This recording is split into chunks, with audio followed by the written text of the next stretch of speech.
Hey Brack, how's it going? Welcome in. I know you want me to go Giselle, and as much as I would like to go Giselle to give you the show that you deserve, I don't believe that would be particularly conducive to my hope of achieving Grandmaster this season. Looking at the blizzards here, certainly this area of the map is very interesting. Surprised White didn't look at taking Greece. I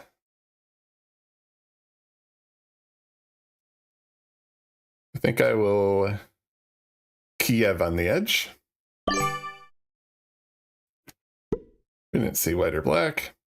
There's blue. Blue's a failing to ready up bot player.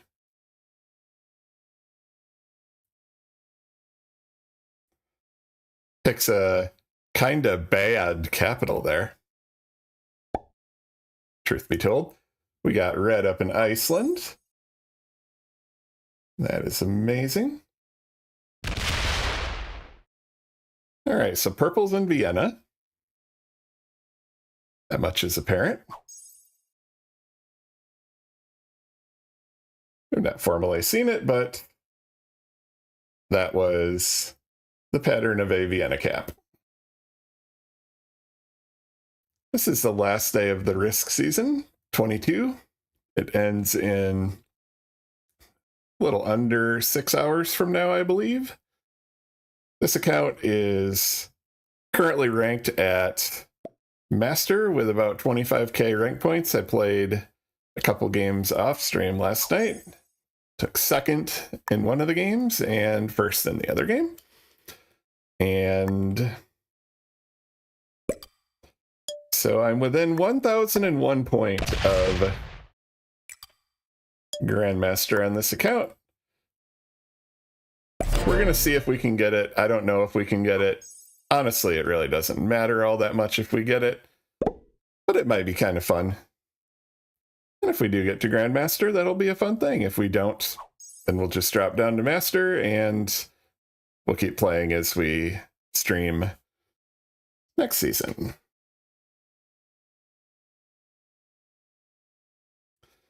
Wish everybody a happy Thursday afternoon or evening, wherever you might be, and thank you for joining TheStaticMage stream. So we did actually have, I don't know if it was a sniper, because I actually wasn't live, and I don't know that this account name is well known in the sniping community. I don't know if I'm actually a well enough known streamer for anybody to actually bother trying to snipe. Oh, we got a black's going crazy here. 8's a lot. Okay, they fixed cap dice. Nice.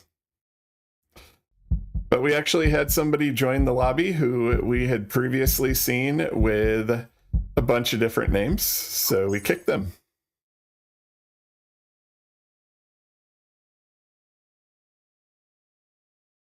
All right, so red did not lose their cap, which was very fortunate for them. Black is now gone. It's actually good for us. It helps guard our bonus a little bit and potentially makes us able to start looking at this. We could actually, this wouldn't be a bad outpost to have down here. An El-Bad outpost, in fact. Might look at that in a little bit.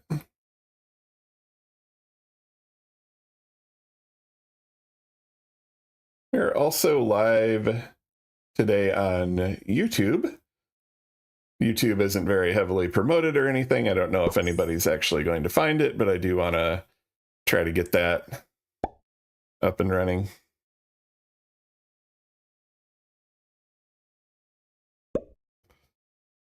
Okay. So purple with the highly likely Vienna cap has now taken the Italy bonus. Purple does not know the location of this cap. We can actually potentially start working on Eastern Europe. Guessing from the +10 that white is probably over in here, maybe a Gascony cap. Coming out of there, maybe Andalusia or Rabat, maybe they had Spain. They were looking for the cheap West Africa and ran into this El Bayad cap.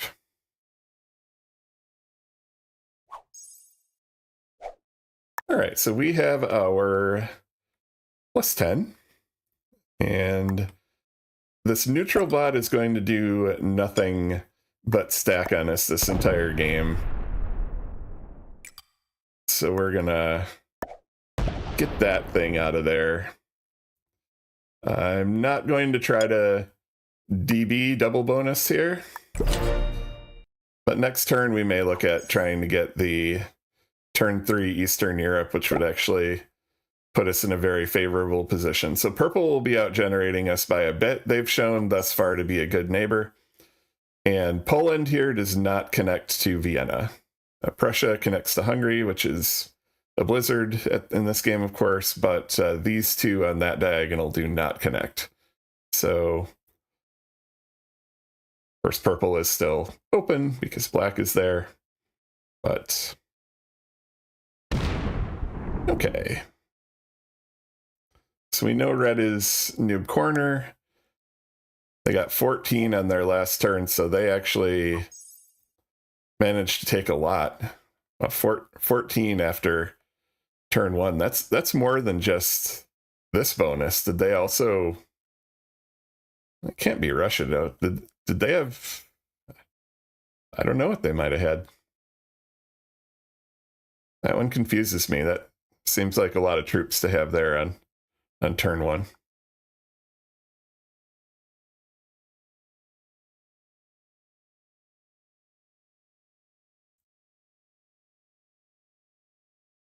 Looks like they took France, though. Purple's doing something somewhere. Potentially over here. We didn't see any of it. White's still getting their 10. And purple got 14, so they did complete this bonus here. All right, so it looks like white is going pretty hard after the West Africa bonus. They will not roll that bad cap at the moment. We will finish Eastern Europe here, hopefully.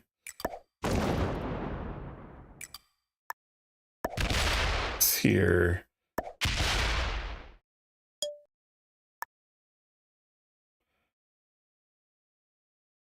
And we will put this here.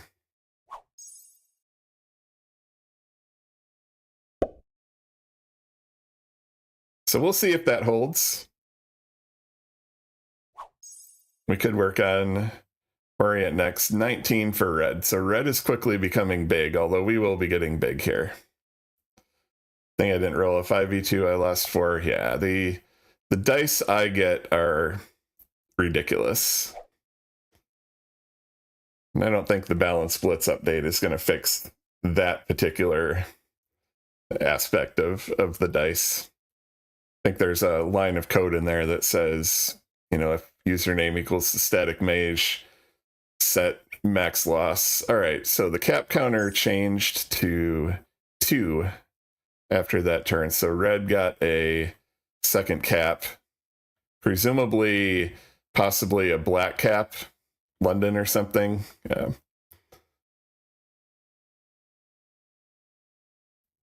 Didn't break us, that's good. Purple also not looking to come toward us, which is a good thing. This 5 here next to purple's cap belonging to the bot has got to be unattractive. Okay, so purple went into white, so we know white is down in this general area. Purple on their last turn got 18, so they expanded a bit.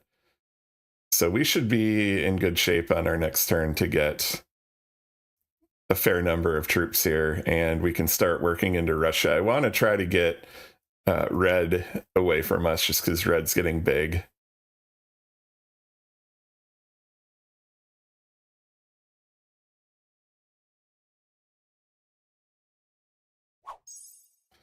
All right, so we also got a substantial number of troops that turn. We're going to just go and explore Russia. That's that bot. Of course, we lose 5 on it.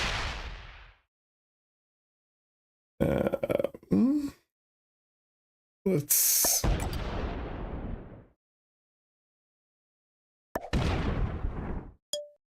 Yeah, I wanted to get red away from me there, just because they're getting a whole lot of troops.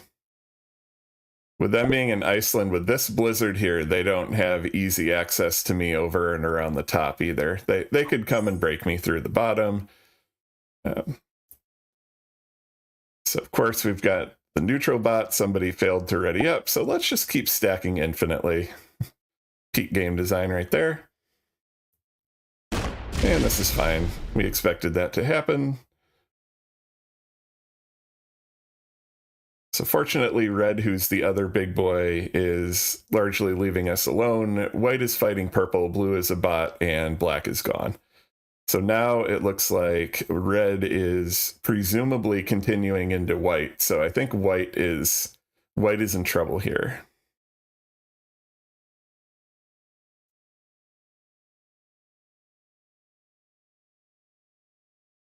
Next turn, we should be able to finish up Russia. Assuming we don't lose like 17 on the 6. Okay, so white, yeah, purple getting 18, so they reclaimed the things that they lost. So they may be up in Scandi also. Ooh, they're going into red now. Okay. So we're going to continue to be chill with everybody that we can be chill with until the last possible moment. We'll see how long it takes for somebody to break us. All right, so we are now getting 20. So we're going to finish up the Russian Empire. Okay, that's cool. We didn't lose a whole lot.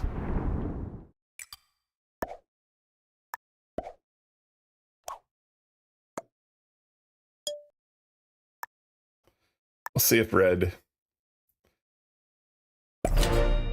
We'll take that. So that was my indication to red. I could have killed their 7, or to purple. I could have killed their 7, but I chose not to kill their 7. I chose to give them 1 turn to see if they want to get the 7 out and maybe put that somewhere where it will be more useful to them than just getting rolled by me.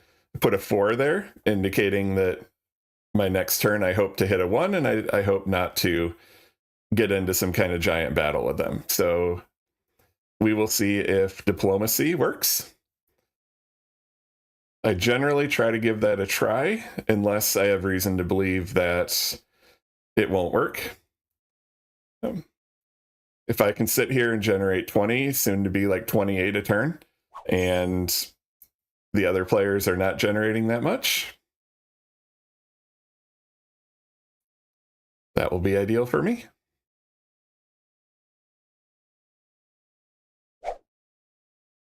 Sets are starting to come in.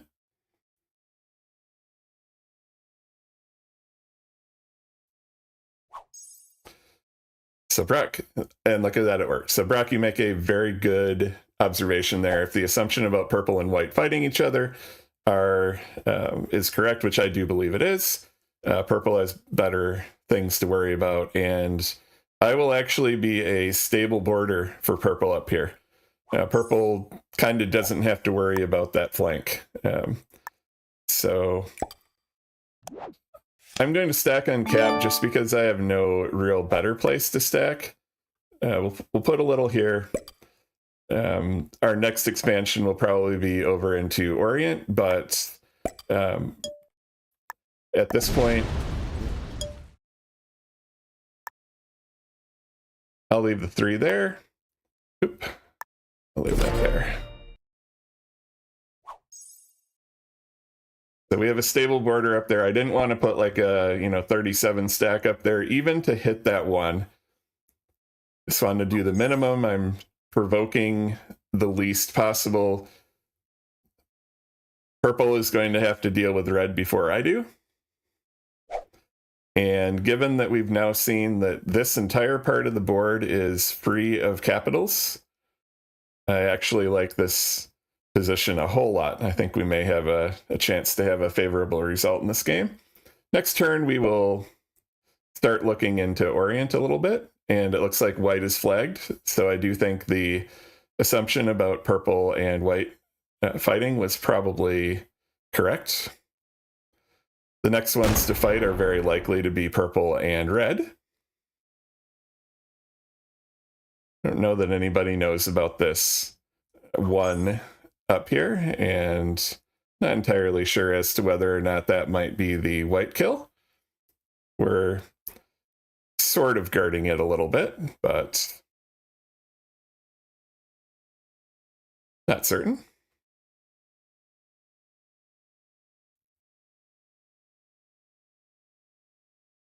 Well done, Brock, on the cat trivia. Always Sevastopol or the equivalent thereof, yeah.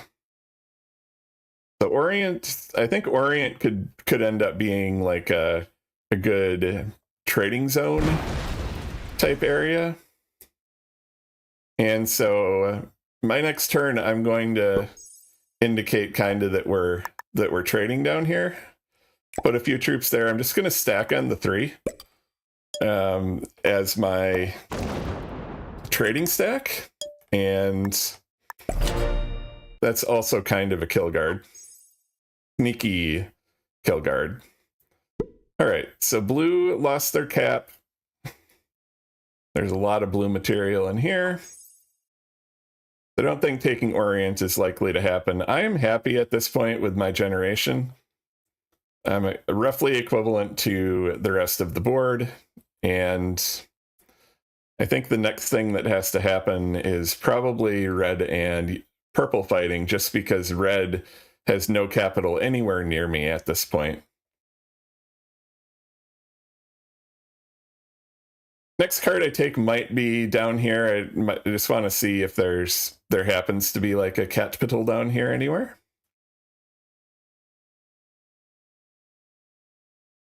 Caps are 3, so it's possible Georgia is the white kill. Yeah, I'm seeing some untaken bonuses here, which gives me pause, but I'm just going to try. I'm going to hold out a little longer. The cards are going to be going up slowly in this game. There's card luck for you. Not that I would have said anyway. But with a neutral bot and 2 flagged players, the trades are going to go up very slowly in this game. So I'm going to leave that there for a little bit.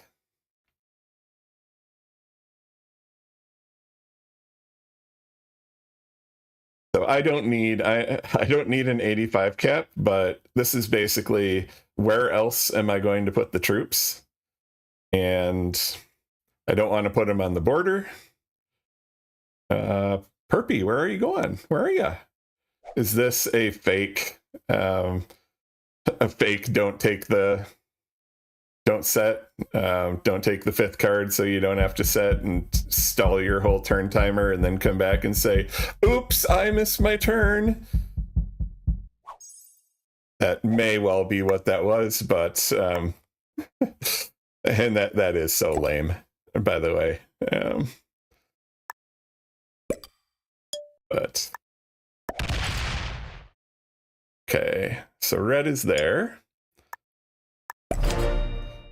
Did Perpy actually go offline? Of course they didn't.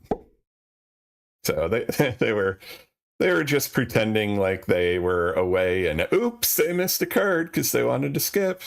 Oops, oops, oops. Anyway.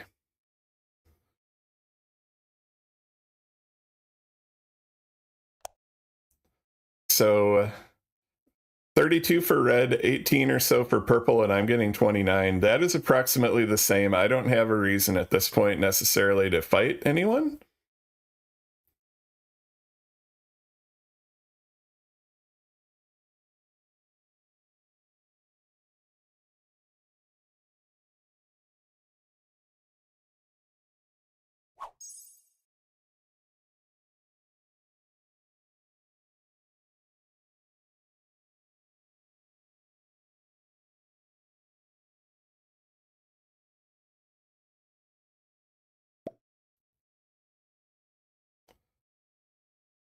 We get a laughing emoji from purple.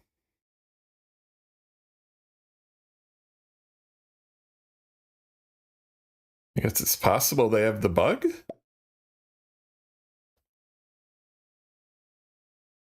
Does purple have the troop glitch bug?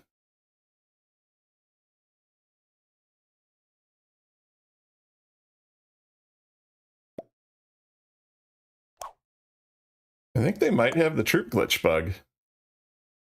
Because they're here, they're emoting, but they're not placing troops, and I don't know that they would really have a reason to be stalling.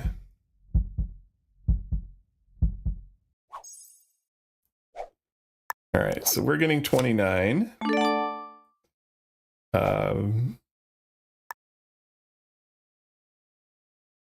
Maybe red will hit us the next turn if they perceive that the 1v1 is started because purple is gone. So we're just going to stack a little hidden stack there in the fog in case purple does end up botting out. So red doesn't see that. That's why I stuck this up here, and purple can't really do anything about it, and we'll just see what happens. So my thought process behind that one is that red might say, okay, purple has the glitch, everybody else is gone, I'm in a 1v1 with pink, I need to start breaking everything and, you know, start the war. They didn't do that at this point, which is fine. They fortifying nah, they put a significant stack probably here though.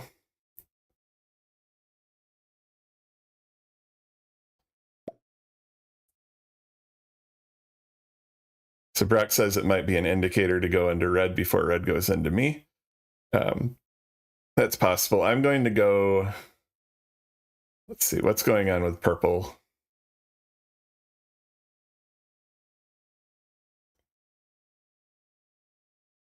So if purple does have the glitch, I feel badly for them, but at the same time, if they just stay in the game this whole time, it becomes essentially stalling, and I don't know that either red or me are going to really be going into purple. I am going to start stacking on my borders though, in anticipation of the eventual battle that we're going to have with red. So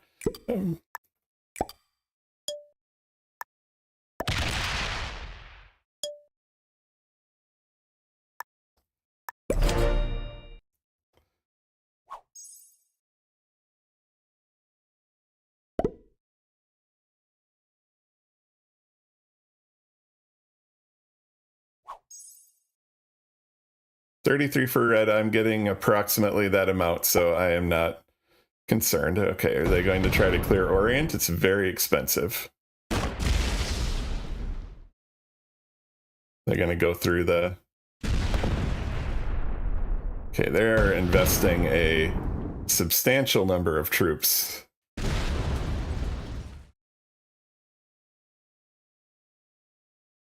Are they looking for white?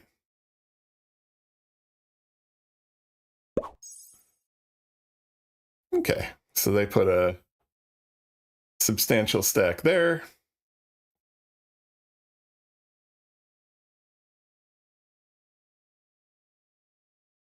So at this point, that is hostile, and so I hope that you know, it's very possible here that purple is pretending to have the glitch and faking it, as Brock says. I actually had last night in one of my games, we had a fake bot. Okay, is purple gone now? So Brock, the thing I'm concerned about with this not being the white kill is the cap counter. I don't think that I'm concerned that the white capital hasn't been taken because we know red has this, whatever was here and whatever was here. It's possible purple has that, but we never saw purple expand up like for a cap counter.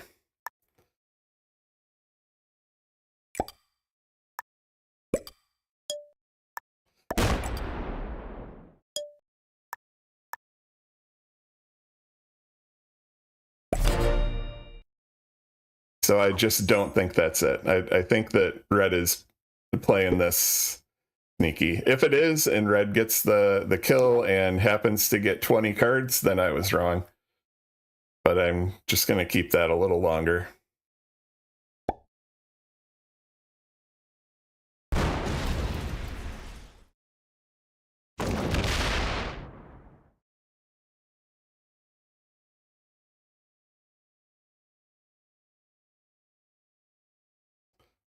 So we're going to keep going over here.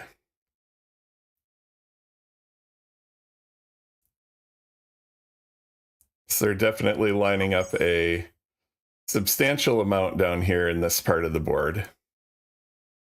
They can only get in here with one stack.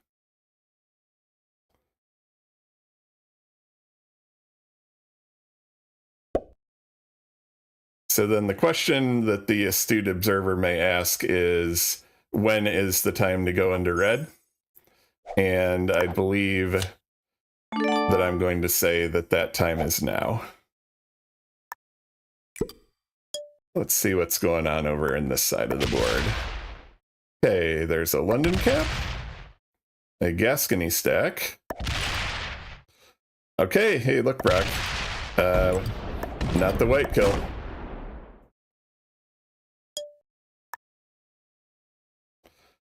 All right, so they're going to come through and they'll be tempted to hit that, and that will be the cap.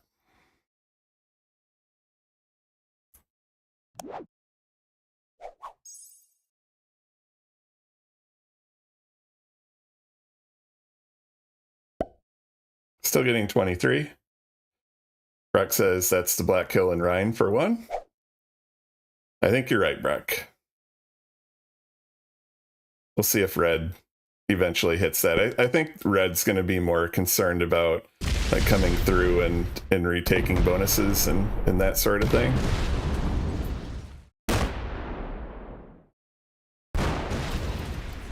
See if they come in and try to block me here.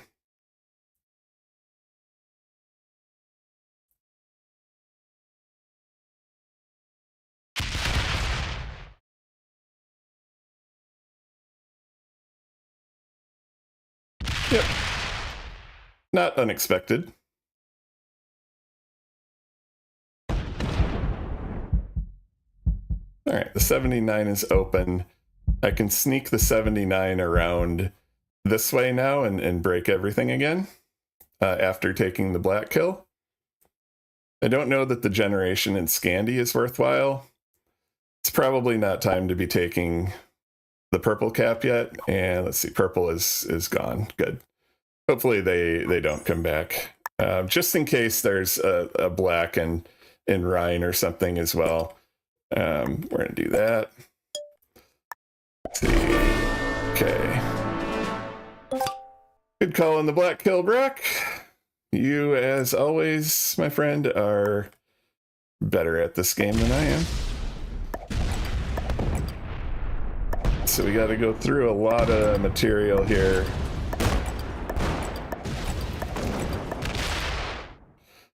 Cap there. 54 there. Set these back. Hey, Nordic Noob. This is actually your second favorite static channel. You just haven't seen the static Brock yet. So, but welcome, man. I'm glad you're here. Welcome. Thank you for stopping by. And Nordic Noob, if you are interested in a walk-on sound, don't worry about the redeem. Just DM me what you would want your clip to be, and I'd be happy to get that set up for you at some point. And we have a repeat question of the cat trivia.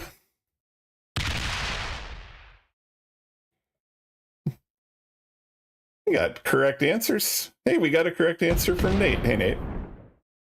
Good to see you.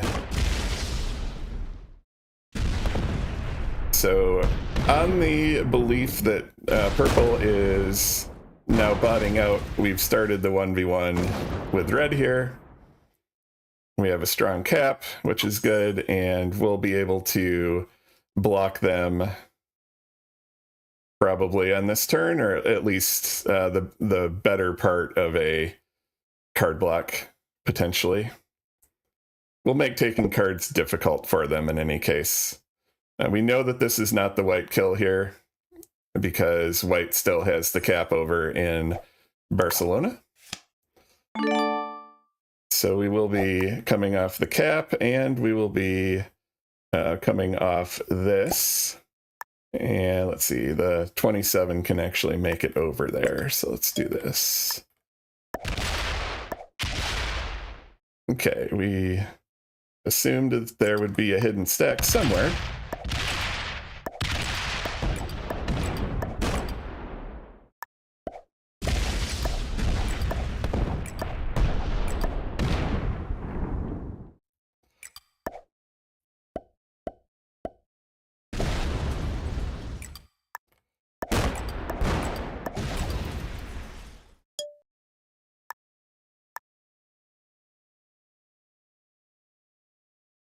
No set for red on this turn, so we'll leave a substantial amount there.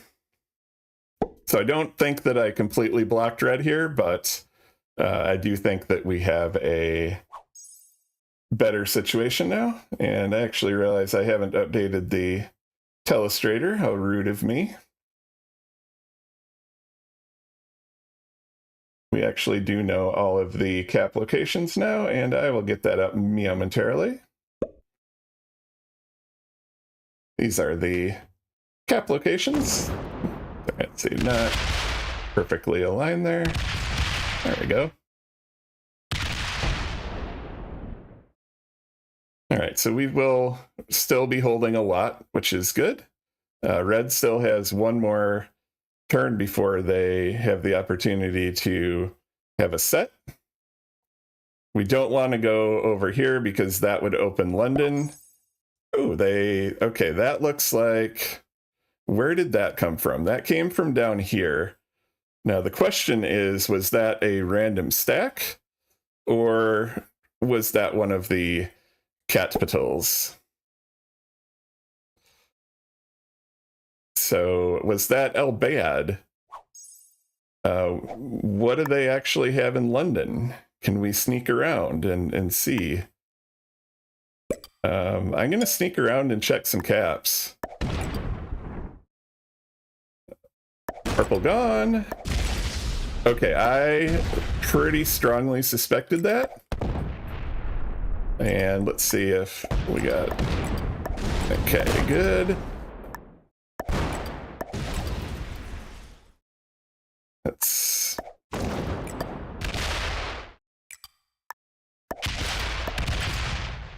Still only 2 cards for red. Oh wait, they could come. They have a 97 there. Forgot about that one. Let's go here. I was about to fortify off basically my whole cap, and then I decided to do something other than fortify off my whole cap. So okay, we're got them down to 7. So let's see. So they're only remaining... Ooh, that was kind of a... They probably should have tried to take London back. And do we have a set? Hey, Brock, look at this. We have one. Please open my cap. Thank you. Merci beaucoup, mon ami. Red's such a homie. Break my bonus one more time. I like it. And Nate, you're a longtime friend of the stream. Miss you in your streams with Classic Prague. we have the walk-on sounds here. So both you and Nordic Noob, I invite you both, if you're interested in getting set up here with a walk-on sound, go ahead and just DM me on Discord. Tell me what song you might want to be your walk-on song, and I will hook you up. Don't worry about doing the redeem. Those are for the redeems are for mere mortals, and you, my friends, are friends of the stream. Let's see. I just have to check Elbay. Oh, okay, they've got. Ooh, that I misclicked there. Oops. Let's see. They won't have this. They probably have that, and we lose a 3v1. And let's take this.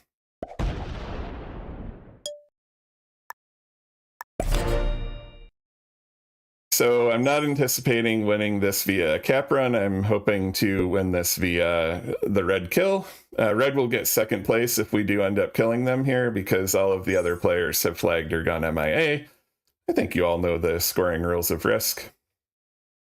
But yeah, I did not mean to slam that white cap, although that does mean on the next set it actually is probably worth it to hit this cap and take this white kill. Is red just becoming a bot? That would be nice. Break my bonus one more time. Red sets and goes for the white kill and fails it. Yeah, red doesn't know this is over here. I'm the only one who's ever known that's over there. So let's see. We have El Bayad. We have this. This is like a 17 stack of purple, so we don't need to worry about that. So we've got maybe, I don't know, there might be a hidden sneaky stack in here somewhere, but we've just got this. We've got the cap. We've got this, and they become a bot. So my thought here, I'm going to get as many turns in as I can because I am severely out-generating them.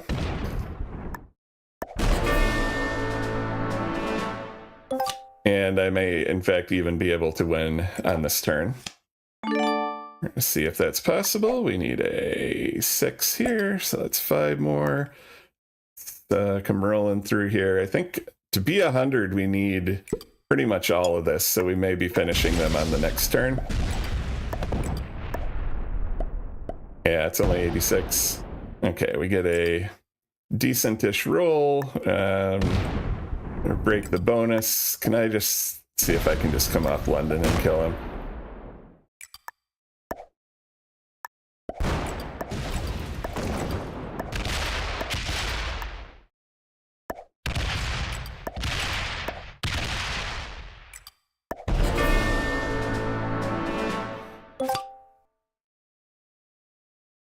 And that should have ended the game.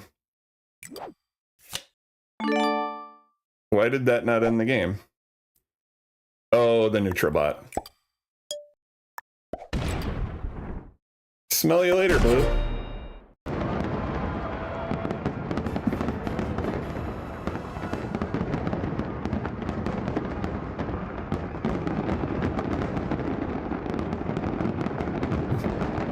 Thanks for the GGs. That's a nice short one. Have to see what that does with the rank. I think I'll probably need one more win to get this account to GM. Check the ranks. Black was a Grand Master. Thanks, Brock. Let's see. Intermediate for Red, not surprising. Intermediate for Beginner.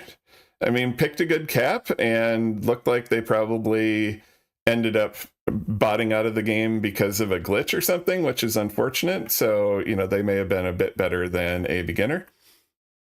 But in any case, that's the lobby. All Grandmasters except one. Ooh, we are so close. All right, so we definitely have to play one more. So in Mage tradition here, we're going to look at the final play of the game. Did it work? Did I not push the button hard enough? There we go. So look at this. We always do this on the stream just to look for opportunities where I could improve my situation, troop placement, anything like that. I think I put what I could there to take that cap, even though it was 86%. And then I was like, I'll for sure win the next turn, but what if they come back? They can always come back. And my estimation was maybe there were about 15 troops in that area, and I had about 30. And it's like, well, let's see if we can just finish this right now. And so we did that. And blue was so incredibly passive this entire game. I didn't really see that they were going to come and try to break my bonus at the last minute and do a last minute sneaky cap run or anything. So we focused on red and got the game. Alrighty, folks, I am going to fire up an ad break here. I am, yeah, Brock says higher odds roll on Sahara. Yep, that is true. So always opportunities to learn and opportunities to improve. I'm going to take a 2.5 minute ad break here while I find my next lobby. Go grab something to drink, eat, whatever, but do come back because I'm going to see if I can get another, what do we need here? 82 points before 6 p.m. Central Time tonight. So I will see you back. Cat Trivia will be running if you hang out in the stream. And I don't think anybody's going to overtake Brock in the cat treat lead, but, you know, do show your knowledge of cats. All right, I'll be back momentarily. See ya.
Welcome back to game 2 of the Mage stream.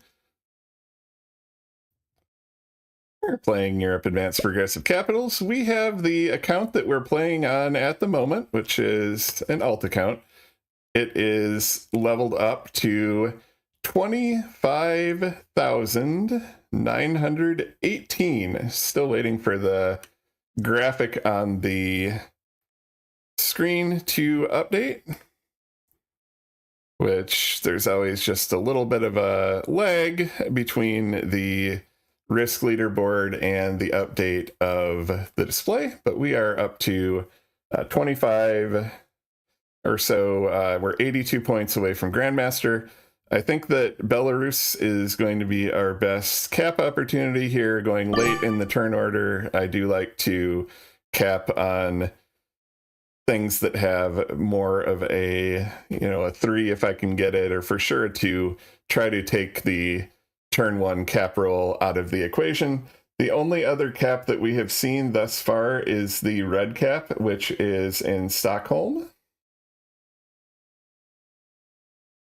We don't have a lot of vision of kind of the center to center left portion of the board, so very possible that there's a Vienna cap, and a Vienna cap would actually be very strong here because of the blizzards. It would be a choke point. So somebody probably has Vienna, and hey, I was wondering, is blue intending to take this bonus but didn't have it? That's what it would appear. I wonder if blue has Vienna and just kind of spawned everything in here. Hey, Nate, I really appreciate it, man. Thank you for the sub. Appreciate it. I don't do this for the money. I'm mainly doing it for the entertainment and to try to bring some value to folks, but that is very much appreciated. I do donate all of the proceeds of the Twitch stream to the animal rescue where we adopted Grace and Mittens from. And so on behalf of the kitties, and it is kitten season at the moment, thank you for that. We very much appreciate it. So now you have the use of Grace and Mittens emojis. You've got a mage cat in there. You've got some cannons and some horses and some dudes and some cards. You've got Sevastopol emote. So if you want to encourage me to cap in Sevastopol, if you want to celebrate my no set on 4 by posting the cards that I do have, dude, horse, horse, dude, cannon, horse, you can do all those. But in any case, thank you. I appreciate it. And again, just mention to me in the Discord and I will get you set up with the walk-in of your choice. All right, so it looks like purple has presumably gone after this. This next turn, I don't think I'm going to get maybe I can get a turn 1 bonus down here. I don't really belong down here. I can maybe pretend I belong down here. Red doesn't know that I don't belong down here.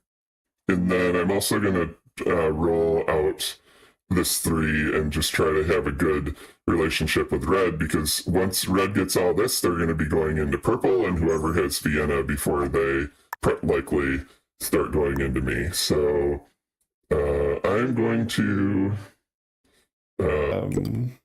put most down here. We'll put a little on the cap.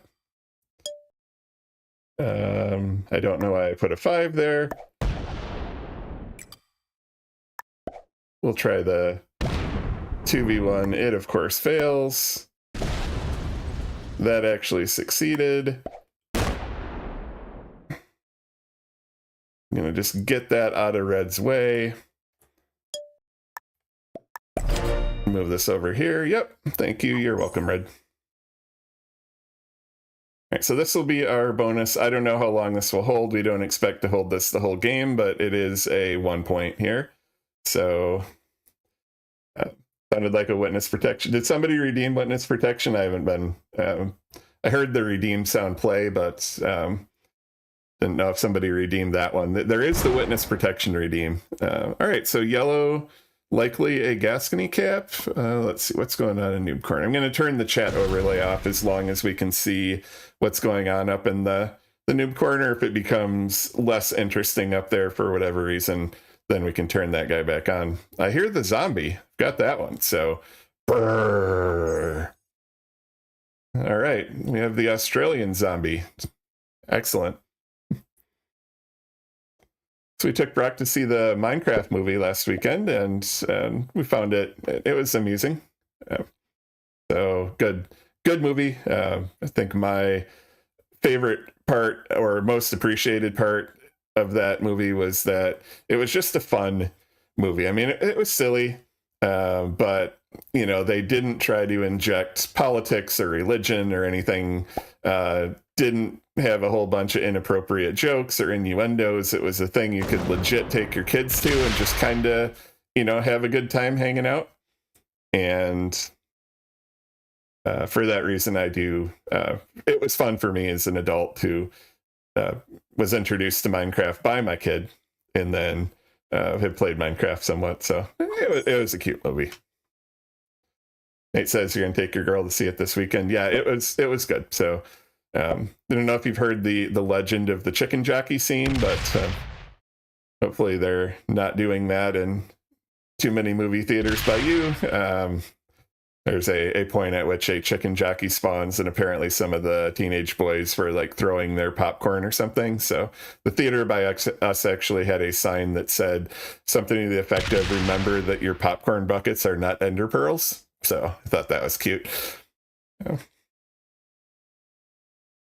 So yeah, I hope you enjoy it. You can blame me to her if you guys end up not liking it for whatever reason.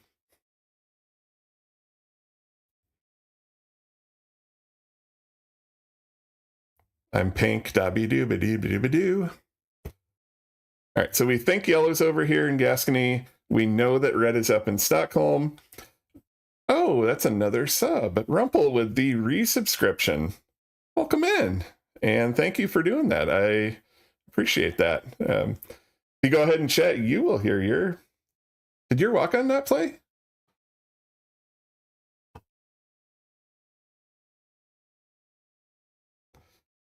Rumpel, I didn't hear your walk-on, and you have a walk-on. That's broken. I'm gonna make sure that plays for you. But in any case, I appreciate the resubscription. We did get the first donation made off to the cat shelter, by the way. There's a slide that comes up during the ads. There we go. Yeah, Brock, I think the event... All right, so I'm going to go super geek on you here. Twitch has their interface for programming. It's called the API. Stands for Application Programming Interface. You don't need to know that. But they have it's called Event Sub, which is the thing that processes those sorts of things. And the events that Event Sub sends are different based on what happens. So there's a type of event for a sub. There's a type of event for a channel point redeem. There's a type of event for a message in chat. And the trigger for the walk-on effect is a message in chat. And I'm suspecting that the sub, even though it posted in chat saying, "Thank you, Rumpel," suspecting that message was of not that kind. So, all right, so we think blue is probably getting very strong all throughout here. Question is, at what point does blue start trying to expand up into us? So we may have ourselves a blue problem here. Also, just public service announcement while I've got you all here, is that on Tuesday evening, after the Puddle Jam stream, next Tuesday, so a week from yesterday, after the Puddle Jam stream, I have a presentation for you where I do a statistical analysis of risk dice and cap rolls. And it's actually very timely given the SMG post on Steam today talking about how they're going to be redoing Blitz dice. And I actually have added that into my presentation and analyzed the graphs that they have there. So if you are at all interested in what is going on under the hood, both programmatically and mathematically, with the dice in this game, I encourage you to join me. I certainly encourage you to watch Puddle Jam, and I know that many of our audience members, well, I'll just say it honestly, my audience is a subset of Puddle Jam's audience for the most part. Don't even want to say overlap, because that would be, that would be not really accurate. Ooh, it's a Hungary cap, not a Vienna cap. And it's always Sevastopol. Anyway, so the plan for Tuesday night, and this has been arranged with PJ, who's a good friend of the stream and another fellow software developer in the Risk community. He's going to do his normal stream, continue his fragile cap challenge, which is getting down to the point now where he's starting to have to pick some of the really good caps like Sevastopol. So he's going to do that as usual time. And then when his stream ends, which is typically between about 10 and 11 p.m. Central Time in the US, he is going to raid me. And then I am going to share with all of you the information that I have accumulated about the Risk dice, and then maybe play a game or so, and then we'll see where we go. So, all right, look at that cap roll. So yeah, it will be very appropriate that we talk about how broken cap rolls are in that game. So this may not be the game that we get to Grandmaster. See if anybody else is going to do anything about blue. Probably not. We're probably going to have to set here. We do see the white cap now.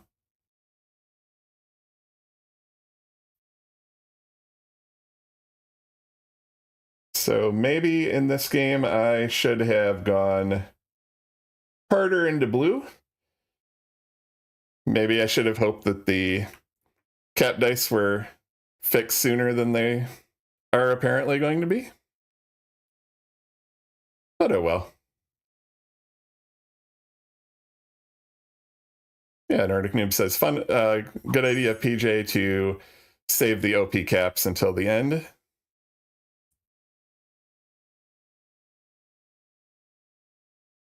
All right, so I am thinking I have a couple possibilities here.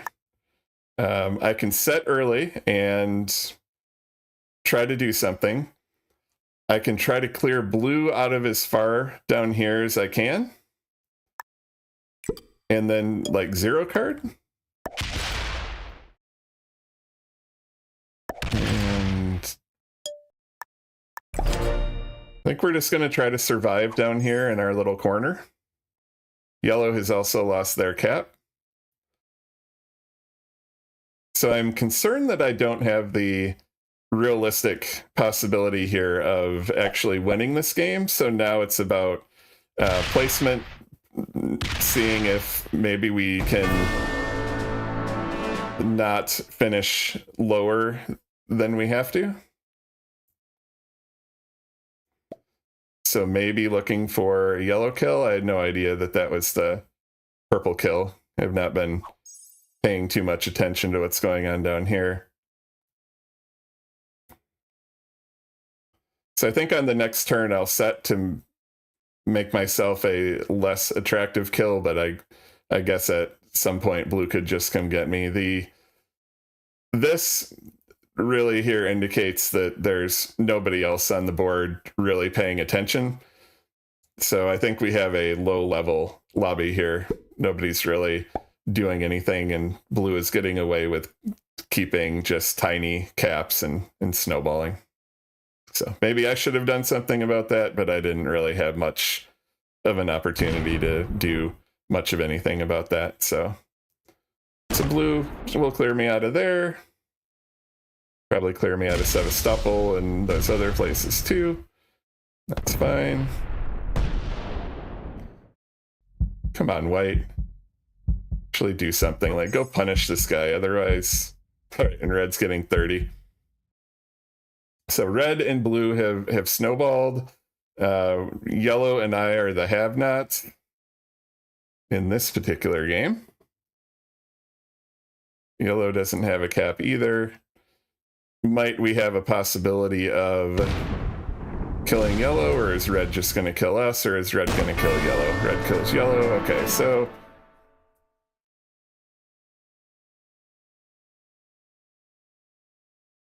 two players gone, so we'll probably get fourth.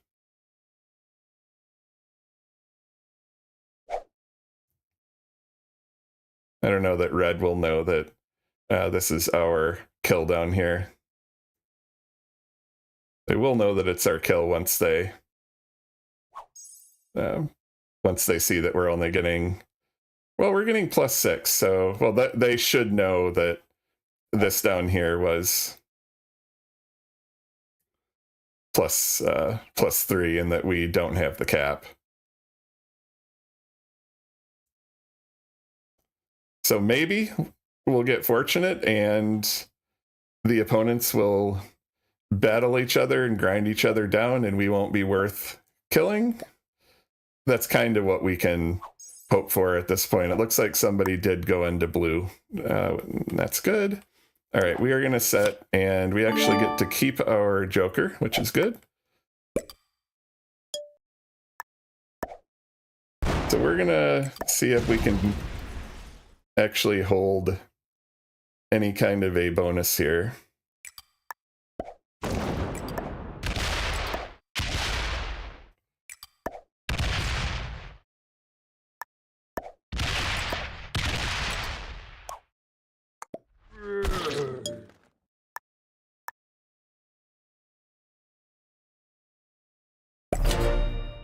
I don't know if that's going to hold or not. All right, blue sets are, is blue going to come into us? I think blue has bigger problems with whoever just went into them. And if we're actually able to hold this, we might be able to mount a comeback. Oh no, okay, blue is just going to kill us for...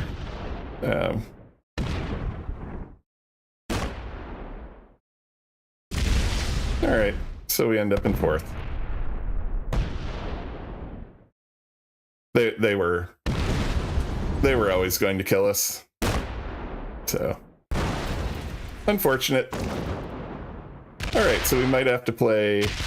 We'll see how punitive the result on the rank is here. They don't even set from that, but they do get all that territory. We'll see if anybody actually goes into them. Yeah, so blue was a beginner. This shocks me. Probably one of those grandmasters that got there by just sitting on their cap the entire game and not doing anything and taking second, getting grandmaster, because the way that they let the rest of the board just snowball should turn in your GM card at the door, my friend. All right, so we're going to drop from this. That is unfortunate, but we'll see what we might be able to come up with in another game. I'll take a quick break here. Let's see. I need to take a 2-minute break, and then we'll be back with another lobby. Thank you for hanging out. Appreciate the subs, Rumple and Nate, and we'll see if we can get you a win and get to GM in this next game.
Alrighty, folks, we are back with our third game of the stream, Europe Advanced Progressive Capitals.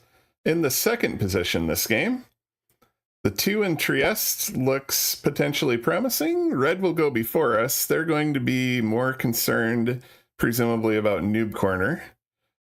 This would be an interesting cap for Red, but we're going to take the late game cap. We can probably take Generic Alps first turn.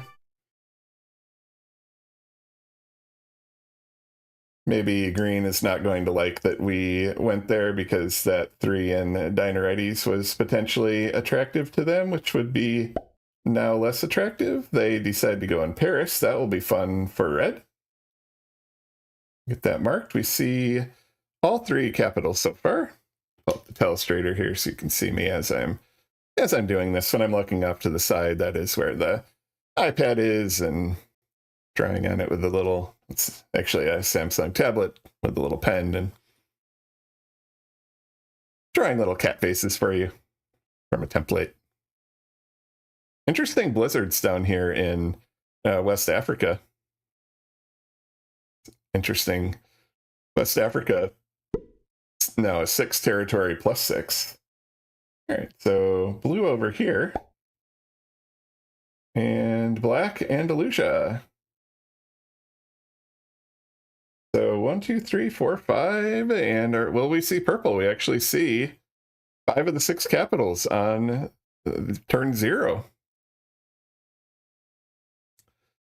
So our plan of expansion here, assuming that we don't see purple go in our way, we don't really have much going on here.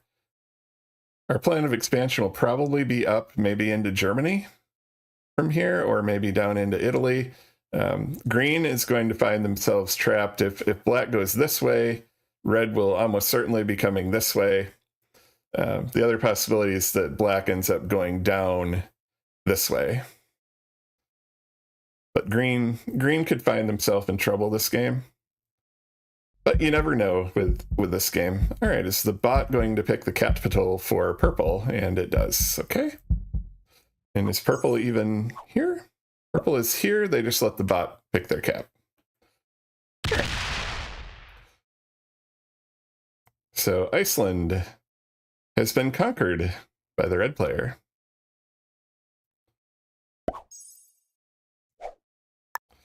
All right, so turn 1, our plan is Generic Alps.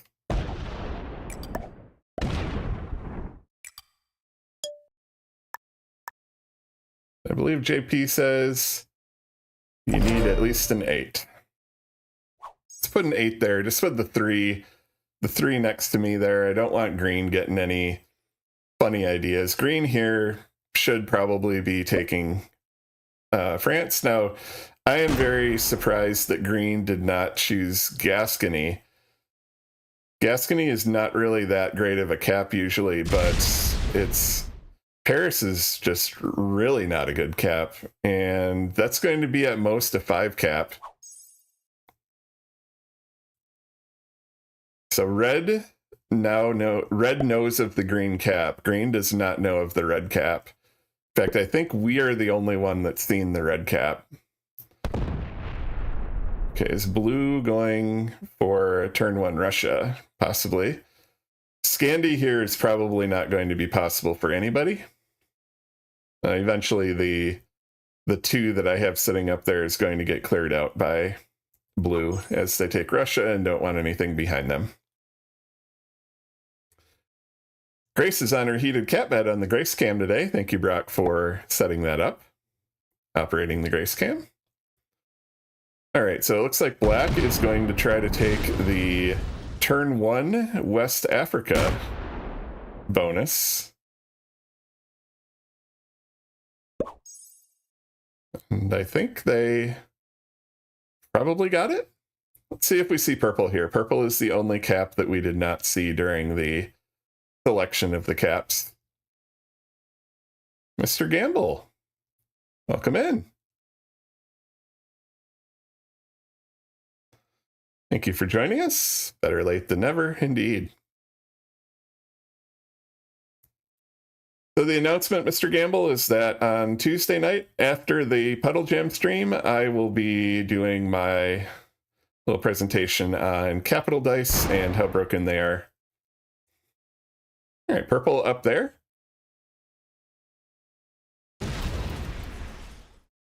Purple trying to take that bonus. Okay, so if purple is indeed up in the Russia area, which would not bode well for blue, it's also possible that purple is in Kiev. But based on that stack there, I suppose it's also possible that purple is down here and we're just getting stuff out of blue's way, but unsure.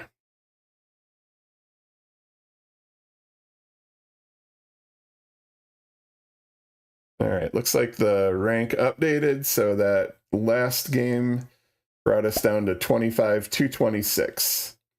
So we are net about 270 points higher than when we started the stream.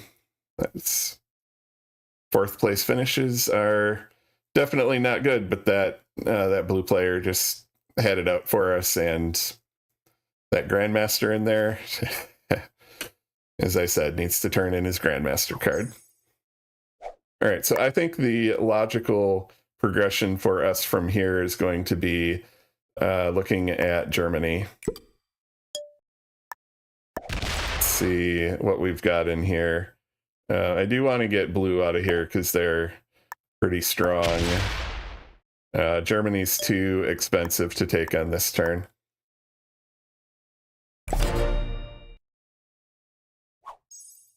All right, so hopefully green starts going up into noob corner, because that would put them into direct conflict with red, and we like conflict when it does not involve us. All right, they're going down instead. We like conflict. See black's cap and stop. You're not getting Spain. Not getting Spain, buddy.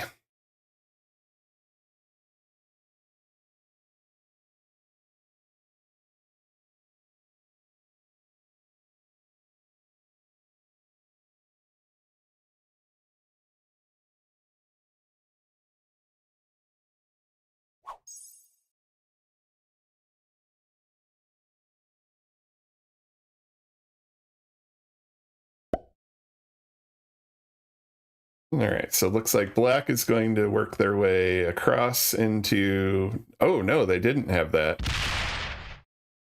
Didn't have West Africa.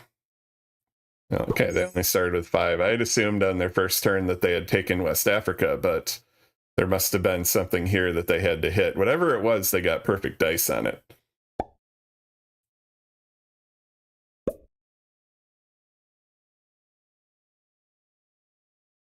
Where's purple going? So wasn't paying as much attention. Okay, so blue didn't get Russia. We could have 2 Russia caps here.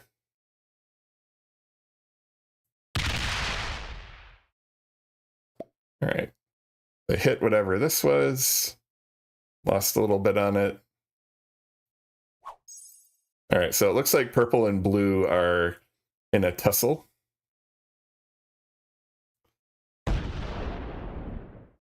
Okay, so red and green are about to be in a tussle.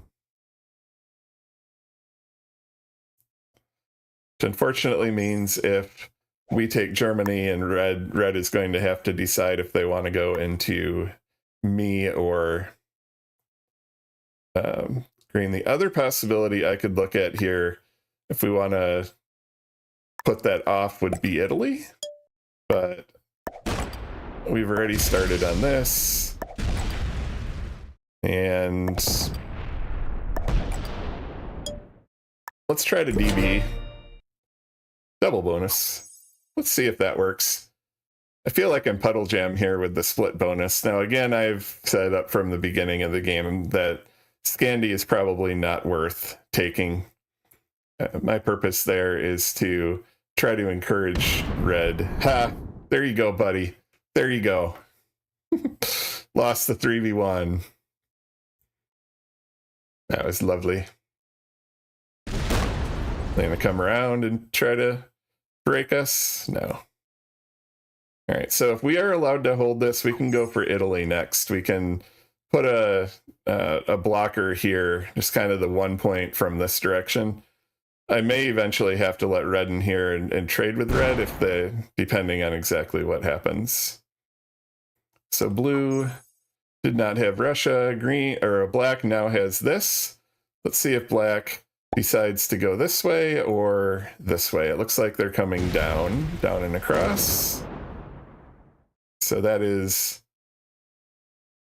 the best result for them. That is the worst result for us. We were hoping they would go up into green.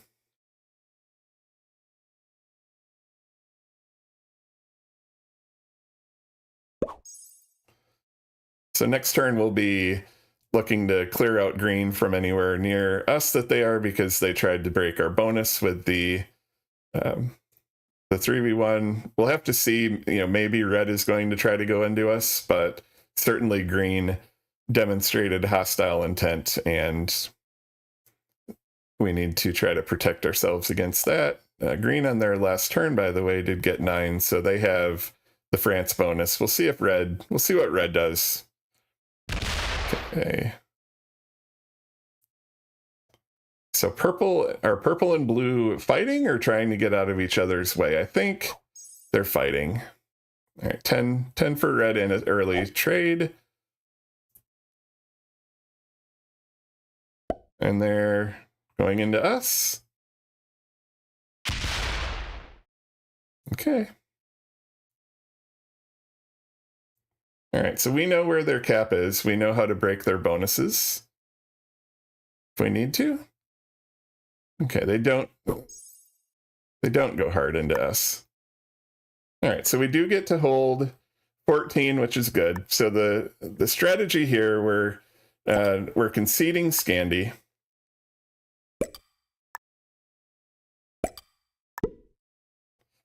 But we're getting red away from us as much as we can. We're getting green away from us. And then we're getting out of red's way. So we'll do that. We'll see if that is sustainable. I didn't enjoy seeing this red 2 up here, but I am glad that green is now somewhere that's not near us. Now they could put a lot here and decide they're going to roll the 5. We'll find out. Meow. All right, there's another green exterior removed. We actually have an opportunity to play for this bonus if we choose to do so. Black now getting 16, so we assume that they've completed this down here.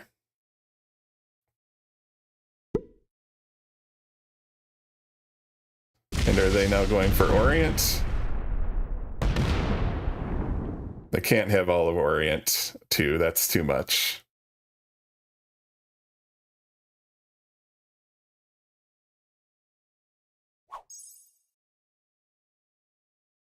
So red actually can't take Scandi here anyway.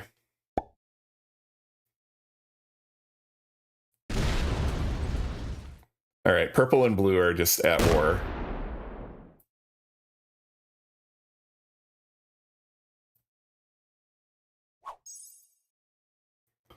So I'm thinking about Italy. I'm not really super keen to hit this. Or it's red just gonna.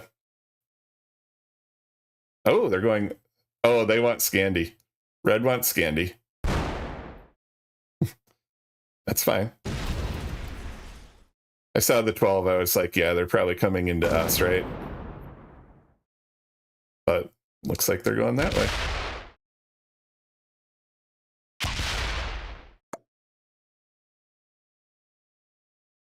I'll give them the well played for that. Try to keep the peace. Now I expect they're going to stack here. It's like a guard. I'm going to make that a 7. This could be a mistake. I am going to take Italy.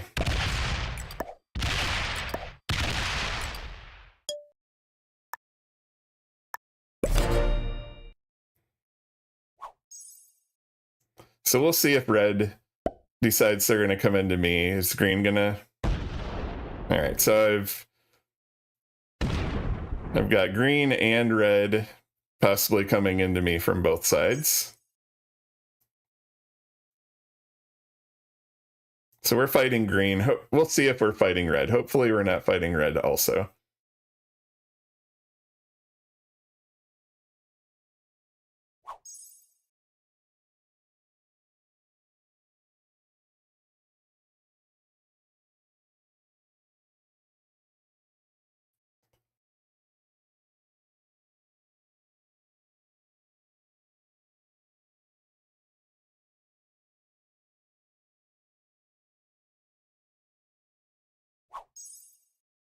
So it's possible that black is trying to expand into Spain, but they're not going over here. I could look at this bonus. Let's see, is purple deciding they want to...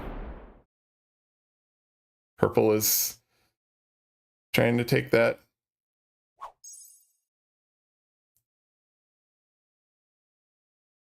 Okay.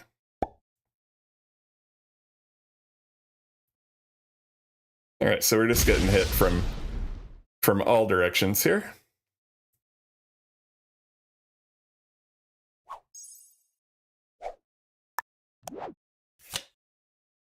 So we have 6 trade.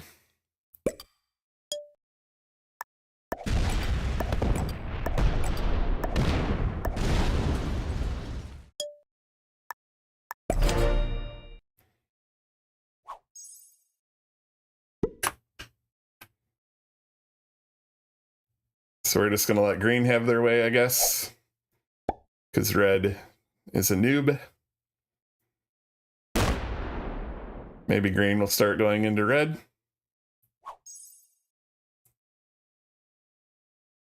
So it looks like we're going to have to be content here with holding generic.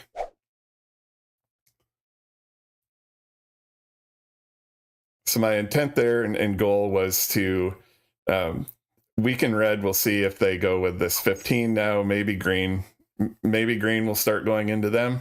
But we may, if we get to the situation where they're just both constantly going into us every turn, we're just going to have to card and pass. Brock thinks that red will bot from that. It's very possible. But red has wasted a lot of troops on me.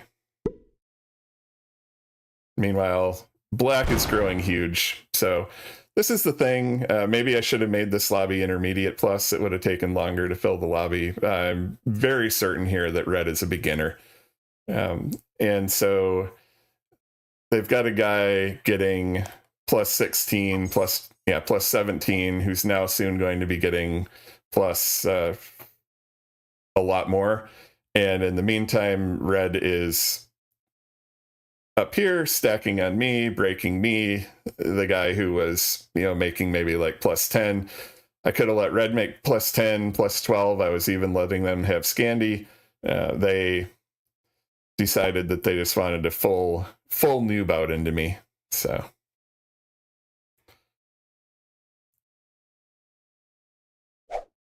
purple gonna hit me too.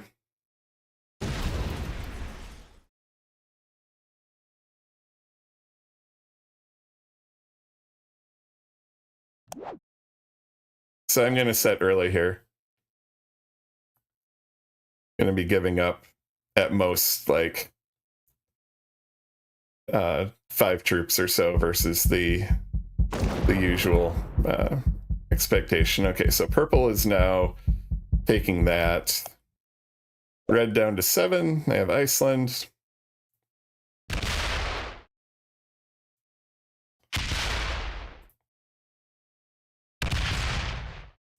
So they're just going to retake everything.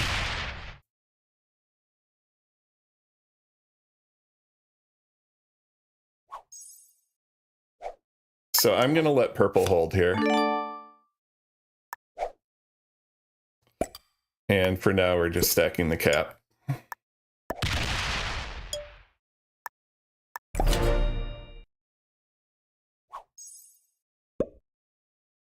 Maybe green will go up there. red and green fighting is the way that I could do better in this game. If red and green don't fight and just both continue to stop me from doing anything worthwhile, then I will just eventually kind of sit in the middle here and turtle up and see how long we can last. All right, so blue and purple are indeed not homies.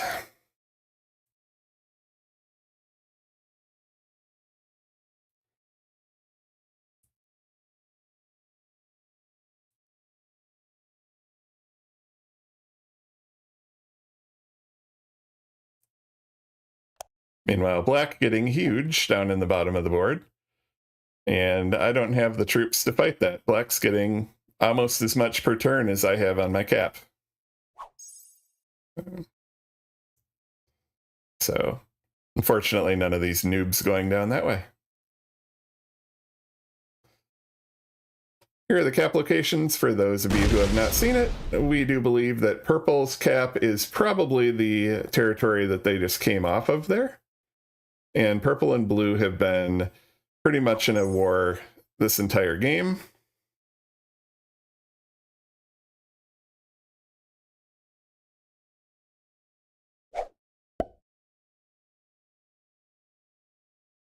So red gonna come and slam us probably.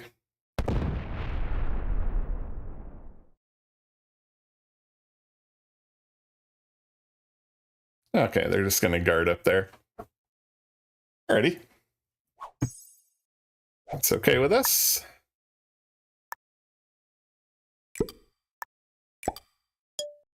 We'll see what size of a stack is sitting there. That's what we expected. I would not be surprised at this point if the red player was entirely off cap, guarding their Iceland cap in London and Denmark.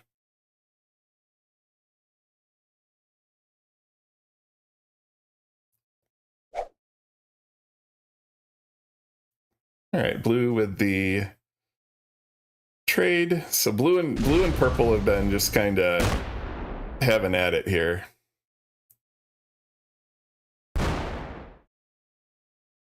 Black has been allowed to grow unfettered across the bottom of the board.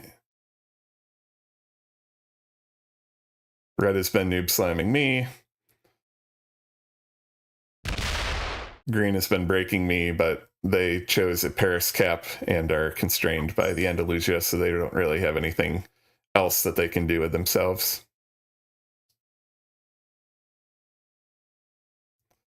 And that's the state of the game. Black with the 35 trade.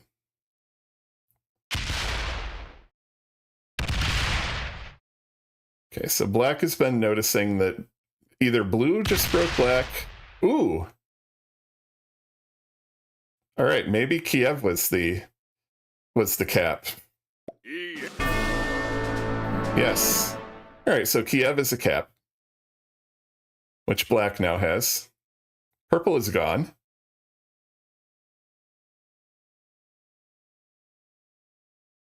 Black is in very good position to win here. I don't think we get GM this game, folks.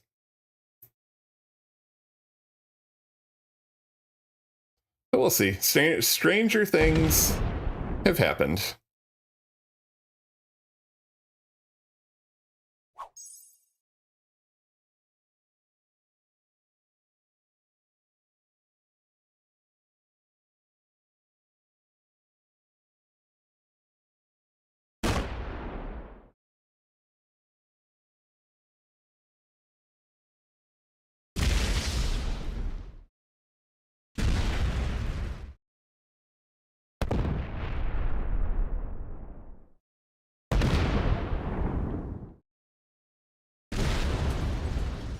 Of course. That is completely expected.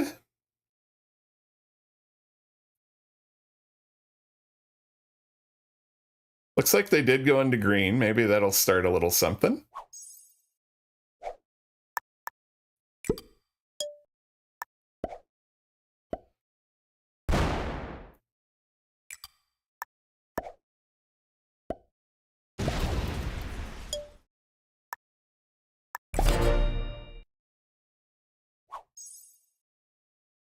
All right, so hopefully this starts a green versus red war, green with the set.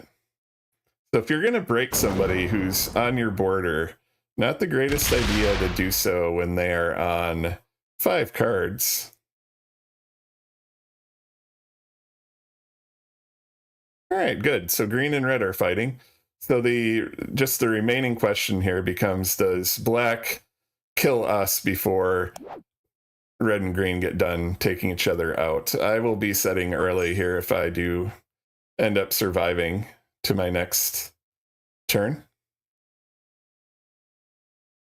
I'll be burning the Joker.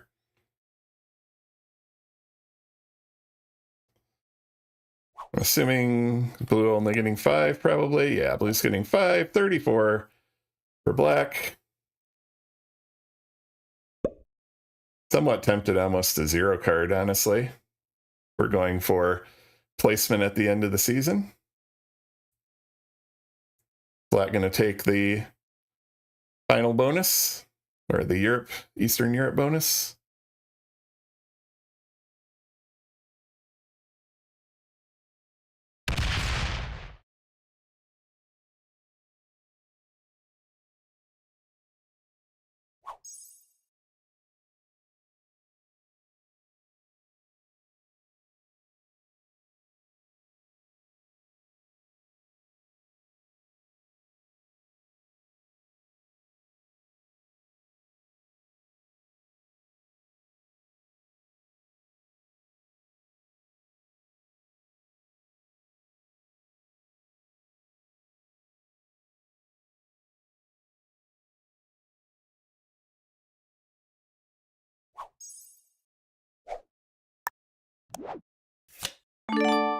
Early set from pink. That's us. We're pink.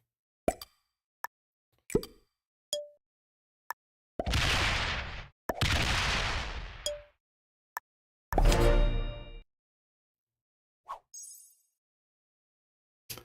right, +7 for green. So red came down, and presumably it's red came down and broke their France, and it looks like green does not retaliate. So this is all pretty much black's game to decide who gets second place. Did green gets red's cap? I believe it's possible. Let's see. Yes. So green got the Iceland cap. Unknown if red got it back. All right, so blue coming across. Is blue going to try to kill red or green? Is that what this is?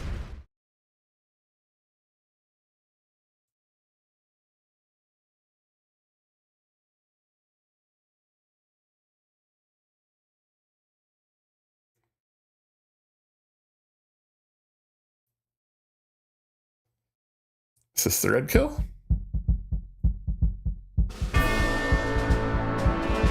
It is. And blue does not set in from that. So I believe Rostov will now be empty.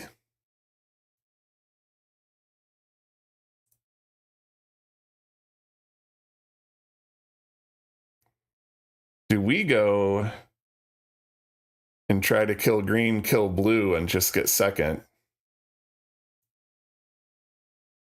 Just kind of concede the game to green, or to black. You know, could there possibly be like an improbable cap run or something?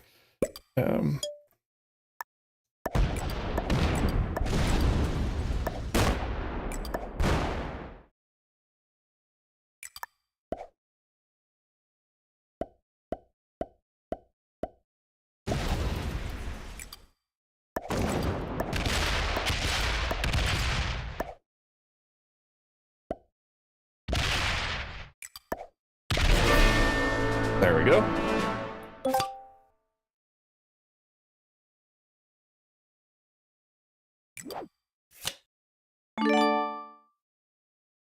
Do we check blue on 5?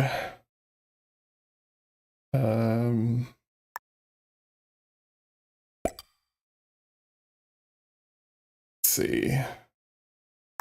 73.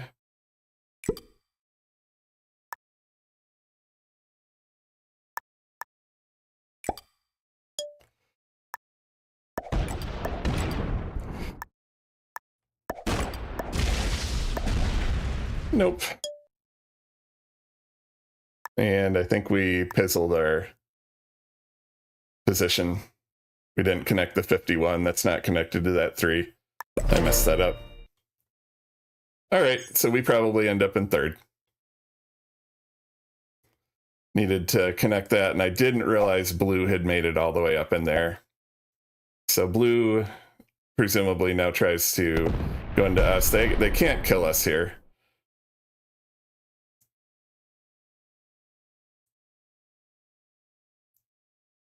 So maybe we just kill them the next turn.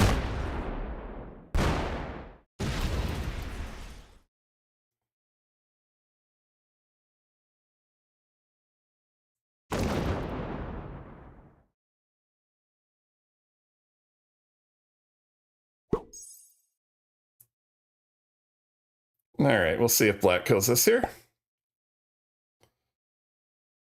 Black can have hungry.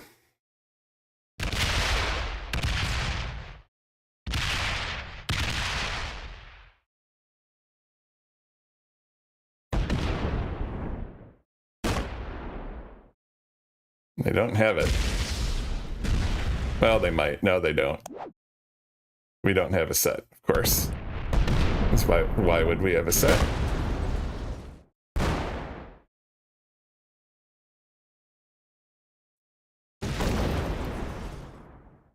All right, we tried, but we got screwed on the pathing. Let's see. Do we even want to take another card? Let's see. Blue's probably just going to kill us anyway.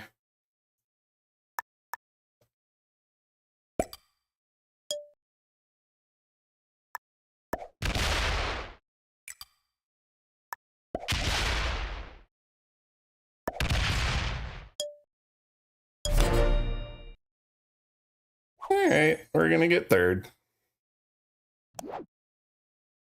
Check it out, Brack. It's been this kind of game.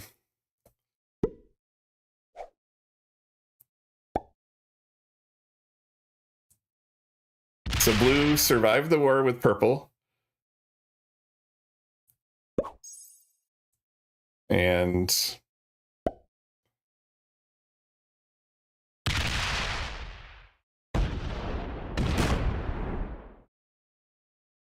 we die.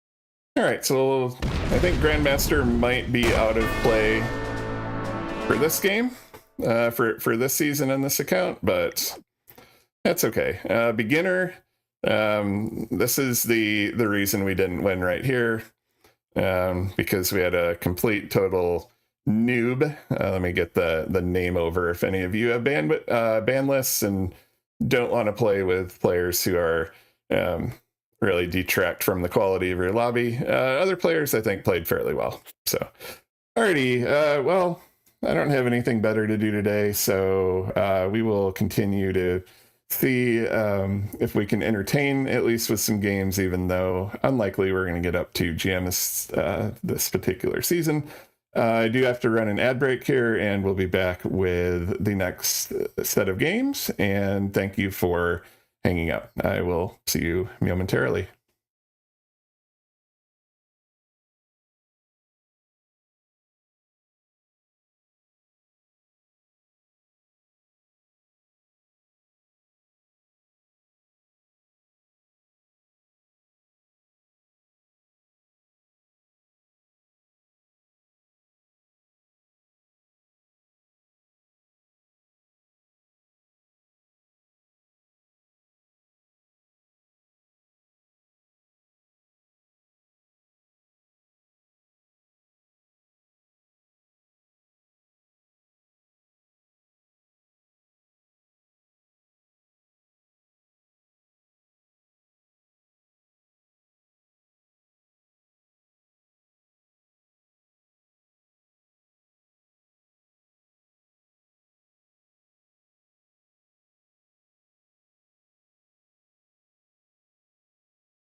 All right, folks, we are back. This is the fourth game of the stream. We are in the second position. We have some good territories here in the middle, but they're surrounded by a lot of 2s and 3s and people who are going to want to take these caps. We do have the option for the Sevastopol cap if we want to do that. Trying to decide if the season is pizzled enough that we want to try a Sevastopol cap. Looking at what other the choices might be. Not great options up here because of the blizzards. Red will presumably be going for this. Purple or black probably going for this. This not a great Spain opportunity. Brock suggests Jordan. Yeah, Jordan would be a cap. It would be a cap. Sudsball would be a cap as well. Nobody would know. Nobody would know if I went Sevastopol either. Great. I have nothing better. I'm just going to go there.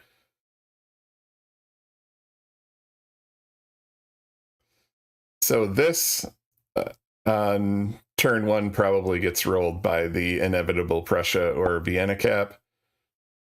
An Oslo cap. A Gascony cap. Okay, maybe I should have just gone on the one. I did set this one to intermediate plus, so I was expecting a bit better gameplay. Maybe the other players had some of the same reservations as I did about some of the things.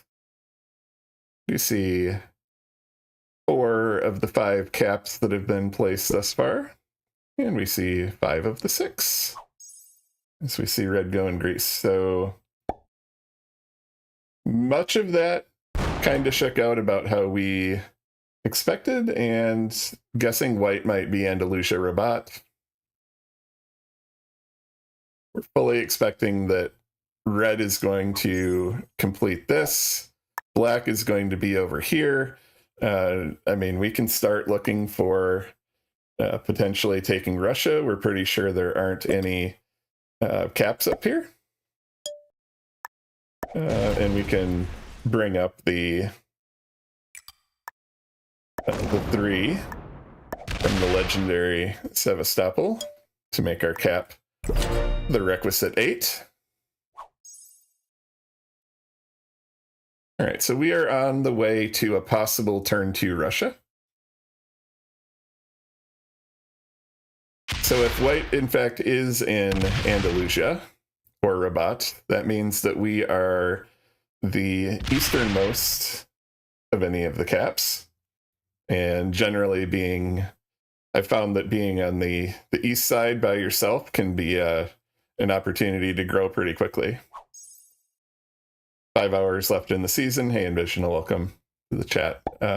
Yes, so after the 3rd place in the previous game, we were 82 points away from Grandmaster after the first game of the stream, and then we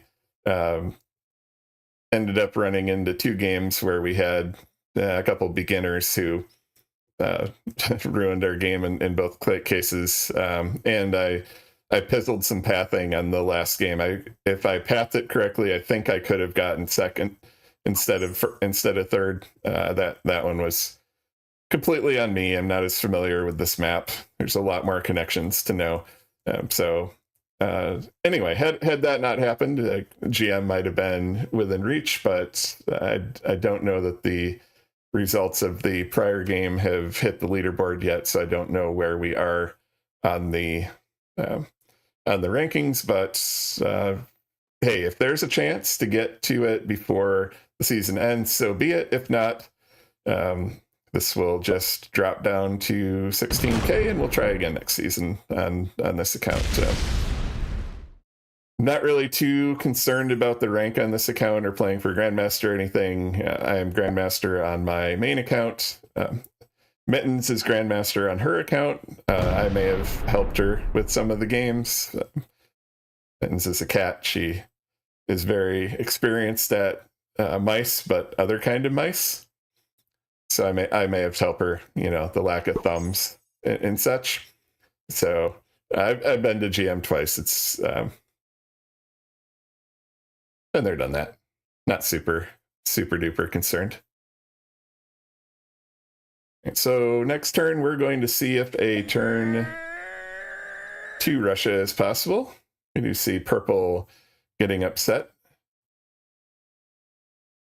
And now that these have disappeared into the fog, we will turn those on. And again, we believe white to be Andalusia or Rabat.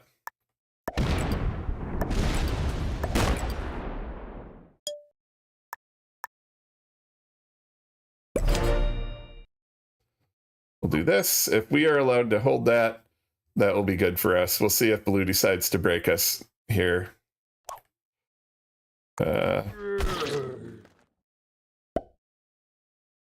I will be cool with you, blue. Well played.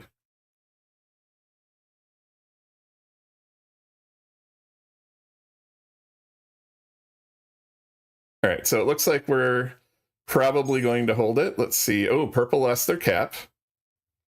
So that is why purple was upset.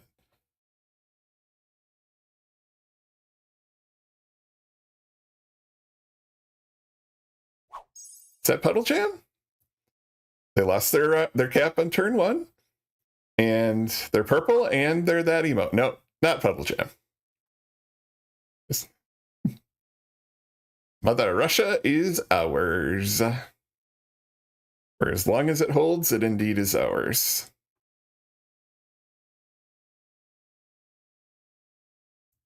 So we will make our Catpital a bit stronger on the next play, but we will also try to guard our borders. It looks like blue is being cool with us. We'll see how long that lasts. Purple having lost their cap, we do need to get some more protection down here.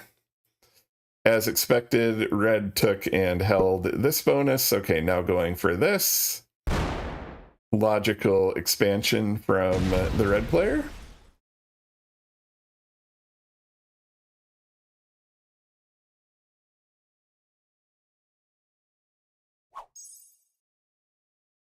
So red could be getting substantial if they end up in here.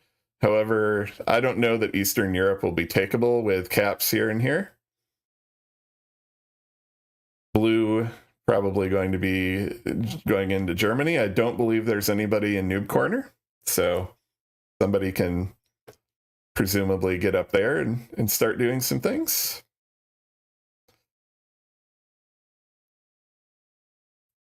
So next turn, we will be getting plus 7, 9, plus territory. So 12. 12 should be our income. Put 8 of that on cap. Take this as our card, and we'll guard here a little bit more as well.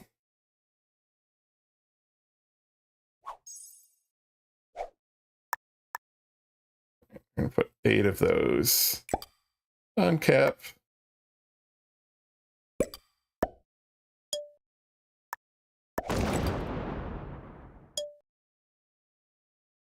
And I'm happy with that.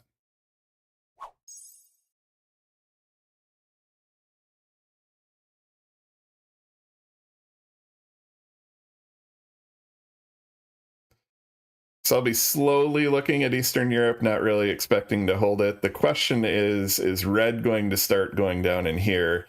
And if they do, are we going to fight them for it? If they go over here, presumably they're going to run into white. White and the old purple cap will be over here.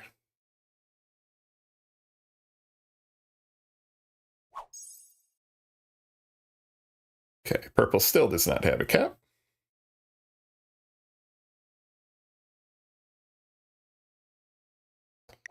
And they're still here. Okay.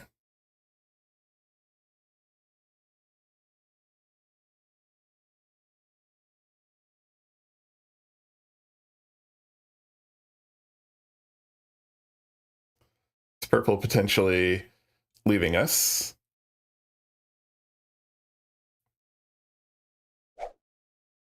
Does the frame not line up with the Catpitals? Yeah, when the risk map moves, doesn't always come back to the same spot.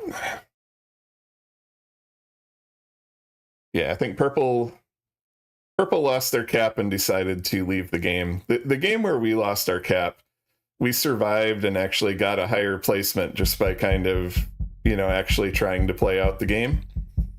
Got one place higher than we would have, so I don't like the idea of, oh no, I lost my cap, let me just quit.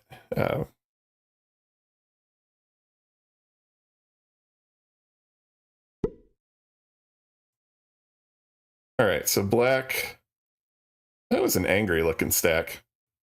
What did black get? I wonder if black got broken. So black got 14, so that sounds to me probably Italy and this in territory, and now taking that probably 19 or so.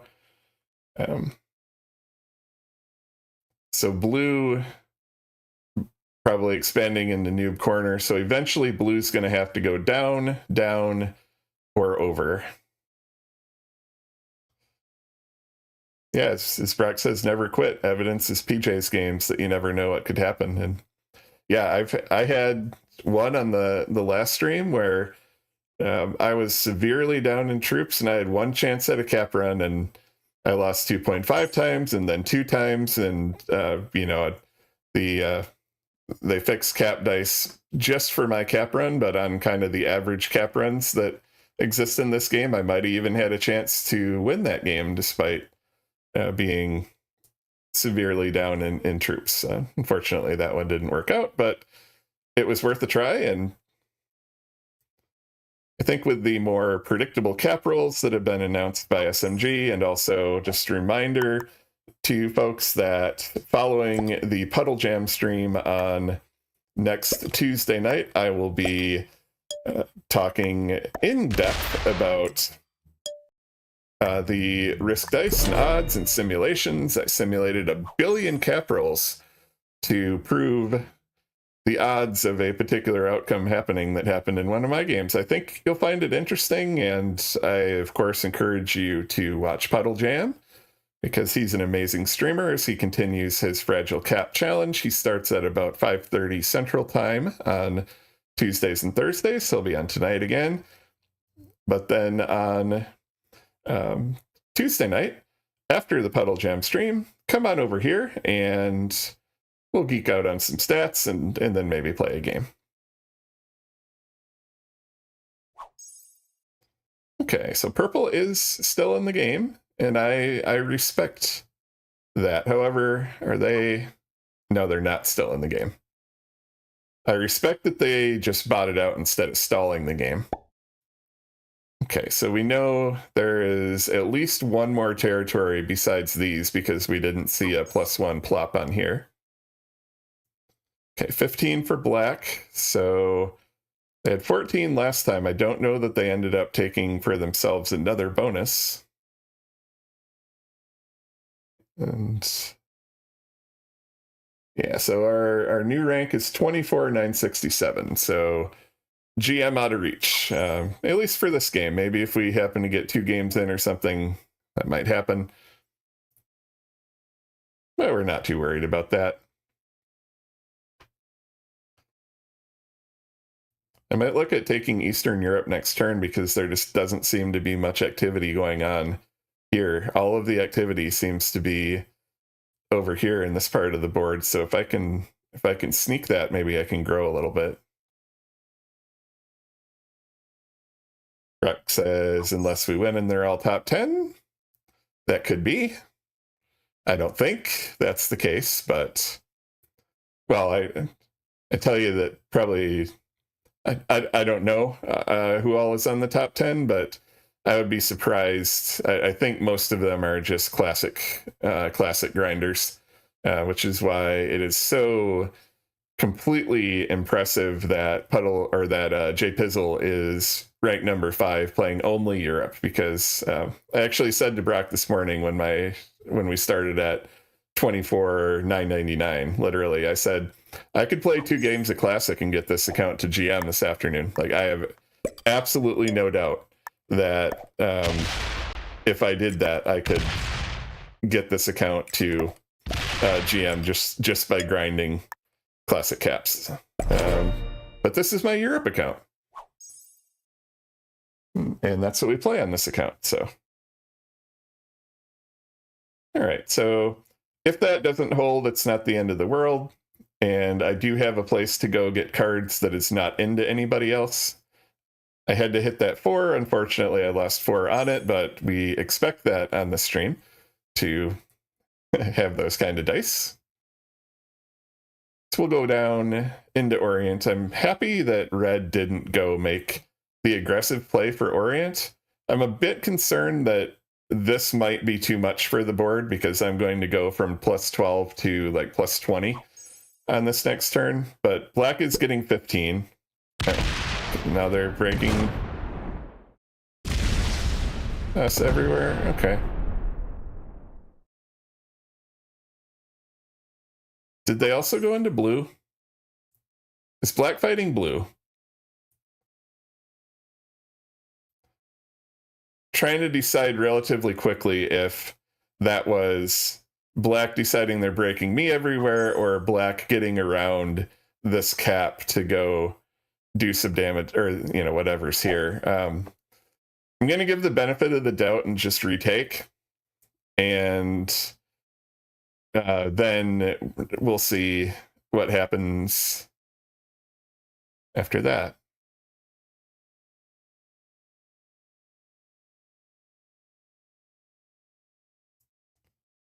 I also have not had much threat from down here, and purple hasn't exactly been a threat. They've been very passive since they bought it out.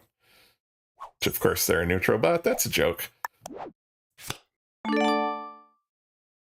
Okay.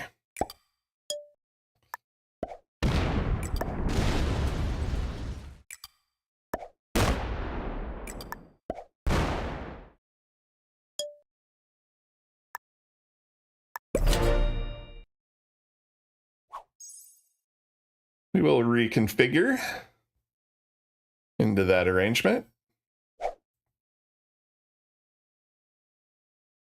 Hopefully blue doesn't just have to come through us to get to black. What did blue get that turn? 7. So what would be 7? Just territory? They're not there. They're not there. I took it back.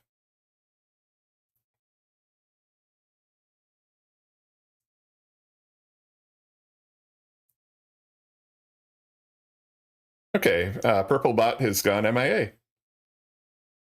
Yeah, so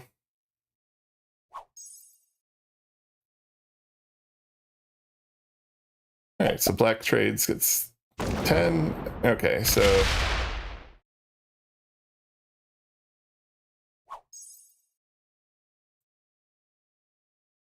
attempts to be a good neighbor with black are not possible.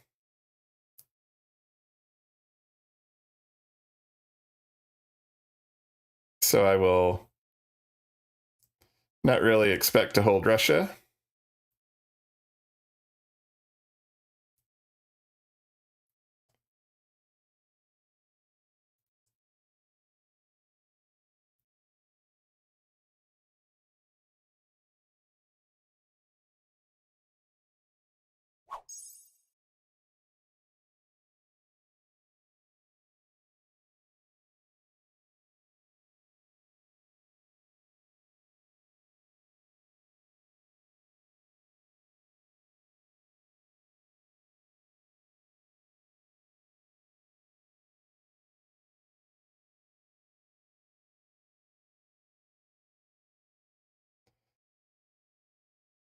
Yeah, Nordic Noob, when I say assuming they don't pizzle the code, yeah, I may be referring to the infamous card glitch.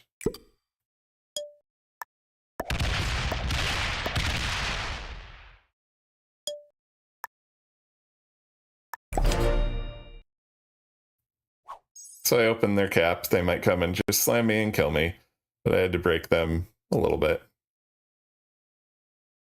They have proven themselves to be hostile. Do you have a set? We'll probably take it. All right, so they got broken at least in a few places. Unfortunately, I wasn't able to break Italy.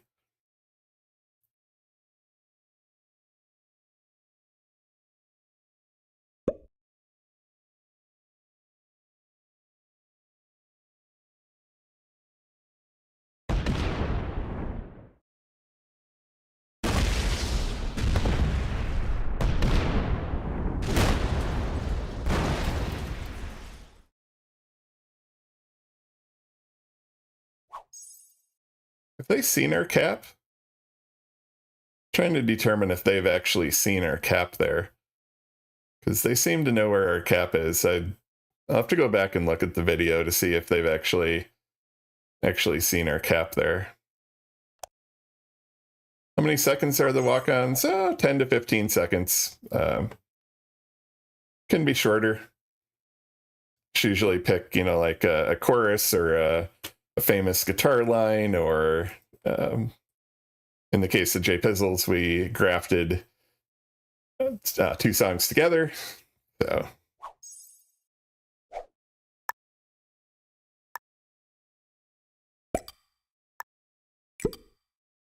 And let's see, do we want to set early here? I think we do, just for safety.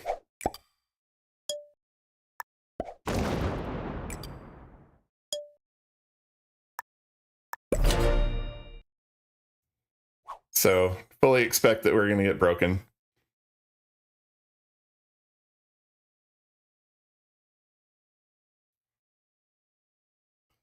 Black has decided they want to target us, but to some degree they have decided also that they want to have multiple enemies in the game.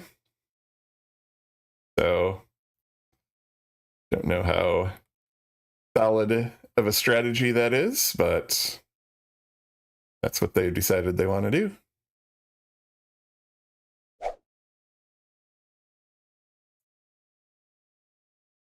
So blue here with the Oslo cap.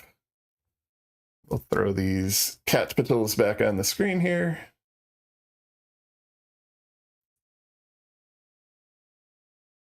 Donetsk, not the greatest cap. Sevastopol, it is a 1 point on Sevastopol. Black with the Vienna cap over the past several turns has just decided that they're going to bully us nonstop.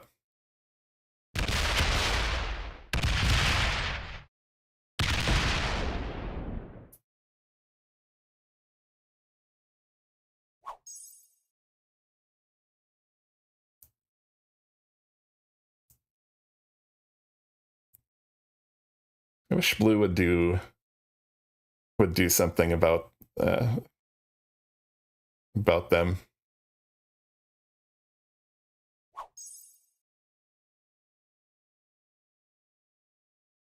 I think I'm probably the weakest, or about the weakest, in terms of the players here. They've all been generating substantially more than me, and black has just been breaking me all game, which is maybe a good play.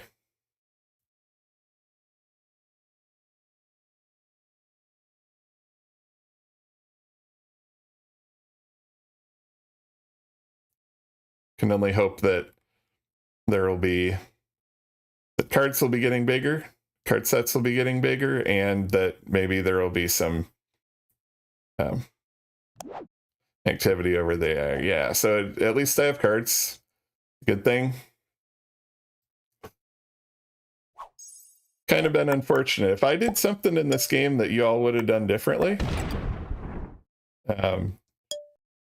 feel free to let me know.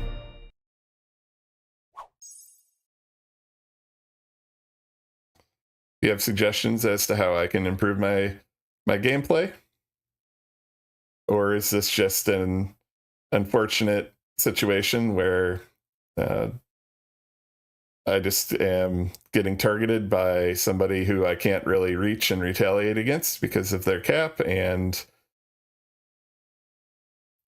there wasn't much I can do? I don't know which of those is the case. All right, that is fewer than they got last time. They probably don't feel the need to come and continue breaking me. They broke me. Okay, they're 2-3. Okay, so they're getting into a a scuffle with somebody else. That's good. 4 attacks there.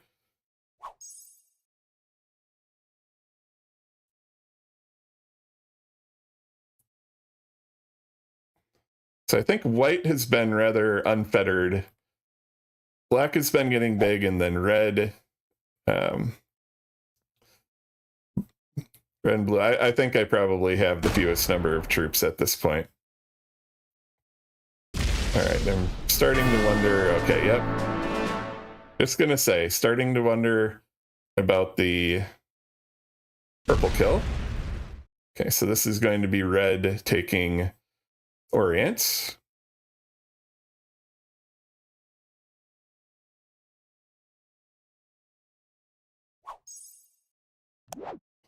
And we have no set.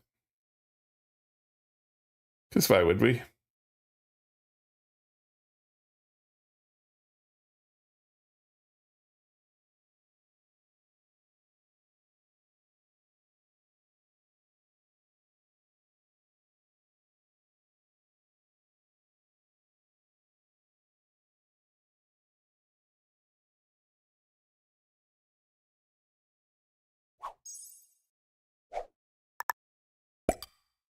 Oh, here, I'll volunteer as tribute for black to break me again. Now red will probably break me. Maybe blue will break me. Who knows?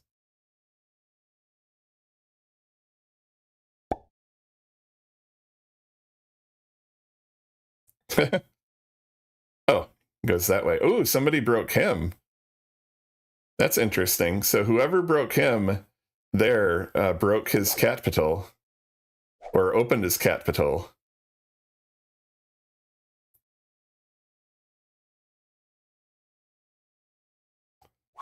So the question here is, does black realize that they have bigger problems than me? No. Only want to target me even when other people are going into them too. Folks, actually wait till after my next turn. Let me get my ban list here. I mean, again, this may be good play, but this is really starting to feel sus now.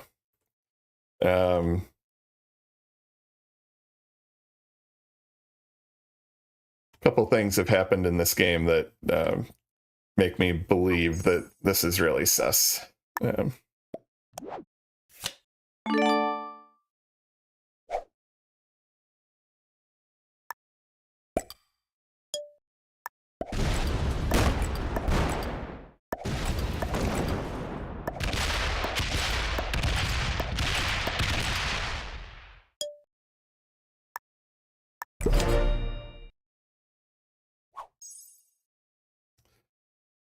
Yeah, folks, I'll be back with you in a moment.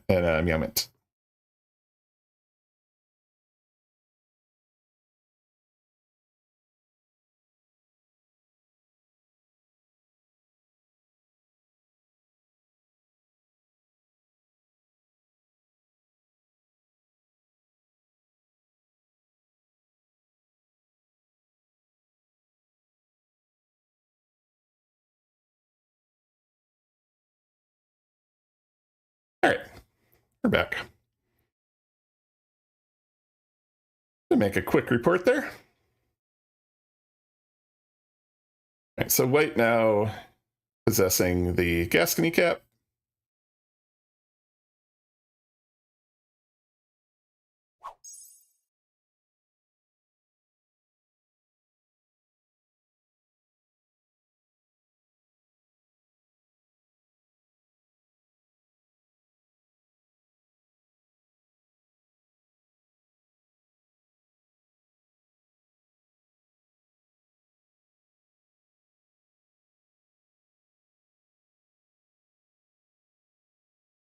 Yes, Gamble. We have had crappy cap choices in all but one of the games today.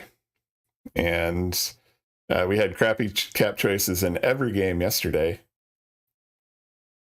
And it's just been unfortunate. But there is no such thing as the law of averages, but the law of averages would say that we'll be getting a better cap choice sometime. Oh, did you bot out because I broke your bonus? Oh. Sorry.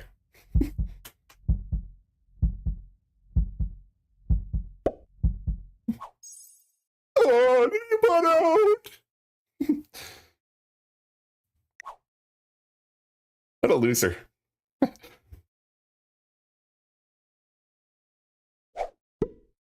All right, let's see what red decides to do here.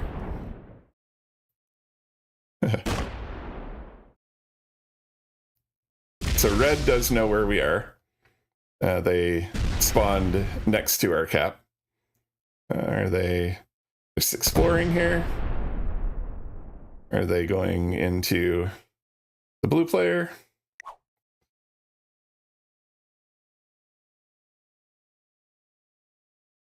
Are they thinking about the cap? That would be, my guess would be about 80% with the current algorithm. This takes slightly more than 2x to roll a cap with fewer than 100 troops with the current cap roll algorithms.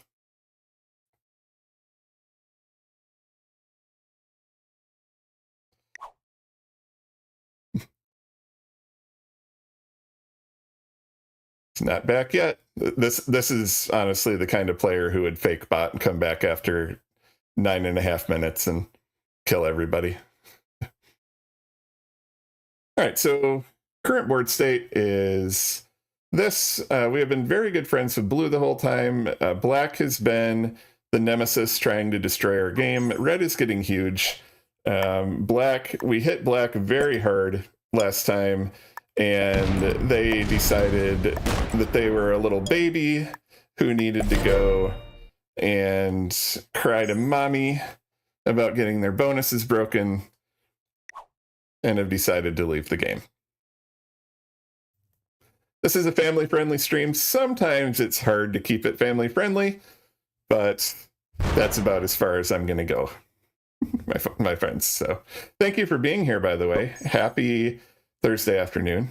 I think most of you know I actually am unemployed at the moment, and I don't mean to make light of people who don't have jobs. I'm starting my next job on next week. I left my previously present job yesterday was my last day. And so I'm very excited that I will be taking my services to a company that I think will be better positioned for long-term success. And we'll see. We'll see if the grass is truly greener.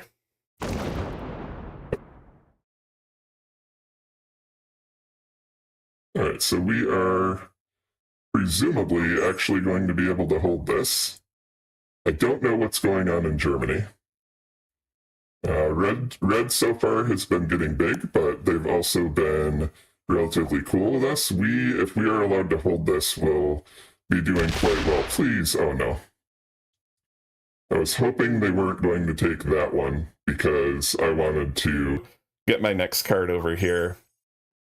We know that red does not have this bonus, and so I'm going to continue to be cool with red.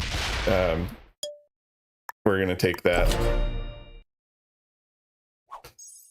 Maybe if red is just looking for a trading buddy, that would be a place we could do that. I'm not sure if they took Germany on the last turn, and that's why I chose... Okay, well, now they don't have Germany, that's for sure. That's for darn sure. All right, black, or blue sitting there. Don't understand the 14 as much. Is it possible that blue has decided they want to block us? Okay, this is the only territory that black still has. They're still gone. We still have cards down here unless somebody decides they want to block us. Should gen enough. We have a set if we need it.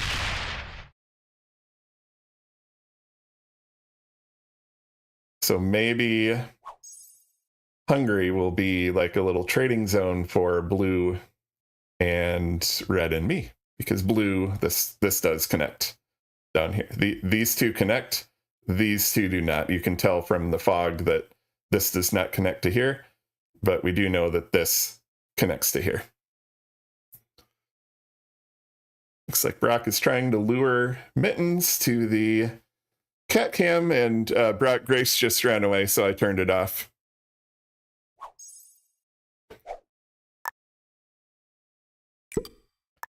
So thank you to my son, the one and only Static Brock, who is operating the cat cams that you see on the screen here.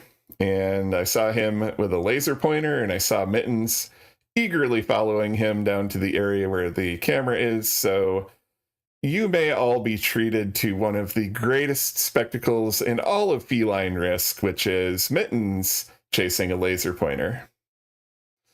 Pay attention to your screen. It's right above the, right in the middle of the Atlantic Ocean there. And there you see the finest feline grandmaster, possibly other than Reginald Schmopus Boy Cheech.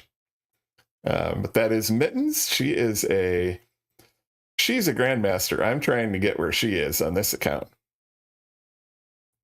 And, oh, looks like is it bath time?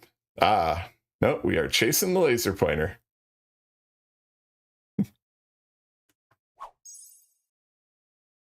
Thanks for joining me, folks. Hope you're having a good time. This game went from virtually unwinnable to maybe there's a chance, you're saying?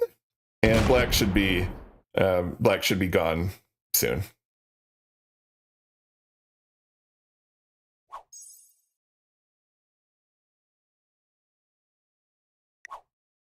Still gone.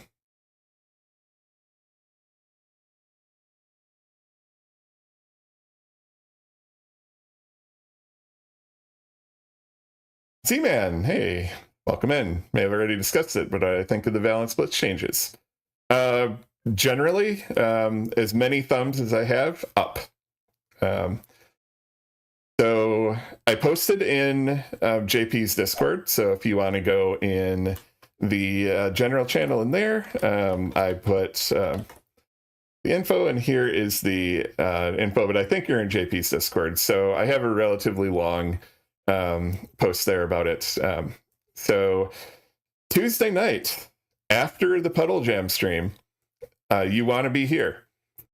So, and I have arranged this with PJ. So we are planning that he is going to do his normal Fragile Cap Challenge stream on Tuesday evening, as he normally does. And of course, I know you'll be there. You're one of his big supporters. I will be there as well. Encourage everybody to be there because Puddle Jam is amazing. After PJ's stream, he will be raiding out to me.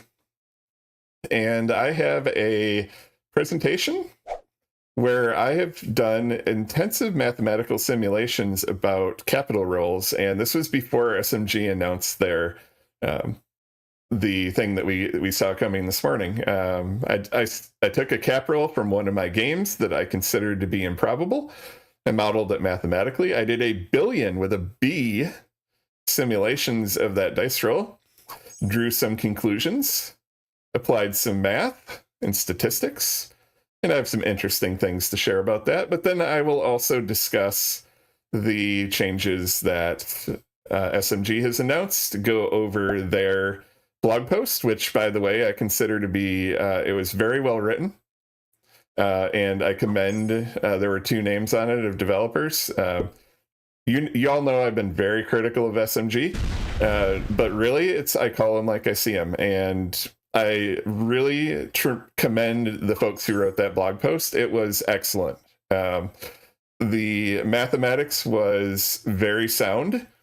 There's a couple little things that I'm going to point out, but nothing that changes the overall conclusions that they reach. So black has gone MIA. So of course the devil is in the details. We were all excited about the dynamic turn timer. It was going to add a second for every attack and stuff. And then you may have seen the video that I posted. I had Brock, who is a lot faster than me. We set up a 1v1 in the playing on the classic map, and just traded with each other until we each had like 400 stacks, and then I took the entire board, all but Australia, and Brock had a stack, and we said, see how much of the board you can clear with a 30-second turn timer, but +1 increment. We timed it with a stopwatch. We've got that in the video, and the result was less than encouraging. And so I'll give you a hint. Go watch the video if you want. I put the link to the YouTube. But if you go over and you watch that video and it did, okay, bye-bye, Black. Smell you later, buddy. All right, so White has Vienna. So White has been getting big over here now. So we'll see who White decides to go into. Anyway, go watch that video and draw your own conclusions about whether or not the way that they implemented +1 increment is good or not. So I'll let you draw your own conclusions on that. I won't tell you what to think.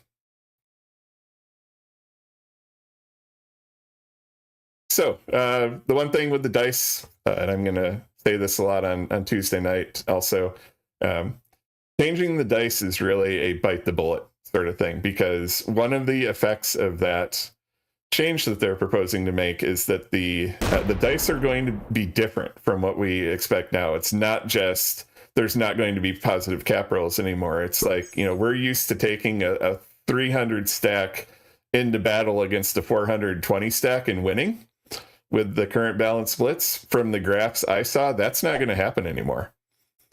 So I'm hoping that they keep, the basics, like, a 4v1 is always 100%, like, everybody's memorized that.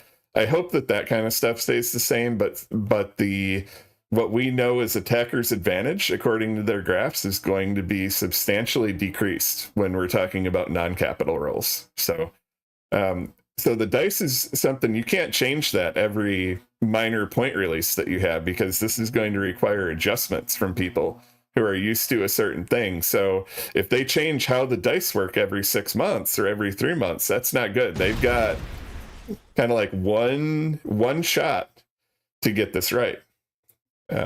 So that is not the kind of thing you want to pizzle. So I hope upon hope that they are able to implement that correctly.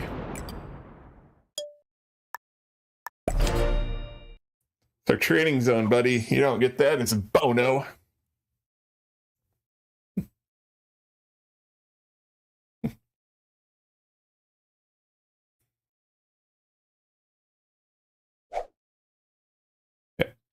So yeah, summarizing the graph that I saw, and it's the one with like the two normal distributions, aka bell curves. It's the two of those superimposed on each other, that one.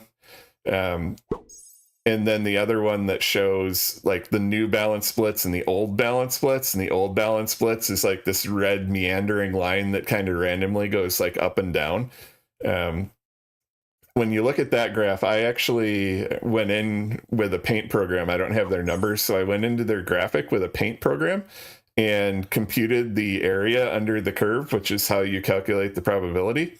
So the dice rolls that favor the attacker are going to be reduced by about 40%, whereas the dice rolls favoring the defender are going to be reduced only by, or I got that backwards. The dice rolls favoring the attacker, yes, are going to be reduced by 15%. Dice rolls favoring the defender are going to be reduced by only 15%. So it will become less favorable for the attacker with the changes to balance splits.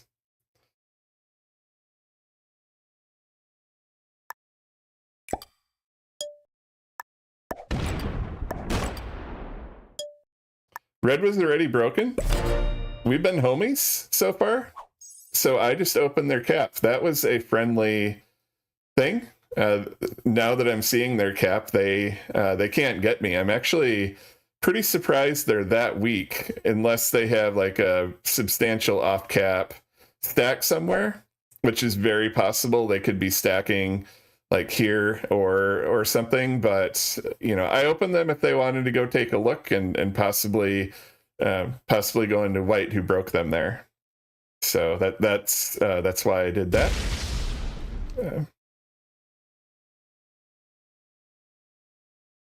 Hoping that they see that as friendly. Anybody know how old the oldest verified cat in the United States was? We actually had this one the other day, so this is more about like, do you remember? Are they going to take this as an opportunity? Or are they just going to take their bonus back? Come on, dude. I was being friendly to you. Okay.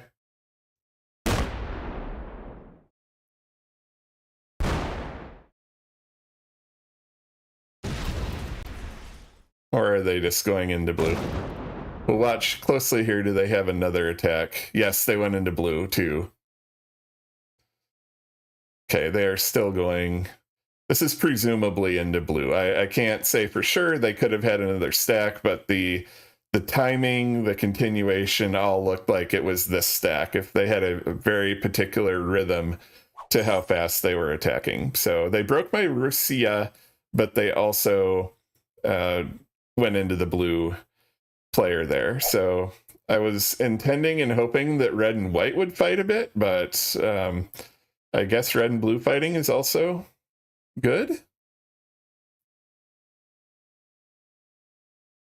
So I like that my cap is open now. I'm not really as concerned about the generation at this point in the game. I don't feel the need to set early. Would not surprise me if my cap was the largest. Here's some polka, if y'all want to roll out the barrel. That would be an old kitty.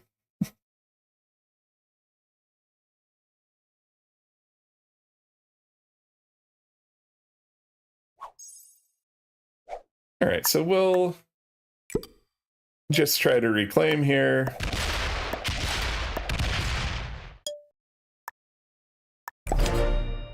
Again, I think that was red going into blue more than it was red going into us. And now we'll see. Blue's cap is open. We'll see if blue comes popping out anywhere. There. Okay, they're going that way. Hello there. I don't believe blue has ever seen our cap. Hello there.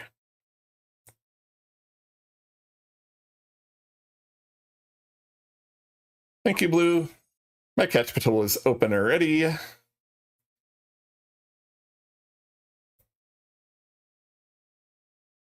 C-Man says, the thing you're not a fan of the balance splits is a much narrow in the graph of win and loss.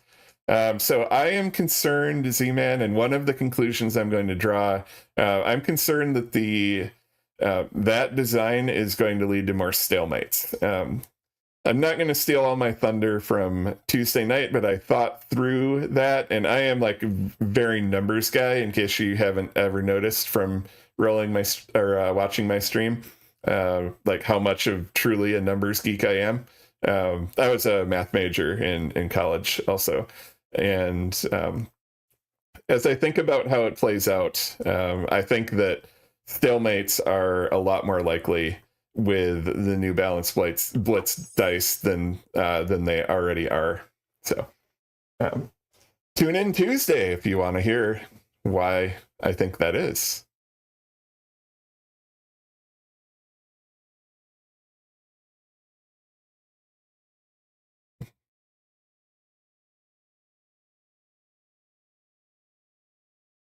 All right. Got Grace. She's on the other heated cat bed. Actually been very happy with the cat beds that we got. Those are heated. You can maybe see in the kind of upper left corner of those that there's an electrical plug, but it's not like an electric blanket where it's on all the time. there are like contacts in there, so it only turns on if there is actually pressure being put on it. And Grace is a little bit of a flumpus, so she has adequate pressure that she can put on. I'm not gonna fat shame my kitty though. We love our Grace. But the concept behind that is to make it safer from like not being a fire hazard or anything like that. So if we go on an extended vacation, we'll disconnect those. But okay, so blue, just gonna go that way now. Is red stacking on blue? I don't get it, but okay. In any case, we also have automated feeders for kibble dispenser for them, and then we recently got a microchip feeder because Grace will eat the vast majority of the food, and we need to cut down a bit on the amount of food that Grace is allowed to eat. And I hope Grace isn't listening to the stream downstairs. But we do need to cut down on that a little bit. So we got a microchip feeder. So when Mittens walks into the device and sticks her head in there, the little gate will open and she can eat as she sees fit. And then when she is done and walks away and the microchip is no longer present, then the little flap will close. So.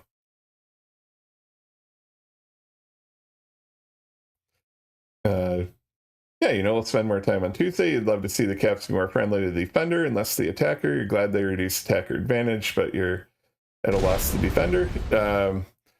Yeah, we'll have to see exactly how it turns out. The thing is that the one thing about their graphs is they didn't put numbers on them. So it's hard for me to like do a complete analysis. Like, I told you to do my analysis of, what I thought it was in terms of like who benefits. I had to actually take the image off the blog post and put it in a paint program and then use a pixel counter and count the area under the curve and all that. If there are numbers on the graph where they gave raw numbers, I wouldn't have to do that. The other thing that y'all may not have thought about, and we'll talk about it a little bit on Tuesday, I think you're all familiar with the calculator for risk dice that is available. I don't know if I have the link in the I don't think I have a command that has the link, but just opening a web browser here because I have this thing bookmarked, and I'll point you to the link so you all know what I'm talking about.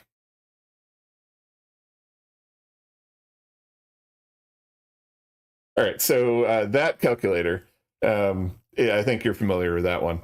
And so under that there's some JavaScript code, and there's Jimmy J. Risk, I think, was the author of the JavaScript code. I looked in there and viewed the source and all that to, take a peek at how everything worked. And then there are implementations basically of that algorithm. So there's the Aries the Fox bot thing that Aries the Fox installs for people who request it. BotPuddle has an implementation of that. TheStaticMage bot has an implementation of that Brock just used there.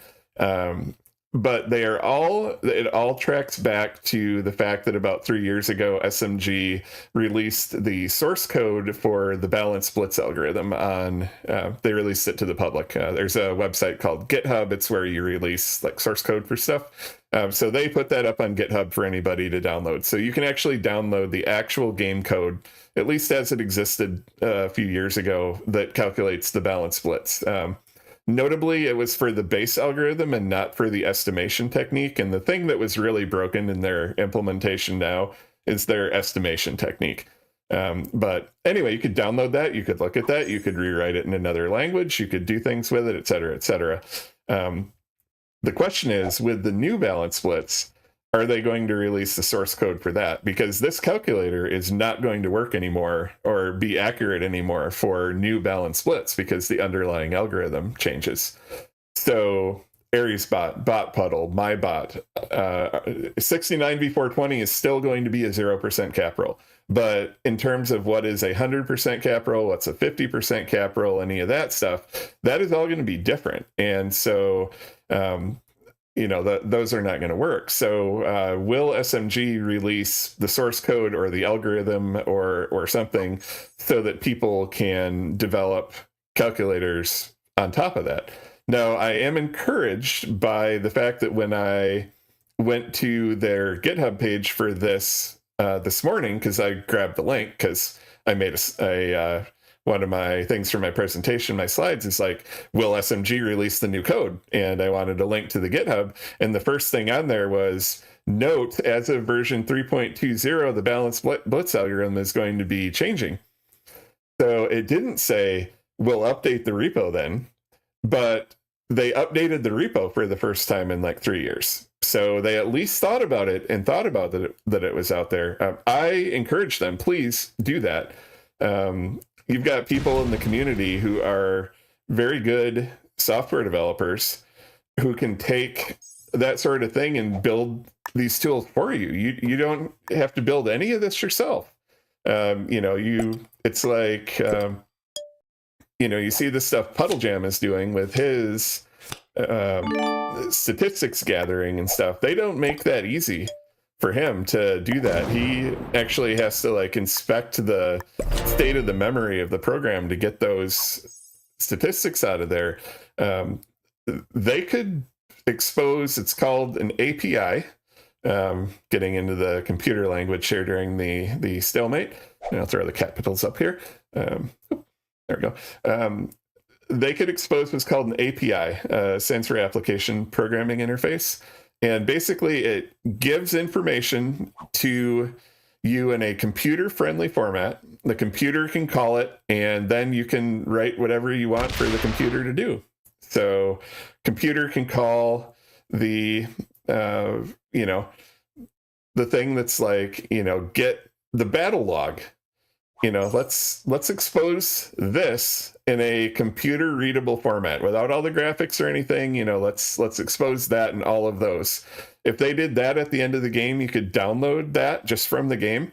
Anybody could make the tool that Puddlejam made. Who knows how to code, of course. Puddlejam is, I don't mean to say anybody and put down PJ in any way, but people who know how to code could take that data and write their own tools to do analysis on that battle log if they would expose that. But it's the whole, I run on Linux is my operating system. So the stuff that PJ uses to get the memory is like Windows specific. So I can't use that. You would have to be downloading an executable from somebody. Now PJ is like super trustworthy and all that, but really, he's a stranger on the internet, just like I'm a stranger on the internet. Would I download something that a stranger on the internet wrote and run it on my computer? I would be wary of that. But they could expose that. We could make this stuff open source. Anybody could get it. It wouldn't be just the select few or those who know how to code. Anybody could have all these tools, and it would just be amazing. And it costs SMG zero. They have no development cost for any of these kind of tools. They just put it out there and let the community run wild with it. And so I wish they would do more of that. So that would be cool.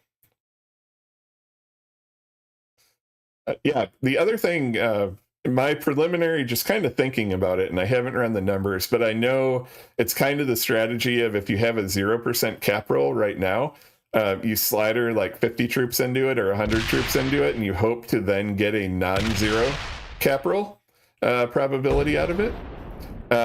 With the new algorithm, if the cap roll percentage is always going to be, are they going to go into red here? We're going to count the attacks. Okay, watching for another attack. Yes, they go into red. Okay. So the new percentage, if it's always going to be you losing more troops than the defender, I think the math works out such that would no longer be a workable strategy. I am not 100% sure on there. There might be edge cases. I would have to look at the numbers a lot more carefully than just like sitting here and spitballing it. But I think that strat kind of goes out the window. The other thing that I am concerned about, because I know the devs don't play the game at a high level, at least that's what Pete has said. I'm repeating what Pete said. I believe Pete. And I think I'm paraphrasing Pete correctly. But if the devs are not playing this at a grandmaster level, do any of the devs know about 0%ing troops on purpose? You know, they're adjusting the slider as part of the next update, according to this. I hope they don't remove the slider. Because they're like, oh, we don't need the slider anymore. You know, it's just all automatic now. Well, what about 0% rolls? That's like a key part of the game. If they take out the 0% slider and, you know, you're taking away a key strategic area of the game. So I hope they don't do that. And this is where, you know, I really am concerned about them not engaging with people who know this game super well. So, you know, cat trivia coming up. So it is encouraging them to see them. They have their new beta program that they announced. The unfortunate thing about that is they're requiring like signing legal documents with your actual name in order to participate in that.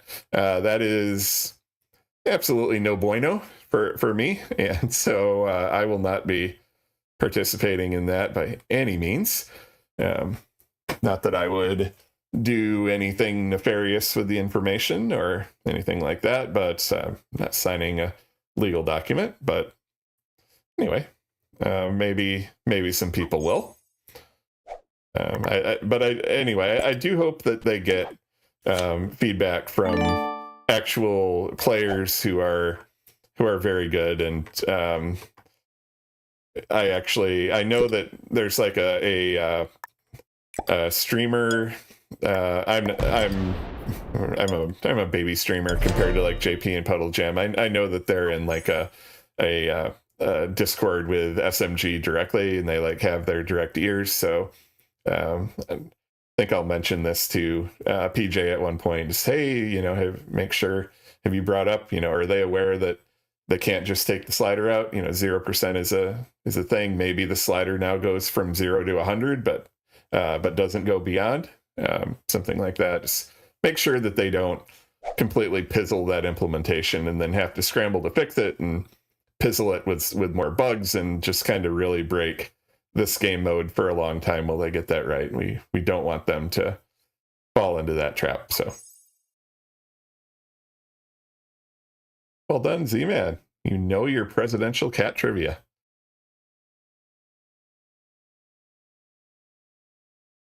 All right, so this game has proven to become somewhat of a stalemate.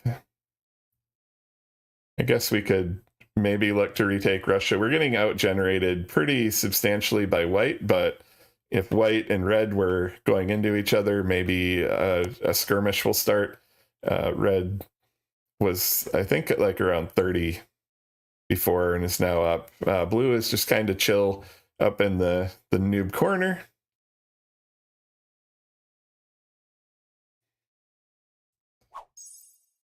So I don't believe that by any means I am the troop leader or anything like that. But I would not be surprised if I have the biggest cap at this point. So unfortunately, this became a step your cap and pass game way back. Remember that the black player? Ailstorm decided that they were just going to break us every single turn. We broke them once and they quit like a little baby. Ever since then, they were really kind of the agent of chaos. We were particularly weak, but we have not gotten any major battles with people. So plus 39 definitely helps. But, you know, the way you lose your plus 39 is when you've got, you know, hundreds or 200s. bumping into each other. So we saw red, this is their 5th attack now of this turn, 6. So they're going into somebody. And so I don't know if y'all like the turtle strategy. I'm trying to do what I feel gives me mathematically the best probability of success. All right, so we'll see if does white take a card and pass, or does white look like they're going to go ham into somebody here?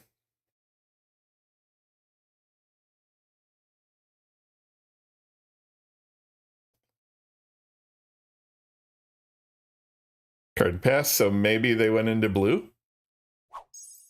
Hey, look at that, we held a bonus. Alert the press. Write a front page article in the newspaper. We held a bonus. And we may have just opened white to somebody, but oh well. It's okay.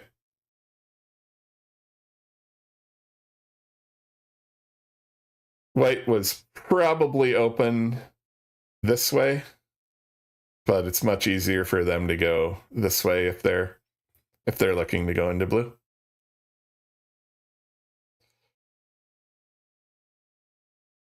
We managed to avoid quite a few ads by the ad that we ran at the end of the last game, the beginning of this game. I'm a zombie. All right, so red is doing something here. I try to time the ad breaks at times when uninteresting things are happening. That probably went into blue. Or was just taking the Germany bonus. Let's see what happens here.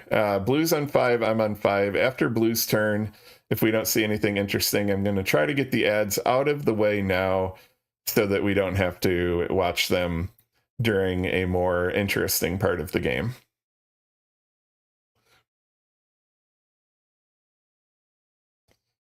Again, I have the ads turned down to the minimum that Twitch allows me to do as an affiliate streamer.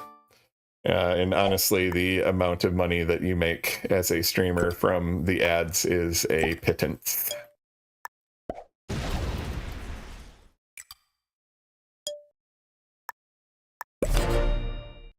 All right, we'll see what blue does. If blue doesn't do anything fun, we got 90 seconds of ads, and that is going to ensure that something exciting happens in the game, because as soon as I run an ad break, something exciting happens in the game. It never fails. Let's see if we see a blue stat come popping out here, though.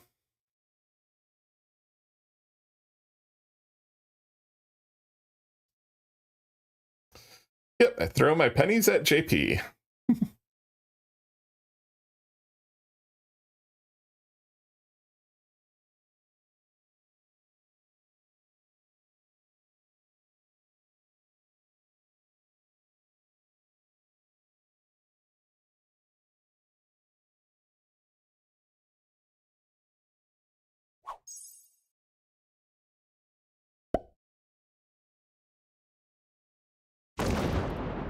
All right, folks, I'm going to run those ads now. Sorry, but I will be back.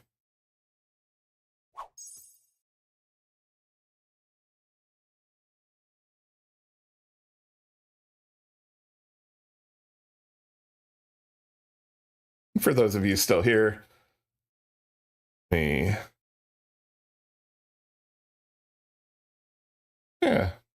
something interesting with my scene happened on my stream deck. There we go. Let me get that up. Here's the cap locations. White now has the Gascony cap. For those of you who have not noticed, there is a trading pocket between red and white anywhere down in Africa that is unbreakable. Oh, actually, no. I'm pizzling this. You can get in there through here. Never mind. Ignore everything I just said. So I'm not a GM yet. Yeah, thank you for the shock faces. Yeah, all of you. Why are you not subscribed yet? And I will tell you I'm being facetious about that. The answer to that question is because I am not doing this for the money. If you want to subscribe, get the emotes, miss the ads, show support, get a cool thing on the screen, whatever, and any of that stuff. Don't get me wrong, I sincerely appreciate that, and that kind of, it's awesome. It kind of makes my day. But I'm not doing this for the money, and 100% of what we earn, be it ads, subscriptions, biddies, anything like that, are going to be are donated to the cat shelter where we got Grace and Mittens. So it is a good cause if you're throwing the money this way. Again, though, I think that everybody needs to in some way be giving money to Pete, even if you don't watch Pete a lot. As the face of our community, somebody who's trying to do Risk full time, I'm glad to see that Pete is successful, but we as a community will be more successful if we have somebody who is the kind of standard bearer for our community. And it would be my contention that the current standard bearer for our community is the old Peteman.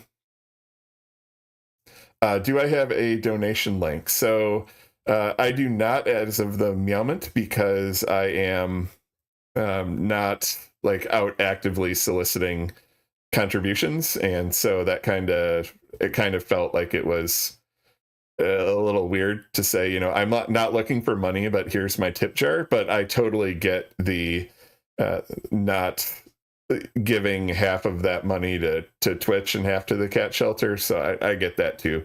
I'll consider it.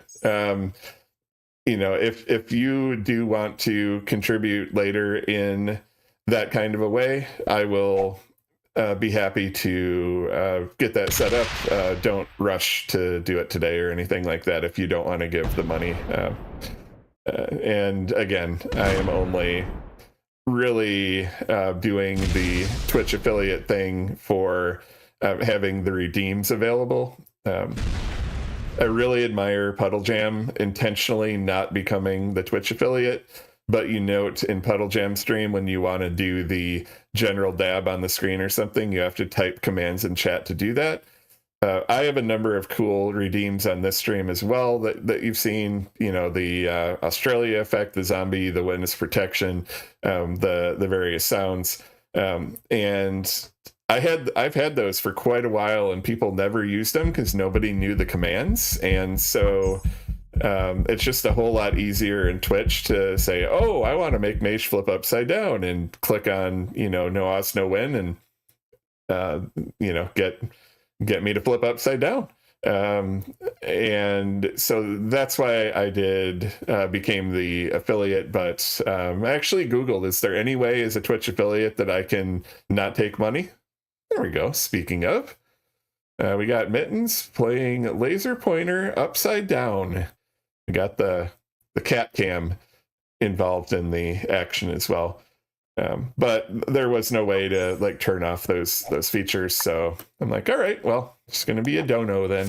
So I am just more happy. I'm just happy that you're here chatting, hanging out, Quiero Taco Bell. That's what means a lot to me. So thank you to those of you who are here. I am also, by the way, live streaming this on YouTube, and I've had exactly 0 viewers because I have like no promotion of my channel or anything, but I just wanted to make sure that's working for Tuesday night. I know that PJ has a lot of YouTube videos. There's no raids over there or anything, but he can at least throw them the link, and maybe some of the YouTube folks from the PJ stream will be able to also see the mathematical analysis of the Catpitals stuff. So.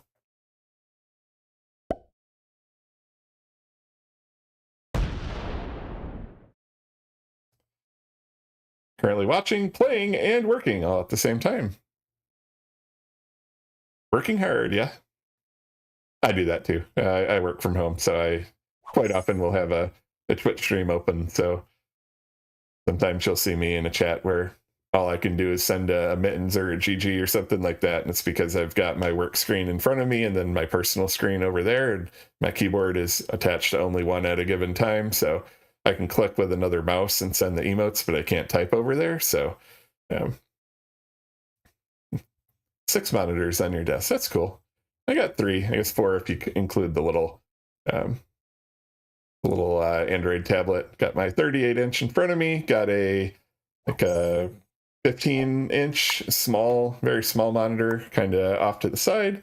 And then above my main screen, you'll see me looking up. I have a 1080p monitor up there that has the current output of the stream.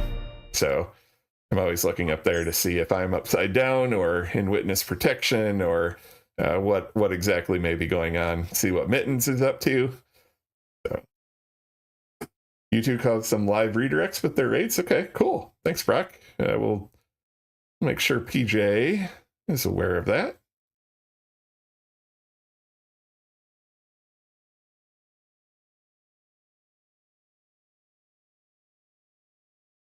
So this is a song about poutine, by the way.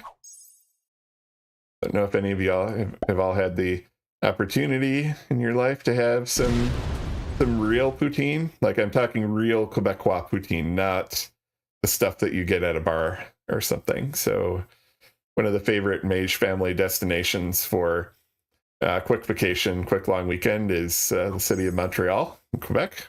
And we were there last summer. We've been there the last 2 summers for a weekend. And Mrs. Mage was sleeping, and it was time to go get some poutine. And I wanted to find a song to wake her up, so I Googled or YouTube searched for a song about poutine, and I found the song that you just all heard, the Poutine Dream. So set it right next to her in the bed, turned it up to max volume, and turned it on. And when she got done raging, she realized that she was hungry and that it was time to go get some poutine, and we did.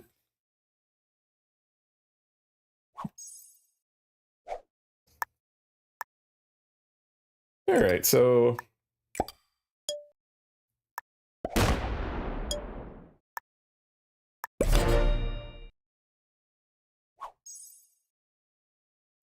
sorry about the appearance here of the game. I'm not just trying to watch the turn count, trying to figure out where everybody might be in terms of generation, capital size, that sort of thing. And there's not really a super good way to tell. Looks like blue got broken a little bit. They only started that last turn with 8, which would suggest capital and Scandi. So they could be broken from this side. I don't really care if I get broken at this point. I'm happy with a large capital, or as we say on this stream, Catpital.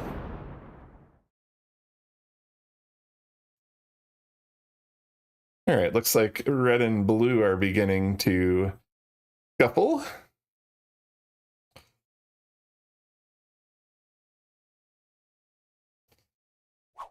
I saw white here, but red has been taking this, so white with Vienna is still open up and around the top if they want to get out, so keeping the white cap closed is not really a concern as it normally would be. The red cap is down here, that's buried. This is Donetsk, not a great cap here. Blue over here in Oslo. We do have a Gascony cap. We believe that is probably white, and then we have a cap probably down here that we haven't seen yet, and we believe that would be white's original cap.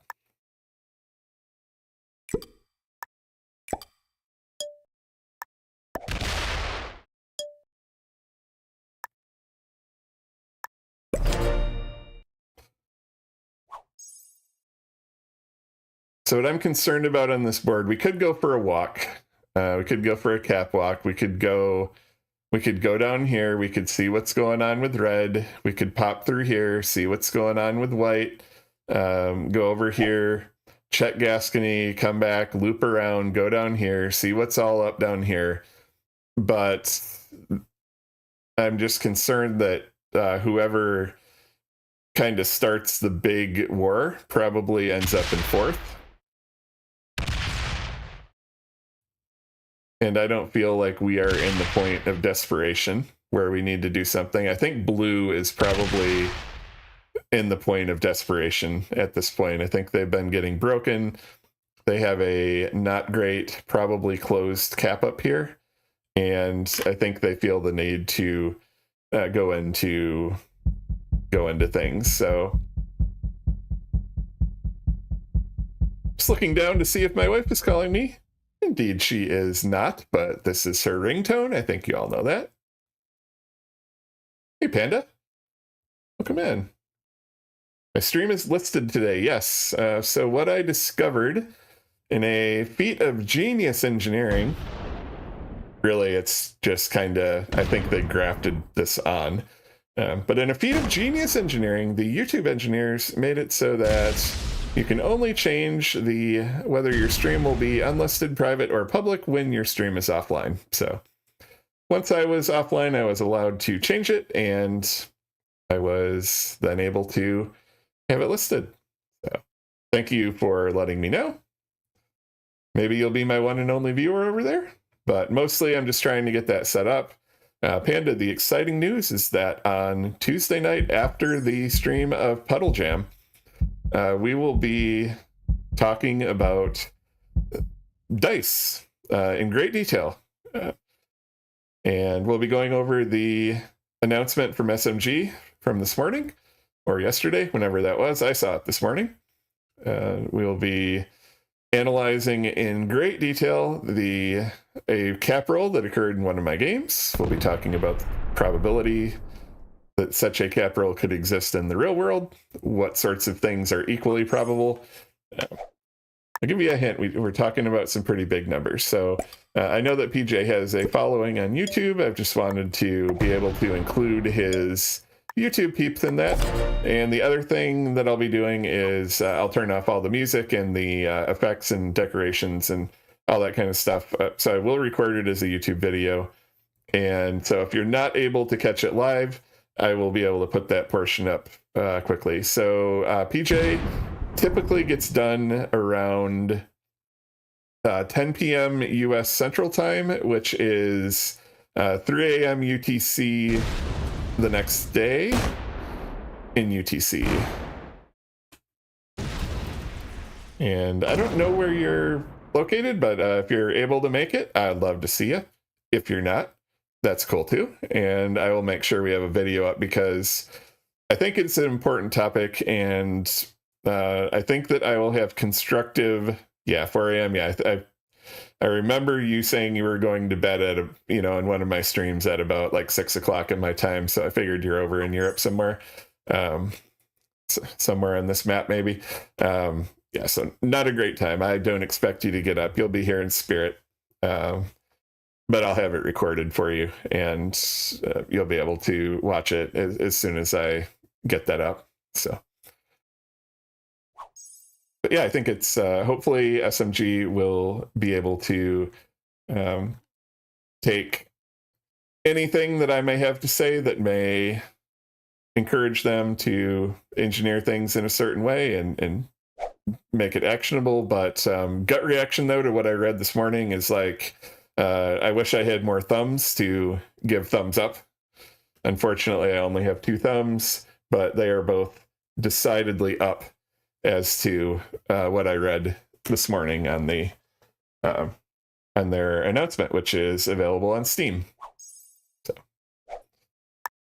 all right, let's take a little bit of a walk and just kind of see. Okay, blue got there. I may have just broken their Russia. I'm going to let them hold that. I don't know if they have that or not. No. I hope I didn't just break blue's Russia. Blue and I have been homies all game. So I think we need blue to kind of counterbalance out white, red. I don't think anybody is at a state here where they could kill somebody, but somebody is definitely approaching the state where they can they can go into somebody, probably take fourth or third, and then the other person gets fourth or third, and then there's approximately equal 1v1. The other possibility is somebody just bots out. So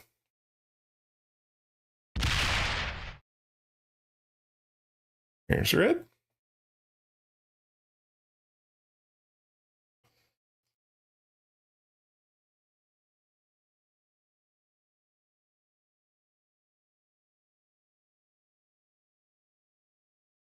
Hey, Funky Panda. I guess that's you, Panda. Hey, on YouTube, welcome. One unfortunate thing is that my bot with the cat trivia and all that actually only works on Twitch at this point. If I get to a point where I see like an actual substantial YouTube audience, I use a program called Firebot, which is an open source chatbot that currently only supports Twitch, but if I have a personal need and desire to do YouTube things, I can work on getting, possibly work on contributing some code myself so that the cat trivia and all that stuff will work over on YouTube. So Puddle Jam uses a program called StreamerBot, and that actually has native support for Twitch and YouTube. StreamerBot's a great program. However, StreamerBot is written in a language called C#, which is pretty much a Windows specific language. And although it is possible to get a C# program compiled and running on Linux, it is very painful, especially with the old version of C# that program is using. And so I am not readily, easily able to use StreamerBot on my stream. So that's why we're on Firebot. With that said, Firebot does some cool stuff. He's tracking the cat treats. It is tracking Twitch financial support. Ooh, red only getting 7 now. So every time you sub or donate bits or gift a sub or any of those kinds of things, it's actually writing that out to a file that I can later import in the spreadsheet to give thanks. We have the credit scroll at the end. It powers that. And all of the redeems that you see, it's orchestrating most of that as well. So good software by the Firebot folks. And been very happy with it.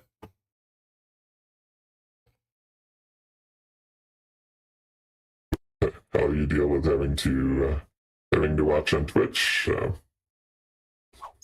Well, not sure what to tell you.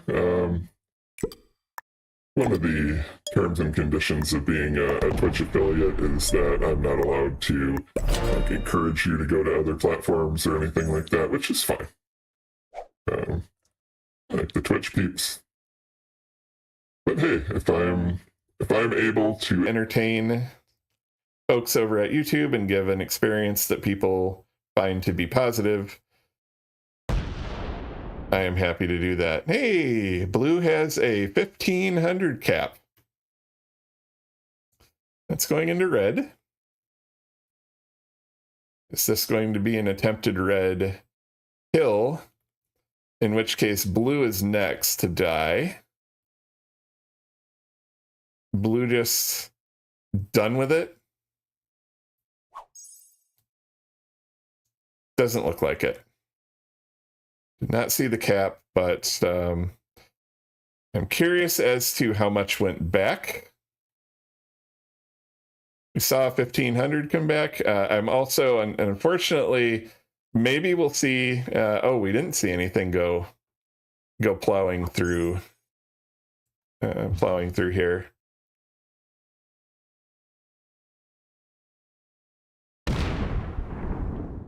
All right, so there's 887 on Vienna. Looks like white's taking a gander at what's going on. The only thing about me taking a gander this way as to what may be going on is that I close my cap, and I do want to keep my cap open. As long as I have this cap open, I remain a threat on this board. As soon as this cap is closed, I become a relatively easy block. The other thing I could do is go down here through Orient, but I am... maybe blue just ended up taking that. Maybe not. Mr. Bo Skidley, welcome in, sir. Thank you for joining me on this fine day. I don't think we're getting to GM, Bo. We were at 25, 9, 22 or something like that earlier in the stream, and then we ran into a couple beginners that just decided that we were, hitting pink is a fun activity for a beginner. So we ended up with a fourth and a third. The third, in all fairness, we pizzled. We could have taken second on that. Anyway, dropped us down below 25K. Not sure when this game is going to be done. This account will actually drop down to 16K. So depending on when this gets done, and depending on when Puddle Jam gets on, I might, just for the sake of seeing if I can get it to GM, might just play Classic Prague a couple times, and hey, they're quick. If I get it done, great. And Classic Prague World Dom, not Caps, because Classic Caps I would be sitting here all night. But see if I can get the points. If not, I completely pizzle it. I drop to 20K.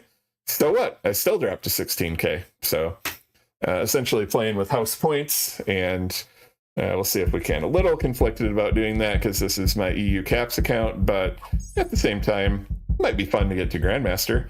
+3 indicates that our red friend is not on a capital at this point. What is going on this board? And are we like the troop leader at this point? Things are afoot. Yeah, Bo, Cap Dice Talk Tuesday night after the PJ stream. Hope that you're able to see it. I will be putting it on YouTube afterwards if you're not. But I think that you'll find it interesting, especially with the announcement from SMG this morning, which, by the way, as I said earlier and demonstrated, is getting 2 thumbs up for Mage, and if I had more thumbs, I would give more thumbs up to it. A couple details in there that we need to make sure that they don't pizzle, but generally speaking, I think a good, solid improvement for the game, and we'll have to see how a couple of those concerns turn out. But, they're doing something about it, and that is a wonderful and good thing.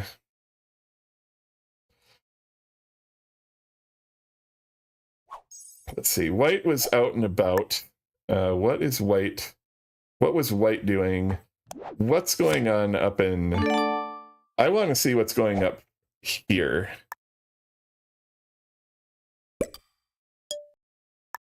Because I'm just curious.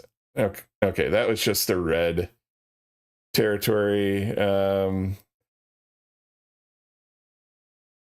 not going to check the blue cap at this point. If that was also red, if Stockholm was red there, I was going to hit that to check the blue cap, but for now, I'm not going to check the blue cap. Bo asks, what was the SMG message? Go in the JPizzle Discord in the general channel. I have a link to it there and my initial thoughts about it. So that is easier for me to tell you to go to than for me to actually try to find the link and post it here and risk like my browser dying or something. So head over there.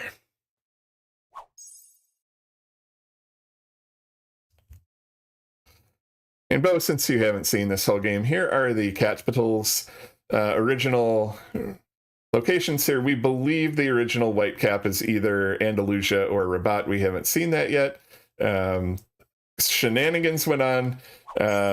We believe white still has Vienna. Red lost their cap to white. Blue is probably still up here, and given the cap count leader, this is probably white, and whatever is down here is also probably white. And if white has, oh no, that wouldn't make sense, would it?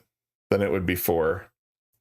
All right, so something's slightly wrong in the math, but anyway, black player decided after about 3 rounds that every single turn they were going to break us and only us, even though it really didn't benefit their game. So we went into them one turn, and they quit like a baby. There's your recap. We've been carding and passing ever since. Blue has been a homie. Red has largely been a homie. We've skirmished a bit with white, and we have mostly carded and passed because we had a garbage spawn. We did have a 3 in Sevastopol, but we also had Donetsk, which we chose to take rather than Sevastopol, and maybe that was our mistake. We believe that there is a possibility that we might actually be the troop leader or close to it at this point.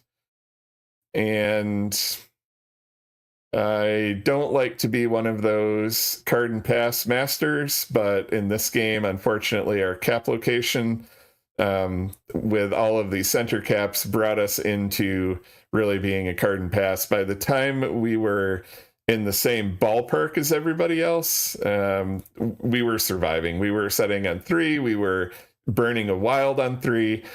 We were just trying to keep from getting killed. And so by the time we caught up, the game had already entered the stalemate phase. So that's my excuse this time for why this has largely been a card and pass initiative. Yeah, exactly. Quitting is the only sensible option when you're a child about things not going your way. Yeah, when you're going to play like a child. All right, so there's red. Some of red. How much of red is left? Do we go looking for red on 5? Blue quits. Okay. Okay. Blue quits and red is on 5.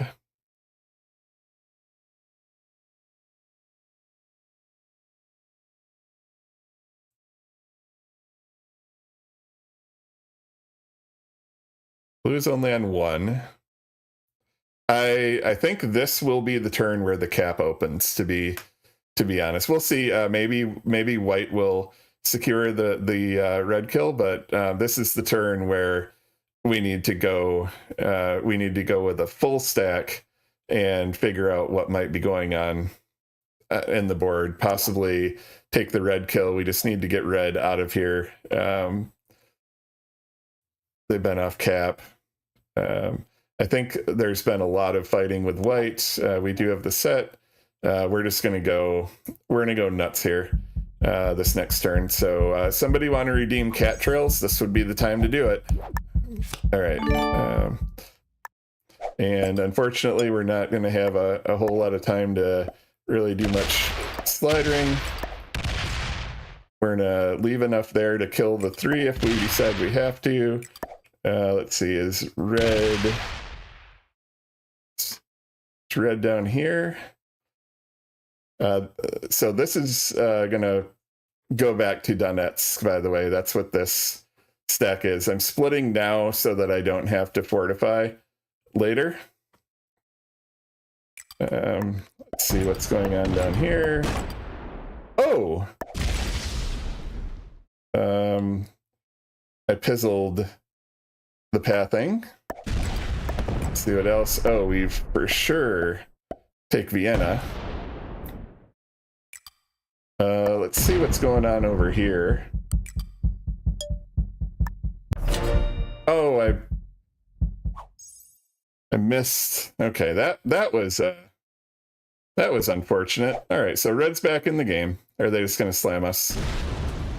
Or are they actually going to take the cap? That is so unfortunate that I didn't hear the thing. Jeez. How was the music volume? It's like I didn't hear that heartbeat until like there was 1 second left in the heartbeat. Is Red not going to go take a look? Okay.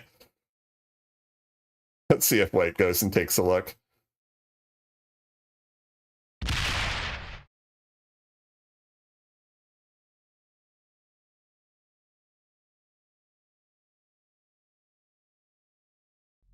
Red pizzled my pizzle.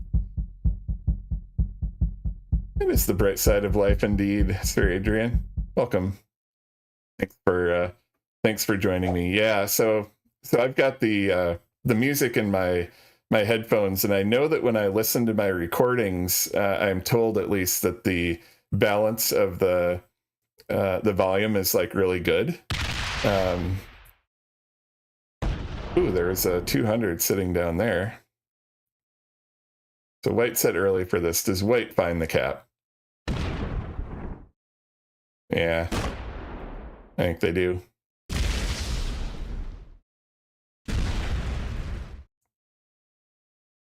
That's okay. Because the cap we really want is this one. I won't have a set on 2. Okay, please weaken that one. Yes. Fortify. Oh, no, they didn't. It's unfortunate. So the cap I really want is going to be Greece at some point. For now, we're going to go on a brief exploratory quest. And we're going to go down. We're going to see where this other cap is. Andalusia.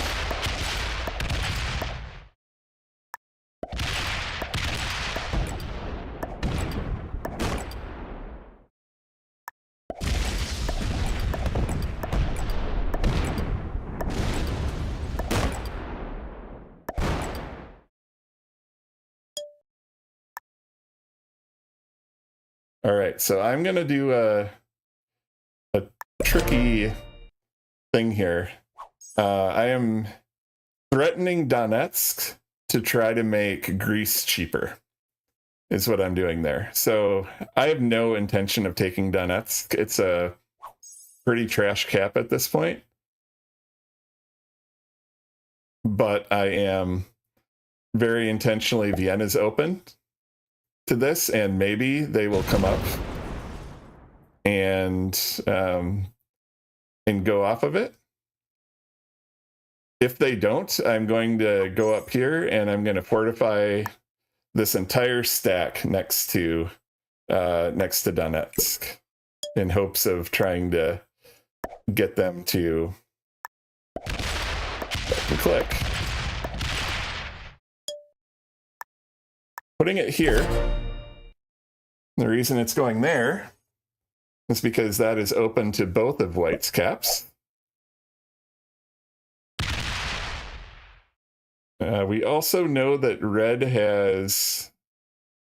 probably has a cap here now. Probably has Oslo. I've not seen a whole lot happening over here with Gascony. I don't know if blue still has a cap, if that is perhaps the blue kill, or if there's more blue somewhere else. Okay, they opened Vienna. That's good. Thank you.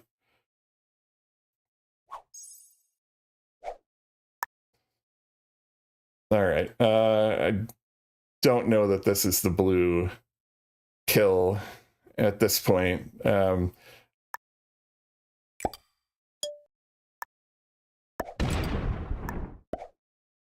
We're going to ask nicely for our cat back.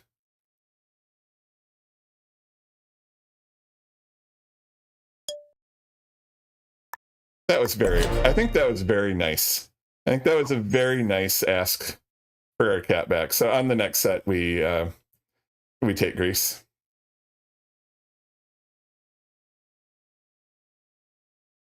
By the way, if any of you disagree with my play or have better ideas for me, I am all ears. I enjoy having the chat here. I don't consider it cheating if you're thinking, hey, Mage, you shouldn't have left your 898 in Orient. You should have put that back on cap. If you have advice like that for me or anything, I am... Yeah, do that, please. Absolutely do that, White. Do for sure. Do that.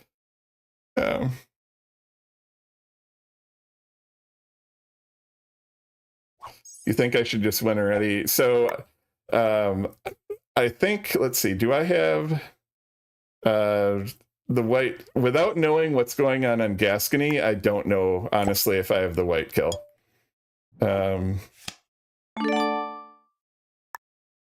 But the next step to winning is taking the grease cap. That is for sure. And we get a good roll on it.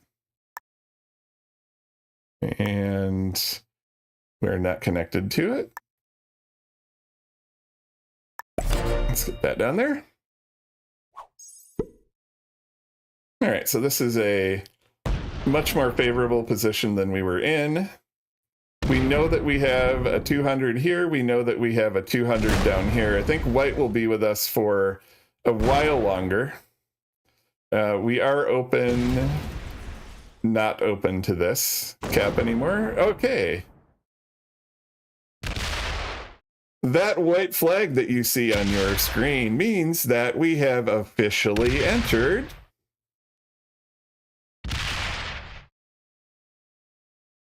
the 1v1. And if you were to tell me that red was going to be the one that survived to the 1v1, we're going to set after red here.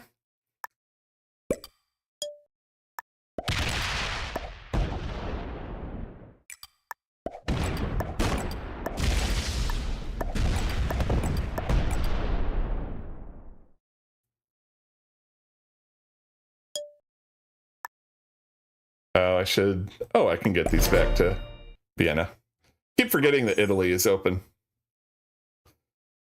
All right, so we let red get the set here. Let's see what they do with it. I'm assuming they're going to go breaky, breaky, smacky, smacky. And then, yeah, so they are up in Oslo. I don't know what's going on with Gascony. I want to go check it. I don't really care much about it because Andalusia is here and will be blocking this. So I have this whole pocket down here on a 1 point, including the white kill guard, or on a 2 point, a 2 cap point. One of the caps, which I don't have, but which is going to be impossible for anybody to get through.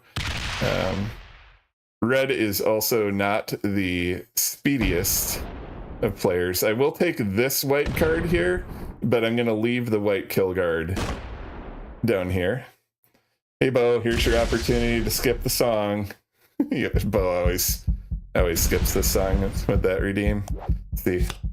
I actually have a set on 4. That's favorable for us. All right, so I'm taking this just for the gen. And then I'm basically going to go, there it is. Let's see, we'll slider this one. Okay. Nobody's going to skip this one because we all know that everybody wants to be a cat. All right, I didn't know if they had a stack down there, so get this. Let's get that on a block.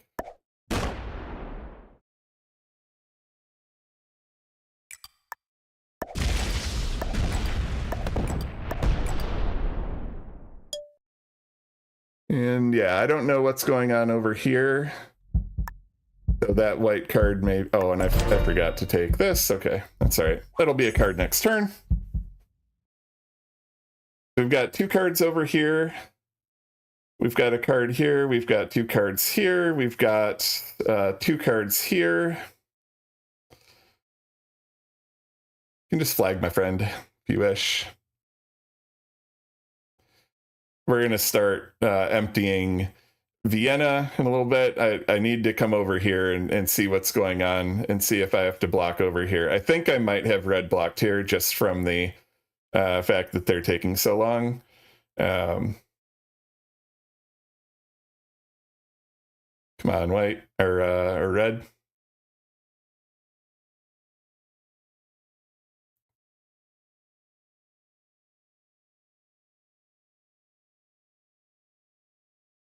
What did red get? Red got 8. So red has Scandi. Red doesn't have this or any of this. Or they don't have that. Is there maybe like a stack in London or something? Anyway, we need to take... we need to go over here and do an investigation. Okay, we're gonna... Let's see, I don't remember what sets are... But we're gonna not allow red to get that. Okay. And then we need to see what's going on up here. All right, so red, assuming they have the Oslo cap, it is open. All right, so we're gonna leave a substantial contingent there. Get this here.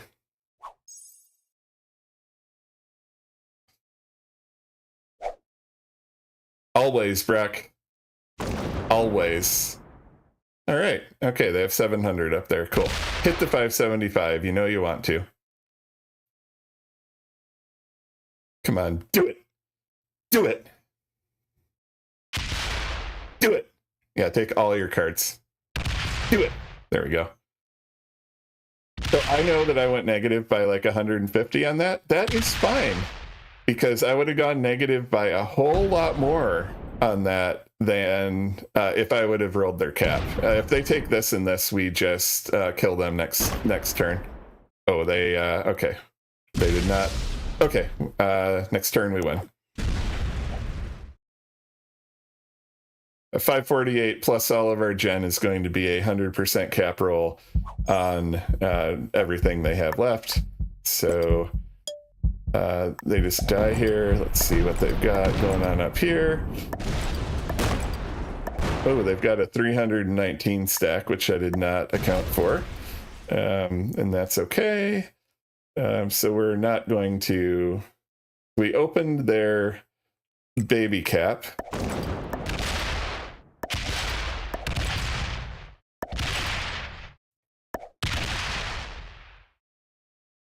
All right, so we don't have them completely card blocked yet. Let's see. Where do I want these?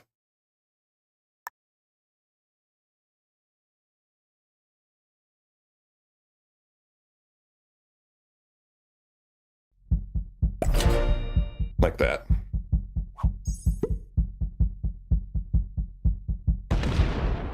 Hello. Bonjour. Maybe I should have put that back one more. Okay. That is exactly what we were hoping was going to happen, because now the cap is closed and now they are card blocked. The flute, ask not for whom the flute plays, my red friend. The flute plays for thee.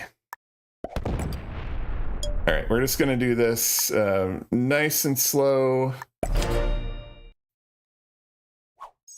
until we get our next set. Actually, yeah, we will end the game on the next turn. And I'll have to see how long it is until the season ends. I do intend to play one more game. It may end up being Classic Prague. I don't know. Let's see how long we have left in the season, just to see if we can get this to Grand Master, because we want to be a Grand Master. All right.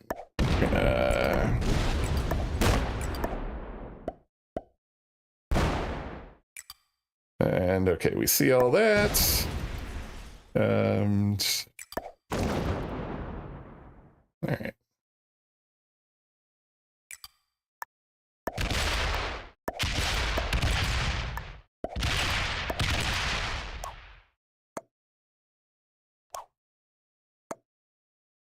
Watch him be in Spain or something.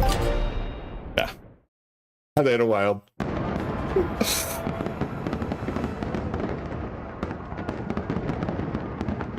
Right.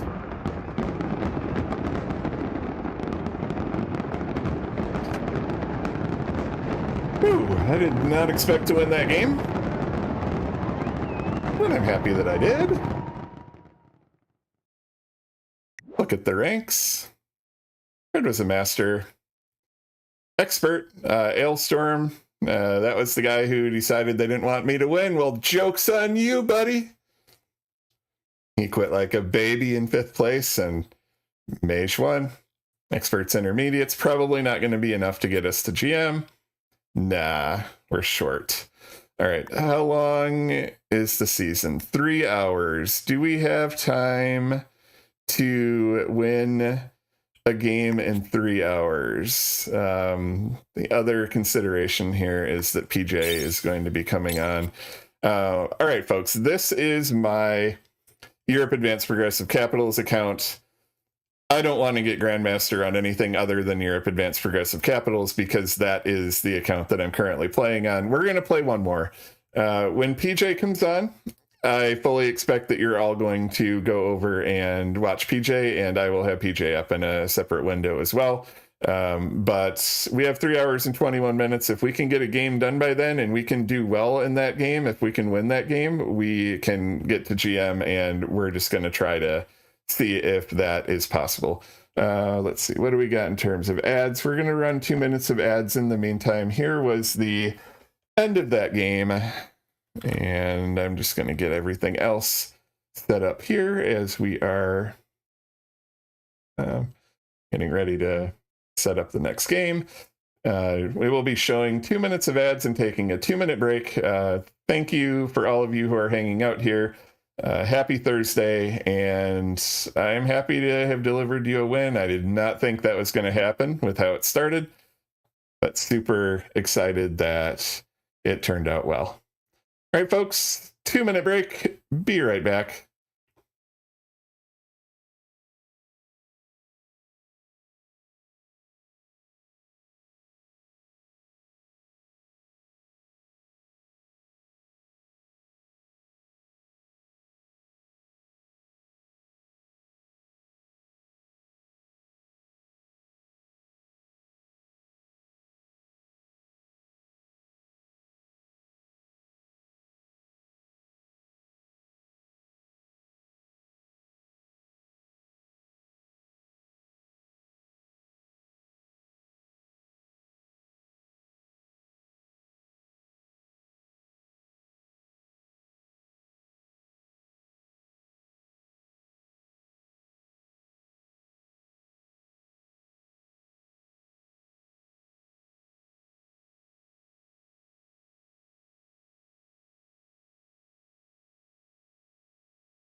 And we are in the somewhat unusual situation for Europe Advanced where there's actually nobody joining our lobby right now. The only player who joined the lobby was the red player from the last game, who we fist bumped and then kicked, of course.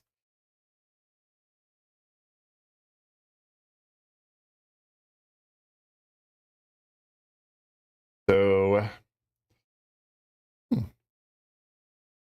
I'll put it on this one. How's everybody doing today?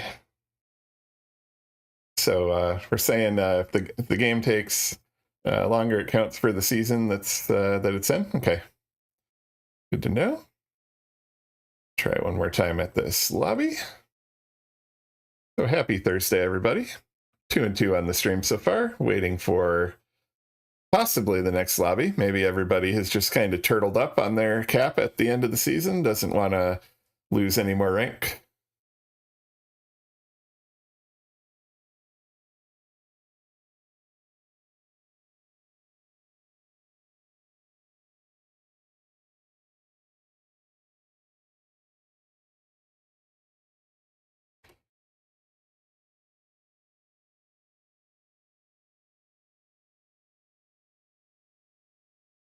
I am just seeing if there is, while we're waiting for the lobby to fill here, actually I'm gonna drop it to do that with it. I'm gonna see if I can get the article up on the dice, and I can just give a quick read and react to that. It'll take me just a moment to oh, and suddenly there's 5 people in my lobby, so that's probably not going to happen. All right, we're gonna put that thought on hold. That's a good thought, but looks like we are appearing close to getting a lobby fill. No pressure. Mittens is watching. Yeah, Mittens can give me all the advice that I need, because I cannot make it to Grandmaster without the assistance of the finest feline Grandmaster in the United States. We have a lobby. All right, so we're gonna hold the thunder on the Risk dice updates until the next time, Tuesday nights, after the stream of the jamming of the puddles. Let's see. London looks interesting here. Brock would probably like Mercia. So this blizzard here, I don't know, there's probably like five caps in Scandi or something like that. Donetsk again? Yeah, Donetsk was good to us. I think Purple will be upset with the Sevastopol situation. I am looking at, similar to Donetsk's though, Kharkiv as a possible cap location. Let's see where. Okay, so Purple is going to go down here. I see all of Russia. I see only one potential capper after me going in Russia. I'm looking carefully at this. I think that green almost certainly goes up here. I don't know, maybe not. I'm going to go and we're going to choose Kharkiv. The Telestrator up. Telestrator application, by the way. Hey, look at that. I was right about green. Telestrator app that I am using here is something that I adapted from an open source project written by somebody else, and I added some things to it, so I'm actually able to use this pen, draw on my Android tablet, which has a mirror of my display, and draw whatever I want. Like, please sub. And of course, I'm just kidding by that. And then I have an undo button, so I can get rid of that nonsense. Alrighty. Again, thank you for all of you who are hanging out with me this fine Thursday afternoon. Possibly here the last game of the season. We'll see how that works out. We are at the cusp of Grandmaster. I believe any kind of victory in this game would get us to the Grandmaster rank. Looks like Purple is going to be taking that bonus potentially on turn 1. We know they have another 2 to hit. Do they hit? They hit Jejel as well. So they have now taken West Africa on turn 1. How much do they actually have? That is a weak cap. Do I J-Pizzle their cap here?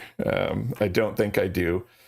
Do I go for like a sneaky France? Do I start working on Russia? I obviously have to get this out of here. Let's see, trying to figure out the most efficient way to get that out of here, though. Probably just going to be fortifying the 3. I don't want to add additional troops over there. We're going to start up in here. Let's get blue out. And I should have probably got some of those to my cap. All right, sorry, we're a bad neighbor to green.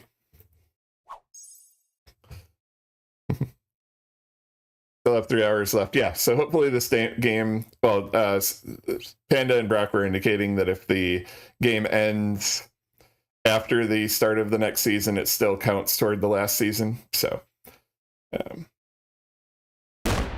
but honestly, if we're in a, if we find ourselves like in a 5-hour game or 3-hour game or something, Grandmaster isn't that important to me. I've got a family. They're going to be hungry. I want to watch Puddle Jam tonight. Unlikely that we're going to be playing a super duper extended long game here. We'll see.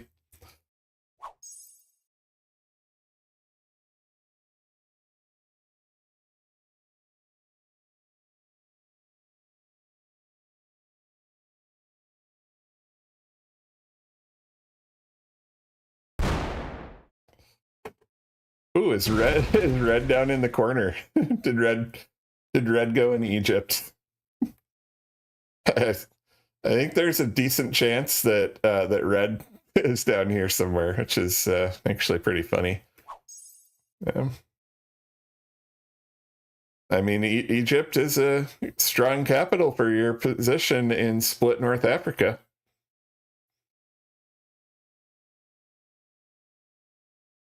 So we're red knows where we are here. So I don't know if we're going to get the turn 1 or turn 2 Russia. I don't think we are. Okay, Prussia maybe for yellow. It looks like. All right, so yellow and green are going to be making acquaintances soon. Don't know really anything about yellow at this point. I think I do. I'll only get 5 this turn. I think we have to hit red out of here. All right, purple got broken. They only started with 7 total, so somebody came in and broke them. I think we take red out of here, and then we'll see if we can get this 3 out. We want to make nice with green if we can, because ultimately green is going to be coming. So we will allow green to get their bonus, and we just want to be friends with them. That they don't know yet why we want to be friends with them, but we're going to see if we can, be friends. Get the 3 out of there. Assuming they'll hit the 1 and the 2, and that's cool. So if you get a 7-hour stalemate gamble, the stream will have long ended, and the mage will have long flagged, because as we talked about previously, okay, so they're going for Scandi and not for that. As we have been told, the game counts for the previous season, and if I'm not going to, I'm at 25, 821. Can't go any lower than 16,000. And even despite this crazy elo system, I have never seen anybody drop 10,000 points from a 6th place finish. So Mage is going to go get dinner with the family long before we get into a 7-hour stalemate. We'll just say that. And that'll be that. 15 are ready for yellow. I'm assuming they must be snowballing somewhere in here. They haven't got this yet. So we'll see if we can take the Russia.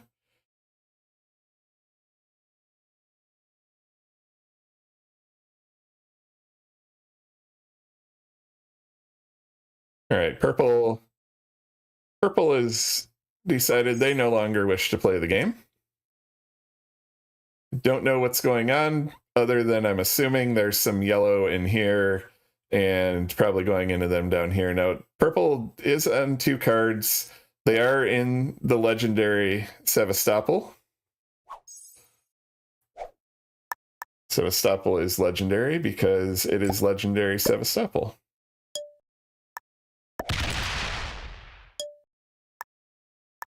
All right, we will see if green decides to break us. We evacuated out of their bonus as best we could, sent him the fist bump, and I didn't try to roll their cap even though it's a 5. All right.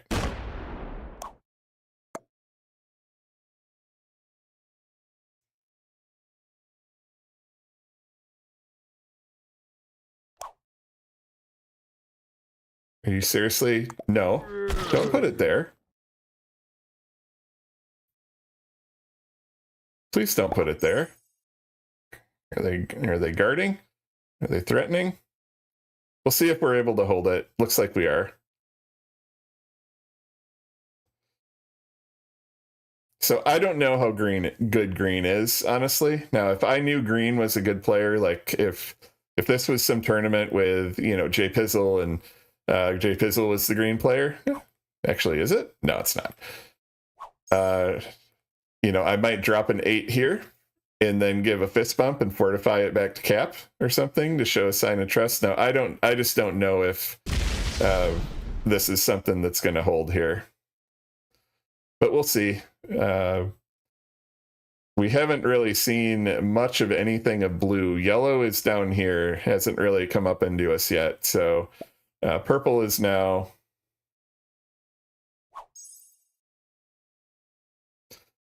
We have all sorts of music on the stream, by the way. This is chicken yodeling. You hear everything here, folks. It is our mission to expose you to culture. All right, so we have the eventual kill guard here in Sevastopol. We're just going to get out of green's way. We're gonna hibernate that in Paris.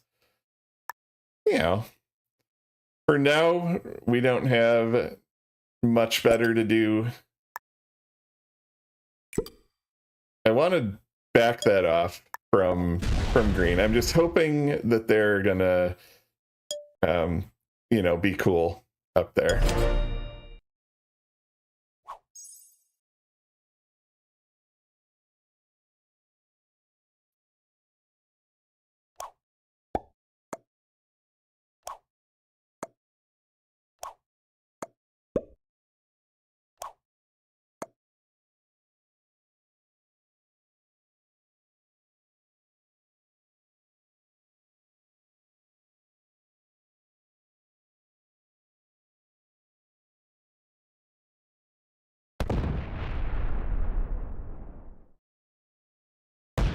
They have a stack of some kind in Galicia?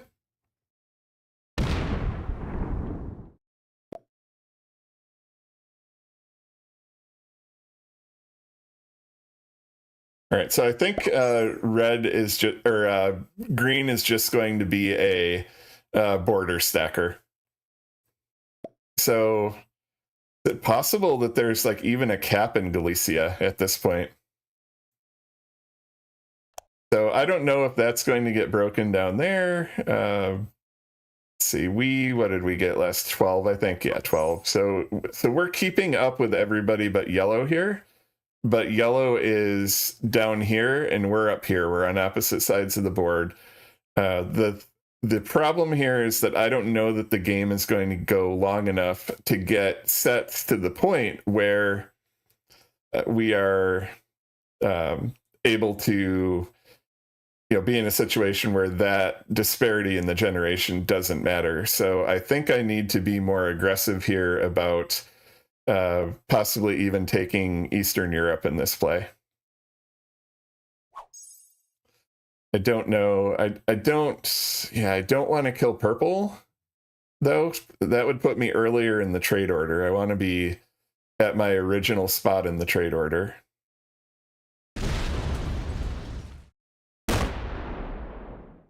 Okay, what is blue doing? Blue going back down into that bonus. All right, so blue did not take purple out of the legendary Sevastopol. And let's see, are we... I don't think we're going to be... all right, so there's yellow. And so we're going to do that. So yellow has the Hungary cap. I would have pictured them as being further down.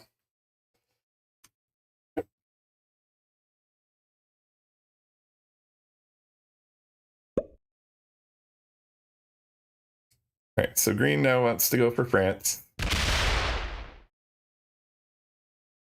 That's fine. Ooh, they want to go to Italy. I don't know if that's going to be fine with yellow.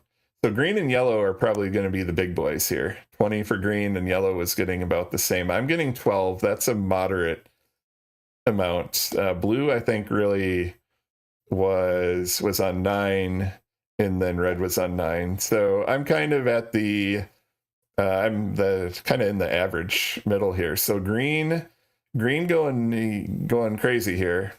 And that's actually good for us. I think with I'm hopeful, at least, with the communication up here that we had. Notice he's not stacking this anymore. I didn't want to make it an 11, then he would need to make it a 17. We've got that there. It might come at some point and break us. But I think, if green has a border up here that they don't have to worry about, they can go on their other ambitions. So they, I believe, went into yellow. Sets are starting to come in. This is the first round of trades. 4 is not particularly impressive. We are set up to receive the 8.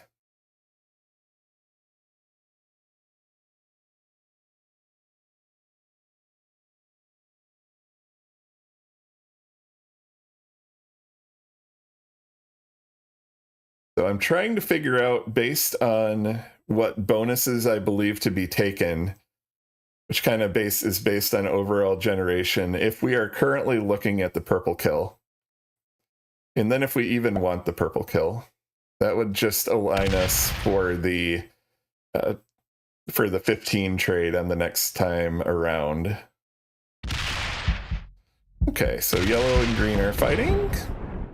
That's beautiful. I think we'll leave the potential purple kill for one more turn. Let's see, do we want Roman? Do we want Brittany? Actually, just kind of based on where things are, I'm gonna do that. Get him up here, just kind of keep him out of the way. And what do we want to clear out? Yes, probably that. We're just gonna go here, strong cap, until we kind of have a better understanding of what might be going on. Okay, so 22 for green. So that's more than Noob Corner. They didn't hold Italy. We saw them go through hitting yellow. Yellow's down here. I mean, the only thing that really makes sense is that they also have Spain to be getting 22.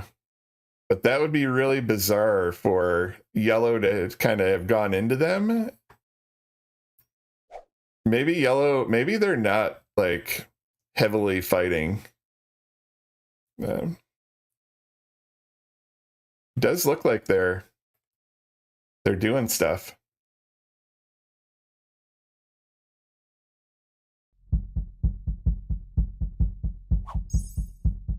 Okay, so red's still getting +9. Do they maybe have this split bonus?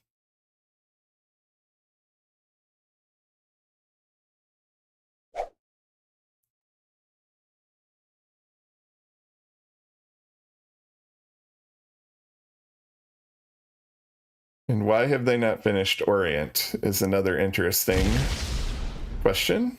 30 stack. Are they searching for purple? I think they are.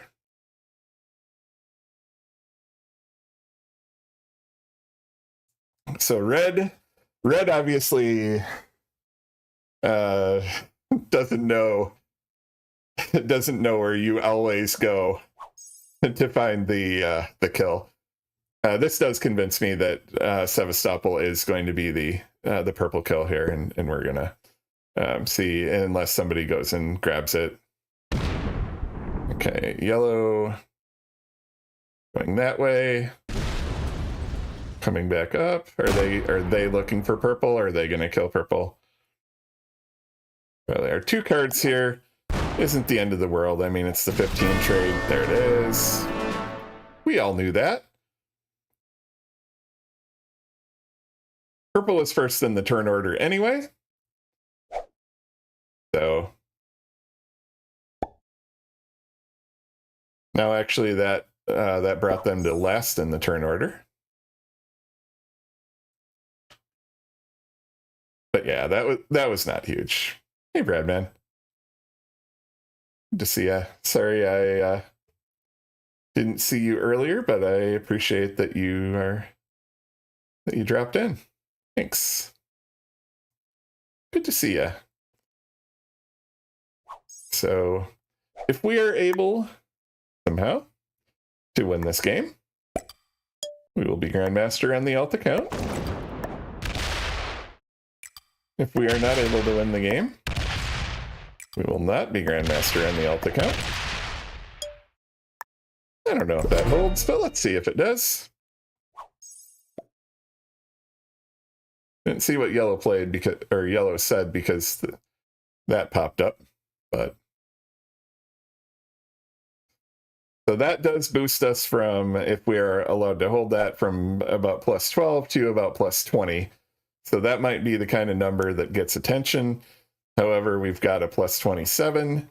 We've got a 17. So, and we just kind of not really sure what blue is really doing, but haven't really seen much from blue. My only suspicion here is, what if blue is somewhere in Orient? Because I'm trying to figure out why the heck red capped down in Egypt and has not finished Orient yet. Like, that is a huge mystery to me. Like, we've got these stacks here coming up, but like, if you were down here, this was the bonus that you were going for. Like, why, for what reason have you not finished your bonus if you're the red player? So these are the caps. We don't know where the final ones are.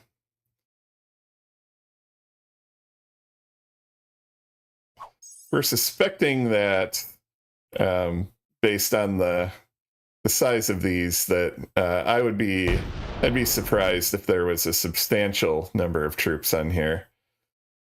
Fortunately, everybody is going into what I conveniently refer to and call not us.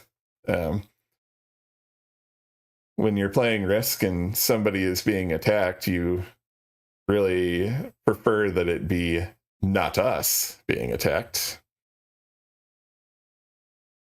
So where could blue possibly be? And is blue potentially killable? Unfortunately, our Catpital is closed. Hey, give thanks. All right. So, Brock. Thank you.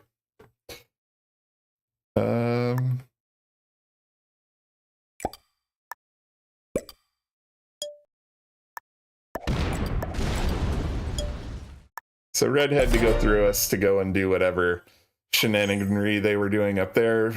Green now getting 30 a turn. So green is other places than just up here. Yellow has gotten shrunk down.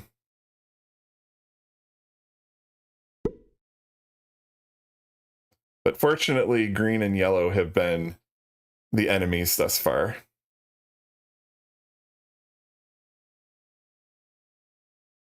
Where else is green doing green things?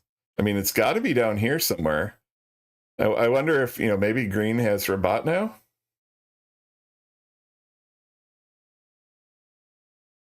And green just getting like super duper big.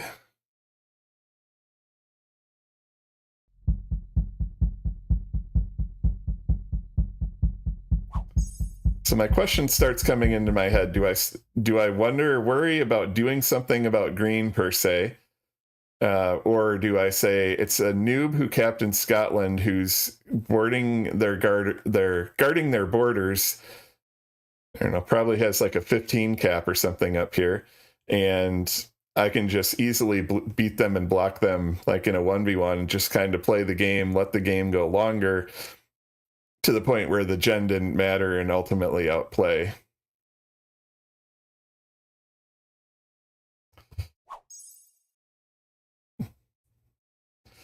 So give thanks. The special kind of courage for me is that I'm either going to get Grandmaster or I'm going to drop 9,000 points. So if I drop 2,000 points in this game, I don't care because I'm going to drop 9,000 points anyway.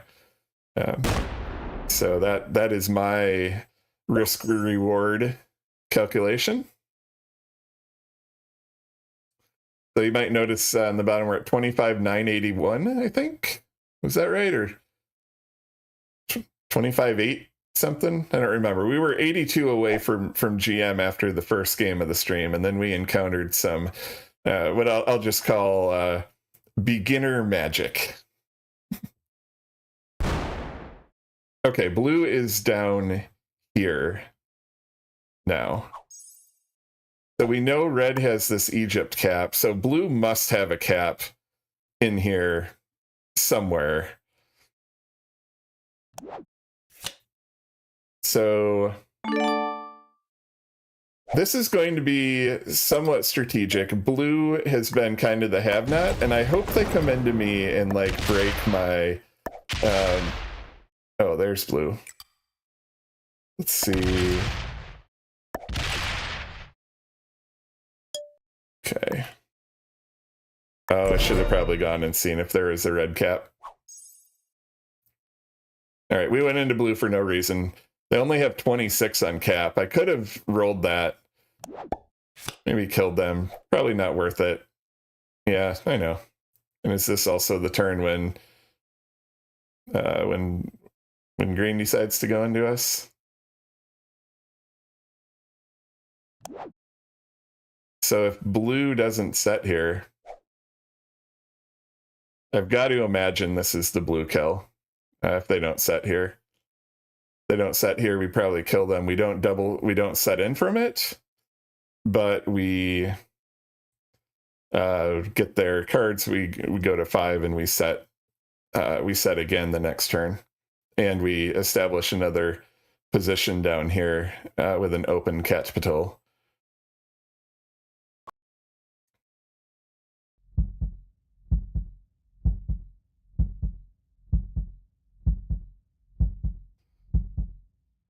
All right.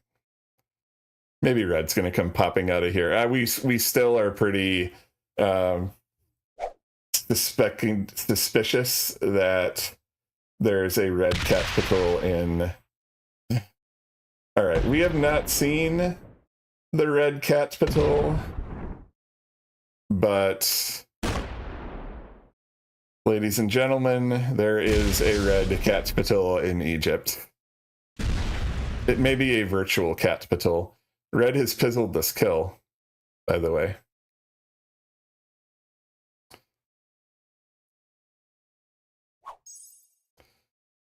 So red has potentially fed themselves and blue to us. Does yellow realize that and go for it, or does yellow... Did I see even like a red fortified at Egypt? I don't think I saw a red fortified at Egypt. And they obviously came off with everything. Okay. All right, please don't go into me. Please don't go into me. Please don't go into me. Okay, they see the blue, or please don't go killer. Please don't, please no, please no. No, this was my idea. This was my idea.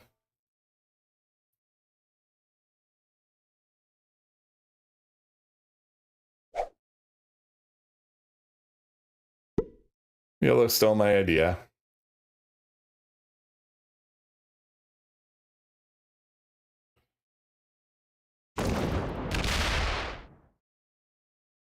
So they're going to set again from this.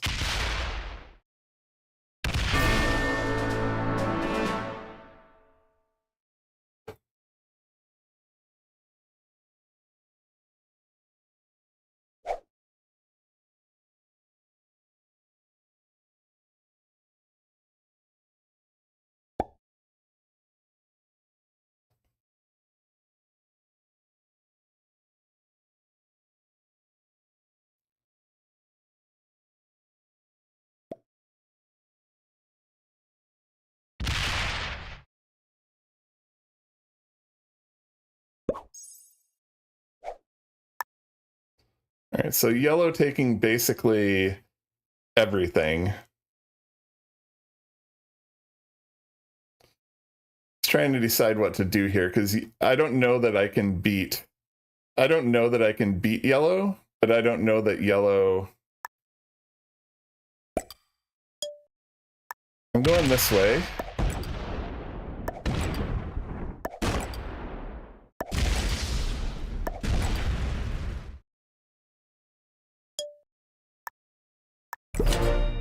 So I opened yellow's cap to go green hunting if they want. Let's see what green decides to do here. Green didn't see that. They just saw me going into yellow. So let's see if yellow decides they're going to fight green or fight me here. We do have the set. We had the set the last turn as well. Let's see where and what green is up to here.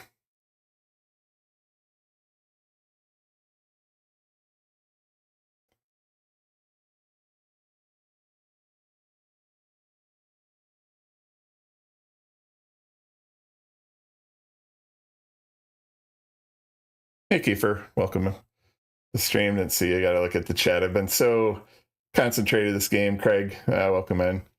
Yeah, so this alt account is sitting about 180 points shy of GM at this point, and if we are able to seal the deal on this game, if we're able to bang that drum one more time today,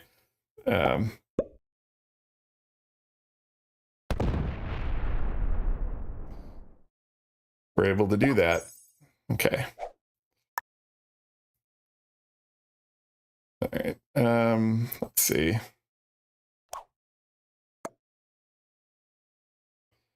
Okay, I need a card.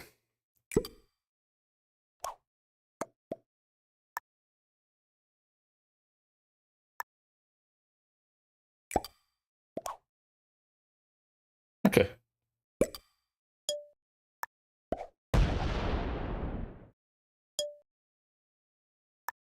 All right, folks, so you just saw there communication. Put this here with the cry face. I got an oops. Like, okay, he doesn't want me to break that. Let's put it here. got a well played. Hit here. Let yellow keep their bonus. Now, eventually we're going to have to probably fight yellow, but right now yellow and green are mostly fighting, but it is important to use those emotes and that communication in the game. Now, I am not the god of all risk players by any means or anything. I'm just trying to share the experience and knowledge I have with all of you. And I know that that's important, so that's why I share. When you're watching some top players like PJ, JP, Kiefer, any of the people that are playing really well in the fog here, watch their communication with the other players in the game, and watch how important that is to be working together and not just constantly go ham all the time on everybody. So I think a second place would give me enough to rank up. Yeah, I get it, give thanks, and I'm certainly not lecturing you with this answer because you know everything I'm about to say here. You know what and why I'm saying this. The only time I play for second is when there is no possible outcome for me that is better than second. And let's put it that way. And I just want to see, okay, that is a green cap now. All right, I did not expect green to have that, but I guess green is getting big.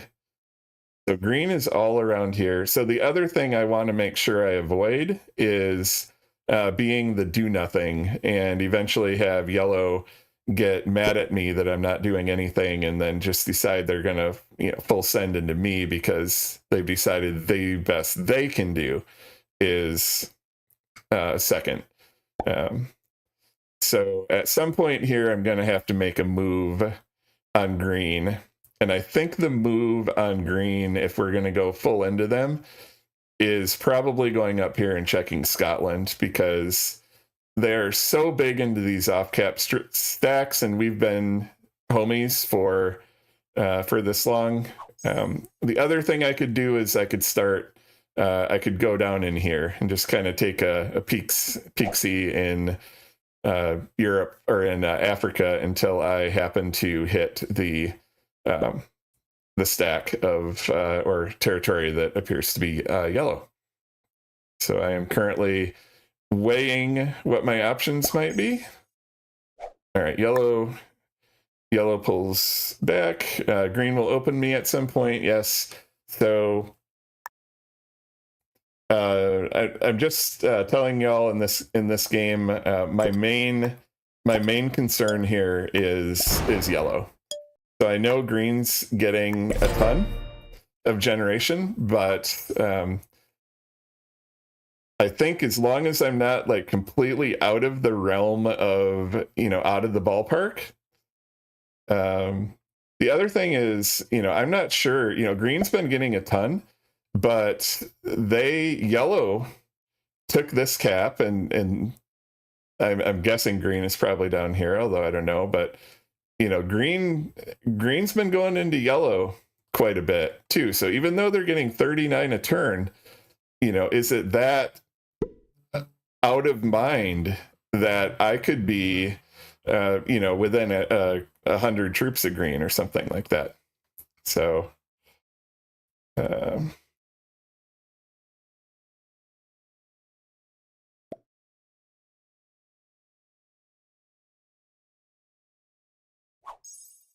See.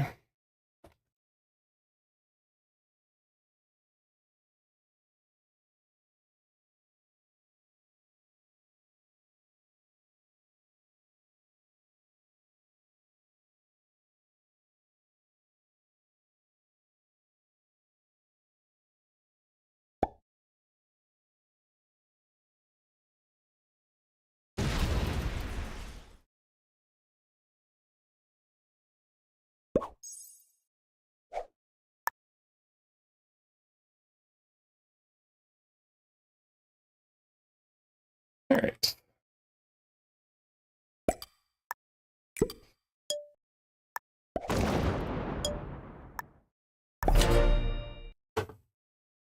Okay, folks, we are getting into some card and passing here. We also have ads that are going to be coming up within about 5 minutes. So we'll see if anybody decides to do anything fun.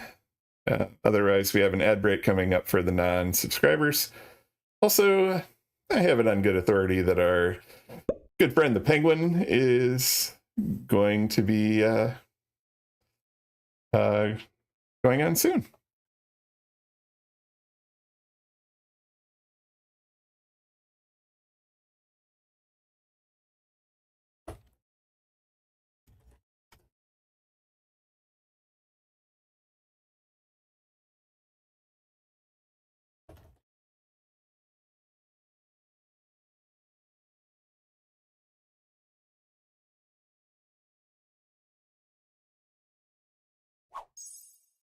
Trying to work out the details with Puddle Jam. Possible that we might even be able to make it into some kind of collab or conversation or something on Tuesday night. So, basically what I'm telling you folks is that what we do after the Puddle Jam stream on Tuesday night, you want to be here for that. So I am excited that we have people who are interested in this. I'm excited for what I put together, and I think that you all will enjoy that very much. So again, if you haven't been here, we've been talking about this all stream long. In light of the announcement that came out today about the Blitz dice, I'm actually going to be sharing something that I've been working on for a while, prior to the announcement about the Blitz dice, by the way. And statistical analysis of some of the cap rolls that we've been seeing. And now that we have news about Blitz dice changes, I will also be able to talk about those and some of my concerns and thoughts. And so I really look forward to that conversation. It's going to be amazing. Thank you for the follow. Mick sorry about that. My Cobb, Mick Hobb, Mick OB, however your name is pronounced. I am honored that you would choose to follow the TheStaticMage stream. Thank you. All right. So green's just getting big here. My concern about so yellow's in the card and pass. Is yellow? I will attack yellow if yellow attacks. Okay, they don't. I don't have a set. I'm gonna have to just kind of card and pass for one more. So as soon as I go into green, all chaos breaks loose. But 54 is just too much. We're not begging green for second place. My only concern here is, being where we are with the rank and where the ranks are. Do we really want to be the one that ticks off the almost certain troop leader, despite how good or not good they may be? Do we want to aggress that player?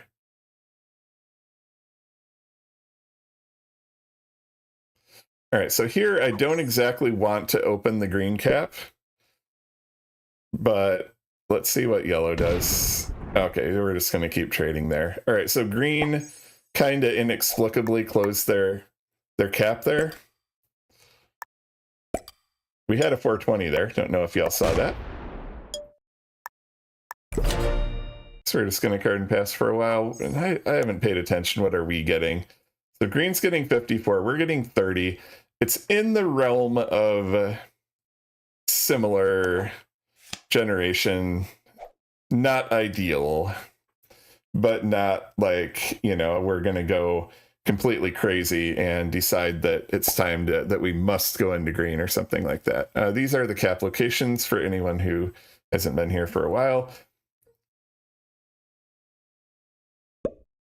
Yeah, four caps. So there's the Egypt cap down here, which was reds. Okay, so all right, so green wants to now go into me.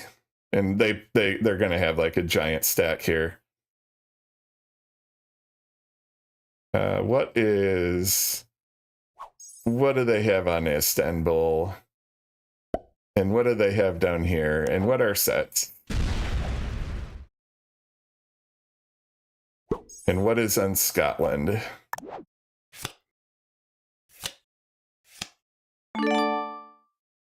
All right, folks, I'm going to take a risk here. I have a feeling that the Scotland cap is very low. Look at that. I can port over from my main cap.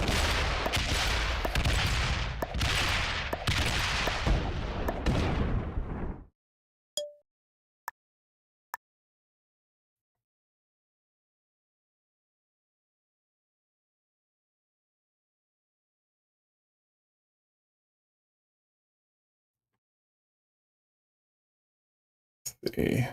I think that's about right. All right, come on, yellow, do something. I did something. You do something, buddy. All right, we're going to face the fury of green.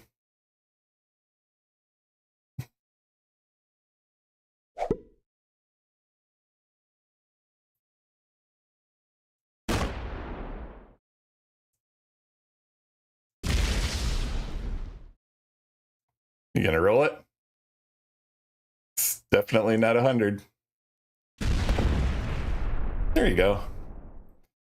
Not 100. Told you, buddy. Hey, is he going to go all the way up and around and try to roll it? He's too slow. Is he just going to break me everywhere? And he's going to open my Catpital. You're going to open my Catpital, my friend. I don't know if you want to do that. Do you really want to open my Catpital? You have opened my Catpital. You have opened my Catpital, my friend. Come on, yellow, do something. Now, if yellow is just going to sit here and do... Like, yellow needs to go take this Istanbul cap now.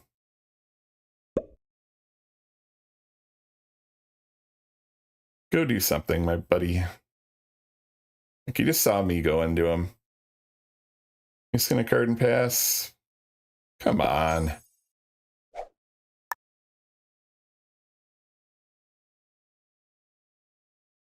All right.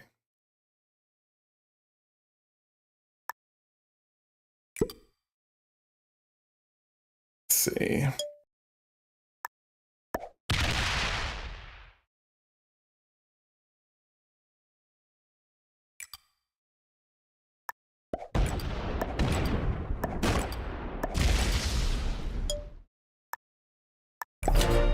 I'm not too concerned about Scotland as the cap. This is still here, my main cap. Green is still getting a lot. If yellow is just going to sit there and do absolutely nothing, then I'm going to chill with green.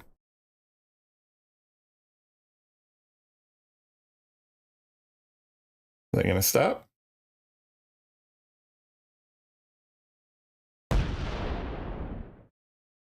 You do not want to connect my cap to Orient, my friend. Okay, you're going back, okay.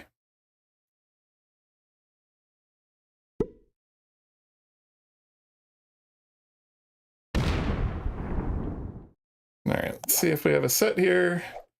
We do, so we will be able to buff and hold the Scotland cap.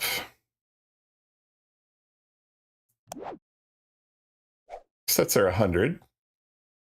Green will have a set 100, so they'll be rolling up with a 200 or so. Let's see. There's probably going to be a stack there, knowing green, so we don't want to take that for sure. Let's get that up to... That will survive a set.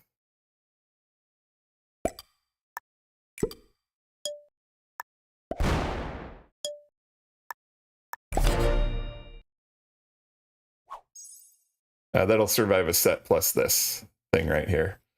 So yeah, yellow is probably a master who just cards and passes the whole game. Now I card and pass the whole game too. Don't get me wrong. I'm not really putting down everybody who cards and passes the whole game all the time. Yeah, it's a sign for me, T. Not putting down those people who card and pass the whole game, but you know, kind of annoying to play against him. So you know, if he's not going to do anything and leave me to bear the brunt of the wrath of green and just not fight and just sit there until green and I destroy each other, it's not going to happen.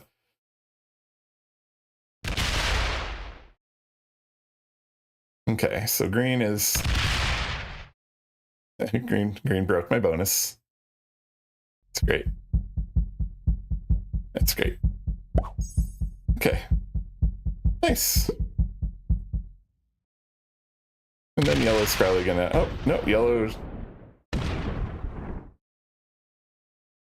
didn't just, so yellow, so in light of all of that, what did yellow do? They retook their bonus. Oh, folks, I can't make this stuff up. We're gonna chill with green.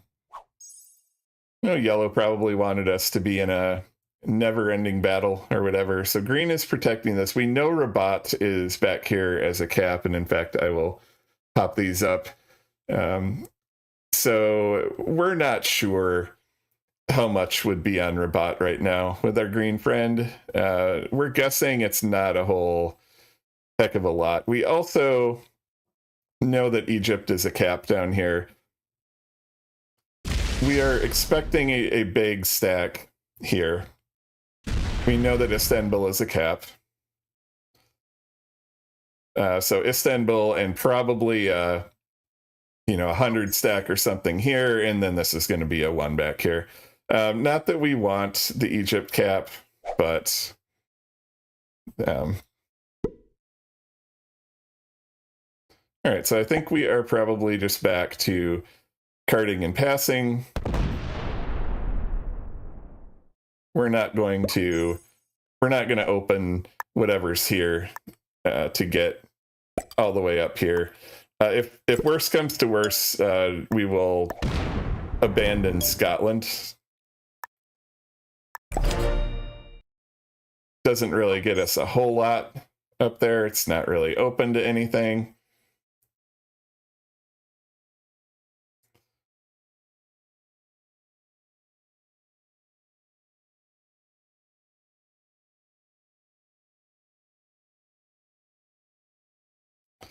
So how we got into this board state, everything was pretty chill. Green stacking huge off-cap stacks on their borders to guard their bonuses, and you can see they're generating quite a bit. And then they broke our bonus, and they had been stacking on us up here. We had a set. We said, we know that green is like not doing a good job of actually putting troops on their capitals. And so let's take a set and go see what's on Scotland. And there is a 7 up here, and we established the position, left about a 200 or so on it. Green came with a set, got a cap roll that was unfavorable to them, finally. And then yellow throughout all of this has just been card, pass, card, pass, card, pass. And so we don't really feel a particular obligation to assist with green's generation because yellow's not doing anything, and now things have kind of chilled. So, oh, did I say Vienna? If I said Vienna, I meant Hungary. Obviously, Vienna's a blizzard.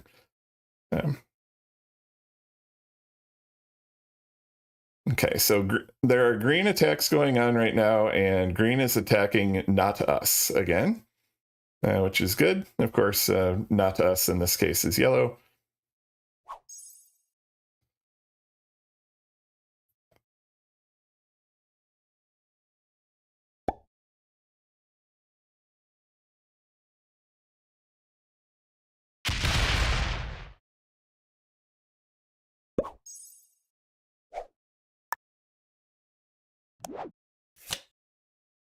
Okay, so this board has again stabilized. We're just gonna leave this at 200. We're not gonna really desire to put anything more than 200 there.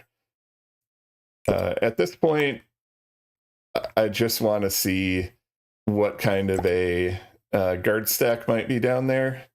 We're gonna put everything here.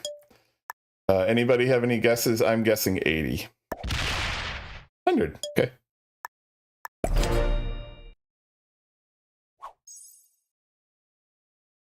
So the thing is, green is keeping guard stacks, but they are not. His guard stacks are pretty much smaller than a set. So, all right. So, can he get? He's not fast enough, but he could path that all the way around to here if he wanted to. He's not fast enough though.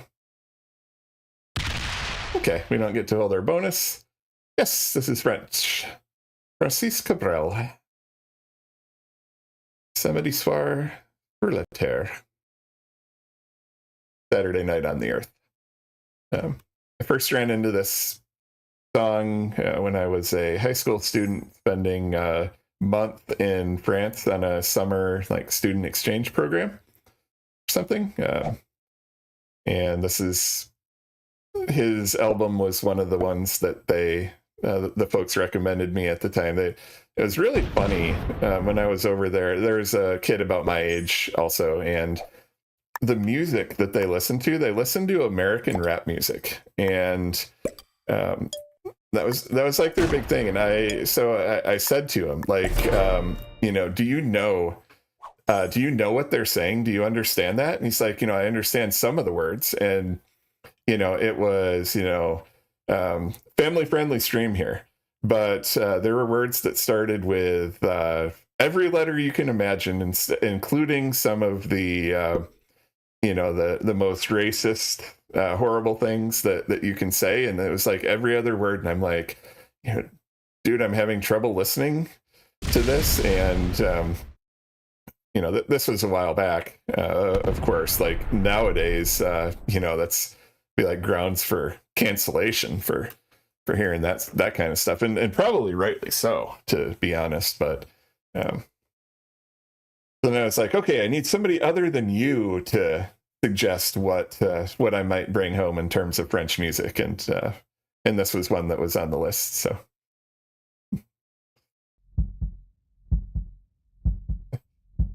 PJ Captain Sevastopol, that's cool. And by the way, I guess PJ must be live. I actually don't have my phone in front of me.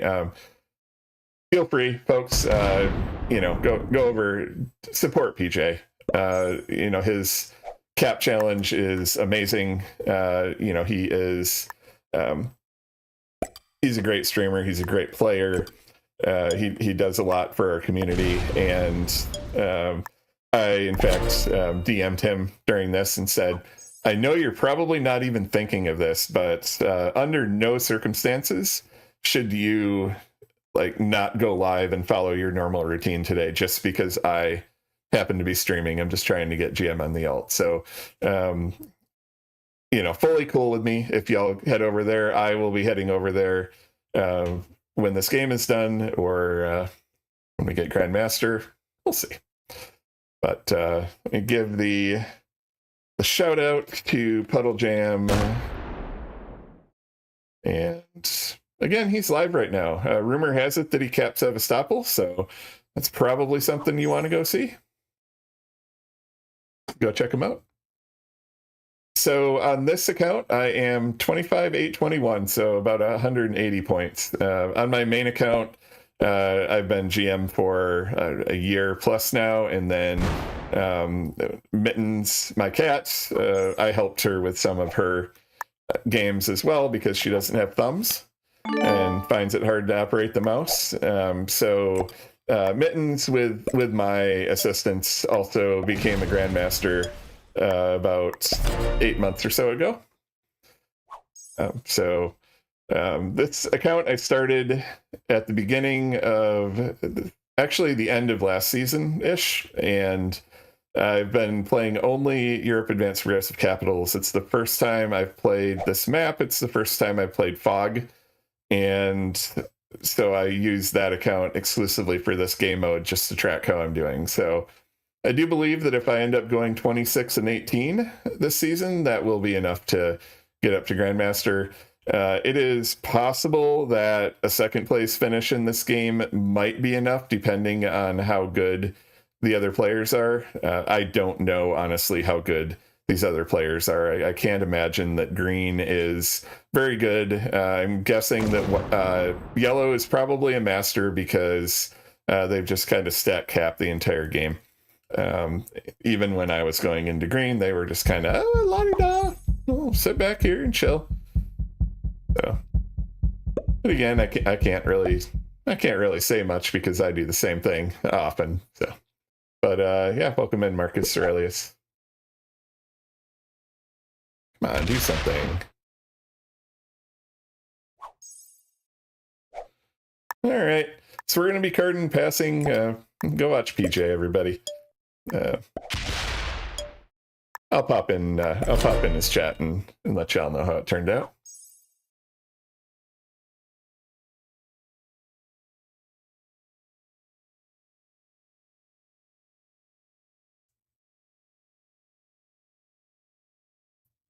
All right, so we'll see. At this point, somebody's got to get bored. Somebody's got to bot out. Looks like this one is going longer. Yep.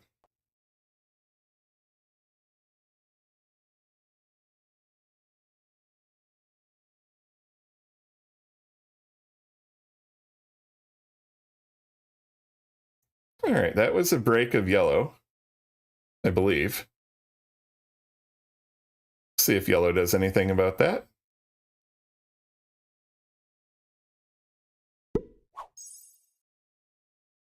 Yes, so yellow had Germany and now doesn't have Germany anymore.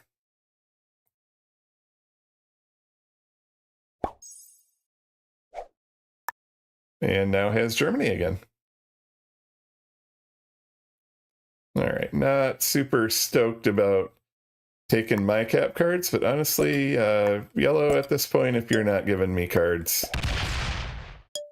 Okay, that is kind of what we 100% expected to see. So there's a giant stack in Gascony, a giant stack here, probably a giant stack here, or maybe here, so, somewhere over here guarding that entry point. Would be surprising to me if Rabat had, more than 100 on it or so. Even seeing here this cap. I mean, yellow could take this cap if they still could take the cap. It wouldn't make sense for them to take this cap now, but they still could if they wanted.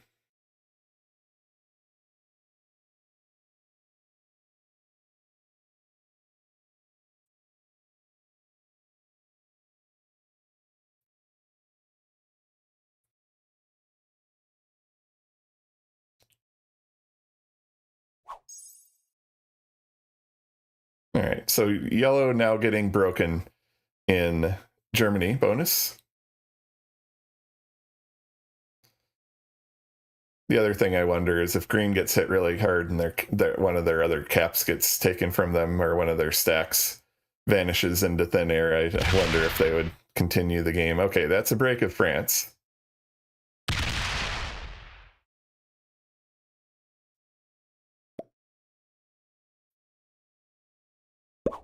And okay, so I believe very, very, very likely that giant stack in Gascony. I think that's what the laughy face was.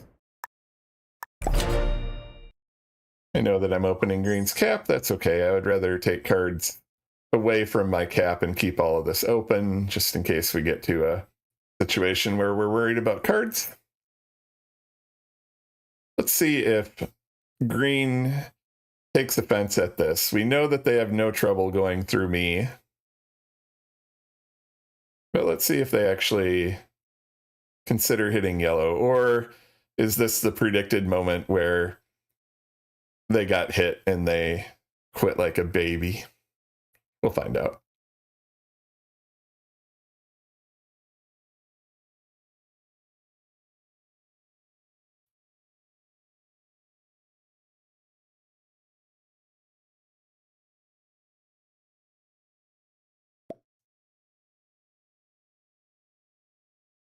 Wah!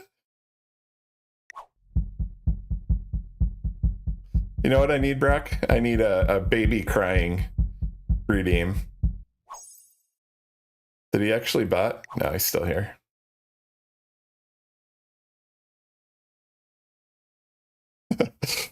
I like that one too. Gotta love us some Arnold. What's going on? Okay. I was gonna say, like, you know, network glitch I would win with network glitch, but I don't want to win with the network glitch. All right, breaks me. He didn't know I had that.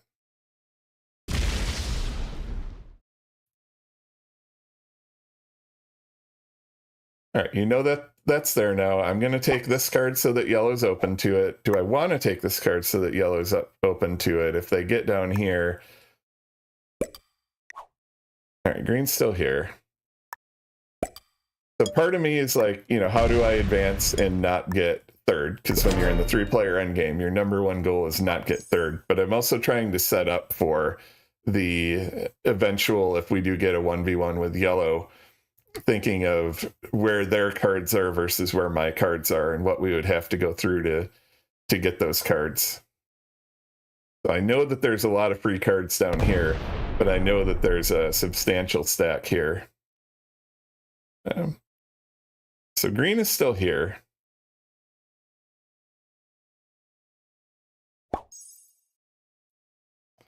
I'm surprised that we didn't see. I thought we would have seen like a huge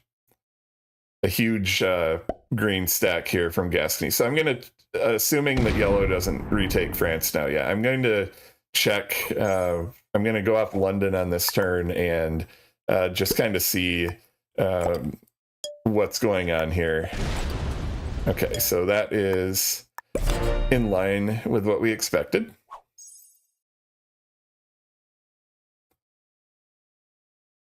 So green made this one really big last time when we were going into them. So, but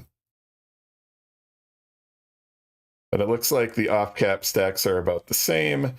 I don't know what would be down here in Rabat. Let's see who green is going into here.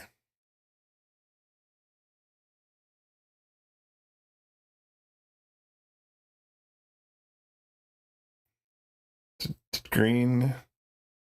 What is... I don't know if green is like good enough to be signaling me. I don't know if they were trying to signal me. I'm happy to go down and open whatever they might have down there. I'm not concerned because this is here. They actually can't get back up around without going through there. So let's see. Let's see what's down there. Let yellow hold this for now. We know that there's still a Gascony cap stack, so that there's not a yellow. Yellow isn't actually holding anything there. Let's see what green has down here. So green, I think, would interpret hitting the 3 as a hostile act and start going into me. They don't understand the concept of having things open. So I'm going to not hit the 3. We'll just take the card down there.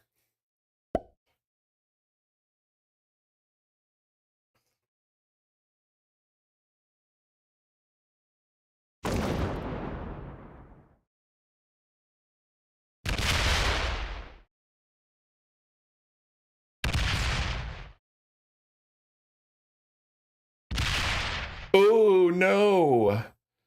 My bonus. My bonus. My bonus. What am I ever going to do without my bonus?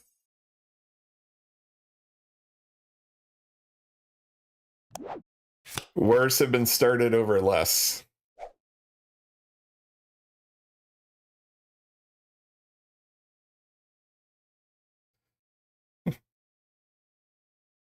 I'm not gonna bother going into green when he's on 5, though. All right, yellow, you gonna do something now, buddy? You're gonna take a card and you're gonna pass. Okay. All right. That's the way it's going to be. Sorry, folks.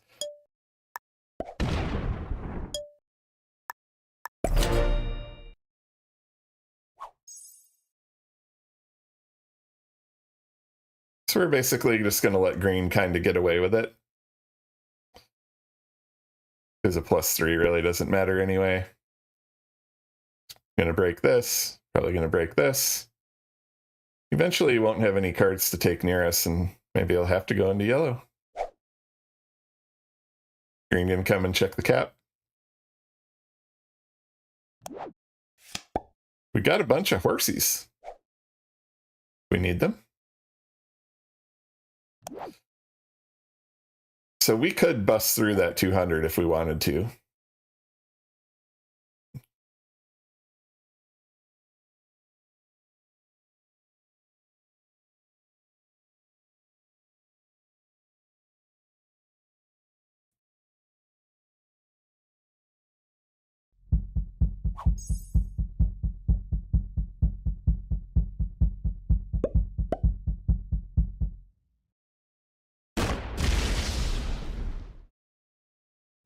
All right. We got a card and pass fiesta here. We do have ads coming up in a couple moments, so I just want to make you all aware of that. Apologize in advance. Is the requirement of being a Twitch affiliate to run ads every now and then. And unfortunately, we have to do that soon. I'm going to do it right now when there doesn't appear to be much going on. History on the stream is that when I run ads, interesting things happen, but let's see if that happens this time. I'll see non-subscribers in 90 seconds or less.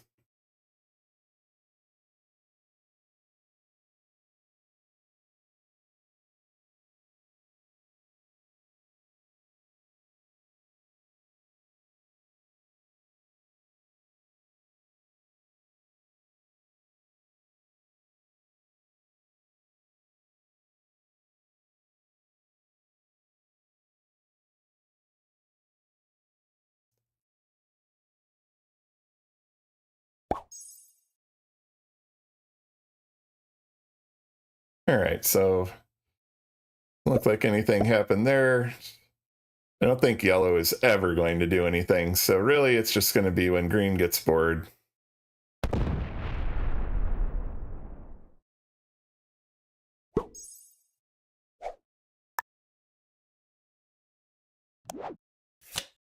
So if I thought there was any chance that yellow was actually going to do anything, I would go destroy this 200 right now.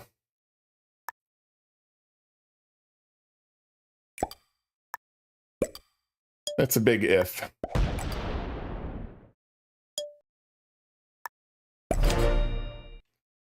You three troops have done legendary work defending Sevastopol. It is time for you to come home to Mother Russia.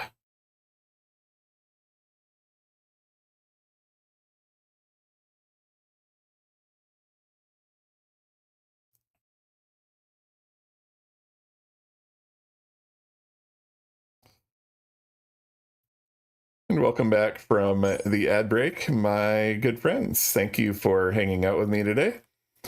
Just so you are all aware, Puddle Jam is streaming. He's doing the Fragile Cap Challenge. Last I heard, he had a Sevastopol cap, so that would probably be pretty fun. And if you are interested in following him, got no problem at all with y'all heading over there and checking out what the Puddle Jam has going on. If you choose to stay here, we're going to be carding and passing until the wee hours of the night. And then something will happen, and then something will happen, and then something will happen, and then we'll be back to it.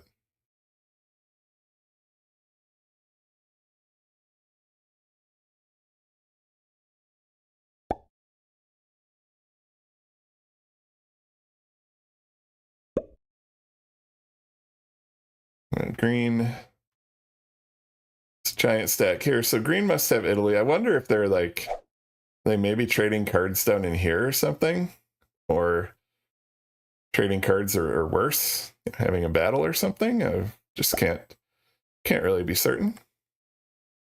It's not at all surprising to see that there.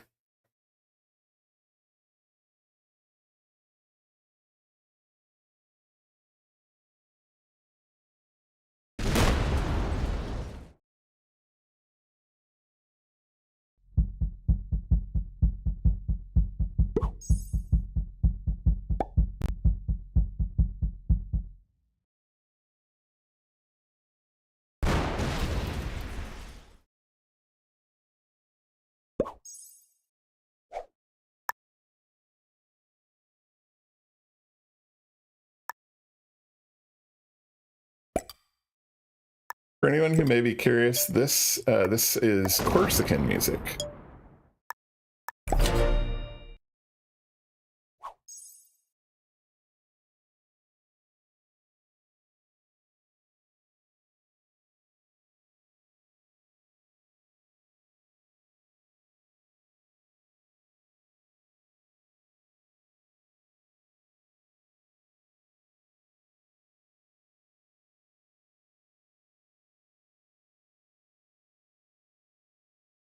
Fixing a Stream Deck issue real quick.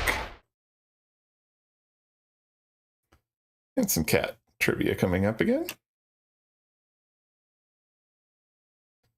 So when we were visiting Corsica as a family back in 2018, there were actually on a couple of occasions we were just walking down the street and there were people singing on the street corners, and this was one of the most common songs that we heard when we were over there. It's I don't speak Corsican, but it is a kind of one of those love song sort of things, like breakup. They just broke up. You know, how am I living without you? That's kind of what's going on in the lyrics, because I doubt many or any of you speak Corsican.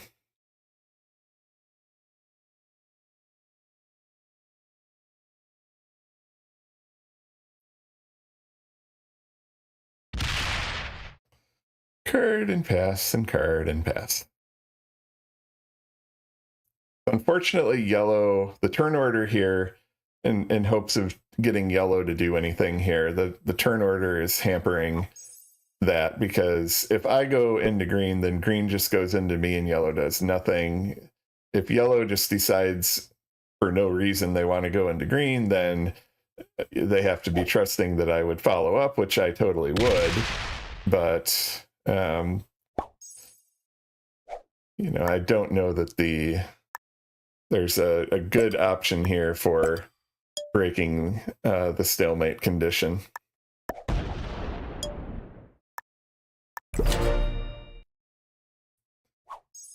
So the reason I'm not too concerned about opening this stack here is that there is no opportunity for green to double tap me. London is a choke point to get a stack up into here. And so even if green were to like set and decide they wanted to come and explore the possibility of taking that cap, they would only be able to come up with a single stack. And once again, if this cap becomes in danger to the point where I just want to get everything over here, I am totally open and looking at doing that as a possibility.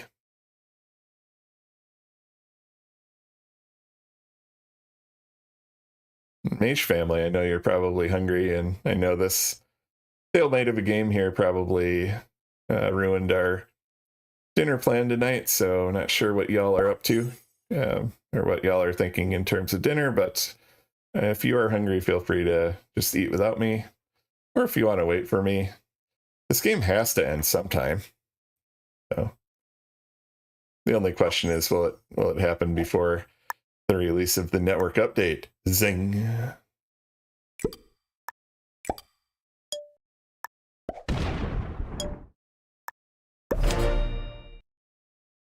Brock's trying to watch 3 games right now.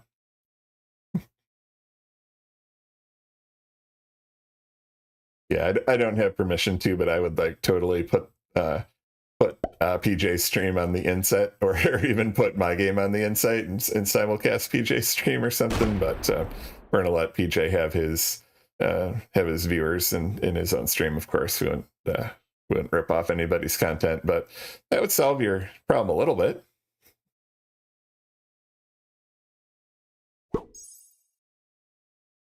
Okay, so this is somewhat more of a development. Maybe that was just they wanted to fortify troops somewhere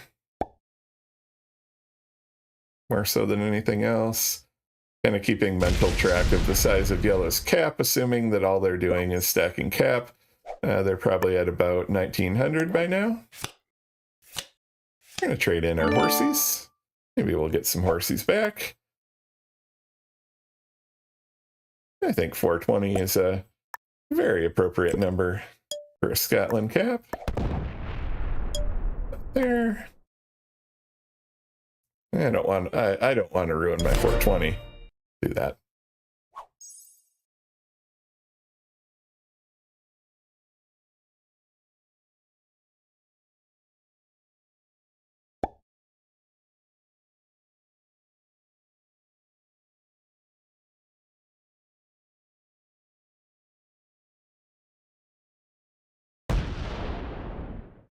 Are they going to combine this into a single stack? If that is a bonus guarding stack, I doubt that they're going to do that. Are they trying to card block me? Are they trying to card block yellow? I just don't know with the green player here. Maybe they're a phenomenal risk player and have been sandbagging their ability and hiding that they're truly a grandmaster with their Scotland cap and their super large off cap stacks.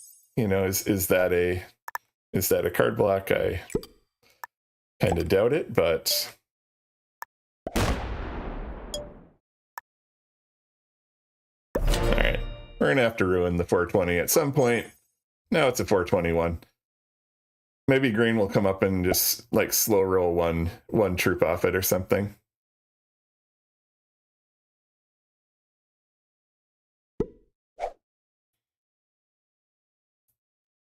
Okay, so now we've got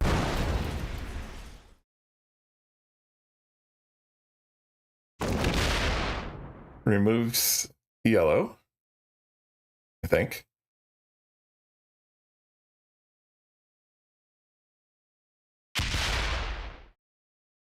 And that lands in London.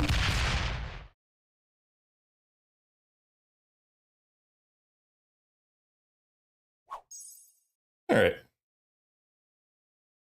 That +3 is going to prevent me from winning the game. Well played. Right. We're going to watch yellow do nothing.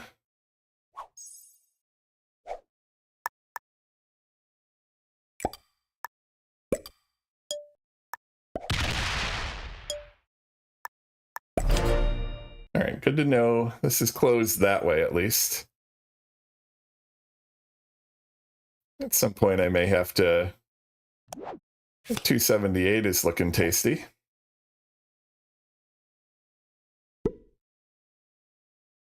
Is green in here? Every time I say I'm going to do something, they respond accordingly.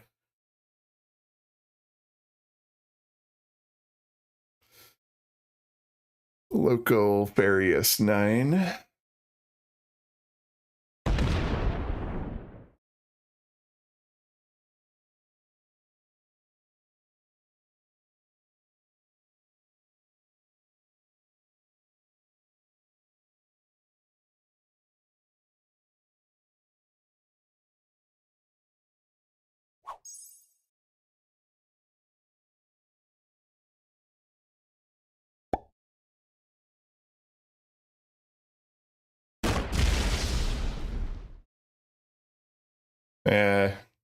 At first I thought they were going to do something, and then I remembered. It's yellow.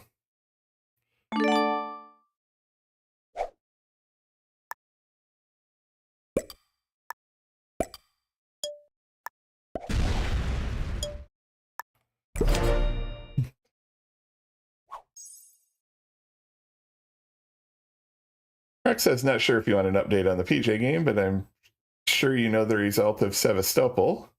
I actually don't know the result of Sevastopol. I'm assuming it's a win because Sevastopol is undefeated. That was the whole premise of the little teaser video that was shot at the beginning of the season. So I wonder if this 88 is everything or everything guarding that, or if there's like another 300 stack behind it.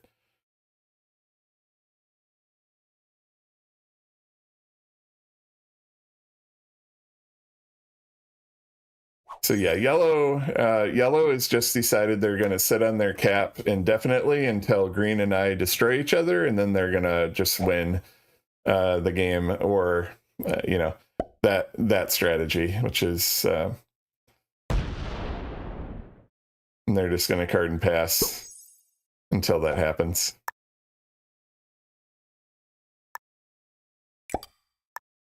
So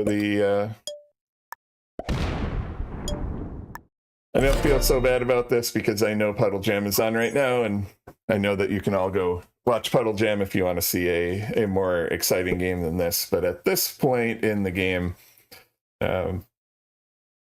until yellow shows any indication that they're going to do anything, me going into green is just a recipe for taking probably third.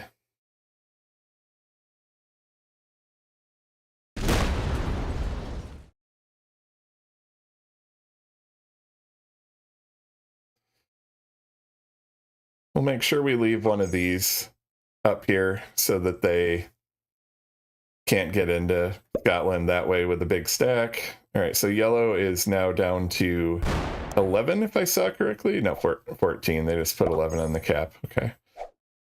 So we can...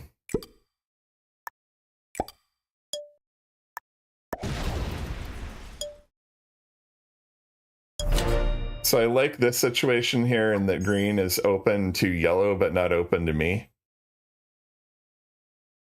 So this Romania is not a card that I really want to try taking.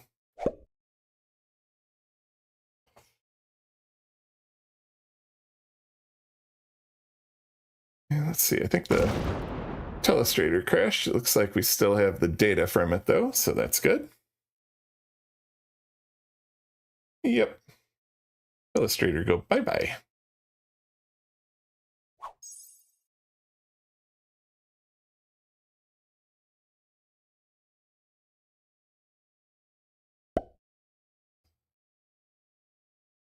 Anybody want to throw out a discussion topic?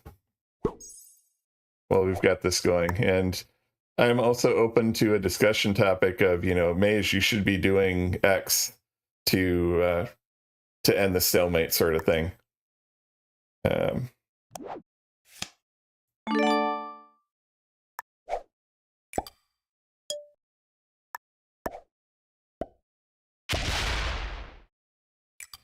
I love the slider mechanic. How much longer do I think the game goes? I honestly don't know, Brock. I can sit here all night.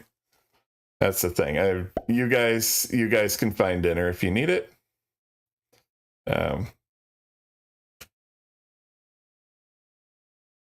But I'm committed to seeing this one through.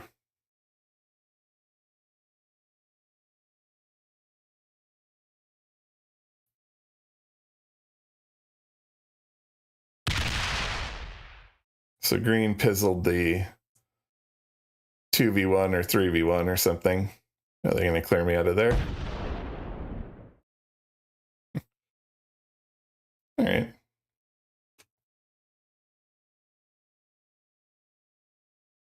So I'm looking at remaining cards, given that it won't be particularly easy to get this. Envisional thinks Brock the green eventually bots and yellow and I have an endgame. That's possible.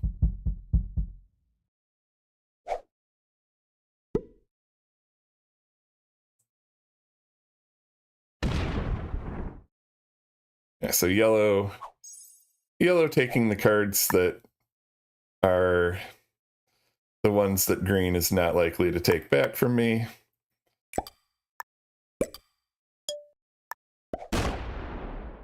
I'm gonna spice it a little bit. It would be great if green opened my cap. See if that makes green decide they want to come into me. They can't really hurt me at this point, so.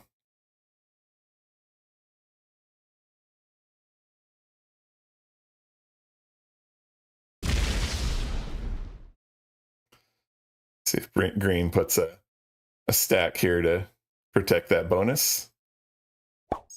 Let's keep stacking there. Okay.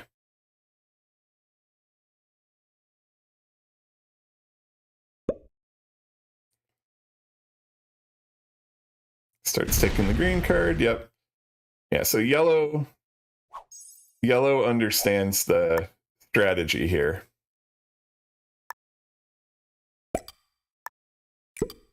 It's trying to limit the my cap, make me take my cap cards and not take them back. Mouse got sticky there. It's green going to come up and take that card.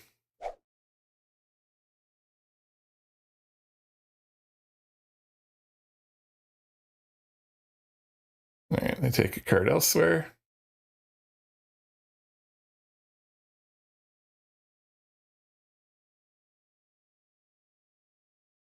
Full sun green? Yeah, no.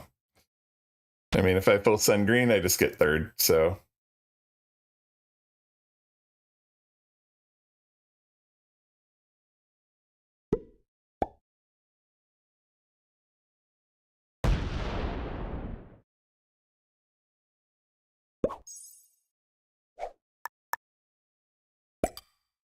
Yeah, so yellow here is no friend. I can tell you that.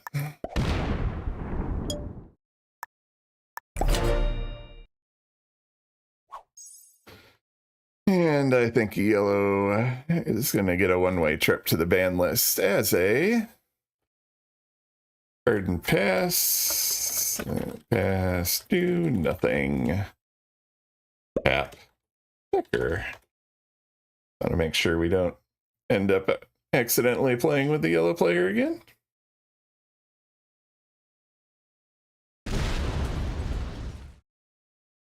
That.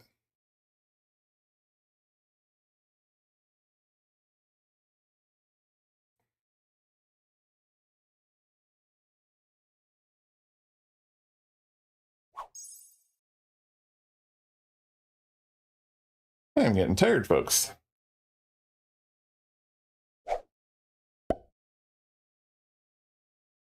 All right, you got a 3,000 cap, dude.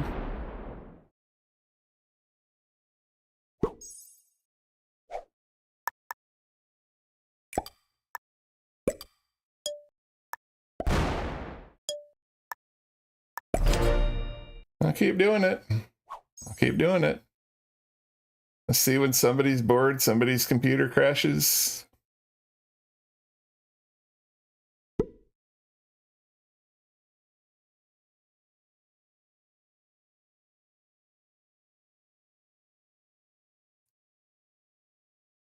Yep, so green and I have fought a bit. But, all right, is he going to plant a 200 stack right in Romania?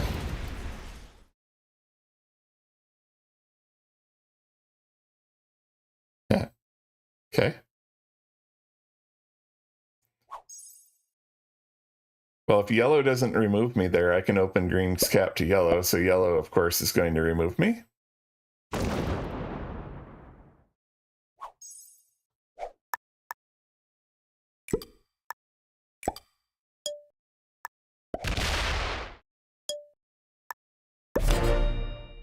All right, I can do this too. This is called Grand Mastering, or I guess Mastering for now on this account. Reminds me of Classic Caps. I thought we got away from playing Classic Caps by, not playing Classic Caps, but this has become a game of Classic Caps with fog.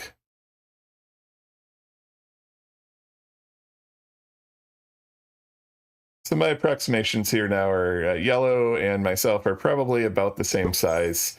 Green is probably ahead of us by maybe even 1,000 troops at this point. Classic Caps, but zoomed in on a specific part of the board. Yeah, we're all playing for the +5.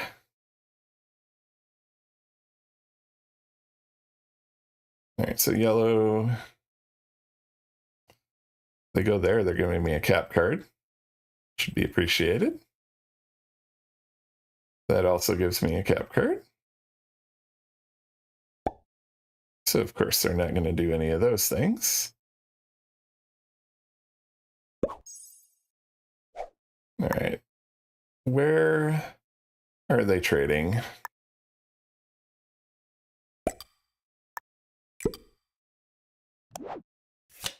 I'm going to start putting some more up here because at some point I may decide to come off that cap a bit and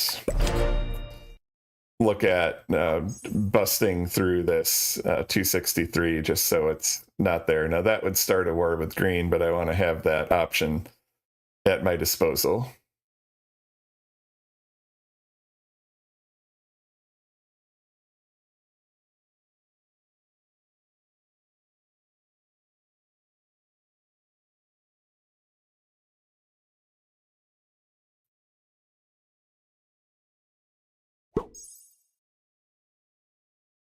Yeah, yellow is down to just to 9, so they're down to just this. So they've let green essentially take everything except this central bonus that they're in. Watch this. He's going to attack here and leave 3.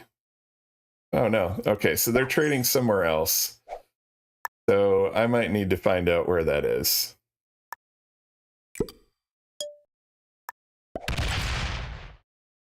I think they're trading over here.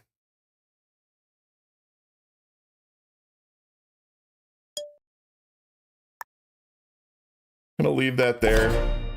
We'll see if yellow decides they're actually going to do something or green is going to like hit into me for that.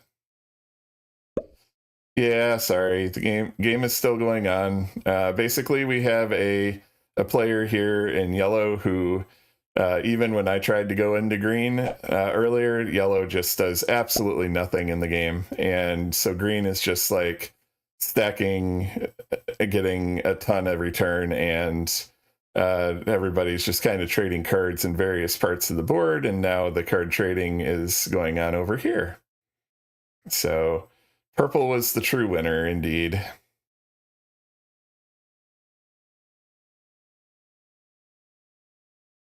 So, unfortunately, the whole sit on your cap and do nothing and wait for the other opponents to self-destruct into each other, that unfortunately is a winning strategy sometimes in this game. So,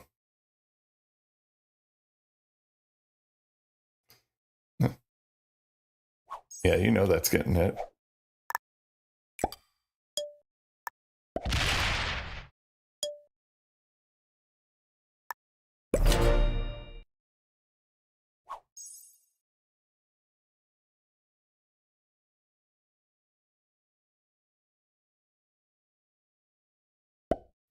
So this must be the greatest bonus ever because we're protecting it with a 700 stack.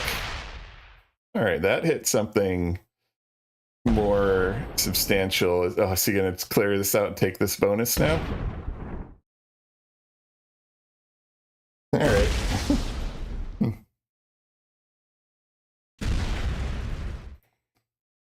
Gonna take yellow out from everywhere. I'll bet he's gonna go break Scandy too. Watch him. Let's watch him. He is totally gonna break Scandy. Bonus.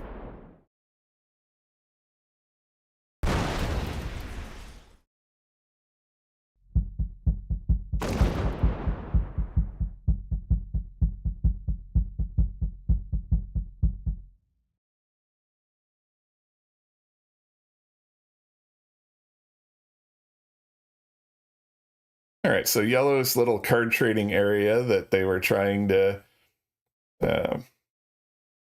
trade away from me on is now held by green. Oh, yellow broke green.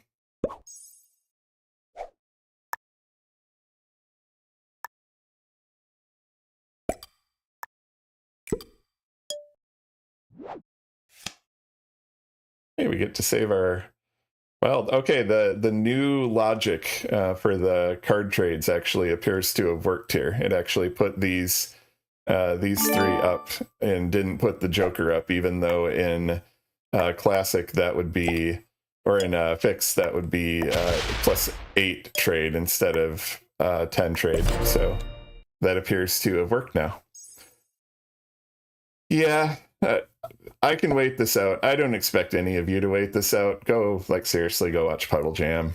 I'll stop by and let y'all know how it turned out.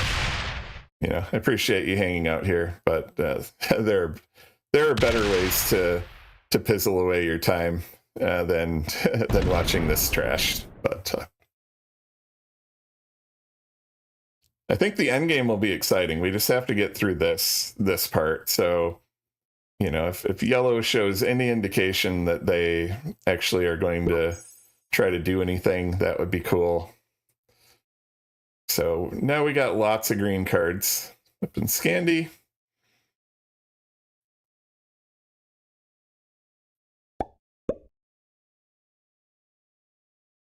So yellow is, yep, stack your cap, hit here, or here. Yep.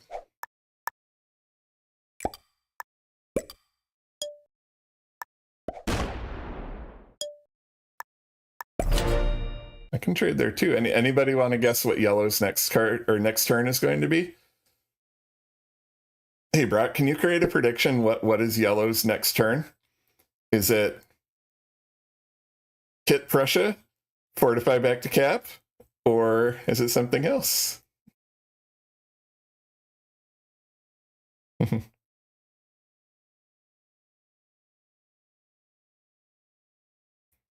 All right, is green actually thinking about doing something with that stack?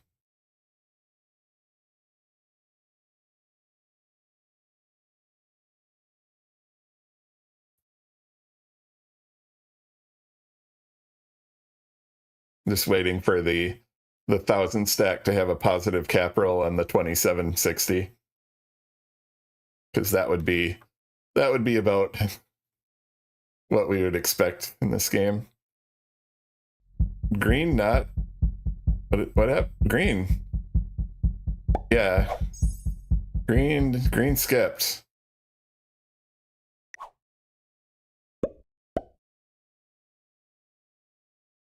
Oh, actually actually Prussia was not the correct answer there, because yellow could take that card without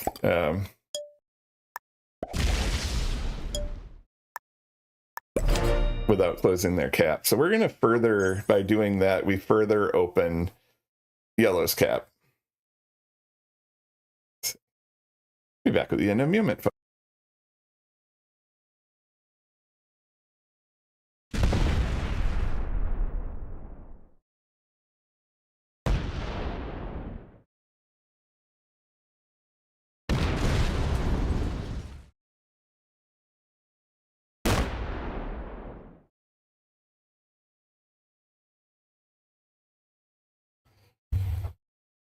And when the wife texts, you got to answer. All right, come on, green. He's about to break your bonus. He's about to break your bonus. Are you going to let that treachery stand? Your bonus, green. Your bonus. I think you should full send yellow for breaking your bonus. Got a +3 in Sevastopol. That can only portend future success. I think the playlist has cycled itself. This has been a 5.5-hour stream already. Wow.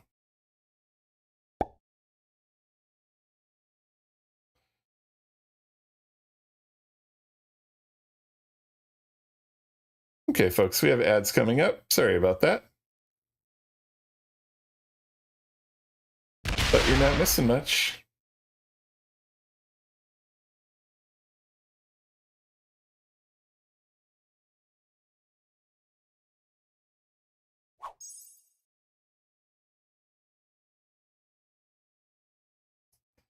I don't know Envisional. Envisional asked if second makes me GM. I do not know the answer to your question. It is possible, but I am not sure.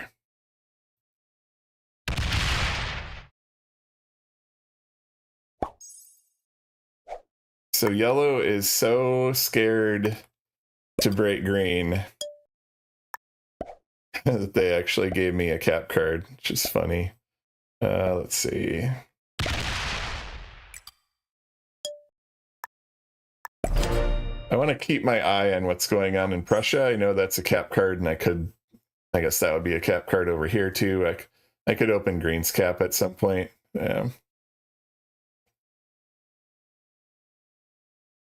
But I want to keep vision on what's going on over here. The screen getting 59 now? Yeah.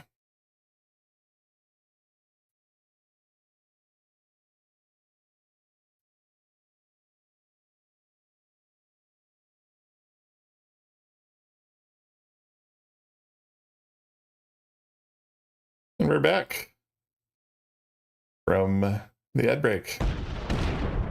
The 2v1 fails. Yes. Okay. Thank you, green. We've been waiting for that.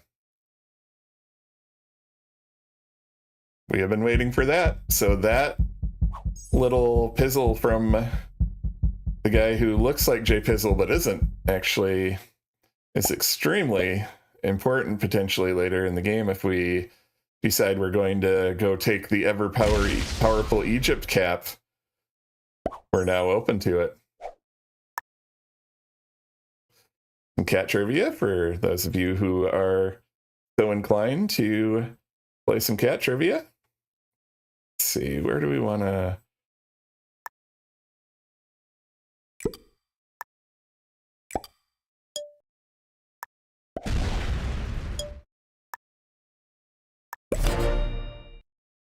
Go there.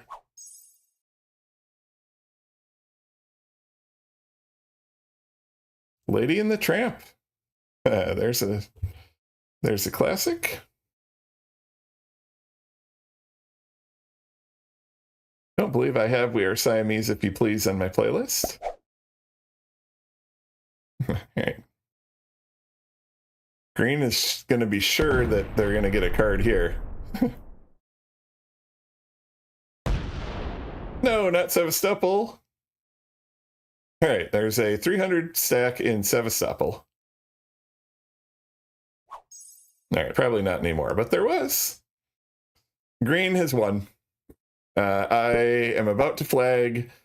Green has won the game with their capture of legendary Sevastopol. It's a legendary place. And look at that. We get to force trade or Joker. We're going to try. Last time yellow got up in here, they just started and kept taking green cards that way. So we're going to stop them from doing that.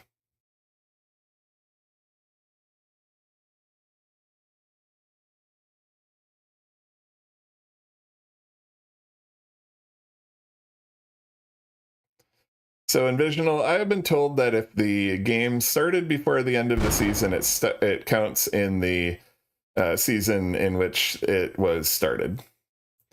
And so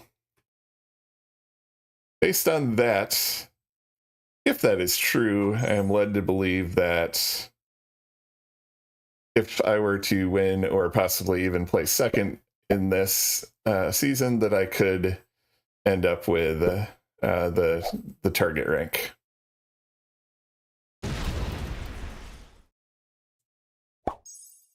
All right, so this is the trading spot, and again, if I were to let yellow, they would just slowly walk this way.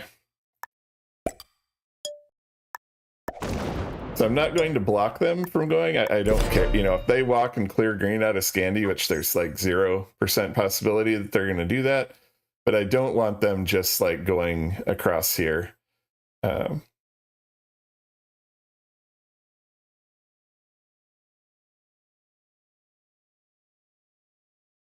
So green did open this. So in the event that we need to come off this cap, we know there's giant stack here, probably giant stack here.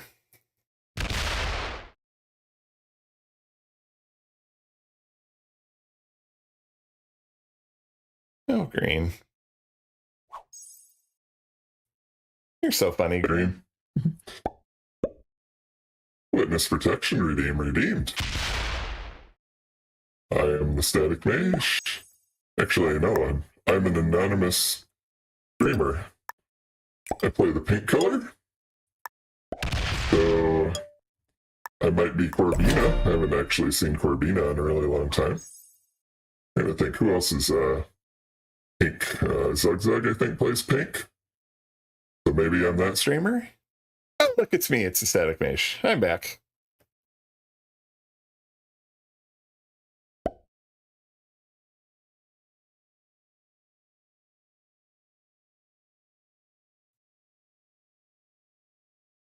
So, what, Brock, give us all an update on the PJ stream. Or is PJ in like his 4th game by now? Like 4-0 already on the night? Well, we've been all waiting for this thing. Very possible. PJ's on game 2. Okay. Was Sevastopol a win? Oh, Cap was Israel. Oh, okay. We're playing some of the more exciting caps then.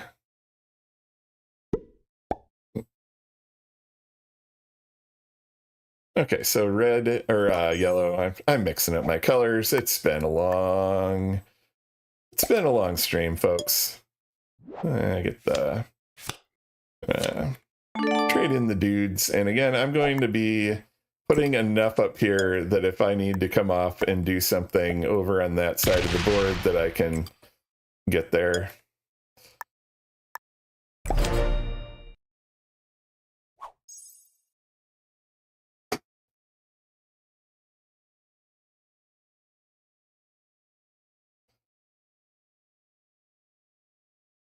I'm doing a rough count in my head, and if there's not a lot of fighting going on at this point of the game, so I think that yellow and I are probably about the same size, and I think we see the vast majority of yellow here. So if yellow and I are about the same size, and green, I believe, is probably anywhere from 1,000 to 1,500 troops greater than us, but I think most of green is off cap at this point.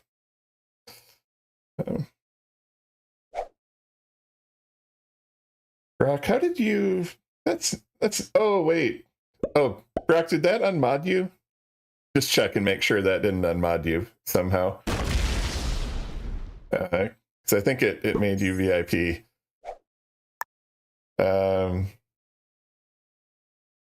Not that's a bug. I don't know what's up with that, but that was not supposed to happen. So y'all have seen these the leaderboard going on the stream here. It pops up during the cat trivia and so on, and the top person in cat treats who is not a mod or already a VIP is automatically granted VIP, and then if somebody overtakes them, they lose the VIP, and whoever overtakes them gets the VIP. And Brock has a probably insurmountable lead at this point in cat treats. We'll have to have a season reset at some point. And however, Brock is a mod, and that isn't supposed to promote him to VIP, because that's actually like a demotion. No, Sir Adrian, you should still have it. You are supposed to have it by virtue of the cat treat leaderboard, and at some point here I am actually intending to give you the real permanent, well, I'm not going to say permanent, but the VIP that's not granted solely by the cat treats, because you've been coming in a lot, you've got your walk-on, all that kind of stuff. So in fact, you will have no way of seeing this, but I'm going to go into the program here, and there is a tag VIP via currency, and I am going to delete that from you. So you are actually going to be VIP. Dicey now is the VIP from leadership. So Adrian, if you just want to check and make sure you're VIP still, the intention here is that you are, if everything worked. And in the meantime, it looks like we have some zombification going on. Check, you are VIP. Congratulations, sir, and thank you for your consistent support in the stream. I appreciate having you here. So once a cat treat VIP, now a real VIP, I guess.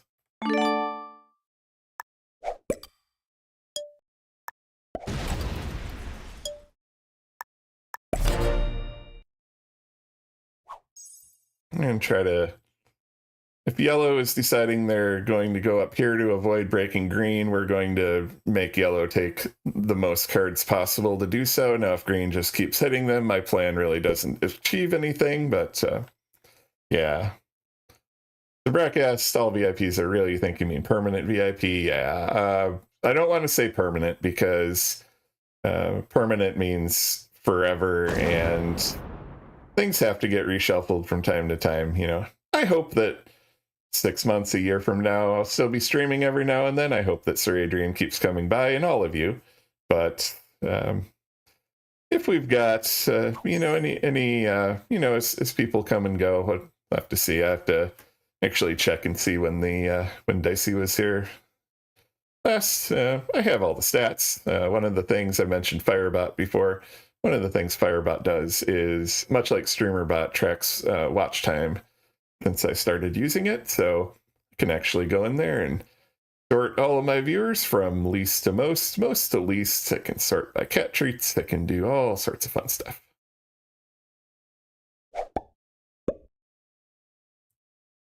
All right, so yellow.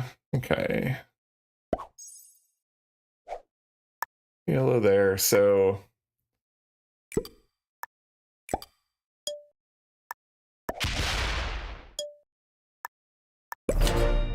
now we're going to start taking this little walk now that yellow has taken all these.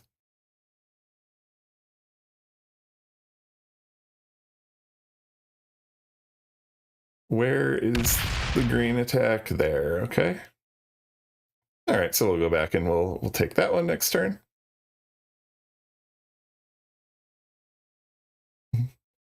PJ has a Jordan #1 light game. Seriously, all y'all go over there and watch that.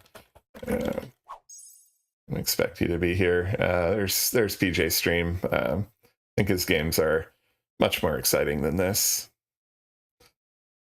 You are so inclined to watch the AI-generated penguin, which is kind of a meme joke from the story that he tells, but all right. Stream entertaining themselves with redeems, which is great. That's why they're there. Zombie apocalypse again. I don't think my heart rate doesn't do too well when I'm a zombie. I don't know. 0 seems low, I guess. During the zombie song, yes. I was thinking, I don't know if we're ever going to get Chad Carter in here, who's kind of well known as like a very good zombies tournament player. I found that the tournament scene risk and the FFA capital scene risk doesn't overlap a whole lot unless you're like in the Pete stream. That's kind of where everybody ends up. But if we ever happen to see Chad Carter around here, maybe we can make that redeem happen automatically when he joins us. We'll see about that. All right, what's going on? Still a whole lot of nothing. Not to the point yet where I need to like start showing other videos or anything like that, but we'll see how long this goes. I'm gonna have to get both of these guys on the ban list here.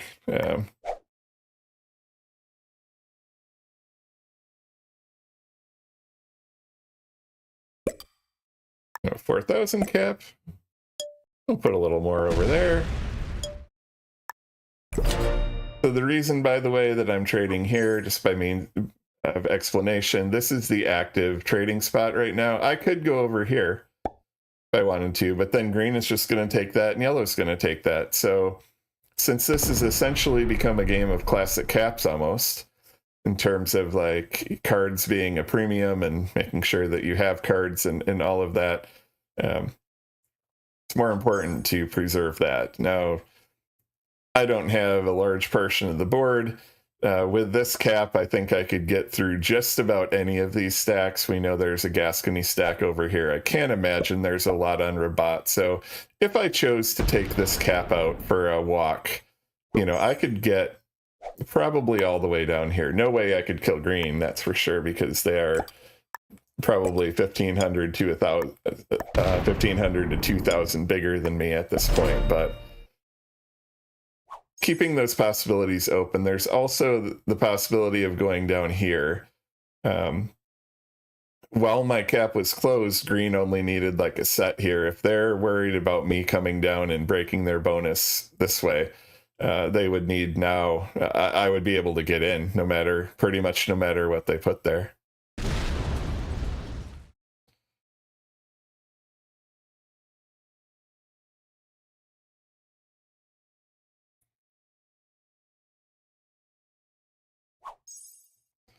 Yeah, green's getting 60. I would love to go into green, but yellow, even when I went into green a couple times before, yellow just does this. So the scenario is that I go into green goes into me, yellow kills us both and takes first for doing nothing. So I have to play accordingly, and if this was not 120 points away from GM, I would have flagged and gone to watch PJ a long time ago. But just because there is that chance of winning this game does bring that, I'm going to play this one out. Then again, you don't have to watch if you find this boring. I know I'd probably be somewhere else, but I do sincerely appreciate all of you who are here. So thank you for being here. Got the cat treats being awarded from the cat trivia, or awarded or subtracted as the case may be. Anyone seen the Aristocats?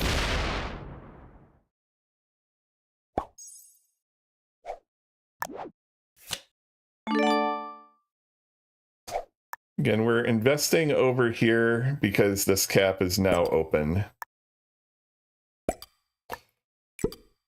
And by the way, you know, a thought might be, you know, do I like block yellow over here, or, you know, block green? Maybe, but then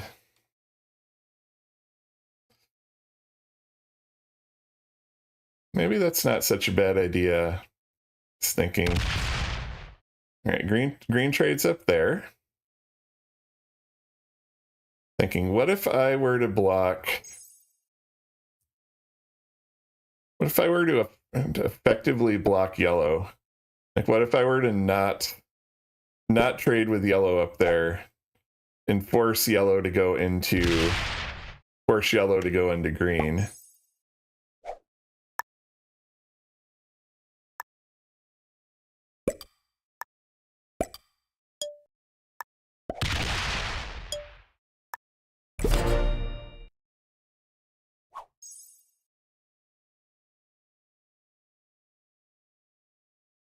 Because even something with green like hitting the 16 stack here for a card might be the sort of thing that sets off green.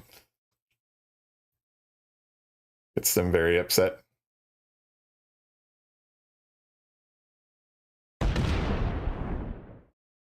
Okay, and green goes back to trading there. Okay. All right, so if green's going to trade there, then we're going to trade there.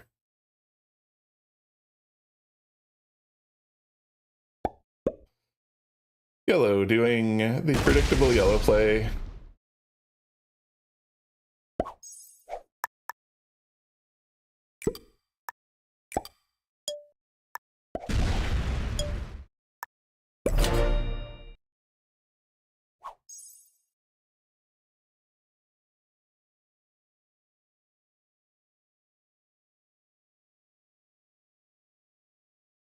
so about, I don't know what it is, a half hour ago, an hour ago, green had a giant stack here. We had this. They tried and failed a 2v1, so to get a card, they opened our cap here, so we won't be closing our cap in that direction for certain. They have a giant stack down here. They have a cap here. Actually, I know the telestrator. Okay, good. So the telestrator is still showing the cap locations, which are shown here with the cat faces, because they're Catpitals.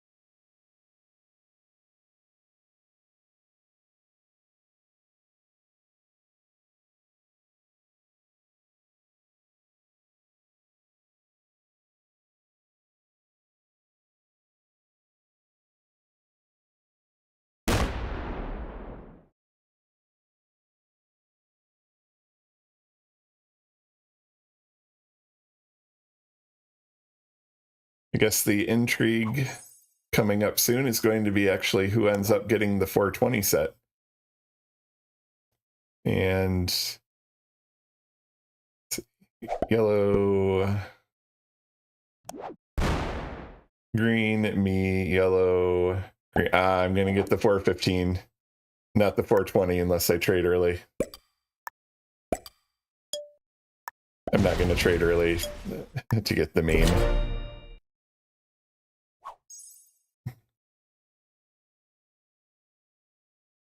All right, so if any of you need a tutorial on how to card and pass without doing anything,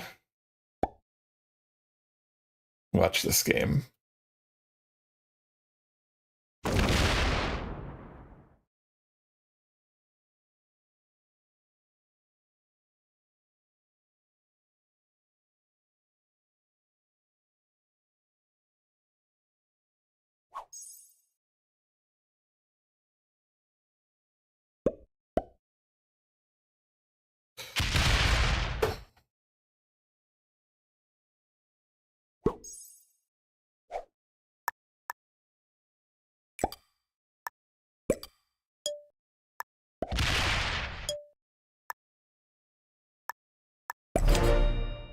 Do that, get a, just gonna add green to my ban list here.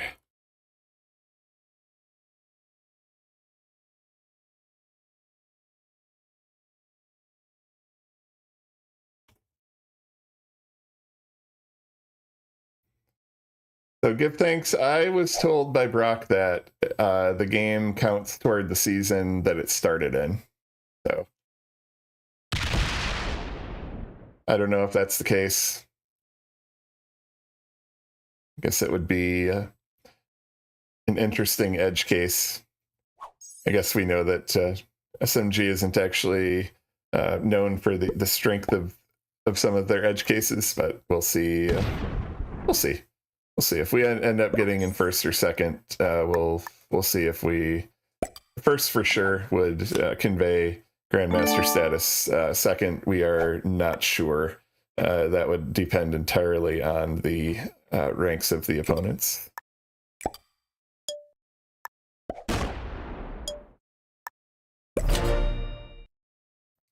The game will still be going through the next season into the following season. Yeah. So give thanks. Thank you for the follow. Appreciate it. Yeah, so I mentioned earlier on the stream, but audience may have turned over a bit. I'm actually between jobs right now. I left my previous job, and the last day that I was there was yesterday, and my first day at my new job is going to be on Tuesday of next week. Okay, so, all right, so green takes a different card than they have been taking, which means there's going to be one less cap card for me there. Is green then on the next turn going to... No, they don't connect to this one. So, okay. So that is... Okay, and who knows? They may have just clicked on the wrong territory. But anyway, so I can play... What I was getting at is that I can play this game up until about noon my time on next Tuesday, if need be. And thank you. Give thanks for the well wishes.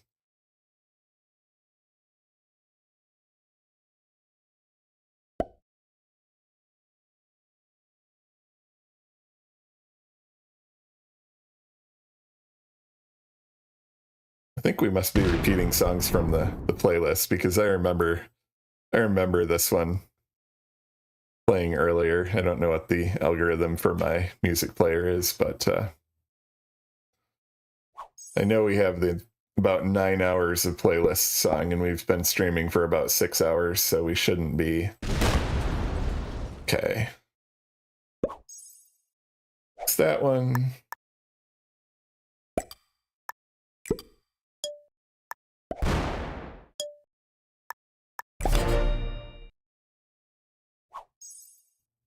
I'll put the...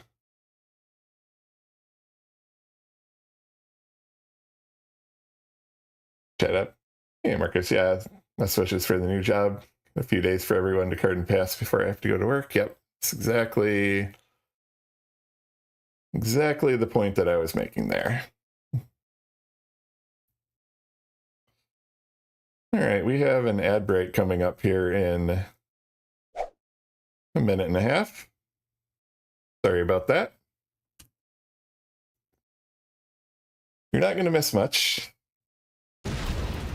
But we actually have had a pretty good history on this stream of the more interesting developments happening during ad breaks. So maybe that means that something interesting will happen during the ad break.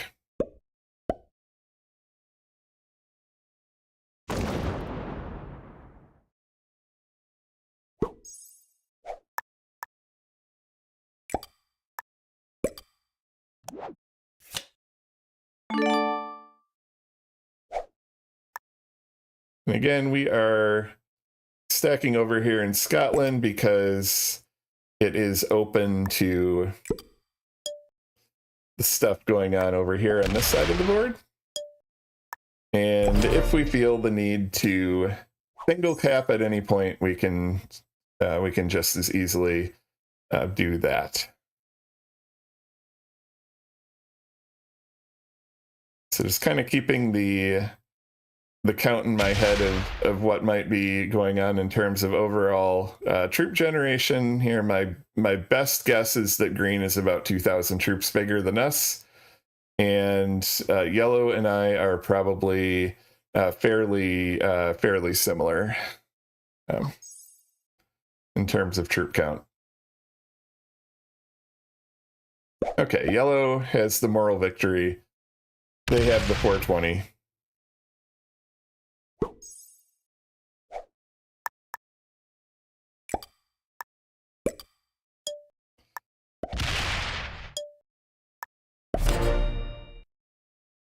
We'll keep doing this. Yeah, PJ on the probably on his third or fourth game by now. We'll have to...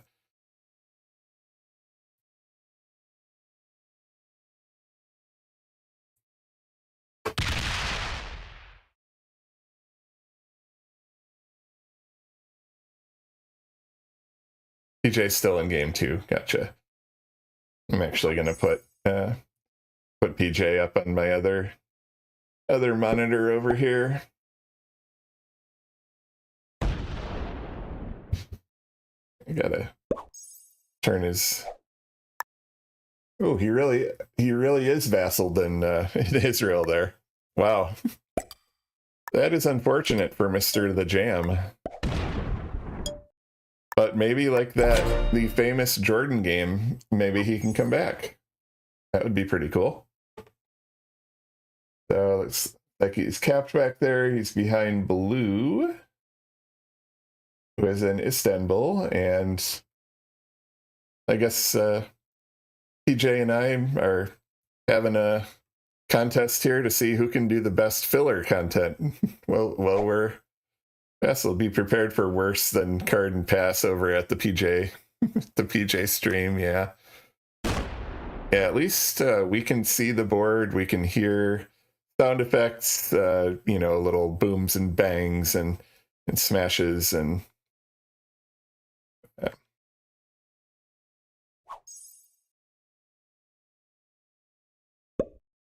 that's cool. Totally love and appreciate PJ.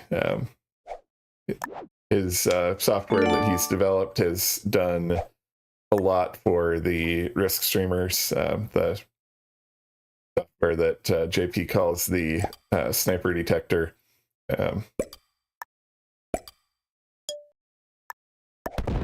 That doesn't work for me, unfortunately, because I'm on Linux. So I wrote mine. I wrote my own. Hey, Grace. Grace is in the hallway.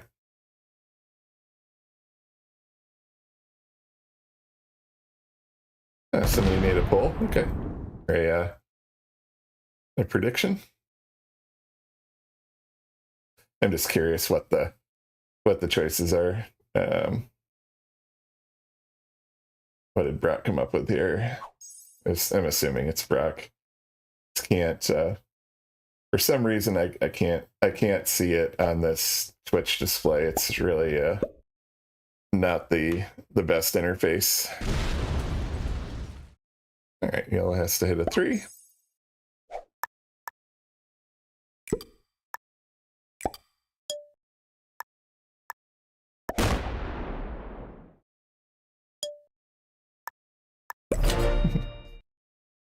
I don't know if Mrs. Mage is home yet, but if so, your song is playing here.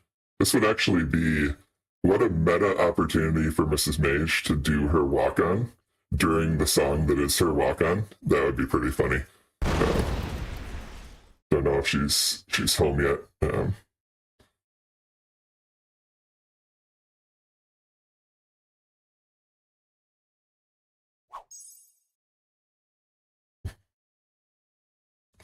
We're in witness protection. We were in witness protection. No cat trails yet? I don't think anybody's done cat trails this stream. I haven't seen them, at least, if anyone has.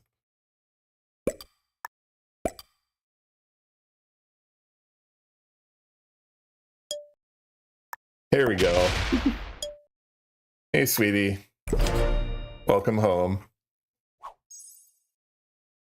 Play your walk-on right in the middle of your walk-on song. That's pretty amusing.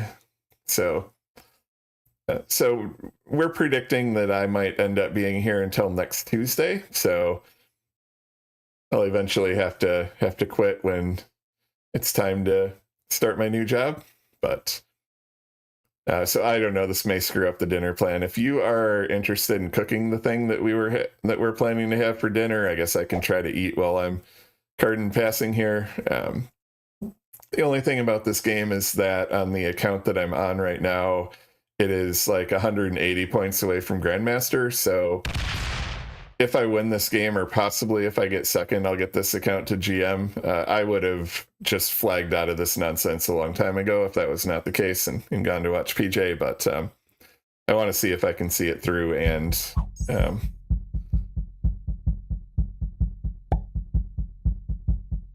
all right, so green has been trying to fortify stuff from various places and making yellow hit slightly larger numbers. That is not really all that much of a big deal at this point, but at some point maybe green will say, I'm sick of you hitting my 5s, my 3s, I'm gonna slam out into you. It's also possible that green just remembers that Scotland was their original capital and look who has it now, and I'm tired of this game and I want to slam into pink. Any of those are definitely possible. You never know what's going through the mind of another Risk player. Mrs. Mage says we can wait. Sounds good.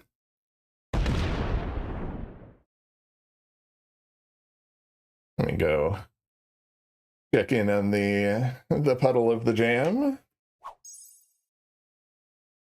Let's see if I can. So it looks like PJ is still a vassal. Vassal situation there. Z-Man is certainly going to be over there. He likes him as some vassals. But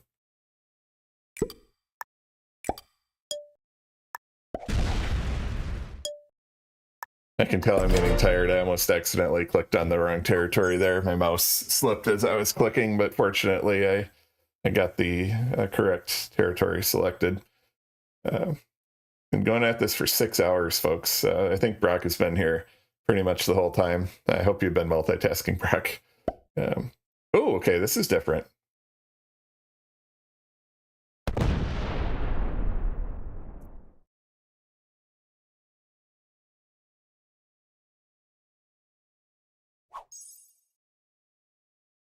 Okay. Guess they just wanted more on their stack there. Yeah, I can tell yellow's getting tired too. See, they put a 3 there. Yellow is good enough to know that they need a 4 there, but they had a 3 there. This game has just been going on for a while, and very, very lengthy, tiring, keeping mental focus. I've seen games that have gotten into these long stalemates, and people have gone, take the card with their cap or go do something like that, and then fortify, and they fortify to the territory next to their cap. So they put a 12,000 accidentally next to their cap, give up the cap run, just when these games get longer. Now, one feature that I've suggested for quite a while, I think would be a good idea, is comes really from chess.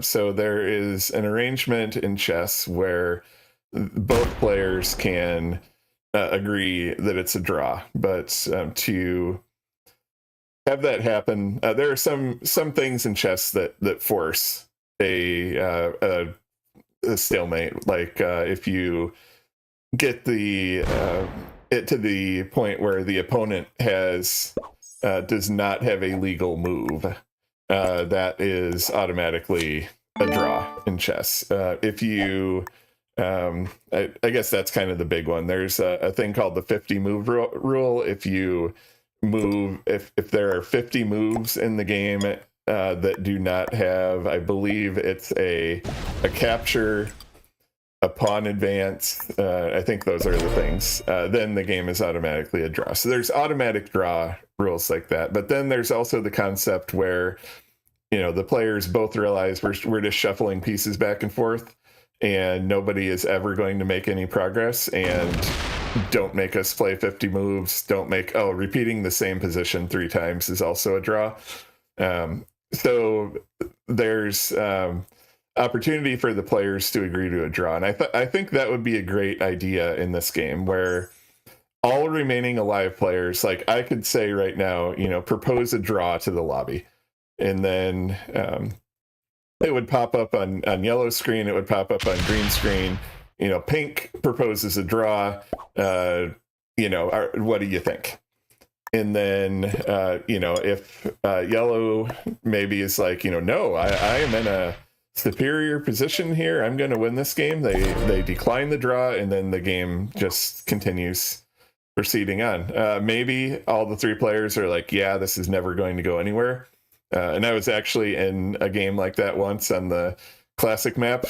We legit each had half the board with a 1-point hold on our capitals that had like 3,000 on it. And it was like, this will nobody will ever win this game. And eventually, who gets tired, who bots out first, sort of thing. And it's a shame that it has to end that way. So, my idea is basically a proposed draw situation, which I would accept in this case. And then, of course, there has to be, that's kind of an anti-spam thing. It's kind of a joke on like chess.com where, when you're like, basically in a losing position, it's like mate in 2. Some players will propose a draw, maybe try to get the opponent to accidentally click on yes, and get a cheap one. So there's got to be protection. Maybe you can only propose a draw once every 10 rounds or something like that. But I think that would be a good addition to the game for this kind of situation. Gonna drop off the camera real quick. I'll be back in a moment, though.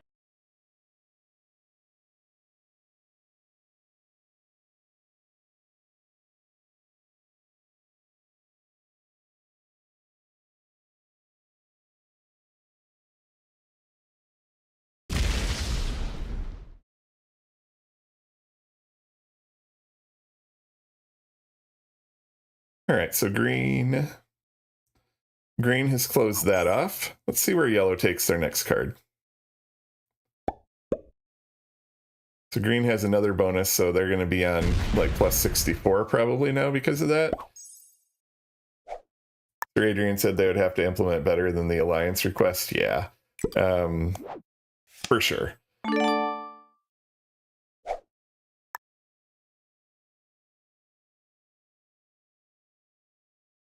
Yeah, and the window of time on the draw, if they were to do that sort of a thing, they would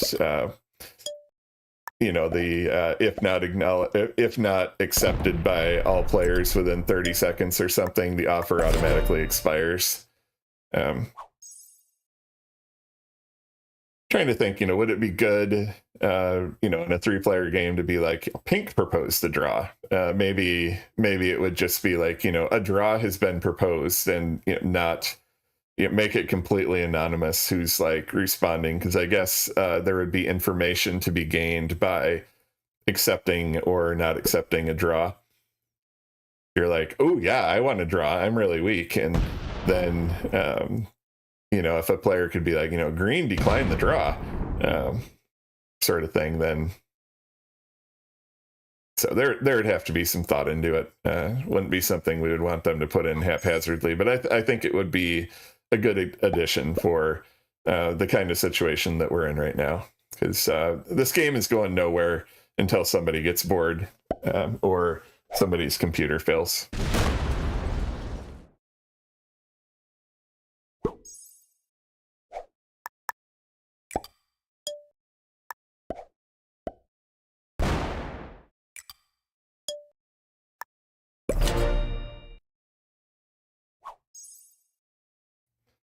$66 for green. I think that's about the most. Actually, I just look up into Noob Corner and thinking there, when are they going to go up there and take Iceland?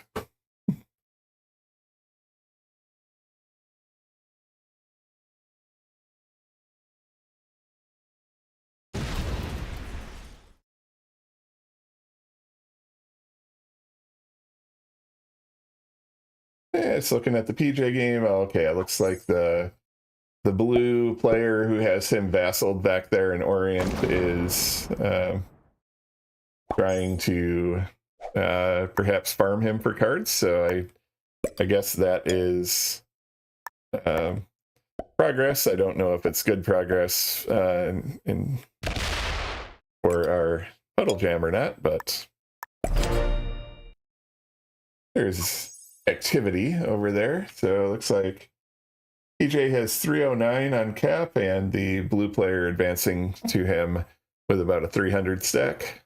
So PJ on 3 cards. I'm assuming he doesn't have a set.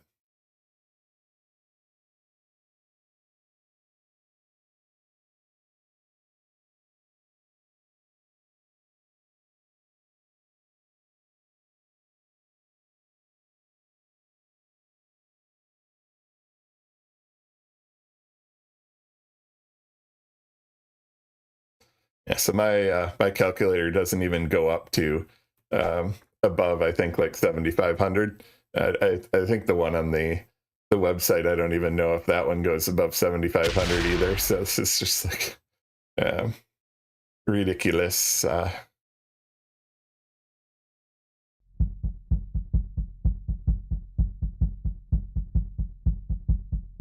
green was slow that turn. They're getting tired, bored.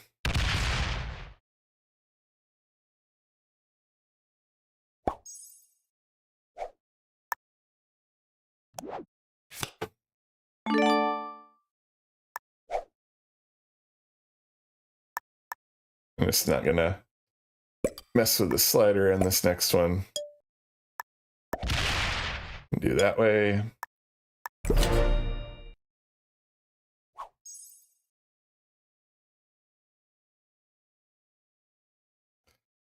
Don't believe yellow has been up here to know that I have the Scotland cap. I don't know if yellow knows there's a Scotland cap. I think they have deduced by now that there's a secondary cap that I have, and that I've been putting troops on it just by the disparity here. Okay, so this is development here in that green now forcing me to potentially close off my cap in that direction, which I'm sure yellow is happy to see. Looks like, okay, yellow going to still go up here though.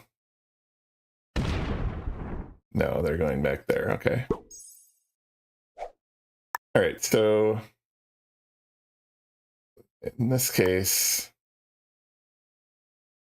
I don't want to take this one. I really don't want to take that one either.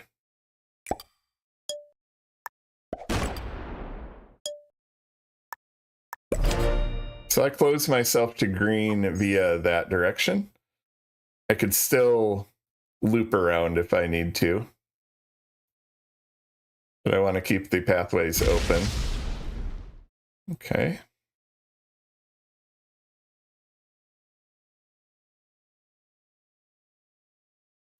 So green goes straight back to giving me the card that I want to take, and also forcing yellow to take a card for me.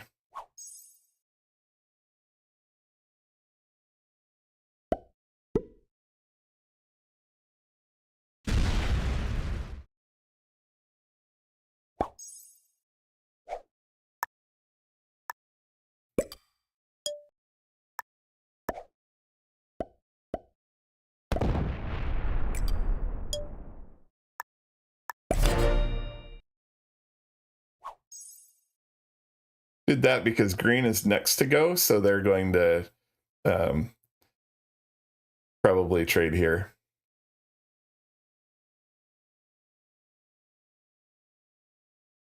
Oh, poor PJ. PJ's in not a great position. Was the original cap Israel in that one, Brock, I think? Oh, we got some Mittens laser pointer. Okay, we got something for y'all to watch.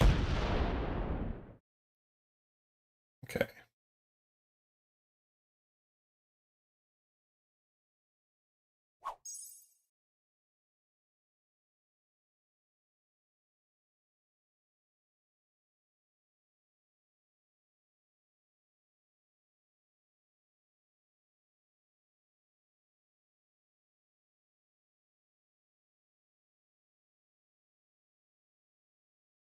I'm going to put the, after the cat trivia here, I'm going to put the link to PJ's YouTube from his stream in here. And while we're waiting for this to happen, if you want to go help out a friend of the stream and a good member of the community, if you can go over there and put a like on his live stream, even if you are not intending to watch it as a YouTube, if you can do that, that will help boost his engagement, bring in more people to watch him on YouTube. So I just ask, if you're sitting here with nothing to do and you want to go over and do that for our friend, that would be very cool. So there is the link to Puddle Jam's live stream. And again, if you are near a computer or a phone or something and you want to click over there and throw a like on his stream, that would be very cool. Help the algorithm, I guess, is what we would say.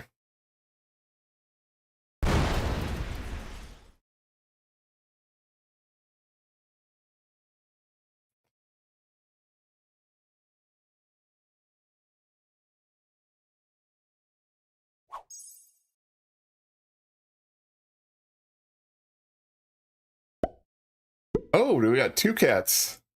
Two cats are playing. This is cool. Hit the Grace button for you.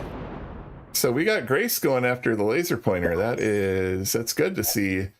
See our Gracie girl getting some exercise there.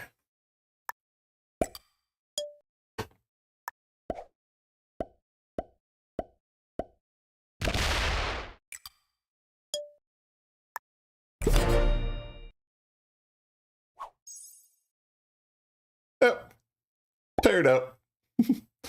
Big stretch. We're almost to our first 10,000 cap. All right, green retakes that bonus.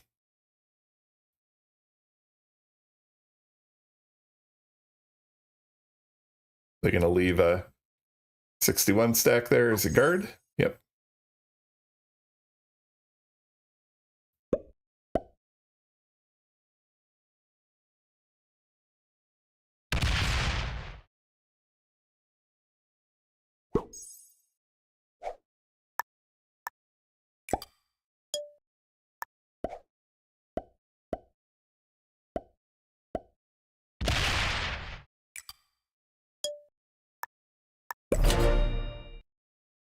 Hey, we got her lured back with the premise of a laser dot that can never be captured.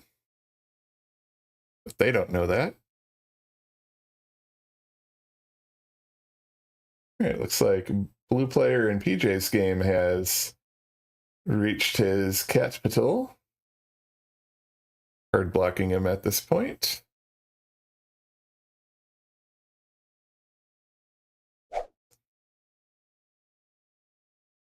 $515 trade. It's pretty exciting.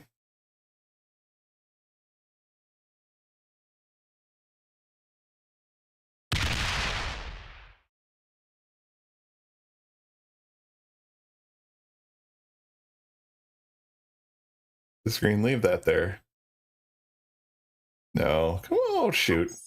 I was hoping you would like miss the fortify and leave the 10 there, because that would essentially be a card block.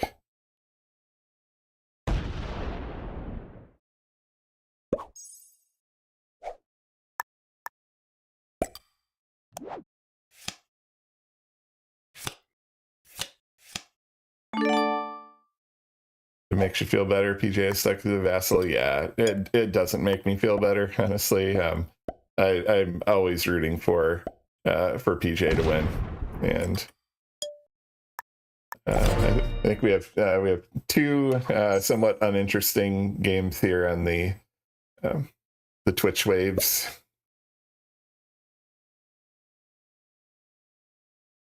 All right, green needs Iceland now.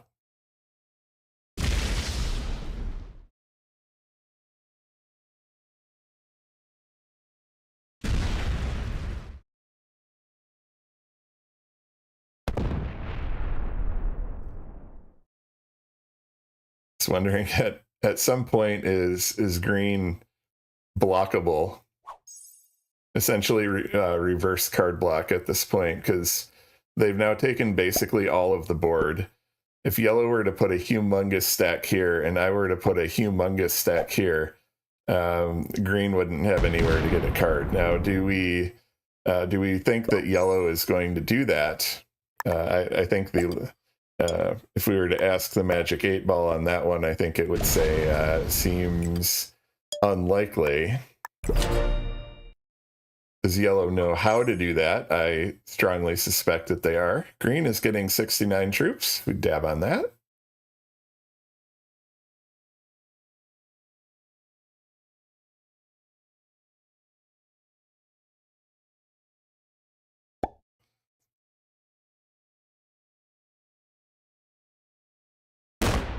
What would be interesting here is if green tried to take Eastern Europe.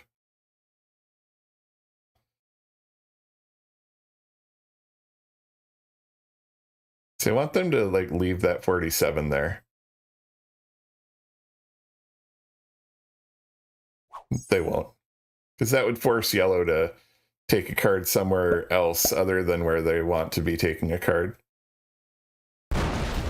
Oh, we got both of the cats on the on the screen. Excellent. Ooh, I just realized the chat is overlapping with the cat cam there. Let me fix that for you.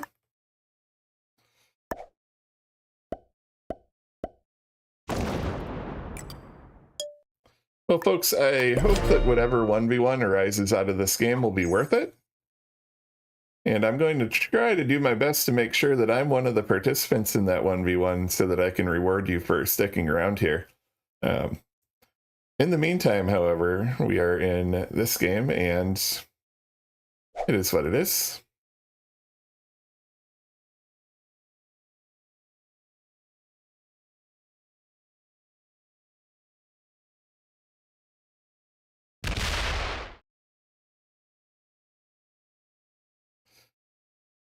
See, we do have another of those ad breaks coming up momentarily here.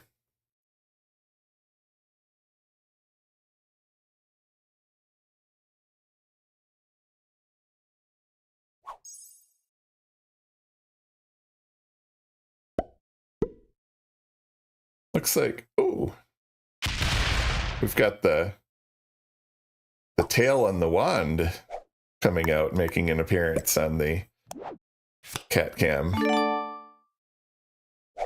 We're trying our best to entertain you folks. Thank you very much to the Static Rock downstairs, operating the camera, playing with the cats.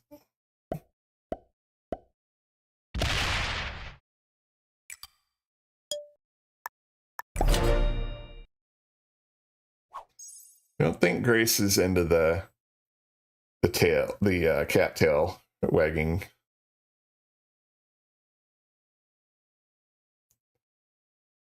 So it looks like a player who is not PJ just got killed on the PJ game.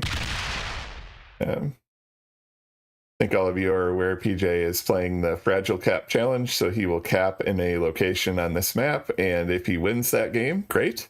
If he loses that game, however, the cap is considered to be broken, and he cannot cap there again during his challenge. And then once he is out of legitimate places to cap, his challenge is over. So the big thing that his current challenge brings about is that it is unacceptable for him to lose, because if he loses, he loses that cap. So there is no, try to get second, be glad that somebody got killed before you sort of thing.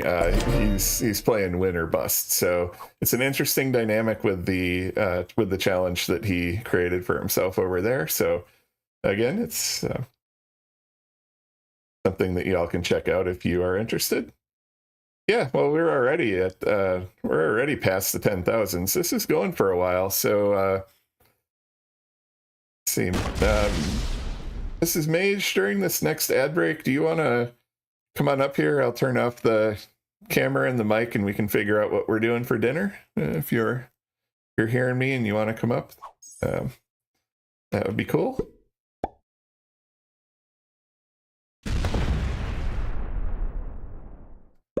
And folks, we have an ad break. Sorry about that. It's what it is.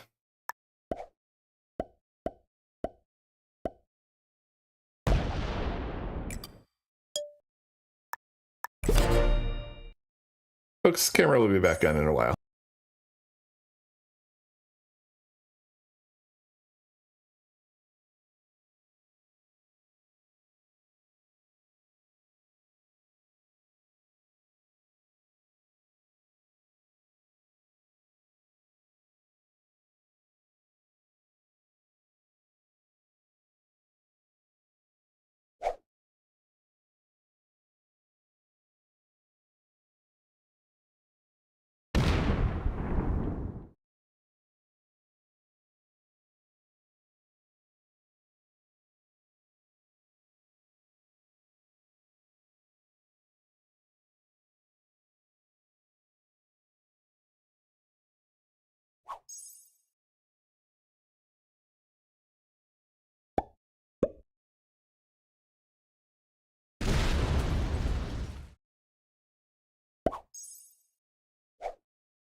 All right, folks, we're back. Welcome back from the ads. Mage family making dinner plans, given that this game is taking far longer than anybody had really hoped it would. Leave the 8 there. Oh. Leave it there. Come on. Oh, well.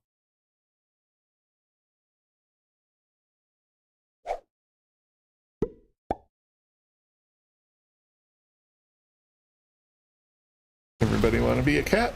Be back in 1 moment.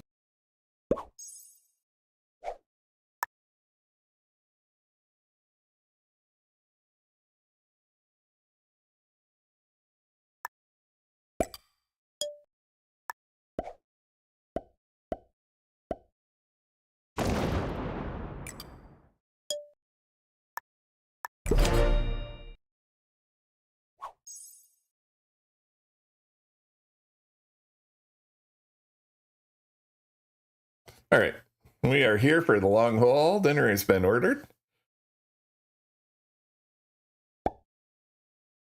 Looks like PJ has fallen to defeat. That is unfortunate.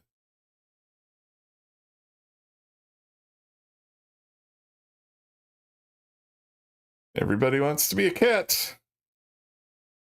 So I'm guessing Green probably has about 4,000 troops on us by now.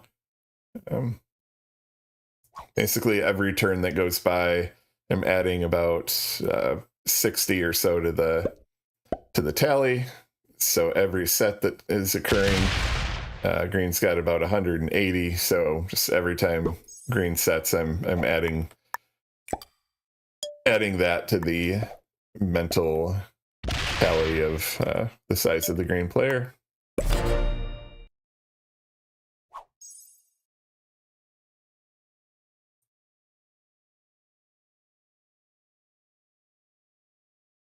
Game goes until Green can cap run. I mean, maybe. Green's got all these giant off-cap stacks everywhere.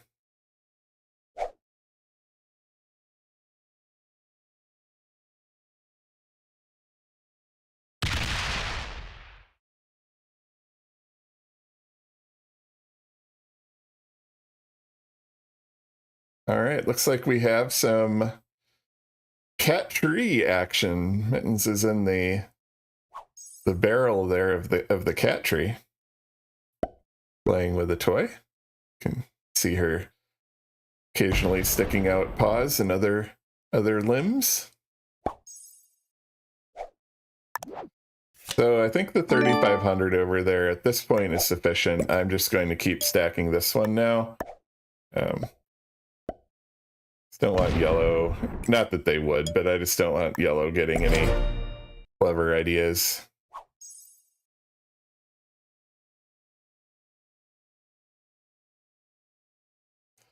Cat trivia on the screen.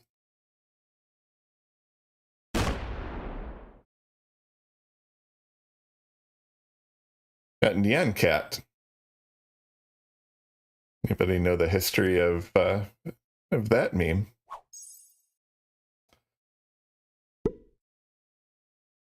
Asia's wife takes a guess. Okay, this is different.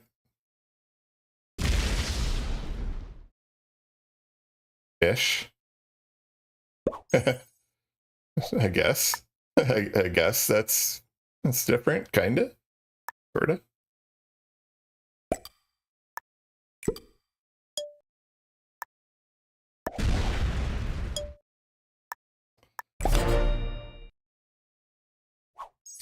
We'll go here. We want to keep this path open. Donut, Sevastopol, any of these. Ideally, we can keep this open. We don't really care much about this path up here. All right, so that actually is not bad for us per se. Maybe it portends progress. Let's see what yellow decides to do here. My guess is that whatever yellow decides to do here will not be progress.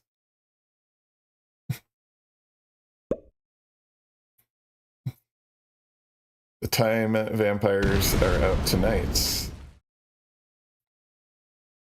So Mrs. Mage knew that Nyan Cat was originally based on a real Russian blue cat. Yeah, and Breck, it flies from left to right, as I'm sure that you realize now. Hey, Mrs. Mage, it's your song.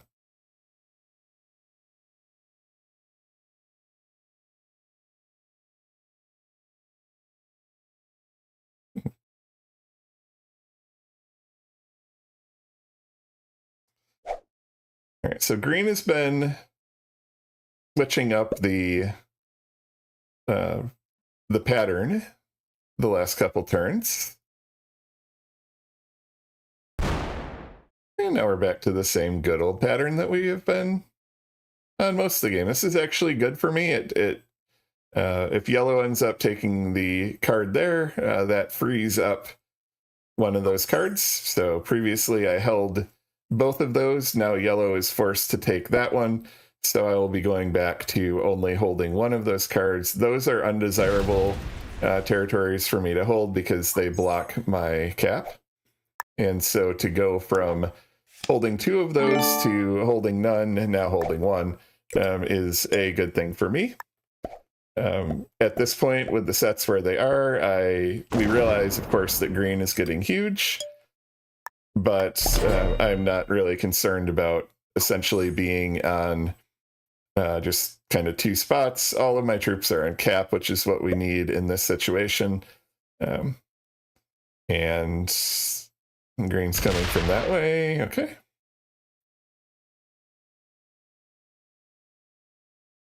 Leave those there. He's going to move them all back, but yeah.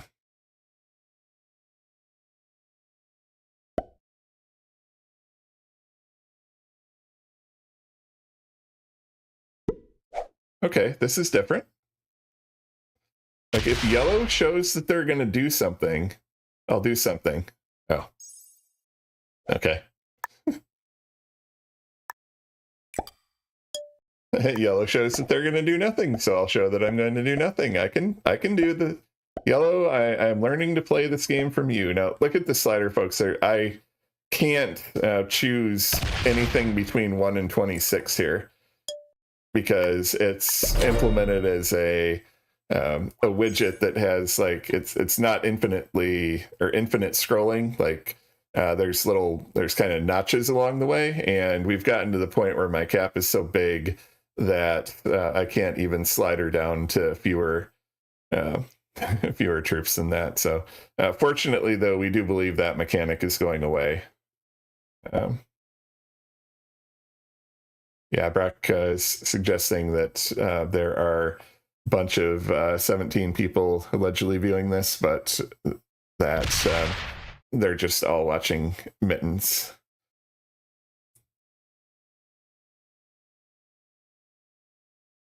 Mittens is a lot better looking than me, tell you that.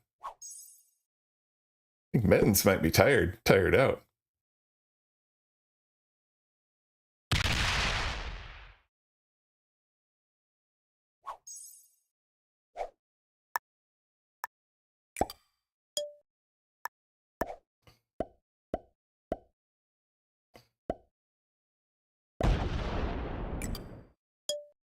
So part of me is semi-curious if I were to do something completely unexpected, like throw a set into the yellow cap or something like that. If green would be interested in starting to work with me to do that. The concern I have about that, though, is that I do believe yellow is tactically speaking and strategically speaking a better player than green, and so. Thus far, I've had really no problems getting cards. I haven't been card blocked. Nobody's tried to card block me or anything like that. But yellow would be the kind of player who would be trying to set that sort of thing up on me if I were to do that. I was involved. This is a very long time ago. I think I posted the video at one point back in my classic Caps games where two players were teaming on me, and one of the players was kind of doing all of the work and the other player really wasn't doing anything. And so I noticed this. There was like an angry face. I could tell, you know, the one was putting in a whole lot more work. So 2 sets in a row, I slammed into the cap of the player who was not doing any work and turned the player who was working against me.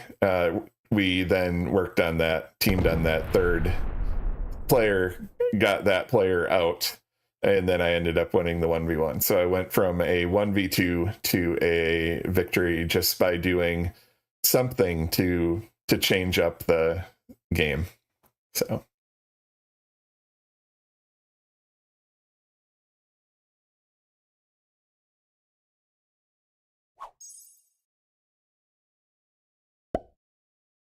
at this point, Puddle Jam's gonna be done with this stream tonight and have to raid me.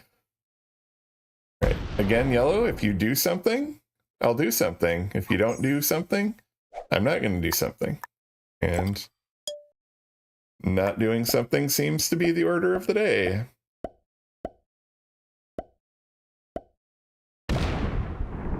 This slidering is getting annoying.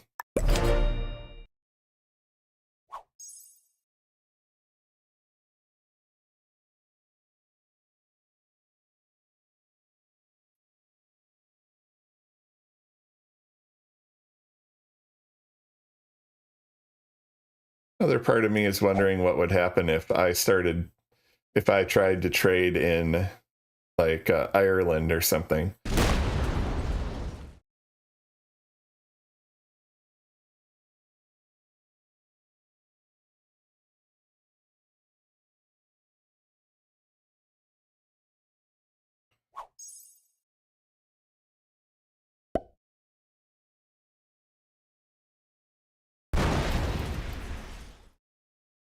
This is almost getting to the point of being about as fun as that game the other day where I was zero carding on my cap while the 2 players were pocket trading, and I held the whole board. I started showing other videos of other games and stuff. It's starting to get reminiscent of that. I think I appreciate all of you who are here. I don't know how many people are actually here still. If you're here, thank you. I appreciate it. Thank you for watching this nonsense. But yeah, we're going to try to win it because tonight I don't have anything else to be doing. Leave that there. Come on, leave that there.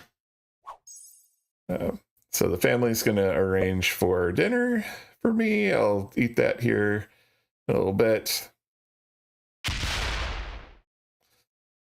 And I'm going to try to win this one. At some point, this is going to either end in just like a really silly slam, 5 digits. Somebody, you know, will slam. You know, maybe somebody here will bot out. I'm not sure. Green is getting 69 a turn, so we dab on that.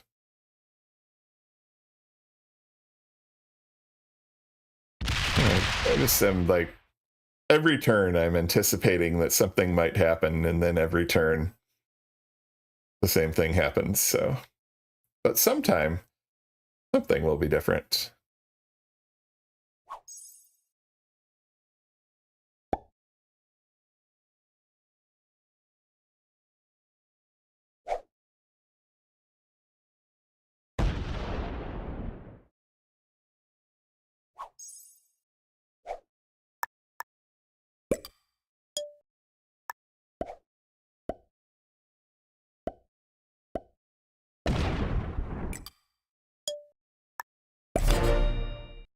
All right, I can keep doing that too.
I saw green think about putting something here.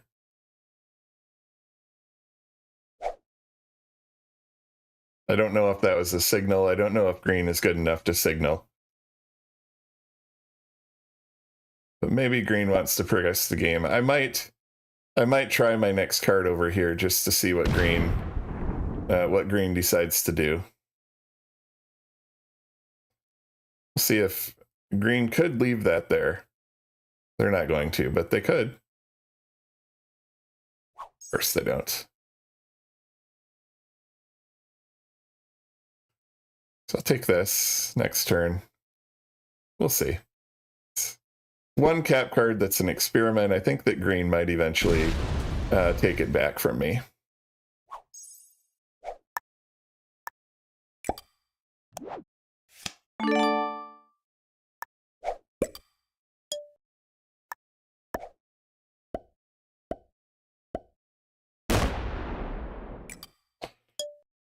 Of course, I lose 2 on that because I can't slide her down far enough because that mechanic is so awesome. All right, we'll see now if green wants to trade up there.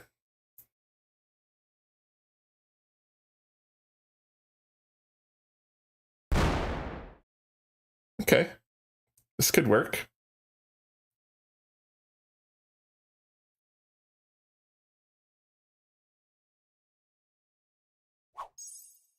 Okay, they leave that there, so they don't want to trade up there. All right, this will, yellow is going to have to take an additional card here.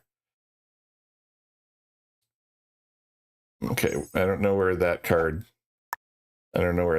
was taken. But I guess we're just back to this if green just wants to leave that there.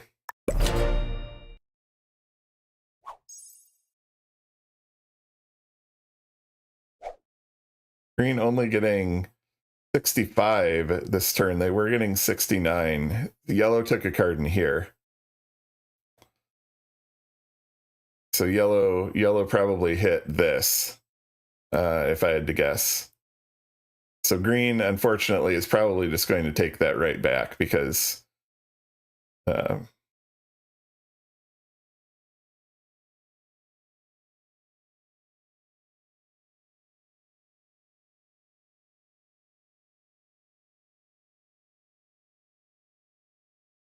right, at least we changed something up.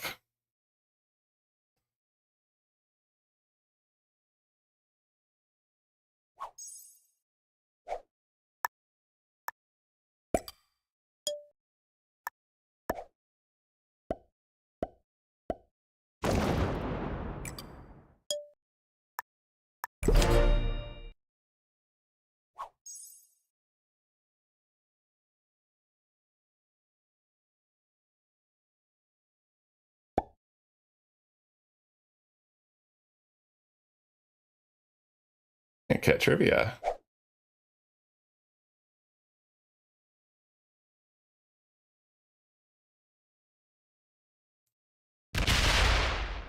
So I'm wondering at some point, do I just go crazy?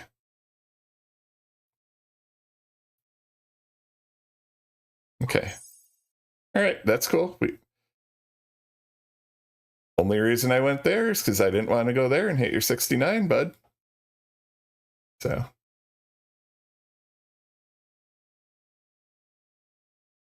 Yellow actually made 2 attacks there, it appears.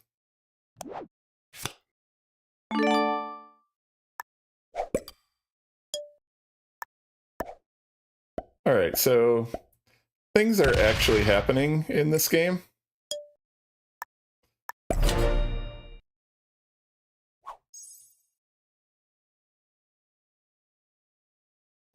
Doing this in as non-threatening of a way as I can, I also suspect there's probably something substantial sitting here.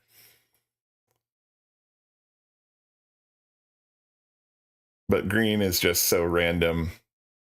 Although that was 2 attacks.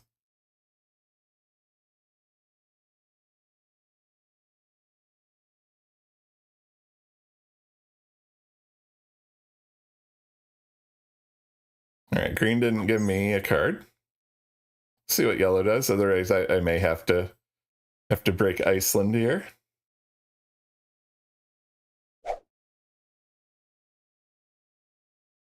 Card and pass. Thank you, yellow.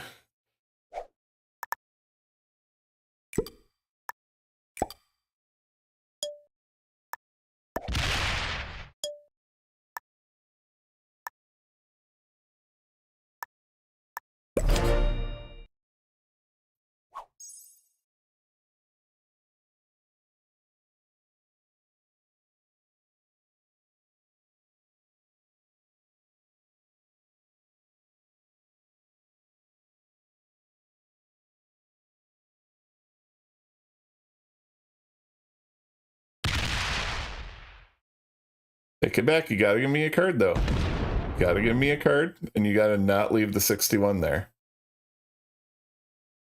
Otherwise, I have to hit Iceland. I'll hit Ireland. You can hold your bonus. Okay, good. You're learning. Thank you. You're learning, my Padawan.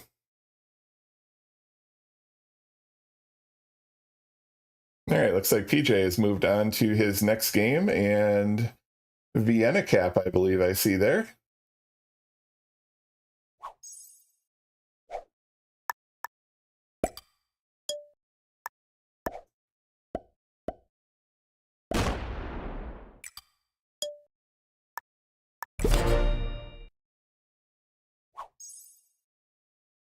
So as long as green gives me cards here, I don't break his Iceland, and he really seems to be concerned about his Iceland. And so that may be kind of the leverage that I need to make sure that I keep getting cards. Cap is open at this point in all directions, which is desirable. Be great if this card up here got taken. Okay, so green not giving me a card.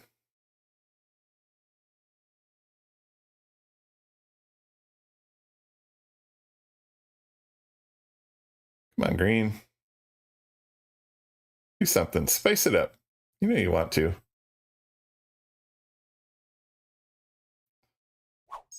All right. Here comes a card and pass.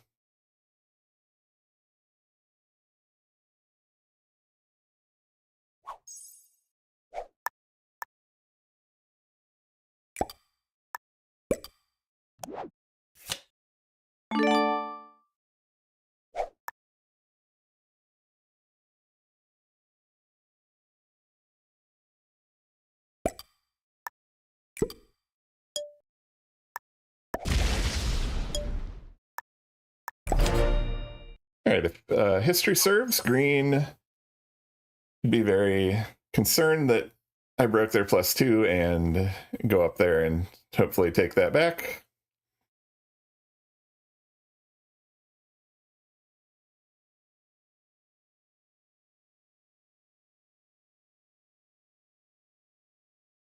Well, I guess, are they just trading with each other down here?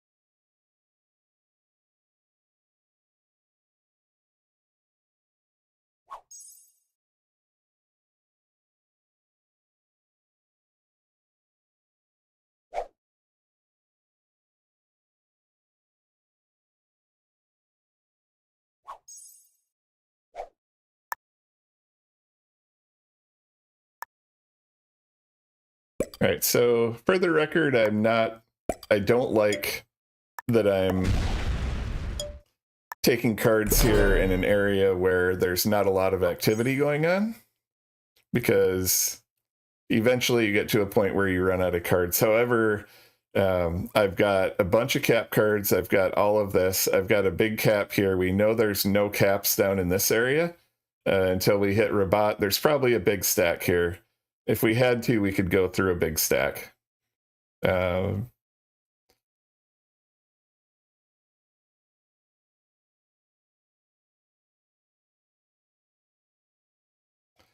I'll finish Iceland. We're definitely not going to take this. The other thing we could do we could come down here and just kind of see what's going on. I'm assuming they're trading down in here. We could try to get in on that action. Let's see what's going on down here.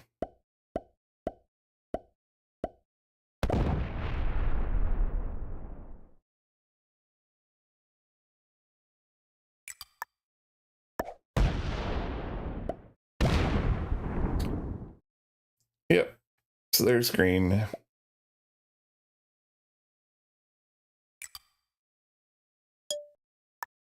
All right, yellow gave a devil horn. So that's good.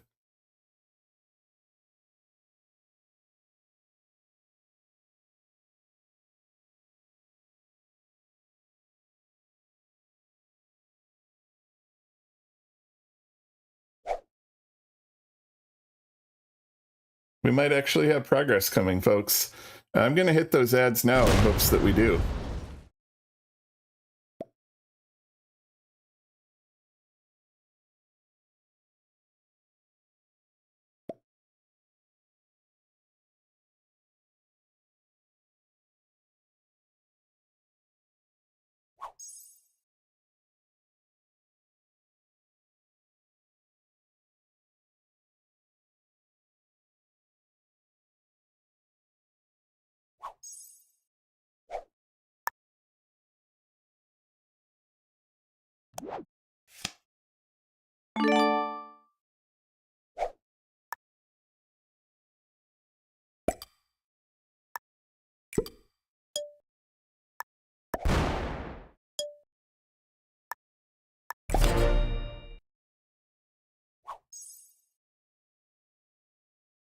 All right, folks. So it looks now like red or yellow has decided they want to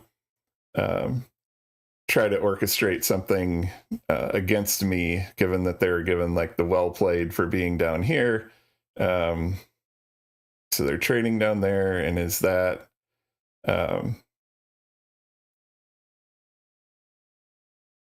they're just giving each other like infinite cards.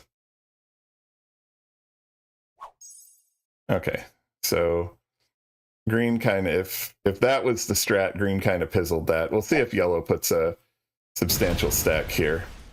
Are they going to leave like a whole bunch there? They open the green cap. And they're trying to create this little trading pocket down in here and block me. Okay, so yellow is definitely trying to block me at this point. So let's see. We don't have a set at this point, but let's see. What are we gonna? Actually, we do have a set, but we're not going to use it.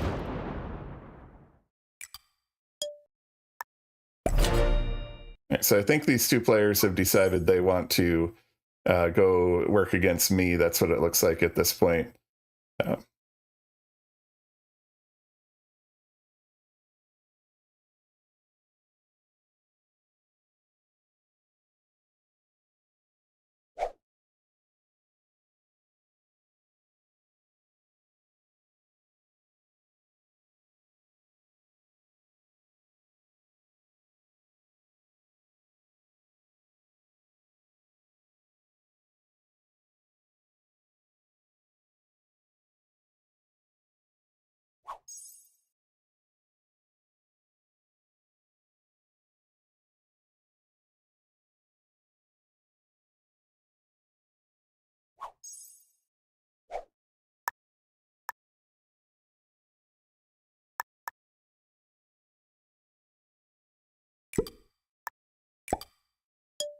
All right, next set we're going to hit yellow. As long as green is willing to trade with them down here, there's not really much I can do about it. But at least the game seems to be progressing. Unfortunately, not progressing in our favor at this point.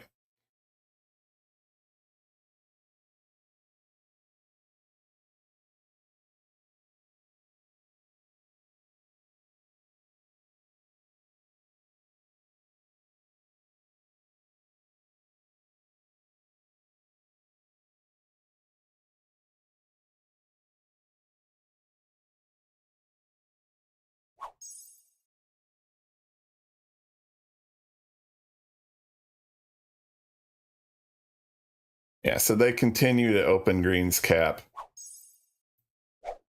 All right, so we're gonna have to get a little more risky here.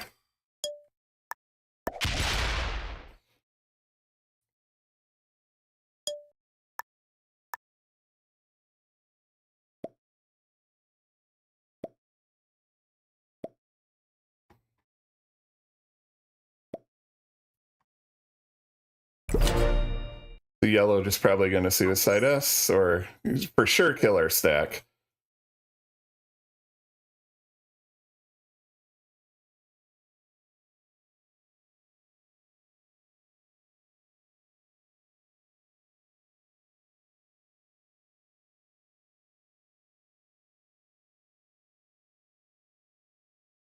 So yeah, basically I'm in a situation here where if they're going to trade cards infinitely here, there's not really much I can do about it. And so I need to see if I can change something else up. So this is going to get killed next turn. I think yellow is actually going to do something. Because they haven't done anything all game. So they're actually going to do something now. Probably kill this and leave another block there. So then we are going to have to look at going into green. Oh, they still don't.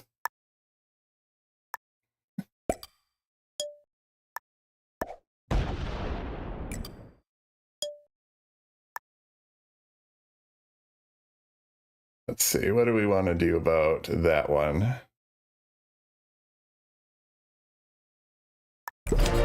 Here.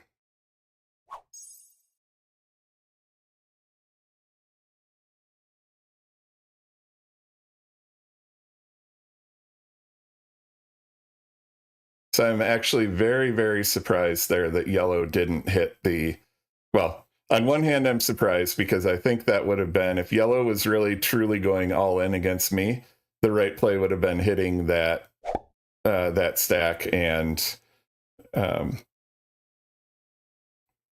yeah, but then again, this is this yellow player and they didn't do that. And so the fact that they just took a card and passed after giving the devil face is really not at all surprising. They could still hit that. I'm just trying to see if they're actually going to do something. See, they like absolutely nothing.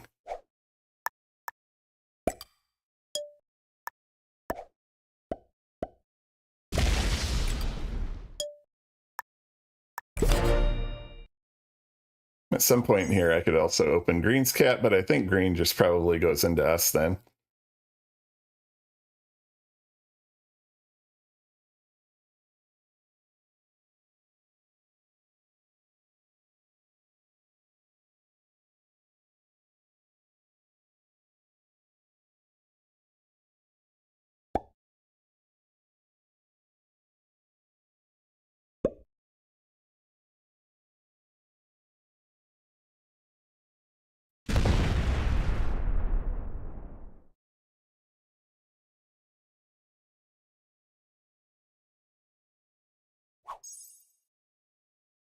All right, so where does yellow trade? Probably here. Oh, there, okay. They actually gonna hit the 7? No, they're not.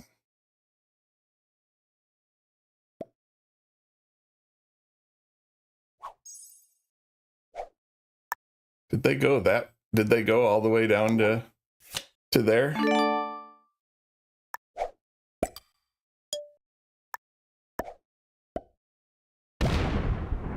Yep. They went all the way down and opened the green cap.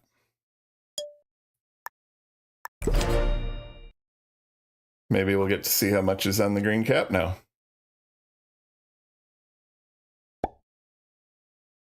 Okay, now green wants to trade up there? Or are they just gonna like set and slam that? Or do they just look at it? Or are they card blocking me?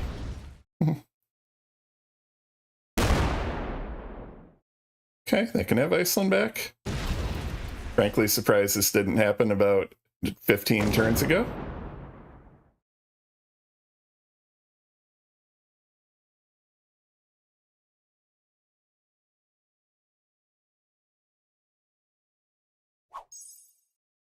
All right, so that went to London or beyond. Yellow gonna slam my... No, they're not. Interesting. Wow. They truly don't want to do anything.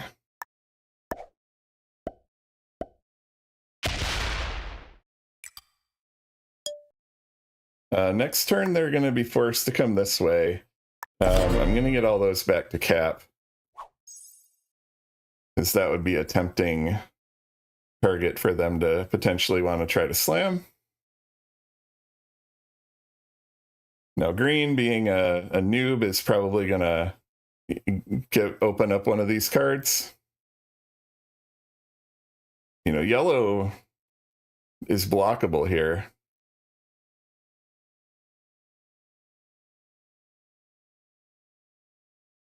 Actually, surprised that green set early. That was odd. And of course, can give yellow a cap card. Green is really bad. Yellow is, if you consider this good, they're good. And then it's just green is almost a bot. The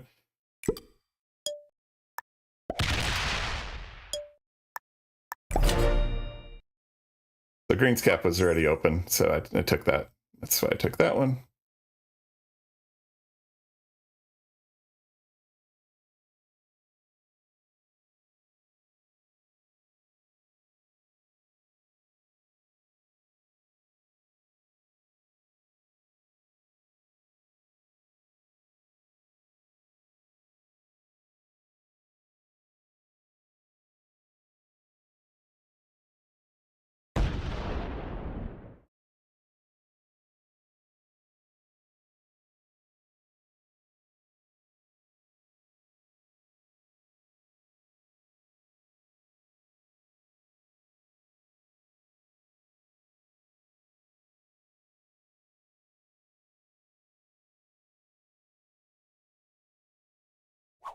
All right, that is semi-interesting. Not much of a block on me because I have a card in Iceland. Of course, yellow reciprocates with deciding they want to block there. Oh, and okay. Maybe realized that I had 5 cards and thought better of it. Let's see, is green just going to give them this back? Probably.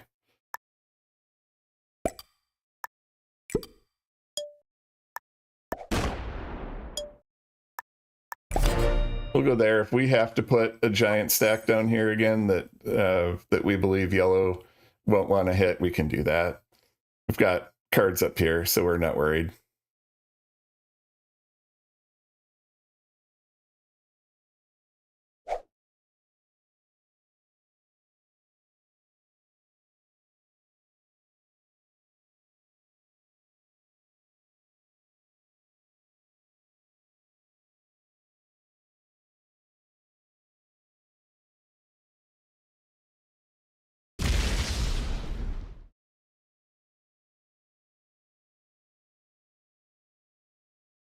So yeah, green is not very good.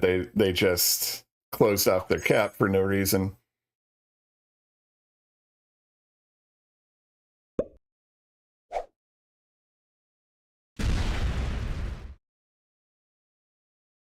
Yellow is deciding that they want to block us. Yep. That's what that is, folks.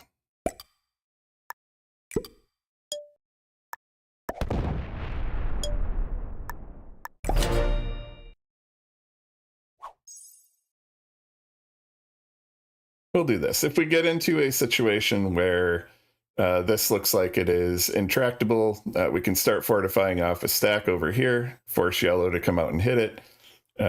We can also take this cap and go down. We expect there to be a substantial stack in London, but we can hit it. I think if we hit a very large green stack, that would probably shake up the game a little bit. I don't know that green would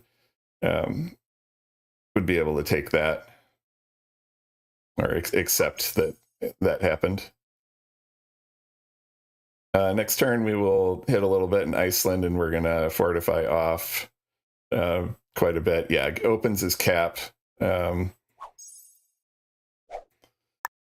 don't know if these two are the same player or something, but this pattern from yellow here is really unusual.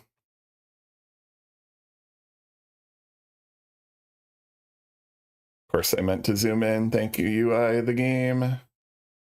Okay, these 1,000 troops may be goners, but it would be up to yellow to hit them, and I don't know that yellow is going to be interested in doing that.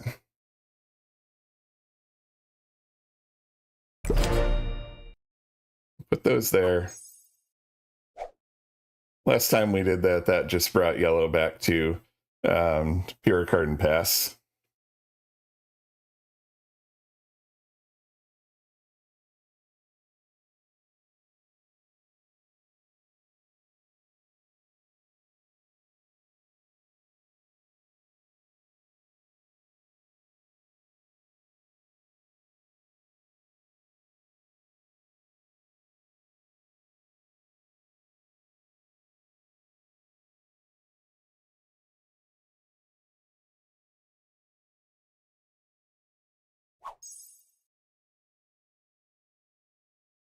See what yellow decides to do about that.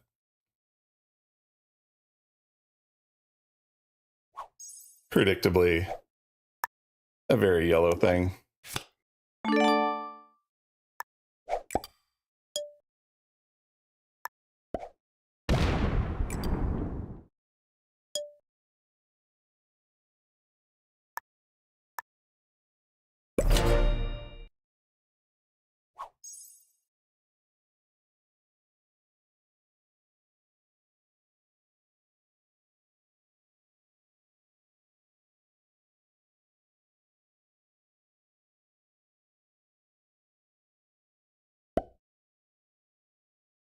All right, great. Green's going to give us those cards back over there. Well played.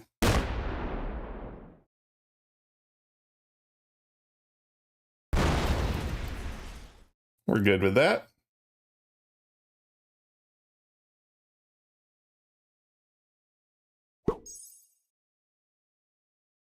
Putting those there, okay.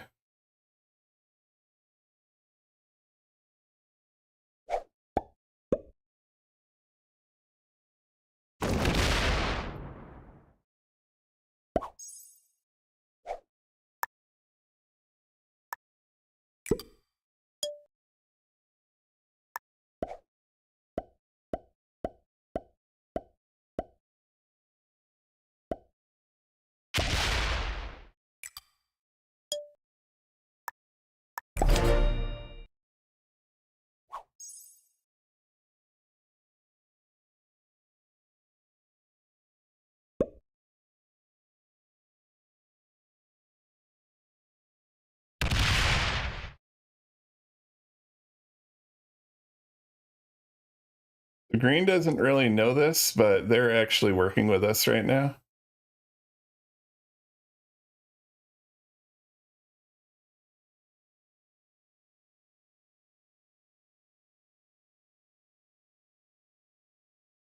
They're not giving yellow cards down here.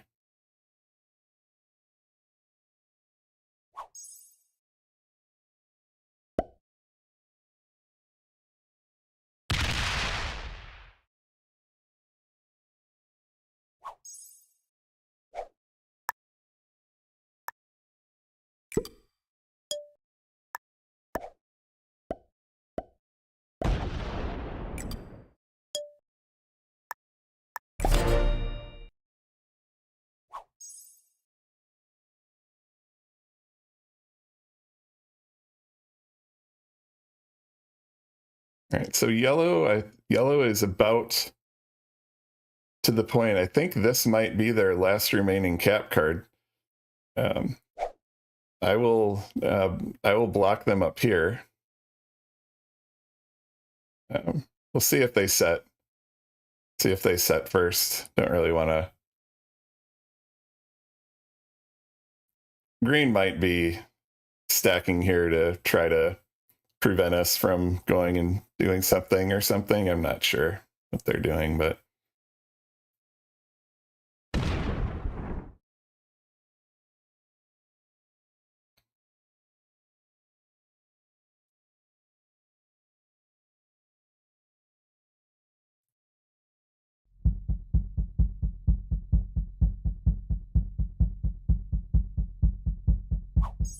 and I think they were going to fortify that off and failed to fortify. I think that's what that was. I'm going to hit the one in Iceland on the next turn. I'm not going to bother. Okay, so yellow, I think, has their cap closed now. They go to 5 on the next turn. Are they... Ooh, are they going... What are they doing? Are they attacking? They just did... This is very un-yellow. Un-yellow-like. I don't know what they just did, but they did something. Of course, we have to trade in our Joker. They have a set on their next turn. We're gonna... I wonder if yellow has discovered the secret of the green player, in that if you go and break a bunch of bonuses, they're going to come back and break the bonuses back and give you the card back. Give you all those cards.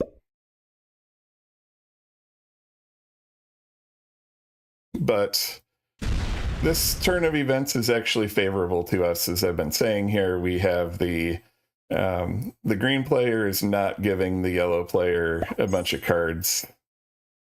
Okay. They're guarding Iceland. That's cool. That's cool. White's on 5. Otherwise, I would be looking to block here.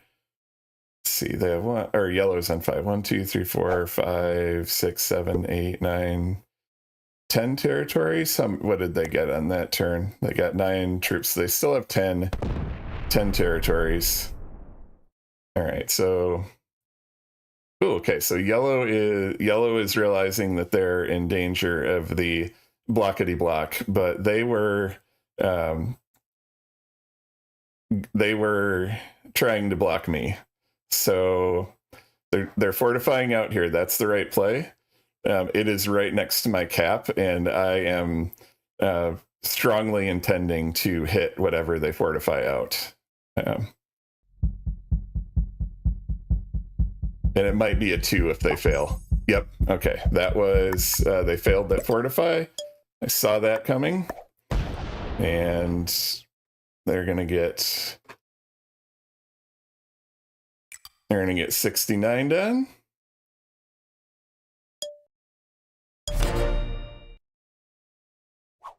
I hope green doesn't hit that. Actually, I don't know if I gave green a card. They have done it. Where are they going to get a card? A trade. All right, I guess if green wants to stack in Iceland, more power to him.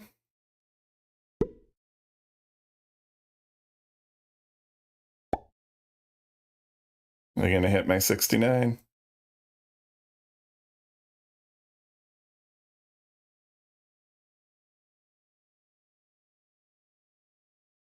All right, they could be giving yellow a card here, which would be unfortunate.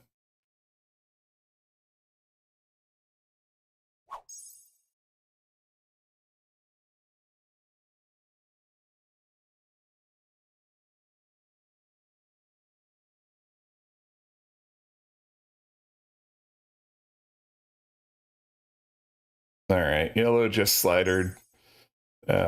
Presumably trading going on here. Green gave them a card. I'll be with you in a minute. All right, folks, my dinner is here, so I'm going to be going mic and cam off for a bit. You can feel free to watch the game, and I will pop back if anything interesting happens.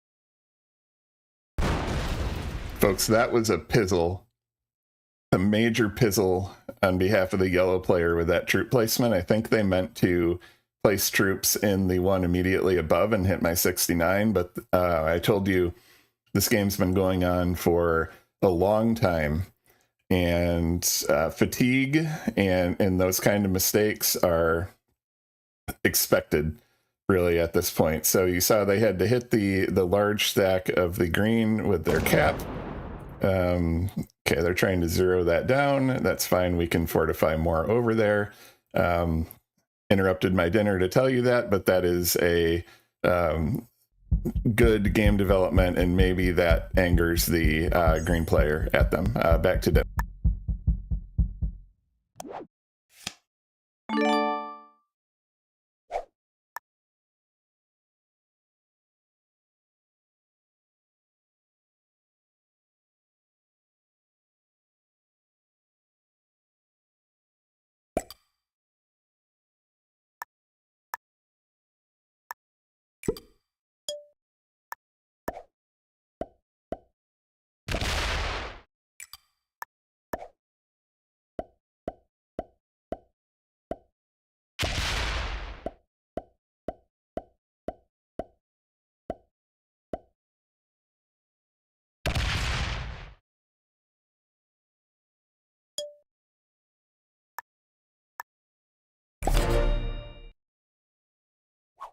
Yellow decided they want to screw with the mage, by the way. That's what happens when you screw with the mage. We have progress in the game, folks. I'm going to get back to my dinner now. Thank you for hanging out, and maybe this game is going somewhere.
And that is certainly interesting, assuming that we are going to lose potentially Scotland here.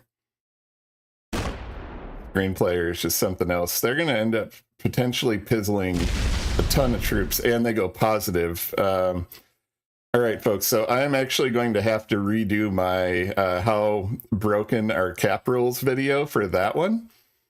I can tell you that the odds of the cap roll that I had that I was demonstrating was 1 in about 16 sextillion, I believe, which is like a 1 with 23 zeros.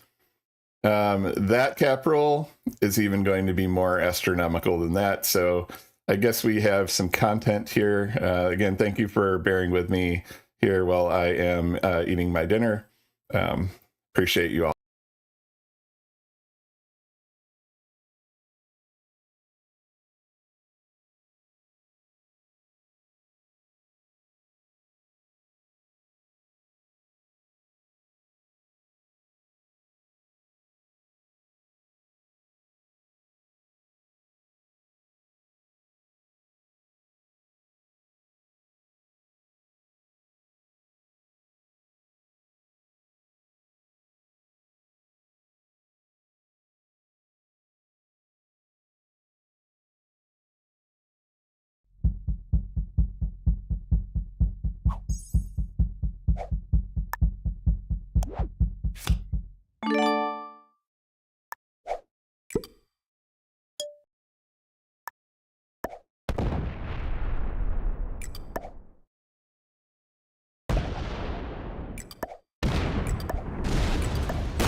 Telling you folks, the dice in this game are something else. Absolutely something else. Right, we don't really care about having this Egypt cap open to anything. We're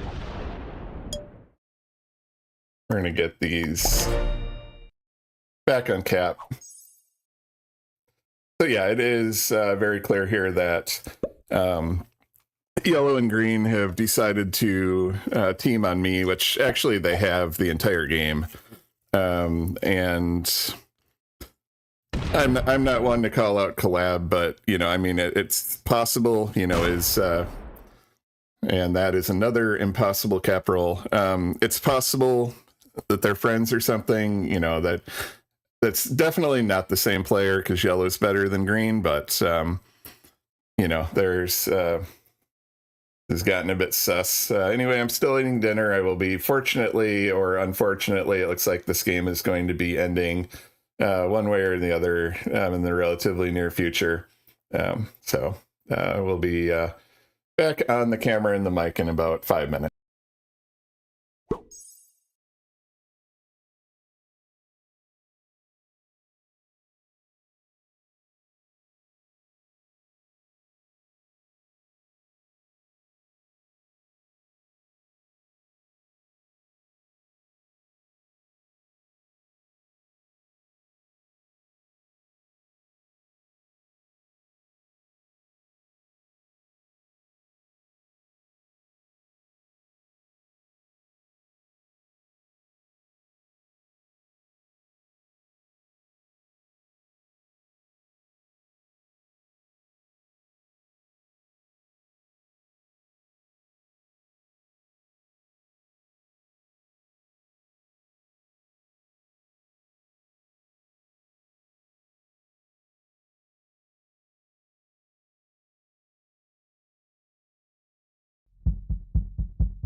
Hey, Silver, we're on dinner break for about 2 more minutes, and I'll be back to talk to you. But hello and welcome.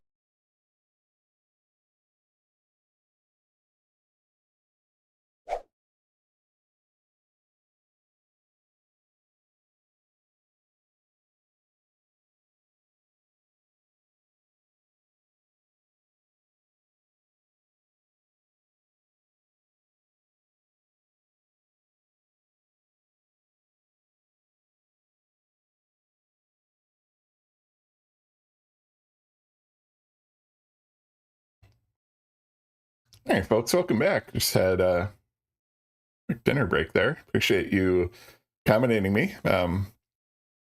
So recap of what's going on here. Yellow appears to be a good player, but the only thing that they knew how to do for the vast majority of the game was card and pass. Green is a total noob, but they have decided that we're the one that they want to slam. And they rolled a 5,500 cap of ours and lost 4,700 on it.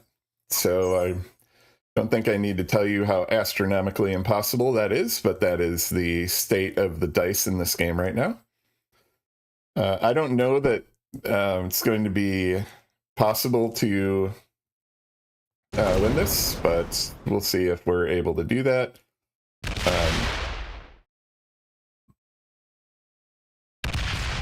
So green is not going to be able to tactically know how to card block me, but just by virtue of them guarding their bonus, which is like the only thing they know how to do in this world, they're going to end up card blocking me at some point.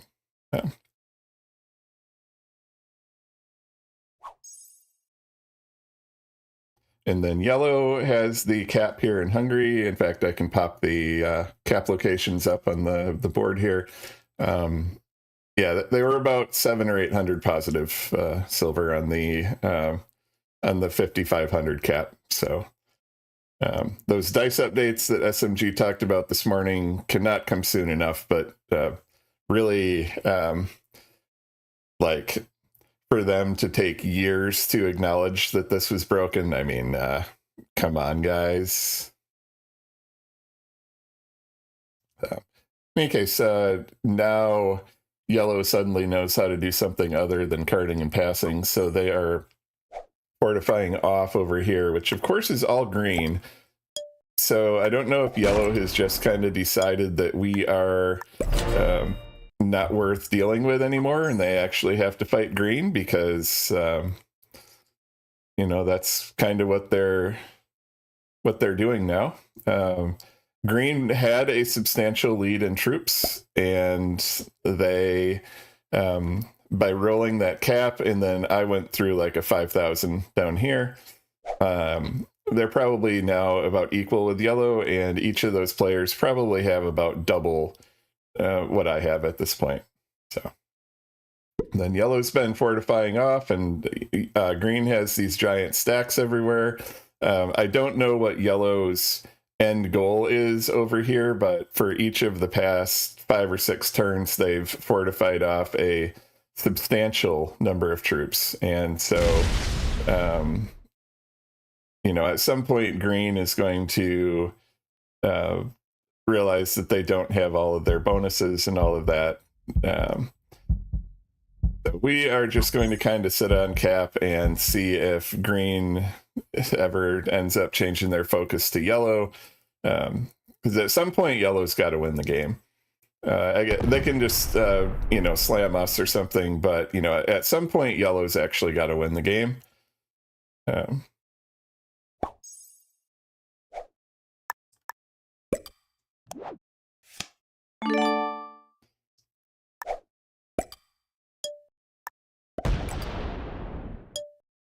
Oh, and yellow and green have been consistently opening each other's caps for each other too. So, yeah, whether or not that's fishy or not fishy, I'm not one to say, but there's the cap in Istanbul here, which, you know, yellow has consistently opened. If you think that you're about even with somebody and you're going to go into a 1v1 with them or something, and you just open their cap on every turn. It's a little bit suspicious. So, I wonder here if the end game is that green essentially builds up to a huge number, slams our final cap, it goes 4,000 positive on it, and then yellow just kills us and takes first.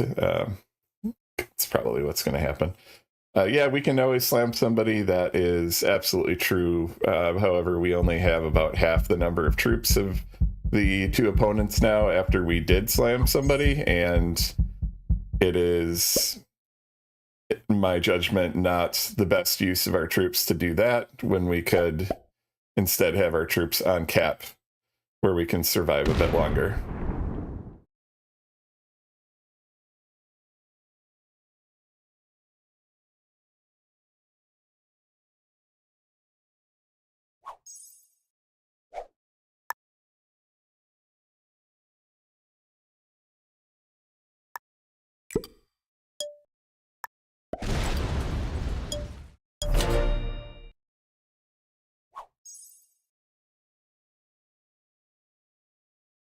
So yeah, I don't know if we are in a position now where this game is winnable or even second placeable. Realistically, when you have a 5,000 cap and somebody's slamming it, you expect that person to lose about 3,000 or 4,000 more troops than that. So that, along with we got a 11 or 1,200 stack rolled. The person who rolled it lost 800. I'm generally not one to make excuses, but I think it's very obvious to anyone paying attention that the current implementation that calls itself dice in here is not, in fact, dice. It's badly written, buggy code, and unfortunately, we have been on the wrong end of that. Now, am I saying that even with good dice that this game is winnable? I am certainly not. I'm saying nothing of the sort.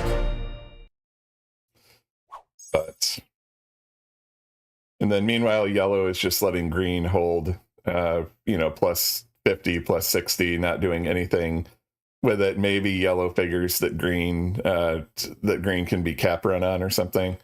Let's see, the sets are 820. So, I could roll this 850 and, the question is, do I want to do that, or am I more interested in, I don't know.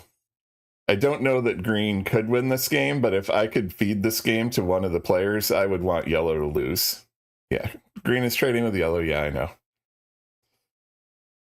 At some point, green, when green's bonuses get broken, they lose focus on things.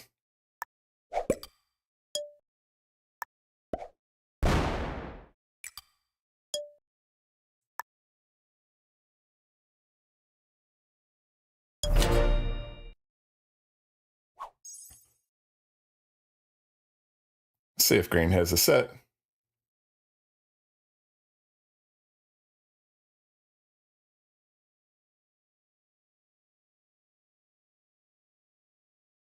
So my goal here is to basically upset green with me enough that they kind of don't pay attention anymore to what yellow wants them to do.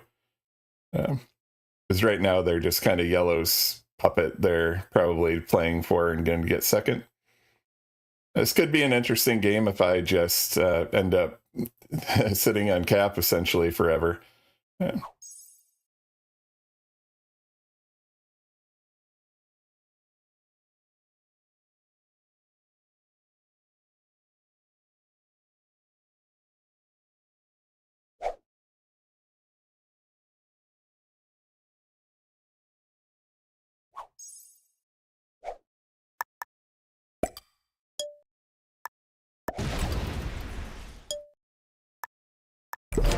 I'm going to pull that back because green will probably have a set on the next turn.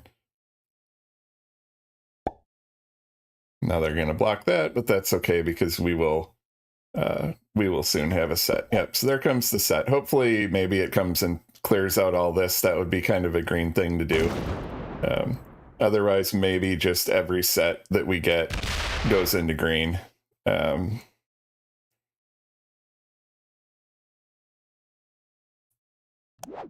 So 835, we have a bunch of horsies. I am not at this point afraid to hit green. I just don't want this game to go on forever. And I think green probably thought they were doing well. Okay, so we can't hit that with a set, obviously.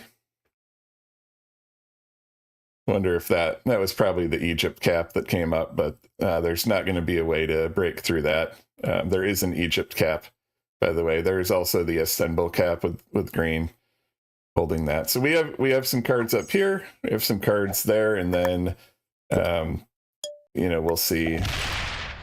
Okay.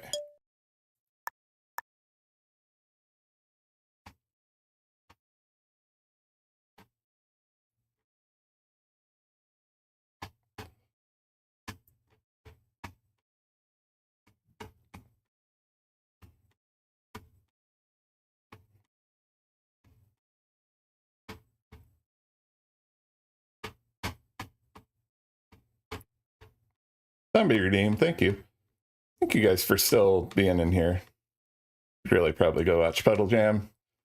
We're going to see if, we can extricate ourselves out of this unfortunate situation. Doesn't look like it's going to happen. So this alt is probably going to end up falling down to 16K with the season reset. Doesn't look like we're going to get to GM. We were 120 points away. At one point, we were 80 points away. So now they have a bunch in Scotland. It's like probably a 5,000 cap that they had left over when they got the positive roll. They could just put that there. That could be somewhat expected. We can look at fortifying elsewhere. Yellow has been largely unwilling to fortify or hit large stacks. Yellow has been unwilling to do anything this game. All right, so it doesn't look like green has chosen to do anything with that. So we will get some more cards for a while at least.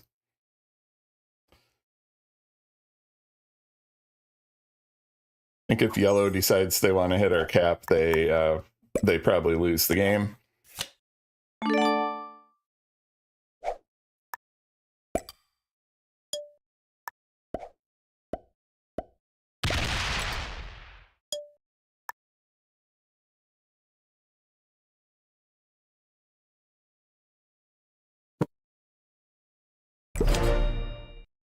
See if somebody decides they want to come roll us at some point here.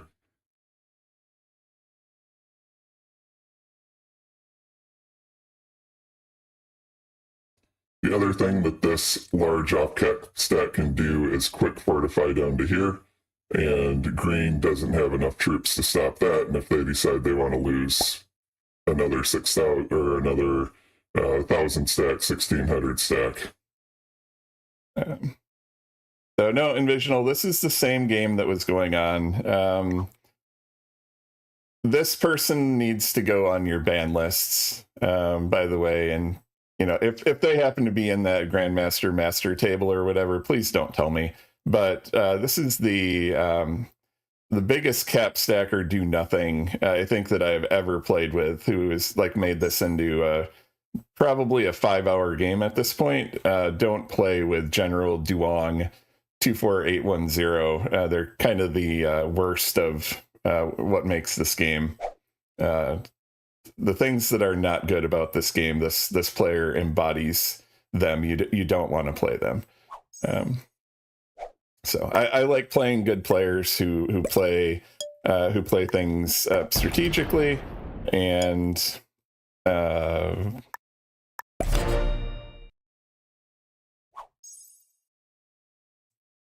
then of course this guy is just a noob. So I had to drop it to beginner plus because I wasn't getting a lobby to fill.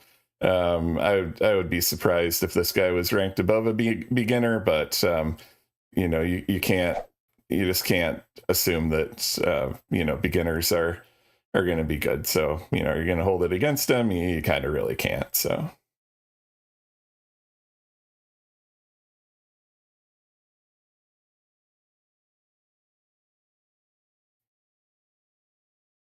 I'm seeing the PJ stream over there.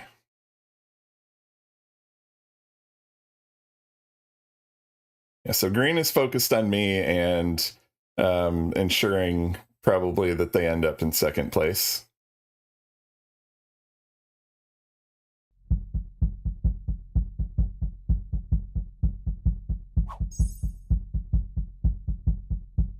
I'm thinking of quick fortifying the 3,500 over here after I take my next card and see if green wants to lose those troops, because they're on 2 right now. They can't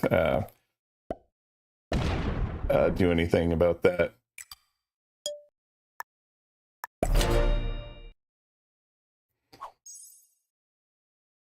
Let's see if they want to lose another 2,300.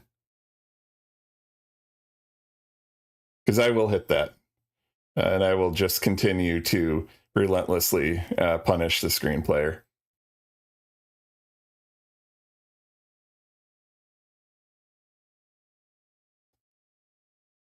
Let's see, bracket. Oh, is that for me that PJ? I had a longest. I think, yeah, I had like a long win streak at some point. I think I had like 12 in a row. All right, did this?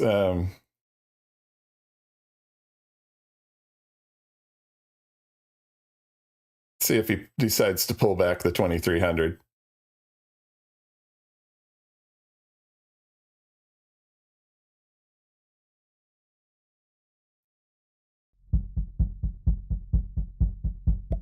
I will hit the 2,300. Okay. I'm absolutely hitting the 2,300.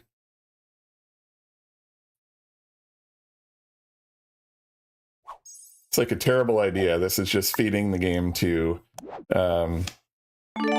yellow at this point, but game has to go somewhere. See.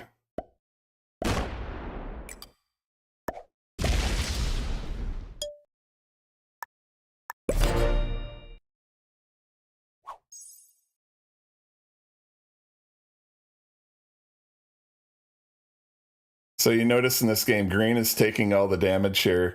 Green is doing whatever yellow wants. I don't know if the green player knows what the green player is doing in this game, but you know, they've decided that they just don't like us, and you know, we unfortunately are not in the position where we can kill them. They've got 3 caps, you know, 4 caps. They've got the 4 caps. We know that yellow is not going to come and hit us. If yellow does come and hit us, I would be like jaw-droppingly surprised. I wonder if is green like botting out at this point. Maybe this might be an opportunity. If green does bot out here, green is offline. All right, so if green bots out and we get second, I think that's about the best response or best outcome we can hope for. I dislike so much this 10-minute mechanic. Oh, they're back. Okay. Never mind. I was going to say I intend to use my full turn timer to you know, hope that the green player goes MIA, but it looks like they came back.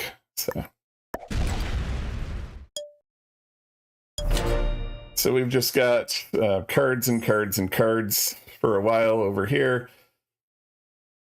See if green is distracted by any of this. We held Russia, so that's a plus.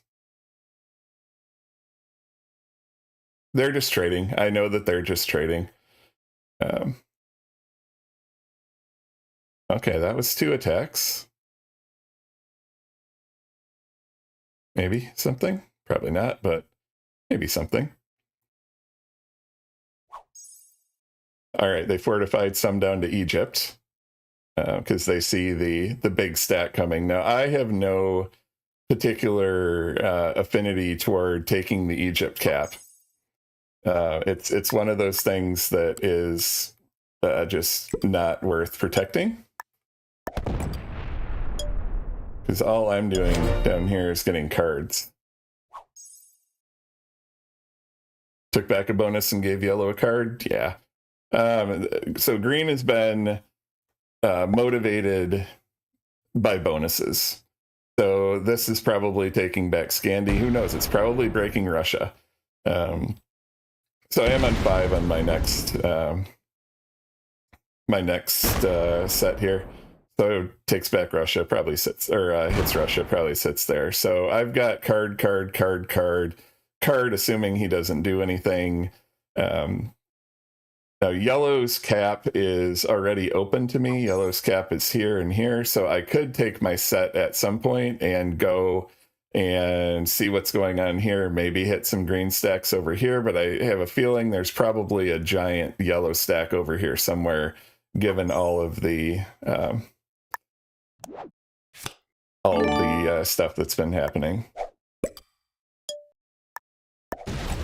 Sorry about the ads, folks. That is the life of a Twitch affiliate.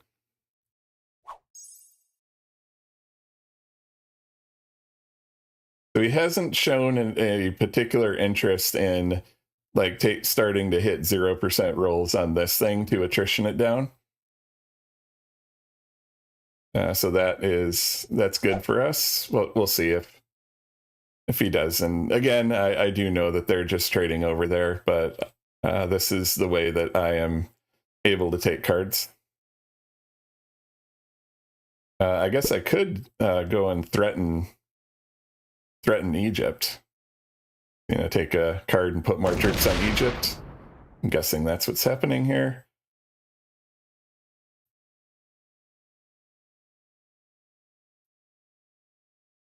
Yep.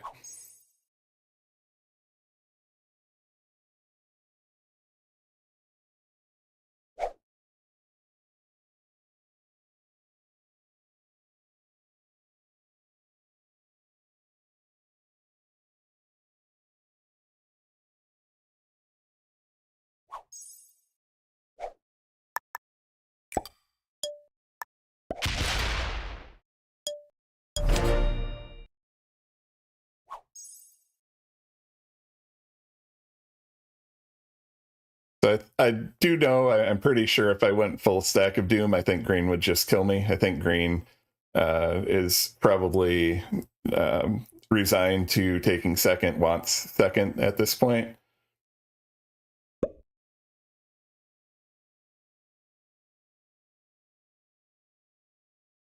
I'll have to check the YouTube playlist because we're getting some repeats here, which is somewhat of a surprise.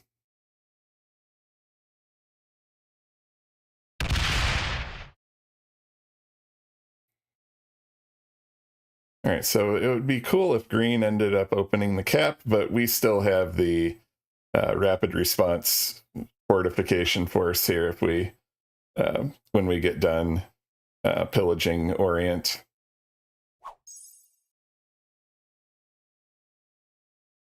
And that could go here because, well, I guess yellow, if they wanted to hit it, could come around. I don't see yellow hitting a 37 or a 3300 stack though.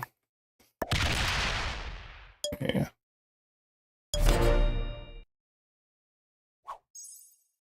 So we're just going to walk around and take cards as long as we're able to do so. That's the way to stay alive here.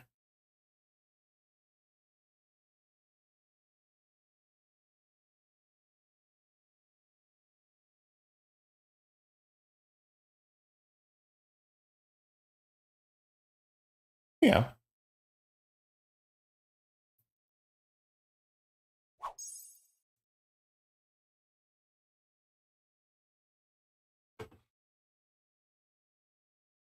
Yeah.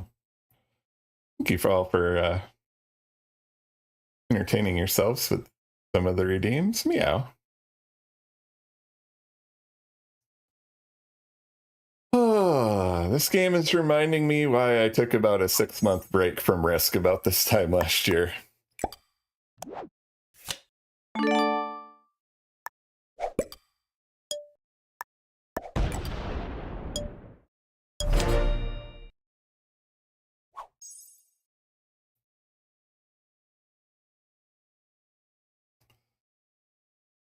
Probably should have taken this one that time.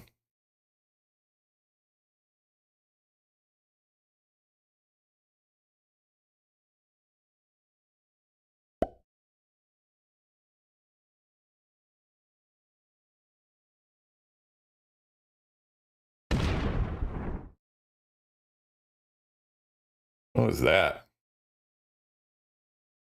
You try to hit this? Is this is the cap. He didn't try to hit me. He tried to hit this, I guess. I don't know. I'm confused. I think the green player is probably confused as well. So we've got this card.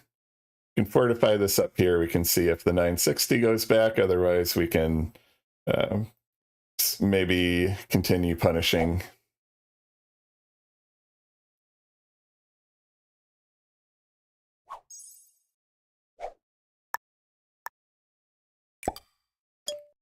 Yeah, Gamble, you missed a plus 800 on a 5500 cap or so. So we're in this. I don't know that it's a stalemate. Yellow's good. Green is really bad, but green is just deciding that we're the ones that should get slammed and playing accordingly. So,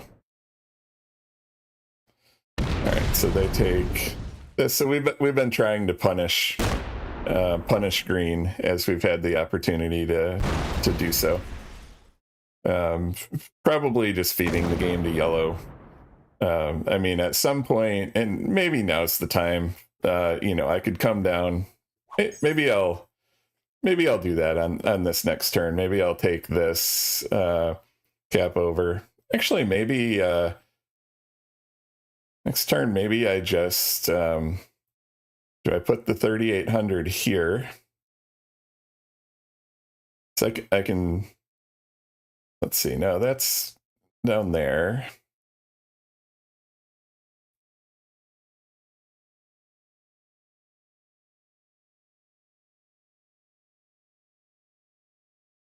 I don't know that I want to take the 960 this turn, but realistically, I either have to set or take that or go crazy with my cap. I'll just set early. Let's see. Green is probably going to set on the next turn. I'm going to card here, and then this 4300 stack is going to get fortified out to Lithuania. Stick that in yellow's face.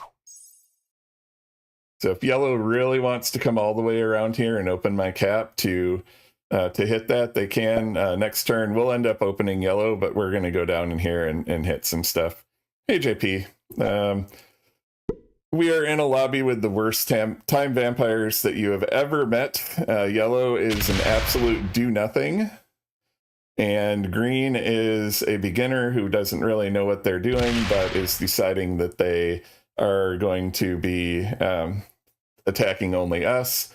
So yellow is just getting fed the game, and that's kind of too bad. But and you missed a cap roll. I had, I think, 5,500 or so on cap, and the person who rolled the cap lost 4,400 on that, so, or something, 4.8k, something like that. I don't remember the exact numbers anymore. So I record these videos locally, so I will pull that one out. But yeah, this the players in this game have been disgusting.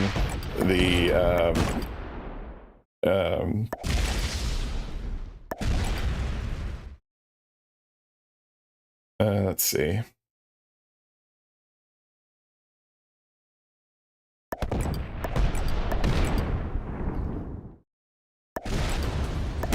Yeah, they've been opening each other's caps every opportunity to do so. It's just been really, really pathetic. I don't think that they're the same person, but because green is so bad. So I don't know that this is like actually a collab, but the patheticness of this game is well, pathetic. So it's I don't want to be too negative about the game of Risk because I like the game of Risk. But you might remember back in like June of last year, I stopped playing Risk for about 6 months, and honestly, it was games like this that that made me decide that I didn't want to play Risk anymore. All right, so green has recognized and realized that when Mage puts a stack by you, he means business.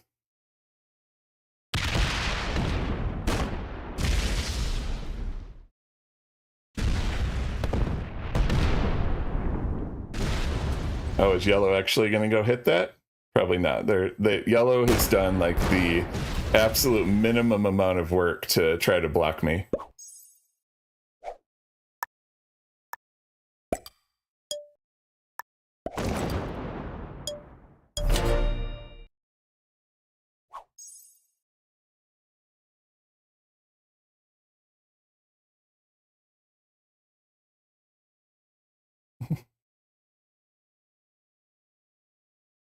Gamble. Very good.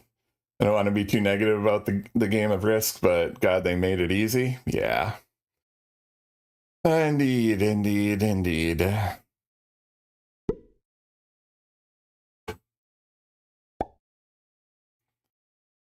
So we've been on 8 hours? Man. It's a long stream. This game has gone like literally 4 hours. 9 o'clock already in my time zone. Can't believe people are actually watching this nonsense. My joke, which is almost not becoming as much of a joke anymore, is am I still going to be live at the time that Puddle Jam is done and he's going to raid me? Yeah, I'm just kind of at a loss for words at this point. After 8 hours, I'm tired and I don't really have much more to say. We'll go with this for a little bit longer and see if, you know, at this point, you know, I wouldn't be all too heartbroken if somebody lost network connection or something like that. All right, we're on 5 next turn. So this is what we did last time. We went over here. We hit some stacks. We'll see about possibly doing that again.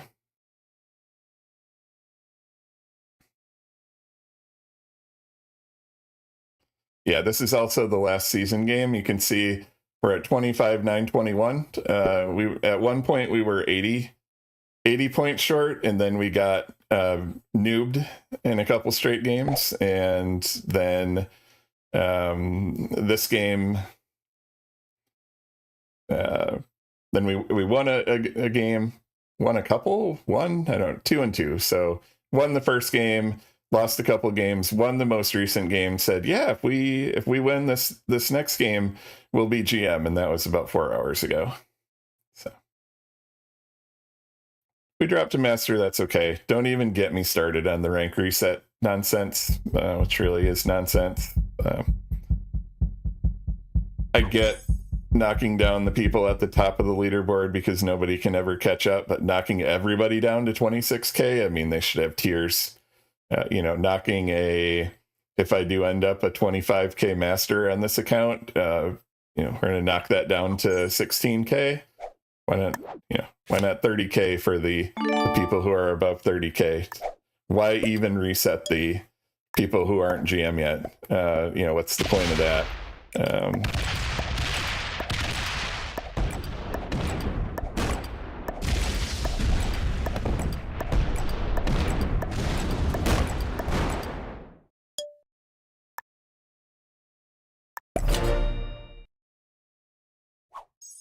See if he decides he wants to pull that one back. Nordic noob, what do we mean? What do we mean by noobed? Yeah, we watch the green player in this game, Nordic noob, and they are doing you the service of providing you with a specific example of what we would mean by that term.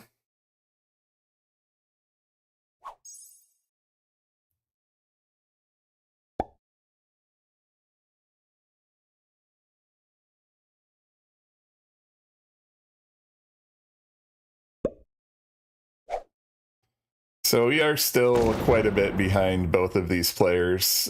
We see the, what do we got if we do the math, 28K for yellow. We're at 15K. That's because of the aforementioned cap roll. We've also hit a couple substantial stacks as part of the adventure today.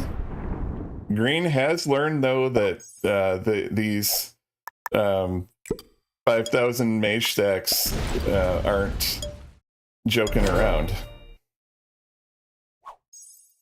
So this will be about our third foray into Orient. There's an Egypt cap down here, but we've got enough here off cap. We saw the 17K. I mean, he could come and roll it. He would probably lose about 6K on this cap if he rolled it, given the current state of the dice. But yellow has not been willing to roll anything this game, so we are taking that knowledge, using it. So basically what we're doing is we're taking a card around here. When we get to 5, we're coming up here, putting everything here, going over, breaking. They come back, break us. That seems to be a pattern. At some point, maybe we'll hit a green stack, but probably not.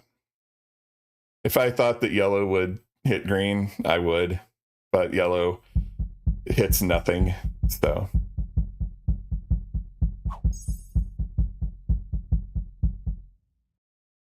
All right, so let's see, we'll be on 5 next time, so we'll be able to pop up a stack up here.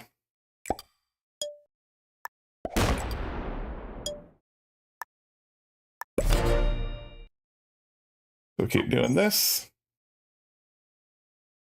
Nordic Noob full of wisdom. Yeah, Keeper, probably not going to happen.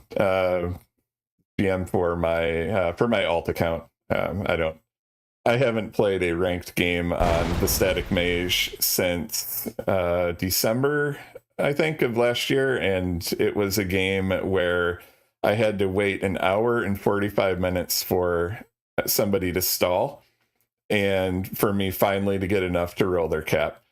Hour and 45 minutes of minute at a time stalling. Not cool. So I haven't. Yeah, I've just kind of let that one. If I ever play a tournament, we'll play in the TheStaticMage. I've got the check mark. If I ever play with friends at Pete or Vienna Roulette on JP stream or something, we'll dust off the old TheStaticMage. But we're playing this particular account here has only played Europe Advanced Progressive Capitals, and it's. Yellow is close to us. That's interesting. Okay. So yeah, they'll be open to us now. Yellow didn't even want the 25. Didn't even want their 25 getting hit here. And we take this one first because that giant stack is there. It's always there. And that stuff is kind of always there.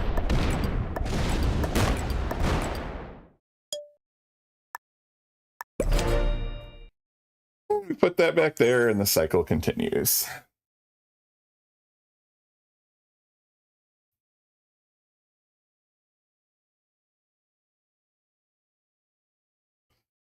So green's going to retake their Italy bonus. Yellow's going to clear us from everywhere, put 25 here. We're going to hit green, get our card. Next turn, we'll go down here and hit green again. We'll probably actually go 2 this time. Just to make sure that they can't fortify out and completely block us. But I don't think green has enough connected here. Yellow had taken all of this because they constantly open green's cap. All right, so yellow just going to do the normal yellow play here. tempted to like leave a 500 stack or something up here next time. Well, green would hit it if I did that. So.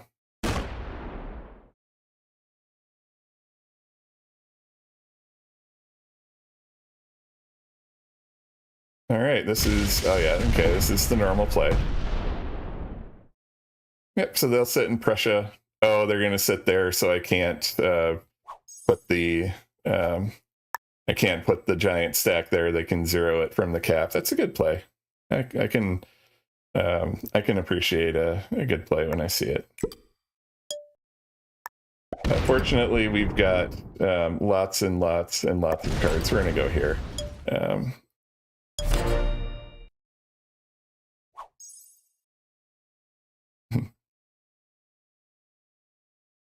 Yeah, I think that yellow could probably block me, but the green doesn't know how, and yellow can't get back here without breaking through or without opening my cap, and I don't think, or opening my cap further, and I don't think they want to do that. So, oh no, my Russia! Oh no, my Russia! Oh no, my Russia!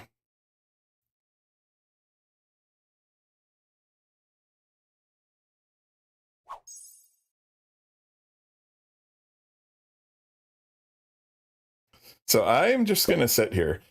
You all should go and watch PJ, because this is just goofy stuff here. My thought, maybe at some point yellow's going to say, I would like this game to get done and I would like to win, or, not just slam out and I want to end sometime and don't want to make it a 24-hour game. Maybe I should work with the other guy who knows what he's doing. Let's get the green player out. Maybe that happens. Maybe somebody bots. I don't know. This is not fun, Breck. I don't know if the other players are having fun. And it's sad because this is a game, right? We play games. We play games because we're trying to have fun. And when you get to a point in a game where you just really can't have fun, and if this was anything but the last game of the season, I would probably just have flagged and determined that my time is worth more than what's currently going on. But all right, so it'll be interesting to see here. Does yellow like pull back their block now because it's going to get smacked when I have a set?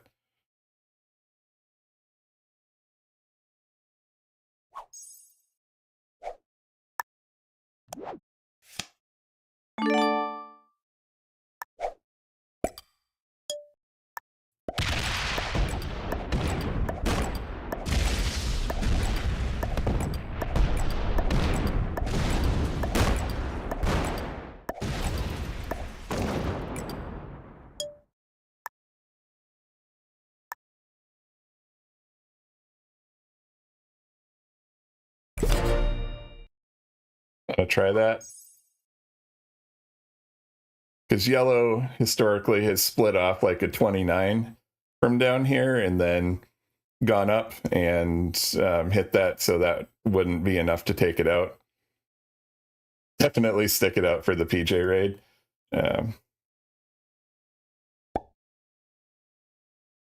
Arctic Noob says they're not having fun. They would lose. Little paperclip guy pointing out, looks like you need to learn how to card block. Want help with that? It'd be fun.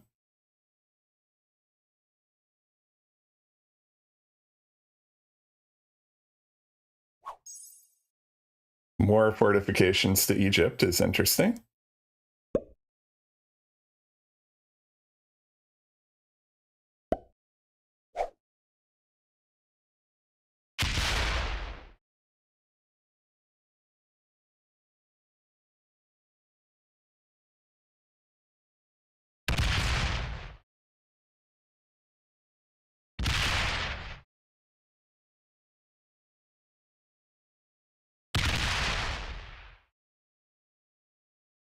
All right, yeah, so that's why we stuck the 188 back up in there.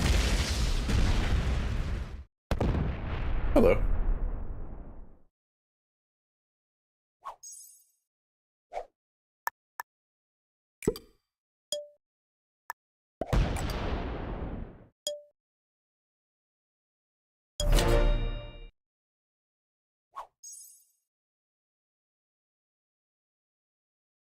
I'm just trying to entertain you, Micro. I think those troops are probably lost. I don't know what that got me because, you know, I've got the fertile ground here of card taking, but, you know, it was amusing. So.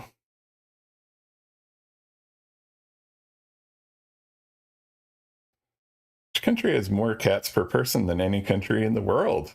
An interesting question. Anybody happen to know?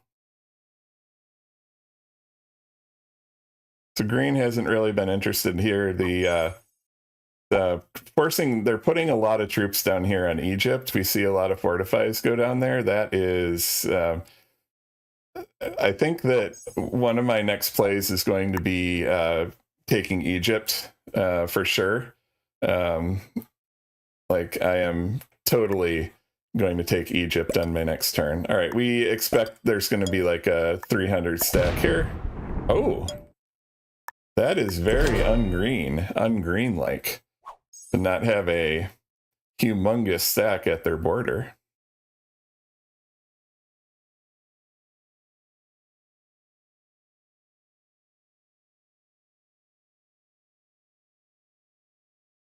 All right, well, this isn't going anywhere quick, but at least we aren't going anywhere quick either.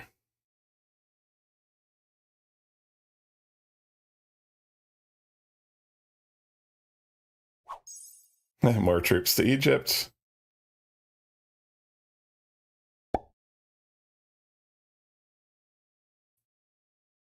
Set early and hit Iceland. That would be funny.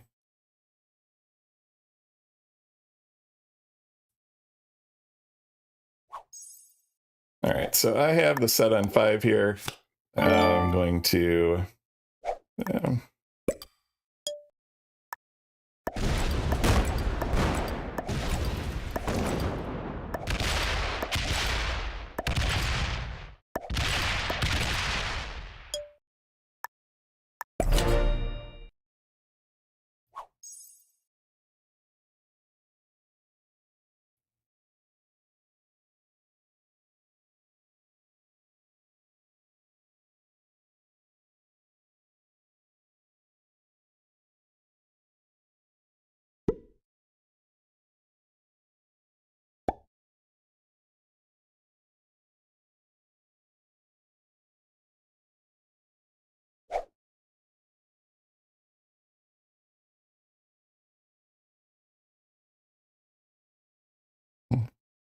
skipping the song redeem.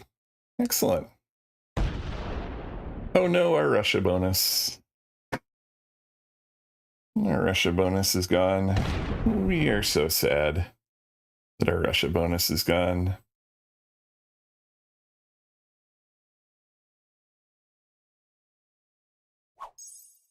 So green has learned from repeated smackings that trying to block me is not a good, desirable thing that they should do. Let's see if yellow takes the whole stack up there now, or at least a better part. This will be funny if they like. Shoot, we should have left another 100 up there. Another 100. That would have been funny. Yeah, they leave us there. That's interesting.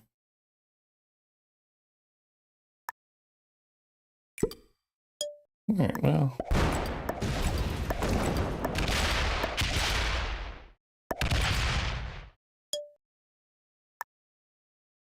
It's gonna be like a little gnat. Annoying buzz. Keep bugging ya. The problem is that if I want to get this 6,600 over here, I don't know that yellow would actually do anything about it, but it would be if I were to set that here or something, or here, yellow would be able to zero that. And they do know how to zero. The question is, would they actually invest the troops to do it?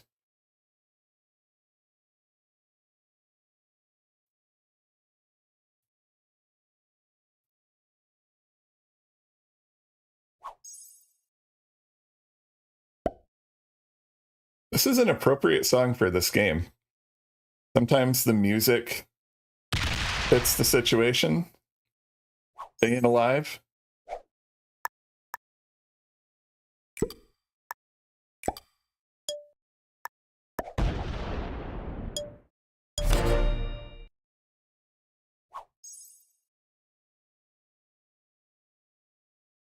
The movie Airplane, of course, a classic film. This is featured in that. Ad break. Sorry for those of you who aren't subscribed.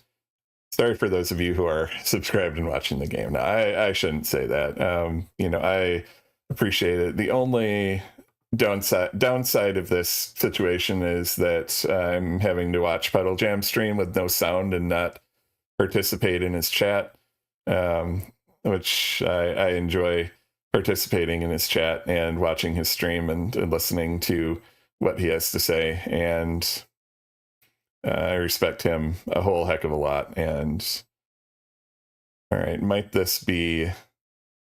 No, it's not, unfortunately, the bot out of the green player. I was hoping it would be. Where are they taking a card? Because we have a lot of vision from our position here. I don't know where they just took the card. So yellow's letting me stay up here for now. I don't know how long yellow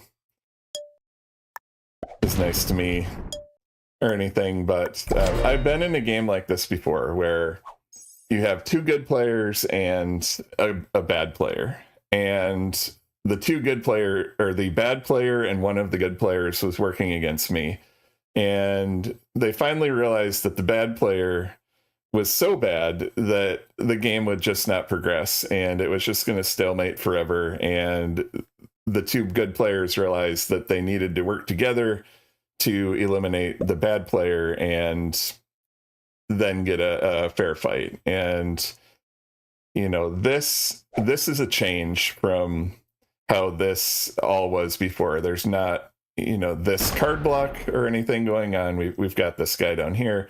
Of course, but yellow's not clearing me out of here immediately. All right, so green. Okay. Oh, did green break my Russia again? Sorry, I didn't give the pouty, oh no, my bonus.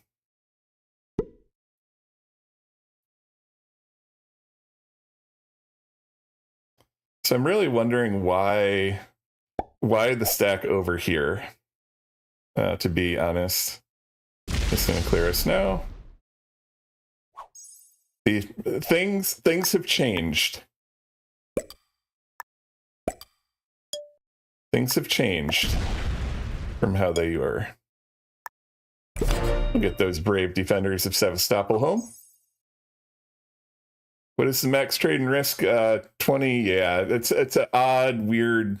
Well, it's an even number, but it's an odd, strange number that you wouldn't expect to be like the number. We are almost to the 1,000 trades.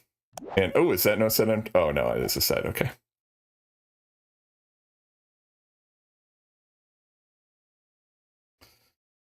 I'm gonna be here for a while. We're in this for the long haul. I don't have to work tomorrow. Mrs. Mage and I were planning to hit up a breakfast spot that we have to drive about 45 minutes each way to. So hopefully I won't be up until like 4 in the morning and have to miss our breakfast date. I think I will value that more than the Grandmaster, to be honest. I enjoyed our breakfast at that place when we had it there. Let's see. Do we want to... I mean, if yellow wants to work with me to block green, but we saw here yellow's last card was opening the green cap, so that's what we're dealing with. The good player has no desire to try to get out the bad player, and really, why should they when the bad player is just completely doing nothing but going into your opponent? Why would you want to trade it? Why would you want to change anything up if that's happening? Come on, green. Break everything. Break everything. Come on, break everything. Take all those pink territories. You can't let pink have anything. Pink's a bad, bad, bad guy. Pink bad. You don't want pink to have that. All right, cool. So my cap is open to over there now. That's cool.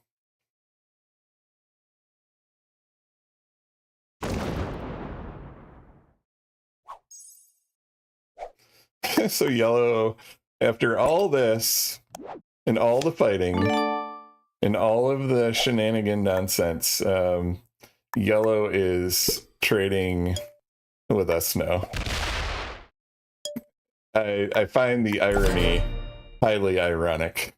So we're up at over 20K now. So we are, so, you know, raw numbers, we're behind, you know, probably 10,000 troops probably behind yellow. If we were in a 1v1 with yellow right now, we unlikely to have a chance. But percentage difference wise, you know, before we had half the number of troops as either of these opponents. Now we have maybe 75% of their number or higher. So the longer this goes on, the more we set, the more we're able to hang in this game and the better our outlook appears. However, that also means the longer the game goes. So I find the irony very ironic. Yes. I've become the very thing I swore to destroy. Yes. This has become a game of classic caps on a different map with fog. So.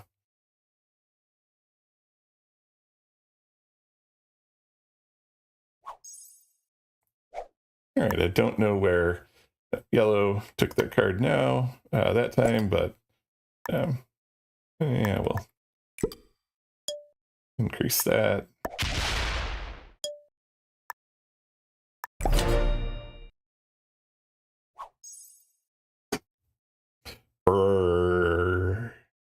Zombie redeem.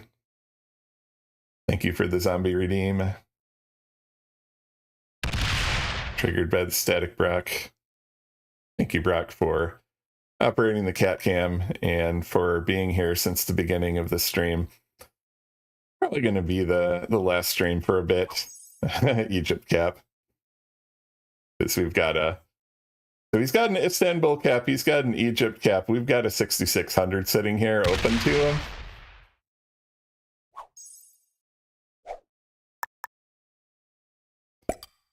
So as long as the cards are available up here, I will be taking those.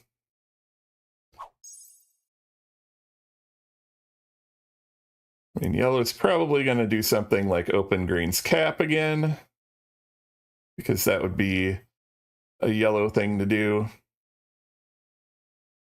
I believe yellow has the troop lead. I would almost certainly has the troop lead with the 4,500 lost on the positive cap roll, and then I rolled a 5,000 or so down here.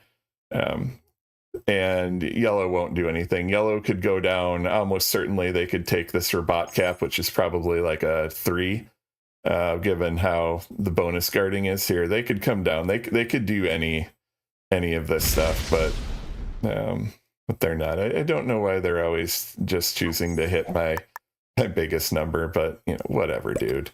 I get it. You don't like me, okay? That's fine. I have similar feelings about you.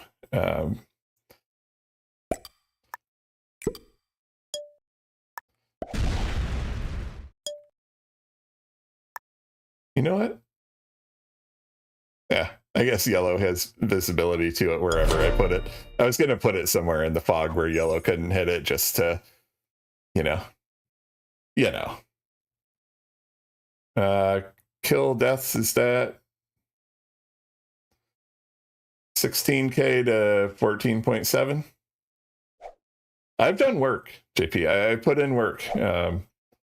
I've gotten some okay rolls on the green stacks. Of course, we had the cap roll in question, but you know, unlike the yellow player, I have put in work in this game.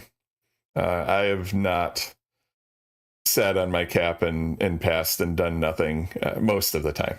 So.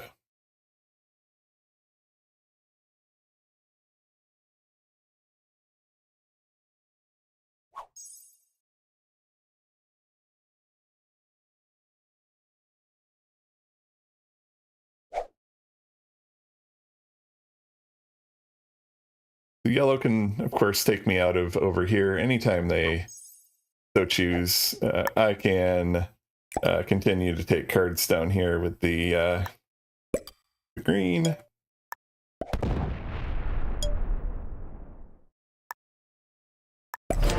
Let's see if somebody hits that. Anybody know what city had the first cat show organized in 1871? Who was around for the 1871 cat show in either London, Paris, Moscow, or Tokyo? We have a couple guesses that it was London. We have a lot of guesses that it was London. Seems like a British thing to do, says JP. Let's see. London. Well done, all of y'all. You got some cat treats. Meow. Green has given me all this false hope multiple times that they're just going to bot out and quit. But then they always come back with about 10 seconds left in the turn timer. And meow.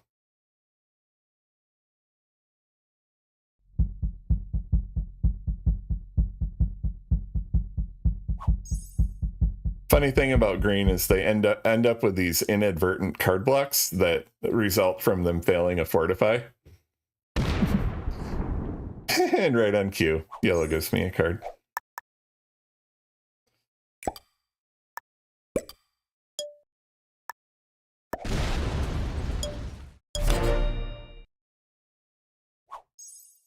I'm not a fan of the yellow player or their play. I respect some of the strategy that they have. They've done the right things in terms of what card they're going to take or something like that. And we did have yellow blocked, by the way, early in the game. Or it wasn't early in the game. It's probably about halfway through the game. So like 5 hours ago, I actually had yellow blocked, and the green went and opened their cap. So is green just going to kind of slowly move up and try to take me out of there? Oh, no, they don't. I can't believe you guys are watching this. I can't believe I'm playing this.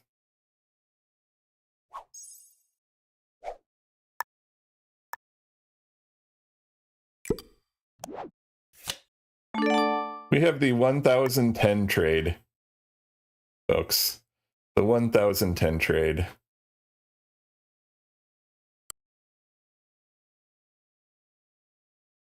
But 15K cap.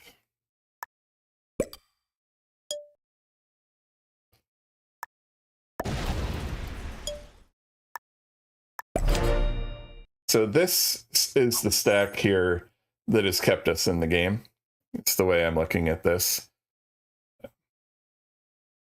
So I have kept green having to defend their caps over here against that stack. Here. I'm threatening, not intending to take either of the caps, but I'm able to get cards because of it. Green isn't able to go and put a ton of troops into me.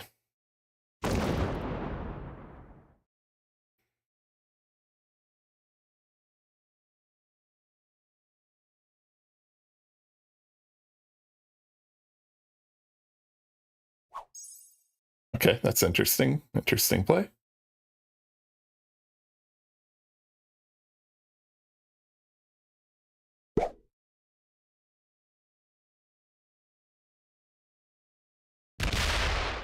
Yellow has Iceland. Victory.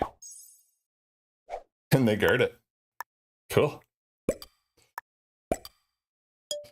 Okay, so by the way, if any of you in the chat who are better than I am, or even any of you who are not better than I am, if you have advice as to how this is going to, how I could do anything in this game, let me know. Keep in mind that I probably have at most 2/3 of the troops as either of my opponents, and you can certainly say suicide into green or suicide into yellow if you want. I'm not intending to do that, but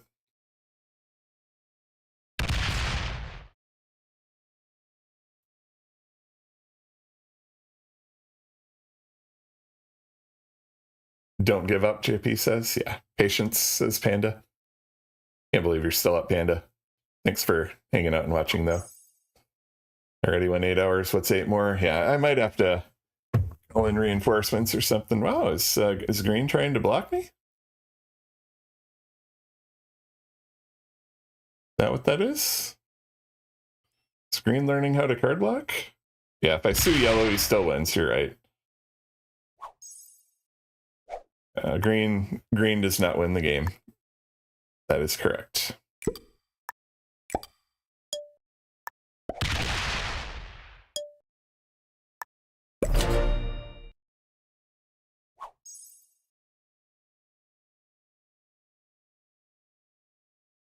At some point, I'm just going to get bored and roll one of these 1100 stacks.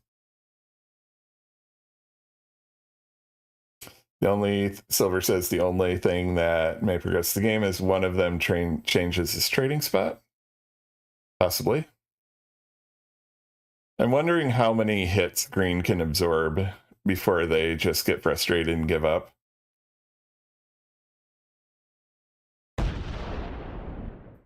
So do they clear me out of over the side of the board? It looks like he is.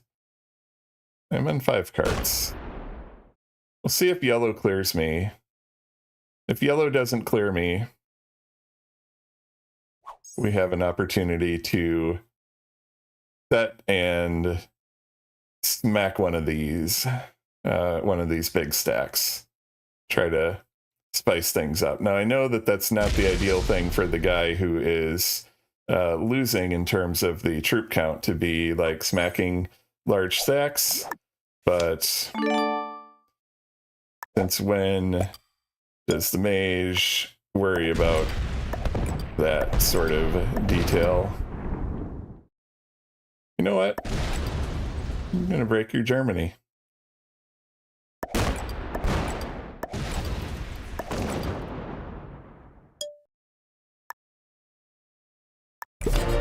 I realize I probably just closed my, I did just close my cap to there, but I think green has been fairly reliable in doing things like going and breaking the bonus and taking that back. Rock sub in for mage. The gameplay would improve. That's for sure.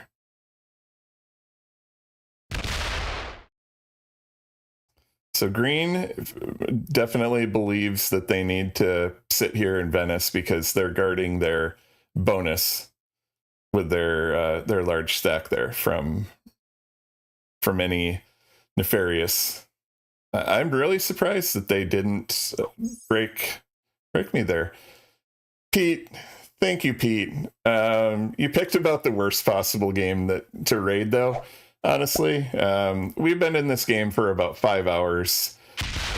We have a good player who wants to do absolutely nothing in yellow, and we have a player so bad that they can't allow anybody to progress the game in green. And then here comes the GOAT of Risk streamers with the raid to the Static Mage. Thank you, Pete. You know I love you and your stream. Infusion of new energy. I do have an infusion of new energy from the Pete Raiders. Thank you, Pete Raiders. Welcome in. I am the Static Mage. I am on this account a master. This game was started last season, and I was about 120 points away from getting this account to GM. So I've been told that if the game finishes in the next season, it still counts toward the season that it was played in. If that is true, and if we end up placing, we could get this account to GM.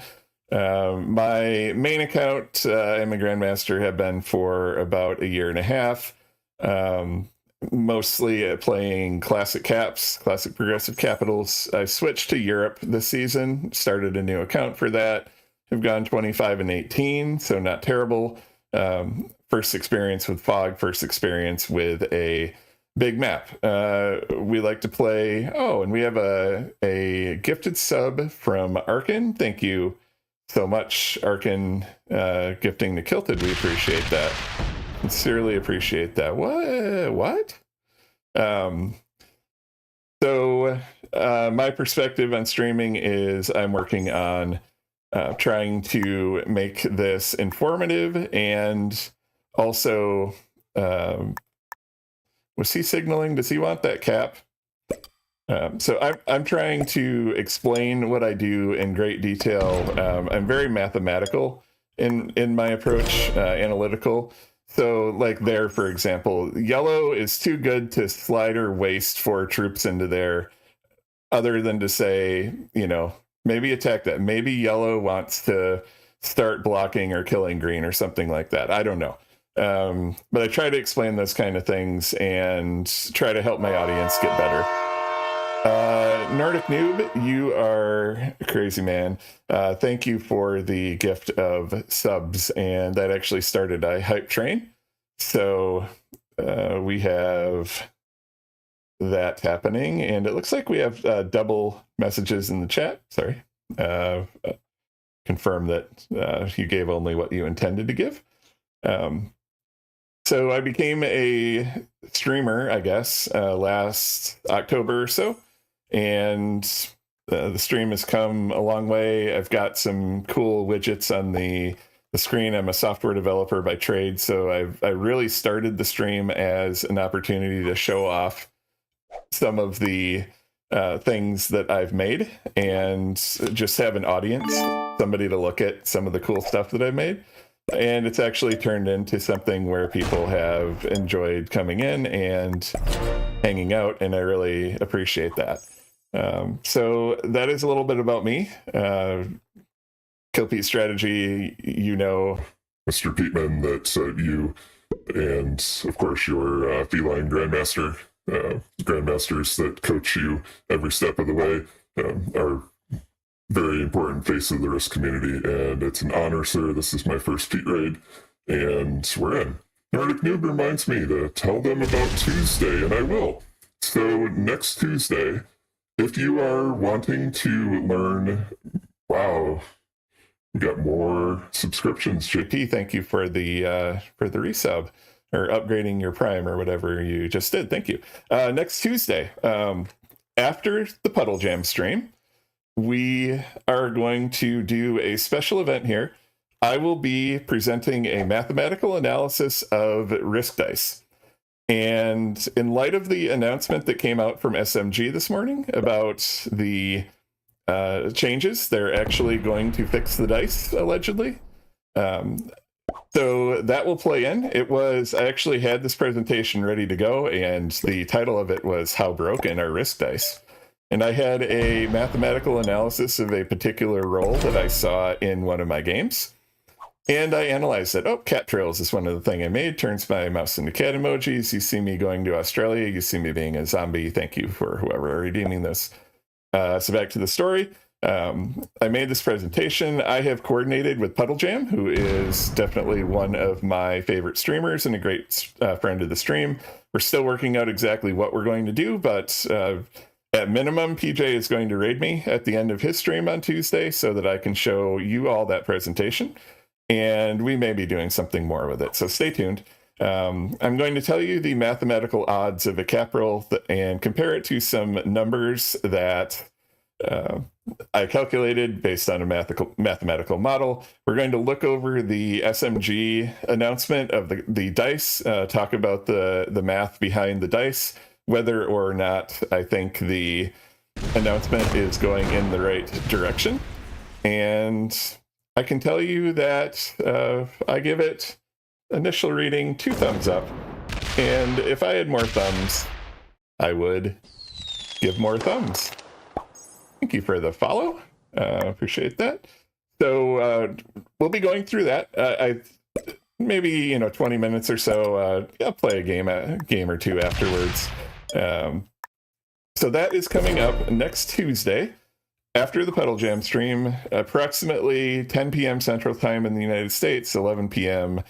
Eastern Time. That would be about 8 p.m. Pacific. If you're interested in tuning in, I would love to see you. I will also be recording that for YouTube if you're not able to make it or you want to look into it later.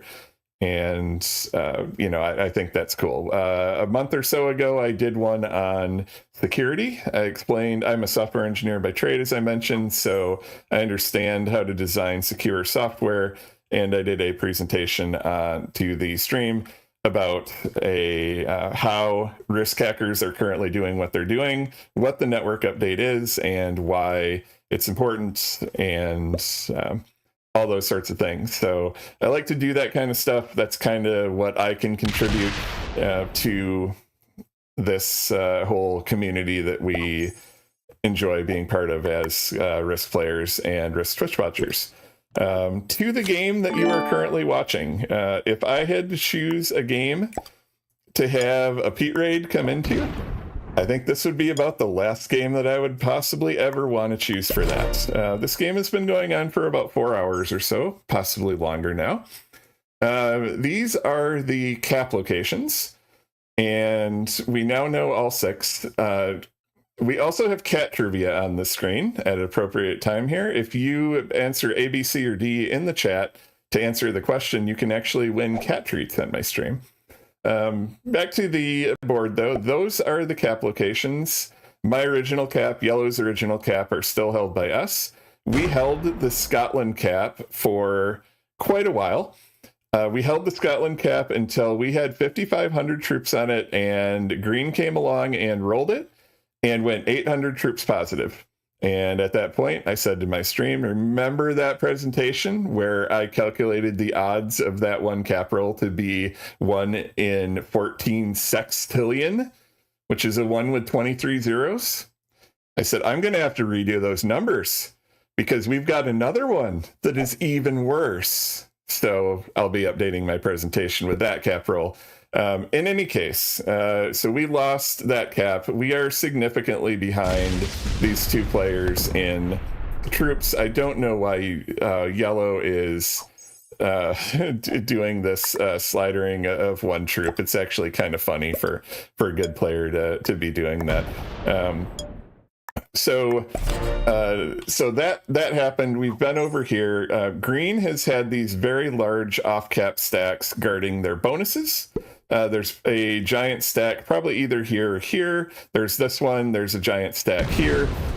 So the way that we have stayed alive is, and Green is very, very much a noob.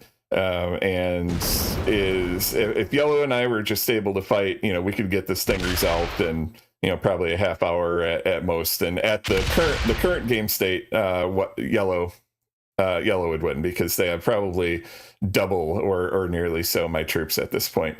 The way we have been able to survive in this game is we have this stack right here, which we've been building. We fortified off here initially, and we have rolled a couple green stacks. We've rolled a 5,000 stack. We've rolled a 1,000 stack.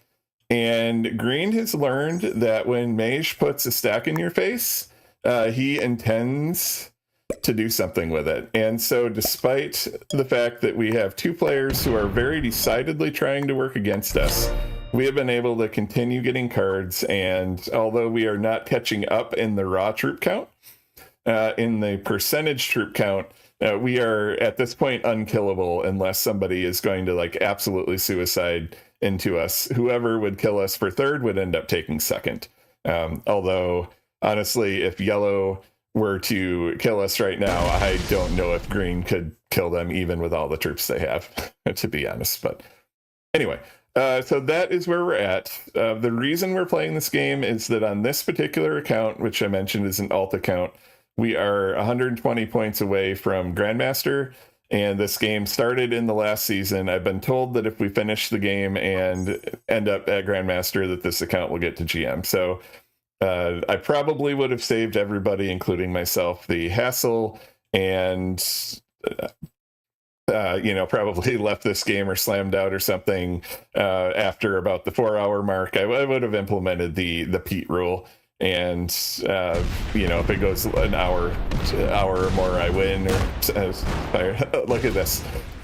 He lost 9 troops trying to make that a 1. That's funny. But given that there's a chance, I'm just going to play it out. So I really appreciate any of you who stick around. And at the same time, I just kind of beg your indulgence that this is not what you're normally going to see here. If we get to a point where I can give you a good 1v1, I will certainly do that. But please keep that in mind. With that said, Pete is, super amazing. I respect Pete a lot. I am so glad our community has Pete to represent us, and yeah, that's great. All right, so green doing something different now. All right, so green opens our cap more. I just don't know. All right. So yeah, that's who I'm at. That's what I'm about. It's also possible maybe, one of these guys will get tired of the game and bot out.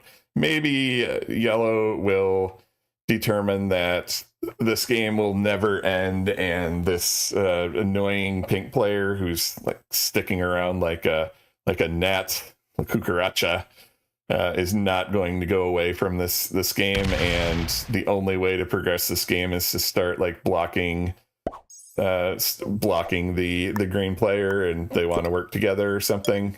I would be down for that. But this entire game, yellow has done basically nothing, and they've even been shy about hitting like a 30 stack. So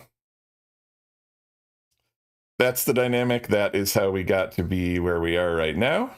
And yeah, yellow still slidering. Sets are 1085. Mage is getting tired. $20 says that yellow is vampire chicken. Hey, Tadpole, welcome into the chat. Maybe. Green could like leave that there, and there have been a number of opportunities where green could have like left a stack there. So see, green is still worried about Egypt because this is sitting here. So Egypt cap here. I have no intention of taking the Egypt cap, Istanbul cap, but this is diverting the attention of green away from kind of what's going on in the more relevant part of the board, and he's stacking on Egypt. So anyway, we're going to keep taking cards here as long as we can, because that prevents us from being blocked. We have a number of cards we could take down here in Orient with this thing. We could then kind of fast fortify this. We got over here to this part of the board because we, on a set on 5, just fortified this off to over here and then came crashing through everything that was here. Did that a couple times. One of the times, yellow would then summarily go and clear us out of everywhere over here and try to reblock us. They would always take a 30 stack up here, so we brought a 100 stack up and left that up there for them to find, and that has actually survived. And now they're not clearing us out, so I guess we're still alive.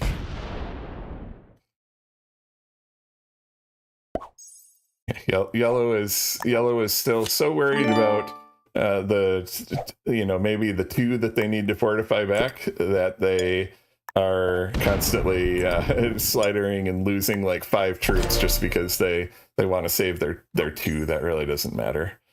All right, I'm going to snooze the ads one time here since we just got the big Pete raid. We will have an ad break coming up soon. Just going back over, we got a lot of activity in the subs and stuff when I was acknowledging the Pete raid as well. So just really want to thank Nordic Noob. You gifted some subs there. JP, looks like you renewed your sub. And I hope I didn't miss anybody else in there. The proceeds of this Twitch stream also do go entirely to the animal shelter that we adopted Grace and Mittens from. So in the last month, I had some very generous folks come by in one of the first streams I did as an affiliate, gave me quite a bit of subs and bits and that kind of thing, and actually raised $58 in the first month, which, for a small time Twitch streamer like me, that's pretty darn good. We bumped that up to 69, of course, and made the first donation to the animal shelter. So we're happy to be able to support them. Again, I don't ask for your money or anything like that, but when it does come in, I sincerely appreciate it. And the fact that you folks would give your hard-earned money to Jeff Bezos and to me, I really appreciate that. So yeah, again, thank you all for being here. I am honored to have your attention this evening, and please don't judge me by this game.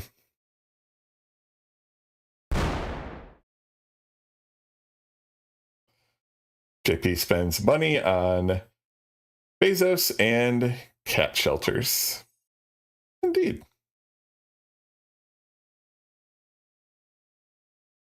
They've had an opportunity. They could have cleared us out of here at any time, but they've chosen not to.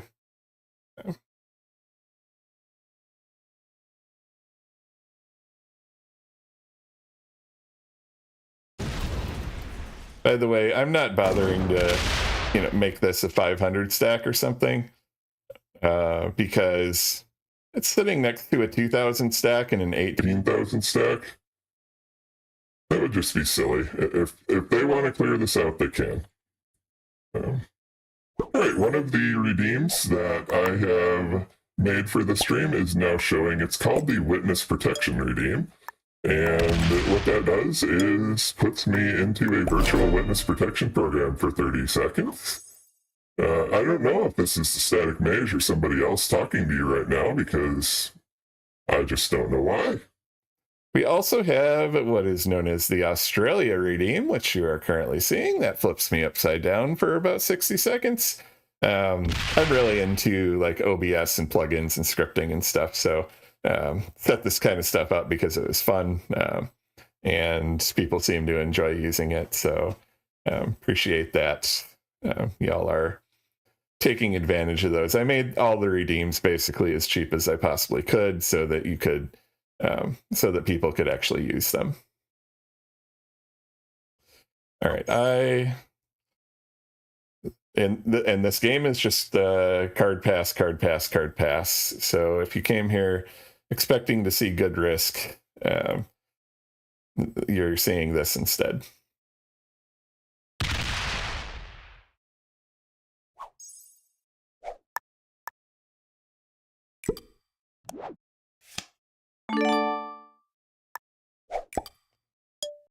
By the way, game plan strategy here, we are still in staying alive mode. Basically, after the fatigue of playing this game for quite a while, and it does get concentrating on the game, concentrating on having a stream going, getting raided by Pete, that does tend to make it more difficult to focus. And so trying to do things like, not accidentally fortify to the territory next to our cap or something like that. Okay, green going there. And we want to thank my son, the Static Brock, who has activated the cat camera. And so we see Grace downstairs in our family room, I believe. She is doing her best impersonation of a hairy potato cat. Mittens is going to check it out. So that is Grace and Mittens. Grace is the Calico, Mittens is the Tabby. And for those of you who follow the cat trivia, this is actually called allo grooming when two cats are grooming each other. This is going to turn into WrestleMania, so the most exciting thing to happen on the stream in the last hour or so is currently happening right up in the middle of the Atlantic Ocean, and there they go. All right, so we've got a 3,200 stack there. Take some cards here, and then we can see if green really wants to mess with the 8,300 stack.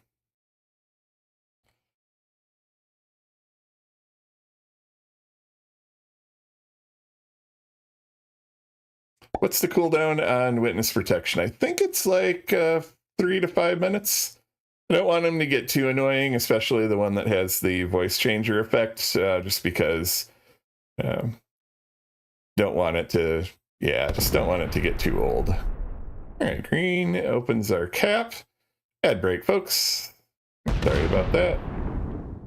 But of course, that is the requirement of being a Twitch affiliate. Green is giving me a bunch of cards. A bunch of cap cards.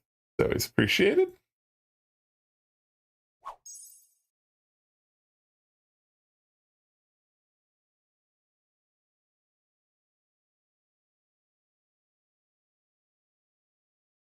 Hesitant to fortify the 8,500 stack up here, but I think I want to go check out the other side of the board again.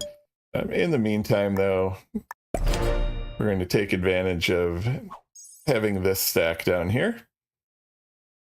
We've also cut off the fortification line to the Egypt cap. Now, again, we are not interested in taking the Egypt cap, but green doesn't know that. And so they will end up giving us more cards by re-establishing the fortification. Yep. So this has been like clockwork, and it's a way that we have been able to consistently get cards. So we've heard of bot manipulation. We maybe have not heard of noob manipulation, but that's what we're doing here. Cat trivia coming up, if anybody wants to guess. And of course we have the ad break coming to a close. So welcome back, those of you who were entertained by ads. Everybody thinks that cats smell each other's butt to get information about health status. I don't know. Why are cats so fascinated with laser pointers? It looks like Brock is treating the stream to Mittens playing some laser pointer.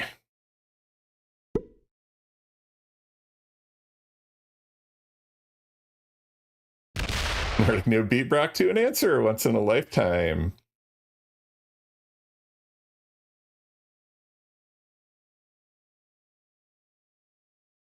Thank you, Brock, for operating the cat cameras.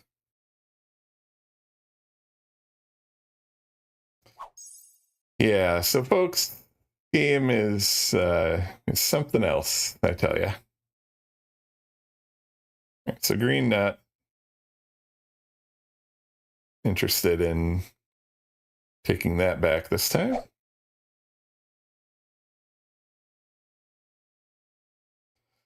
String of cat emojis chasing the mouse. That one, you want to use that one during my turn. But just for all of you, okay, now it is my turn. It was set on 3, we're not going to use it. It's going to continue to take cards down in here. We are always going to make sure that this is left open to this cap and this cap to keep green on their toes. One other thing that's been fairly reliable is eventually when we move this out of here, green retaking their entire bonus and putting a rather substantial stack here. So we can hide something like this in the fog and then lather, rinse, and repeat. All right, so they are still trading somewhere. So at some point here, I may take the cap on a little adventure over to this side of the board, and it may be time to hit another green stack. Oh, no, they're gonna give me some cards again. Great. So this is basically the story of this game. Not really possible to do any sort of strategic card block on another player. I mean, if yellow could see this going on right now, they would just be absolutely pulling their hair out. This goes back to cap. So there's 5 or 6 more cards for me.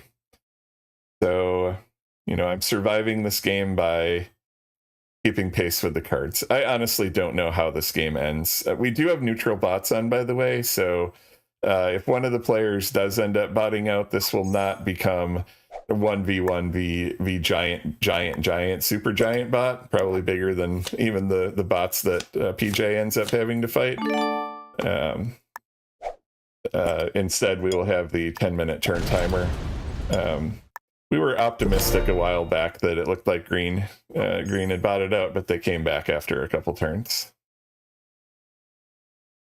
All right, looks like we're trying to get Grace to play some laser pointer.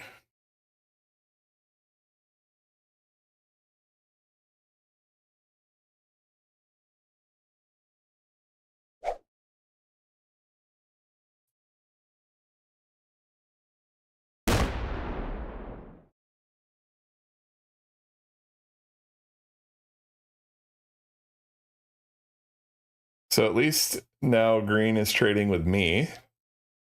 And again, this has been just kind of very unpredictable. The green here, this stack here, by the way, is here to guard Scandi.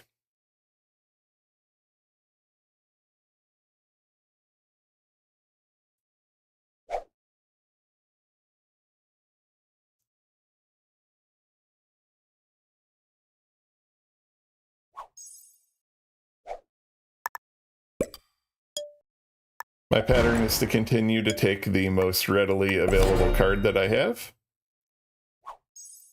Save the harder cards for last when we actually need them.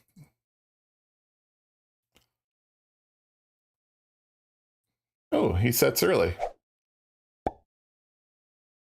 That's a 4,500 stack. And this is opening the cap. Okay, that's cool.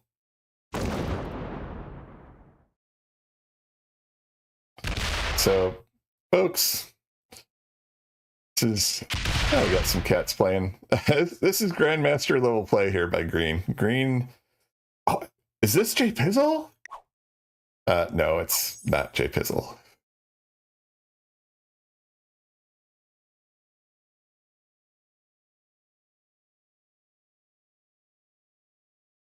Green needs to be studied, yeah.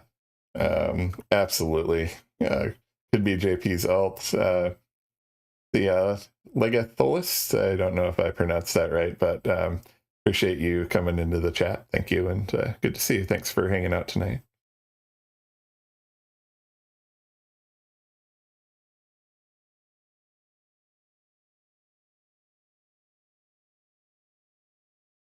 What's going on with yellow? Oh, okay.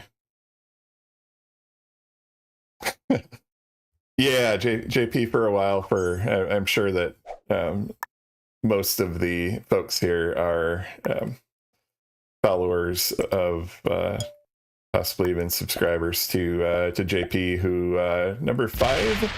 JP, did you end the season? Definitely in the top 10, which is awesome. But JP plays with the Henrik, and actually a while back he got so frustrated that all of the green players that just seemed to be terrible or time vampires or whatever were all playing with Henrik, and actually changed his avatar for a bit. So it's kind of funny.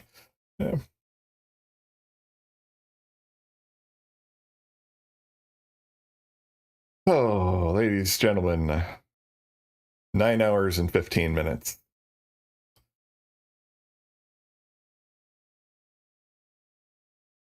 I'm getting tired. 10:20 at night in my time zone. Hello there.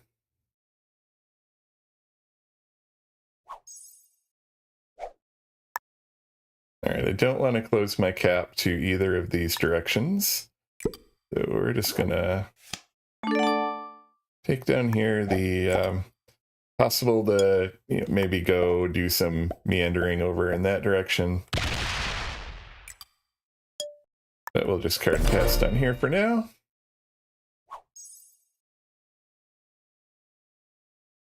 So again, we think we're probably 10,000 troops smaller than either of the opponents that we're on, or that we're against. However, at a previous point, we were 10,000 troops smaller when we had 10,000 troops. Now we are 10,000 troops smaller when there are 32,000 troops. And percentage-wise, we're in a better shape than we were in before.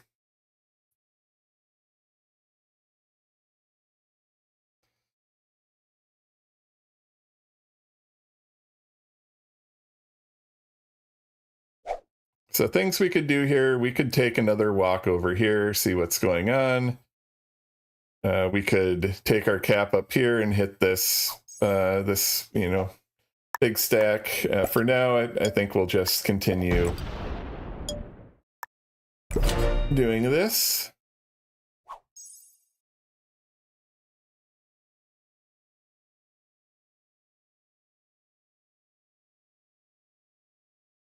I'm not too concerned about my cap being open down in this direction because this is still open down in this direction.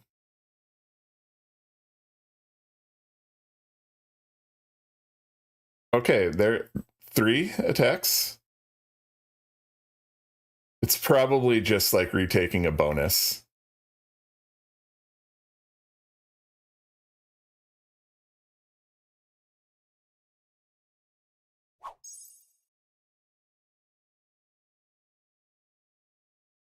All right, so now we have Grace eagerly watching the maze stream there. I think on 5 cards I may go taking a little walk over to the other side of the board with my cap, coming up this way and just seeing what's over here and possibly hitting something. Unless he chooses to give me cards.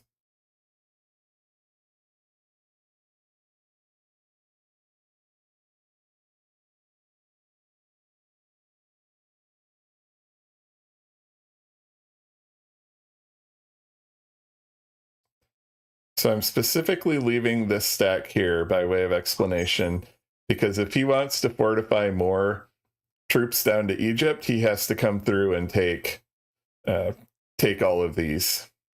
But I do want to still keep this one open.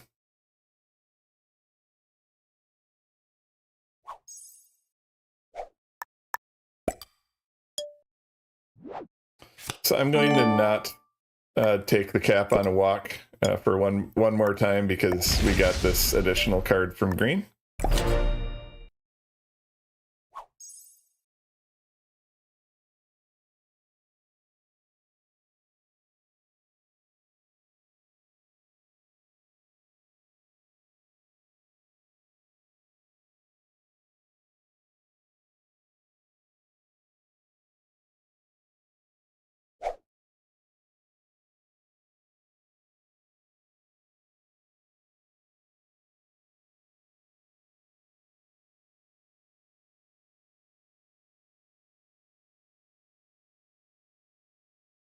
Okay, green is making more attacks.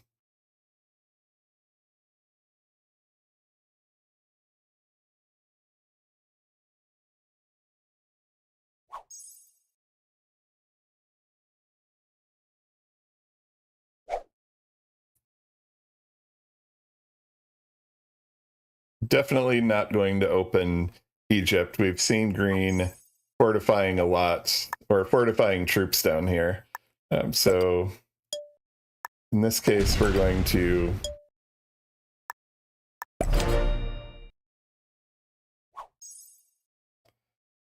work our way up there.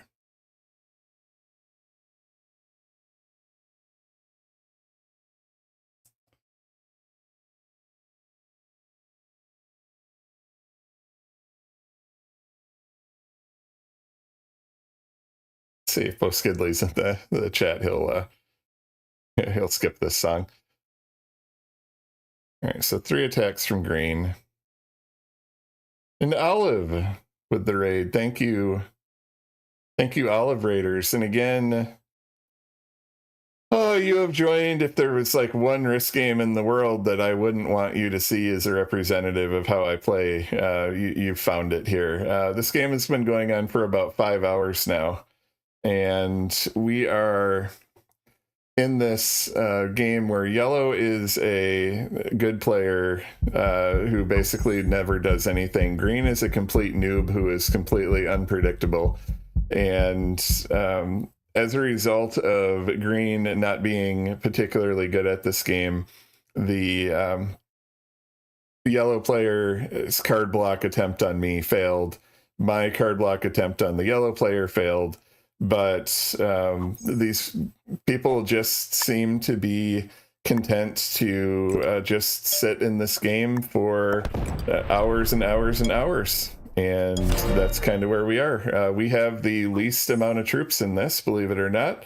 We are estimating that both yellow and green are probably at least 10,000 ahead of us. We did have a cap roll in this game where we had 5,500 on cap, and the person who rolled us lost like 4,800, so like a 800 positive cap roll on a cap with thousands of troops on it. So can't wait, can't eagerly anticipate enough the dice update that we heard is coming. And yeah, other than that, it's just kind of been a giant stalemate that's been going on for like 5 hours. So no snowballs here. We're playing it out because the game started before the previous season, and on this alt account that I'm currently using here, I am 120 points away from Grandmaster, and so I've been told that if the game was started in the previous season, even if it ends in the new season, it counts in the new season. I don't know if that happens before or after the rank resets, but I think people are trying to hang out here. We got a Pete raid, we now have the Olive raid, and we have cat trivia coming up. I think people are here just to see almost a morbid curiosity of like who's gonna die here. So Gutenberg Feather, welcome into the chat. We this game started about 5 minutes ago. So yes, indeed, this game has not been going on for about 5 hours now, and I have not been streaming for the last 9.5 hours, and I am not tired at all. But Olive, thank you for bringing in your raiders. We appreciate that, and we'll see this through for a little bit longer. At some point, life becomes more important than the risk game, and we'll try to reclaim that back. We've had several instances in the game where players have taken quite a bit of time to begin their turn, such as the yellow player here. And yeah, that only makes the game even go longer. So yes, they're just carding and passing and doing basically nothing. All right, so the battle plan here is that when we get to up here, when we've connected with our cap, we're going to send a troop over here. We know yellow has like a 25,000 stack over here. Green has some big stacks. We might just hit a green stack just to see if we can spur some action. We are likely, if you look at the math right now, likely to take third, but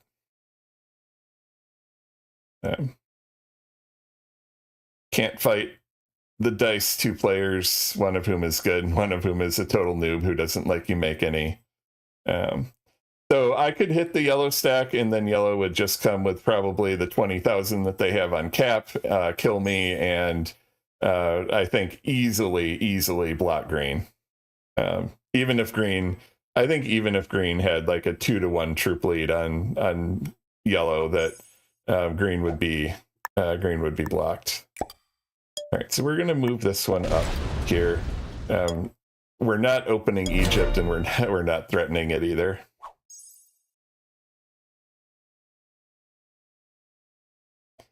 Next turn, we'll go see what's going on over here and possibly hit ourselves some a stack or two. We'll see what size the stacks are, but I can go for a good stack roll. So green, I believe, is being allowed to take, quite a bit of the board again, which is also kind of par for the course. Yellow, we do believe yellow is open to us, by the way. Certainly this way they are. So we're going to go take a walk with the cap and just kind of see what's going on. And I will show the Catpitals in a moment.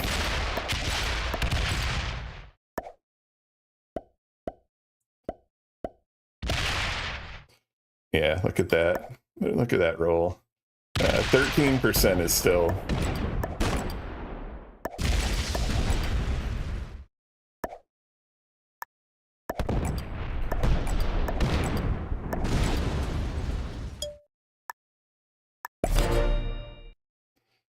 Capital locations, which here we call Catpitals. We just actually ended up showing most of, or a couple of them. We'll see what green thinks about that. We did pass the yellow cap on the way. Green is also up here. You know, probably got another 10K, 9K, something like that up there.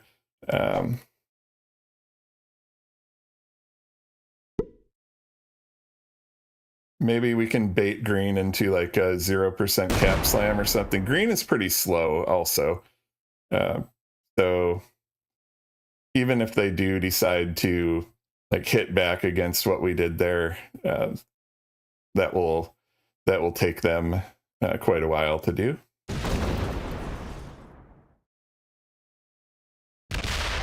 We could also go and stick the 9,000 in their face or something.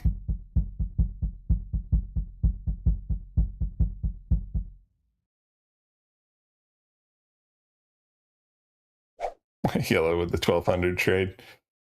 Oh, great. So, yeah, see, and no matter what happens here, yellow goes into only us. Like yellow, like actually do something, dude. And he'll stop. Oh, did he roll? Is yellow doing something? I doubt it. Like somehow I seriously doubt it. Those must have been like fake rolls. Yeah, he didn't actually do anything.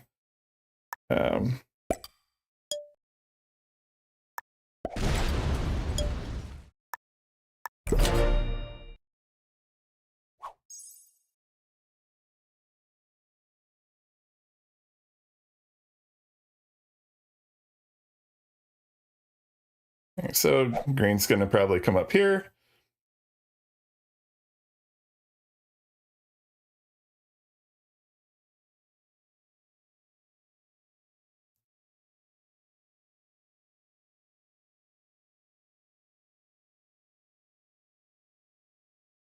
So we saw like a 4,000 here. The cap is here.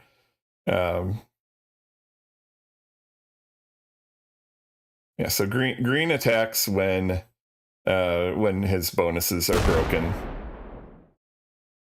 Yep, there's that 5,000 stack that we saw before.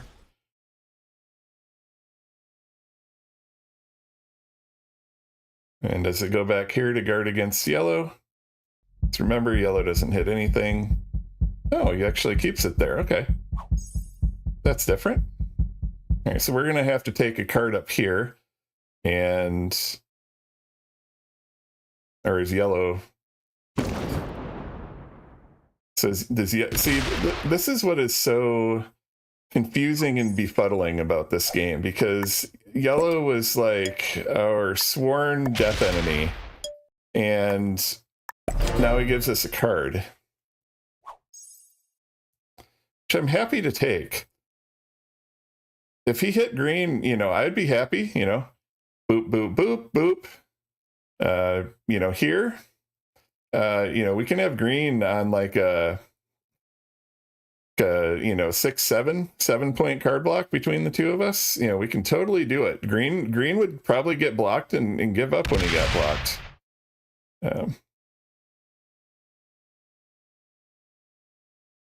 But you know, got to do something. You know, something. Do something.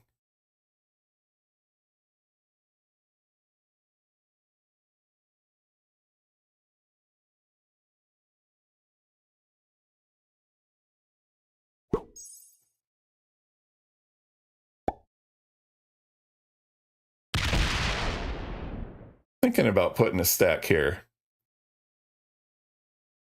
Now he's gonna now he wants to block me. All right. Hey, you know, yellow. Hey, guess what, yellow? 5 cards, buddy. 5 cards, buddy.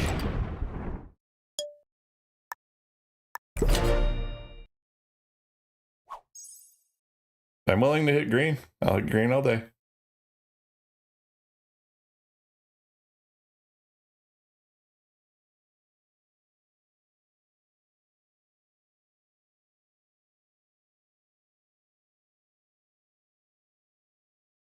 And then the other thing about this too is if we do get to a point where I'm card blocked, I've got 35,000 troops. That we don't have any kind of rule that, you know, you're... Ooh, okay. It's an interesting place to take a card, I guess.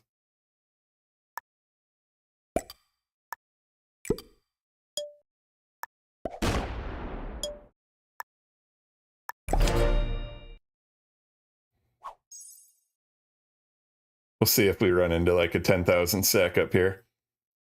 I am ready and willing to hit it. Or is he gonna... He's gonna take back all of Orient. Maybe I should have left it here. I left some here. Do I have a set if he puts a big stack there? Yeah, I do. Okay. All right, so your friendly neighborhood 9,578 stack will be moving back into Orient. Thank you, green. Thanks, buddy. Green is such a homie. Look at all those cards. Get all those cards he's given me. So you're gonna put something big up there? So I'm ready to move the 9,000. I'm ready to set. Take this. I will go here so that there's 3 territories to hit. And then move that right on back. 1, 2, 3, 4, 5, 6. 6 cards, 6 more cards, 2 more sets. Yep. Nordic Noob points out that there's 150,000 troops on the board. Probably a little less than that, but yeah, starting to certainly get close to it. And green player is worried about a +6. All right.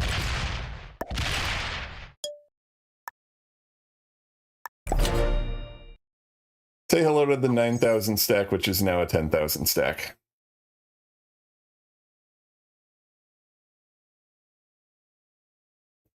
Again, for anyone who may be watching that, the reason that I ended up going 2 here, I wanted there to be 3 green territories. If I would have just gone here, it would have been possible if green had, like, you know, say they've got like 10,000 on this cap or something, they could have just fortified it all up there. There would have only been the 1 point. Now they can't possibly block 3 different territories.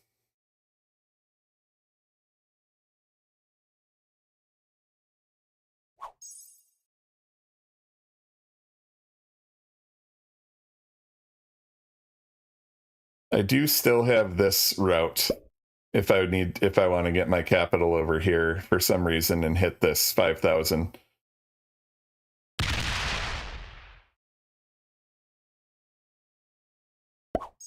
Yep, but they're convinced they're just going to continue to trade. So nobody wants this game to end.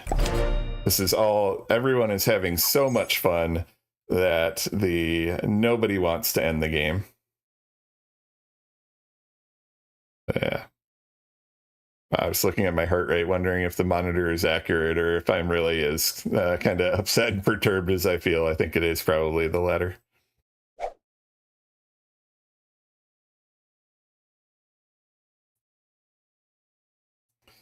Okay, ad break. Sorry about that.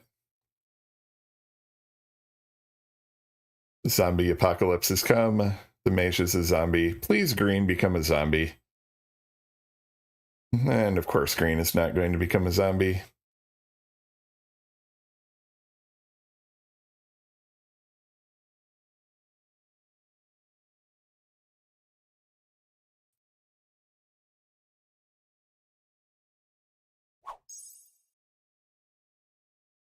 So I wonder how many more times I can do this this farming orient trick. It looks like they've caught on to don't want to have the cap coming through and getting into this area over here.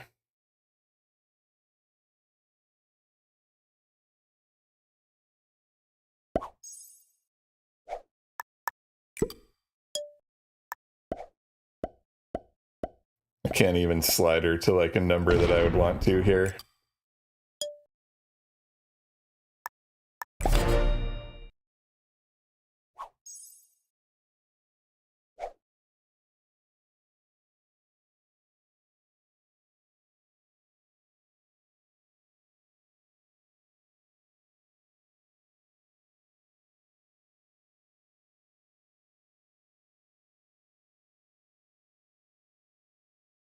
Welcome back from the ad break, folks.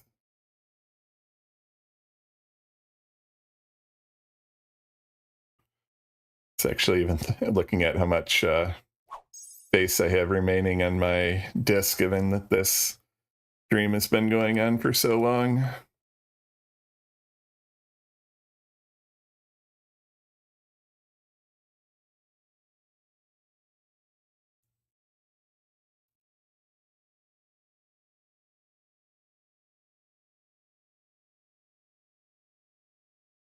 Yeah.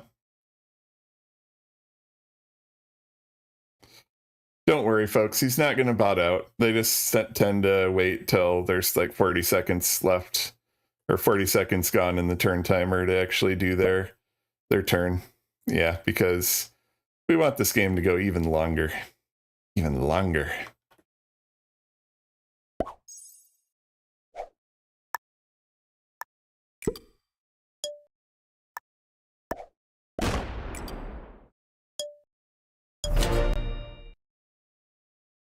Have some cat trivia. All right, green gonna. What's green? What's green doing now? Question of the day: what's green doing now?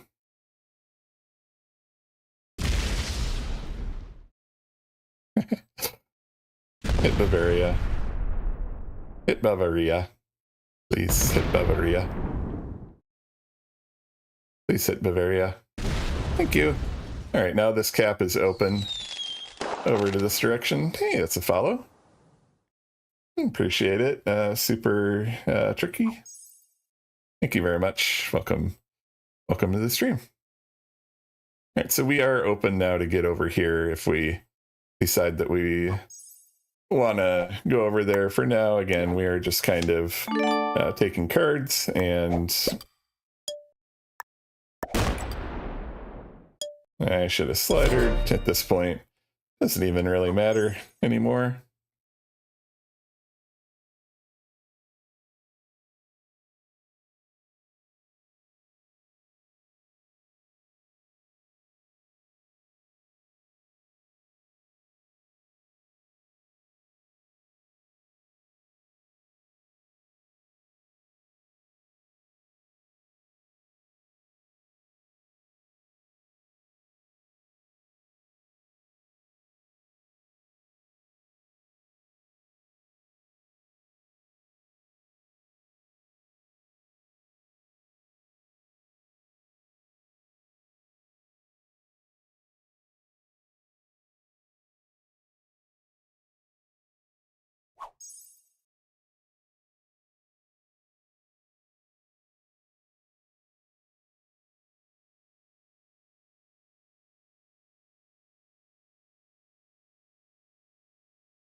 right, one card down here, then we can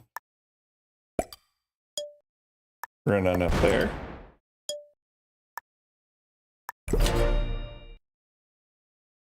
Where have we seen this movie before?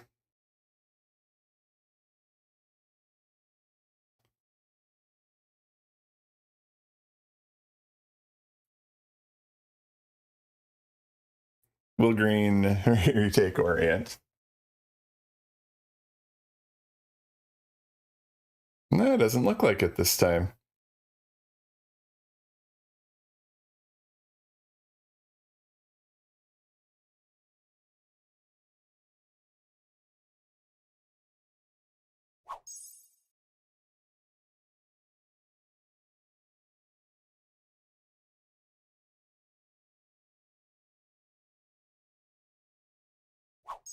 All right, so we'll see how far this stat can get into Scandi. I am not at all going to be surprised when there's a...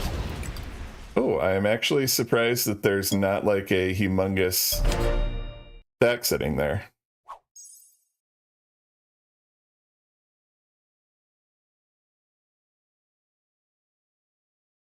Okay, do we have the ceremonial retaking of Orient about to occur?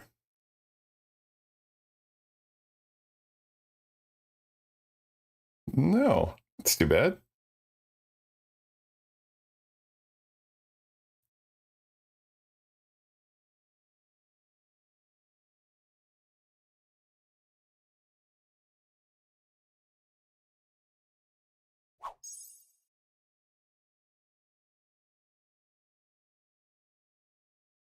Yeah, Dicey, you're right. Learning. I'm all right. Appropriate song. Sometimes the music captures the moment, and I am all right, at least for now. I'm not happy, but I'm all right.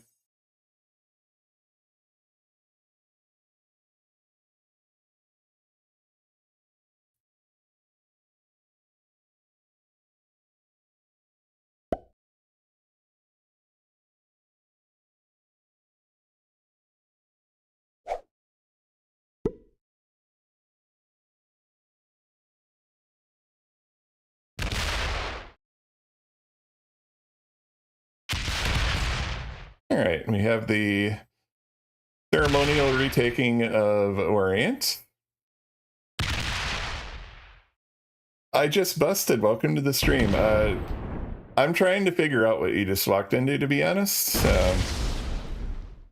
You have walked into what we call in some streams the time vampires. Basically, yellow player who doesn't want to do anything except card and pass, a green player who's just not very good at the game. We will possibly have something to say to this 4100 after the next turn. This game is, yes, been going on for about 6 hours now. I have definitely put both of these players on my ban list. It is unfortunate that sometimes this sort of thing happens, but it is the sort of thing that happens. So I did the split there to ensure the next card. Now green knows that I'm going to hit this. We'll see. Maybe they're going to fortify up, another 10,000 on this or something. Green knows that I have hit them. I am not really under any illusion that I'm going to win the game. At this point, I'm just trying to figure out how I might actually secure myself a higher placement. If some miracle happens and I win the game, then so be it. But I'm playing at this point hoping that maybe lightning will somehow strike. But the yellow player is determined to not work with me. The green player is determined to not work with me. But the green player does know that this sort of nonsense gets hit by the mage, and therefore respect those kind of stacks. In the meantime, I bet the yellow player is just kind of like, what is going on over there? Why does this guy keep getting cards? And again, we go here so that we have 3 territory opportunities to attack. And now this goes down here. And we basically repeat this little dance where I take Orient, he breaks my Russia, oh no, my bonus. And, or guards his Scandi, not sure exactly what that is. And the dance continues. Yep, there goes my bonus. Sometime I'm going to leave a little surprise for him. Oh, is he going to open my cap?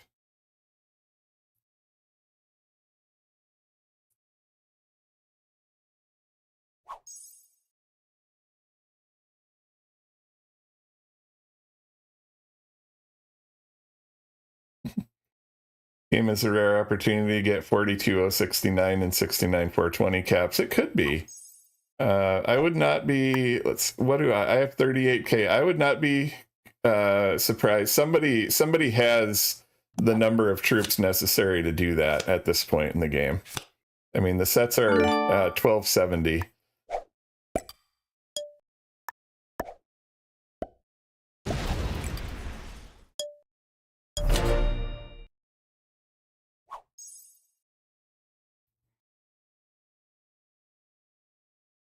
Yep, yellow can do it. I think green can do it too. So I think green is well ahead of me. I think this game, I don't know if this game would have turned out any different, to be honest, but when we had the 5,500 here and it got rolled by the 10K, if that left, 1,000 or 2,000 as it should have with properly functioning dice, that would have, I think, made at least a pretty substantial psychological difference. Yep, and see, he knows now that I hit that kind of stuff. He leaves it around. I may start a secondary stack here because eventually we'll have the retaking of Orient. And I want to have this here without having to have a set. So we will do some of that fortification on this turn.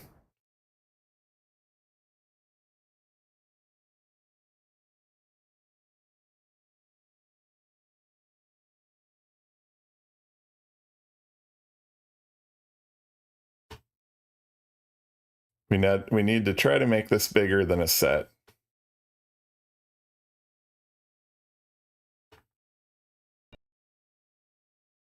Oh, I accidentally, as one of the mouse buttons I have is mapped to my replay macro, so you're seeing a replay of me scrolling. I know that's super exciting, but so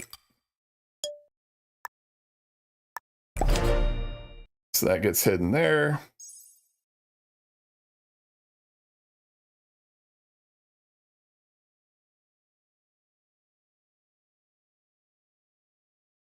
Rock says that's the most exciting thing I saw games. So I will show you where the capitals are. Here are the capitals. So green has the all but the yellow and the pink cap at this point. Green also has like these massive 2,000, 5,000 stacks to guard their bonuses in various places on the board. White and green are trading over here. Just really have shown no intention ever. Yellow has shown no intention of hitting anything, and green just no intention of doing anything to yellow, only attacking me. So yellow is card and pass. The only time that yellow does anything other than card and pass is when they're clearing me out of an area. So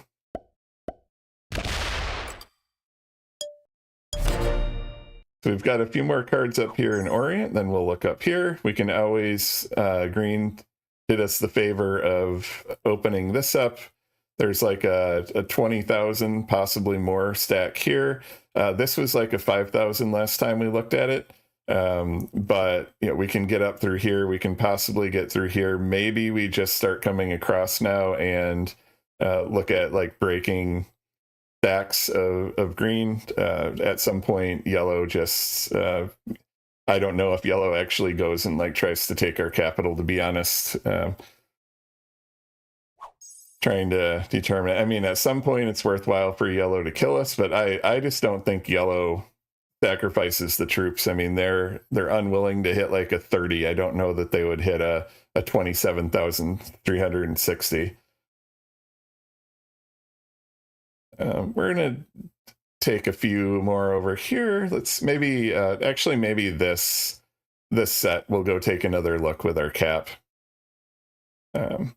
We could always fortify back the 10,000 if we needed to, but we can go see what's working over there on that side of the map. Yellow fortifying somewhere, something. All right, we're gonna go off the cap here and take a look and see what's going on over here.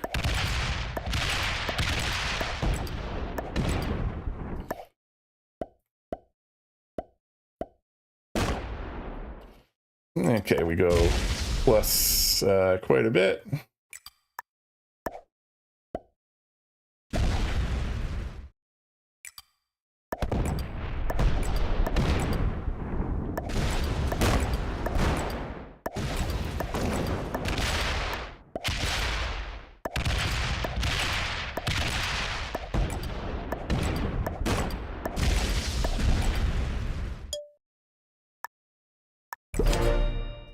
That felt good.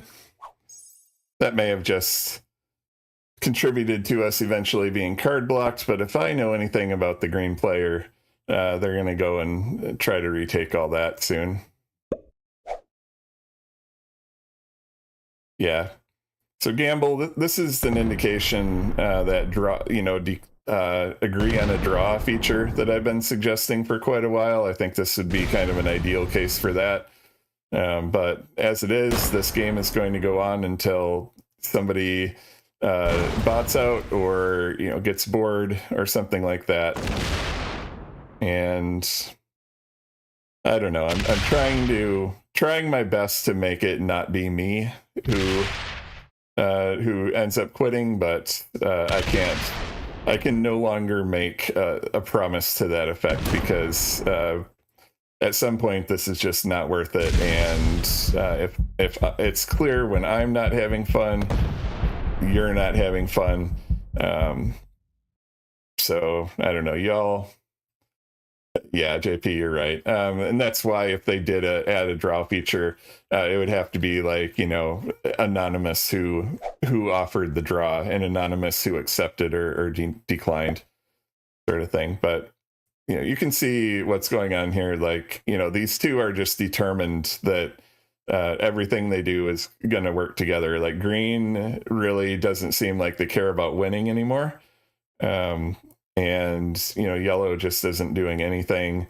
Last time we were in this situation, like yellow gave me a card, which was kind of really funny. Now they're trying to block me everywhere. Should have left my 300 stack up in Iceland or something. That would have been fun.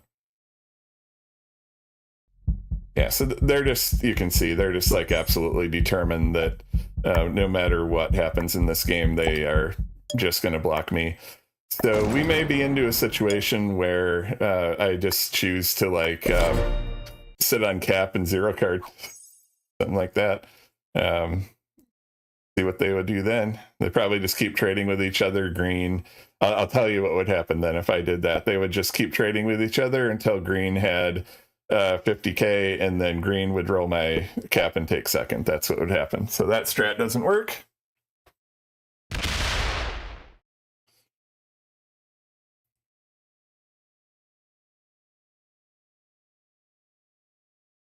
So yeah, I'm getting toward the end of my patience for this, honestly. So I'll give this a little bit longer, but if this goes too much longer, I may slam outright out. This is just not worth it. And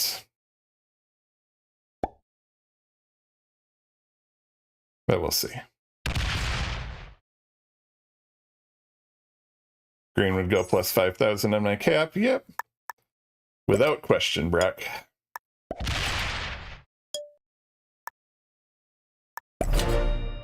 Without question.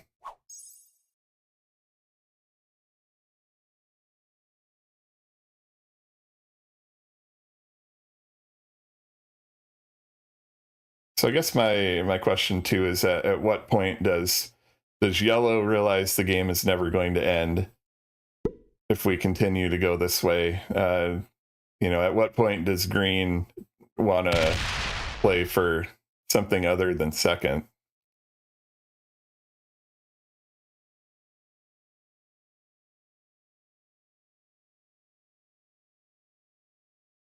Chance of yellow hitting green if I zero carded. 0 or 1%. I don't know. What's the chance of a cap roll of a 40 losing 4,500 on a 5,500 cap? It would be less than the chances of that. You're personally invested. Who bots out first other than me? I don't know at this point. I mean, invested. People are invested in this nonsense, so.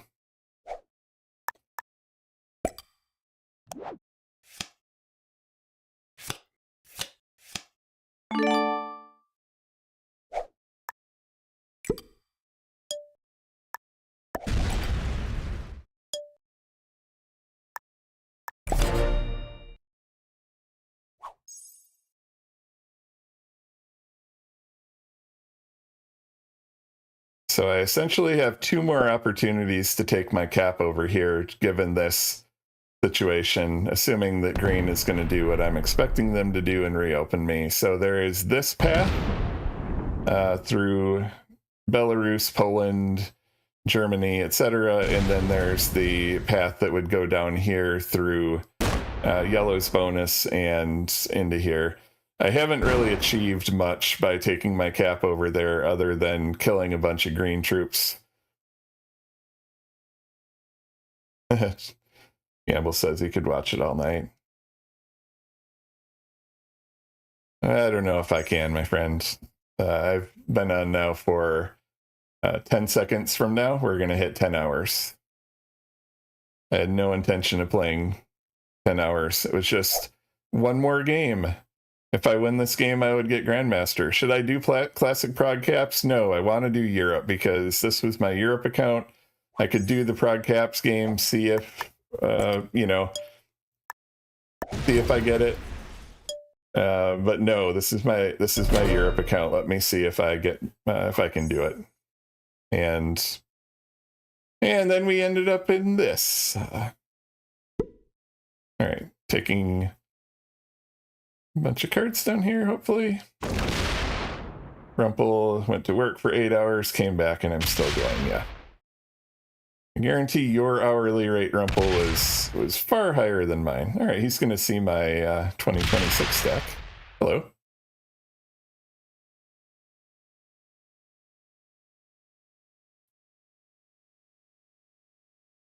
Just guarding my bonus, man. Just guarding my bonus.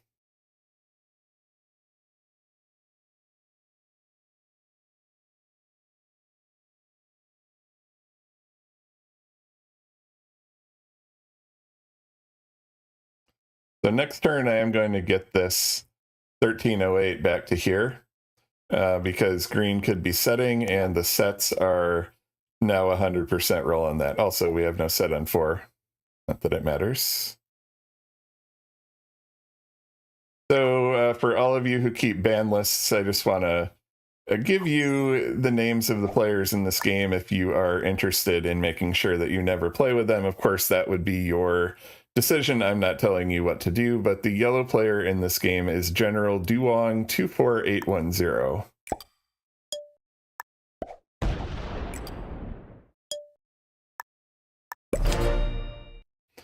And the green player in this game is Loco Farias 9. So if you are Interested in noting their names for any reason that may suit your purposes?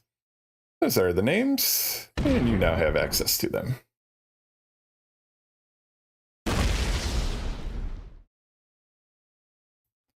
Yep.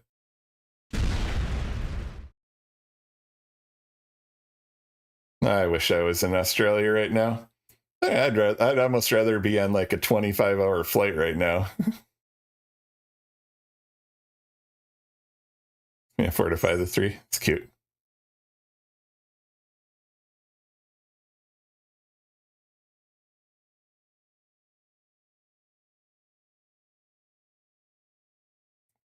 I am fully open to suggestions if anybody has any ideas. Keep in mind, though, that we now have 75% of the troops of the green player and probably half the troops of the yellow player at this point. Not quite half, but you know, close to it.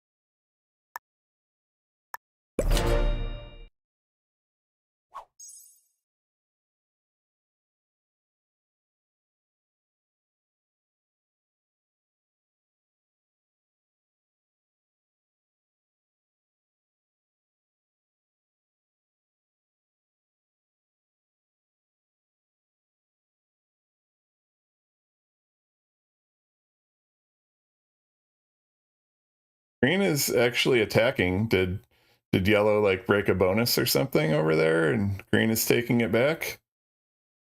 Where are the caps and who has 4? Green has 4, and these are the locations. The yellow cap on Hungary is yellow's cap still, and you see mine.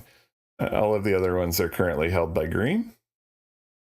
Green has learned that the static mage hits those stacks when large stacks are placed next to them. So we've been basically in this mode of continuing to take cards, and by various nuberations, green has continued to give us cards despite the best efforts of the yellow player to orchestrate that not happening.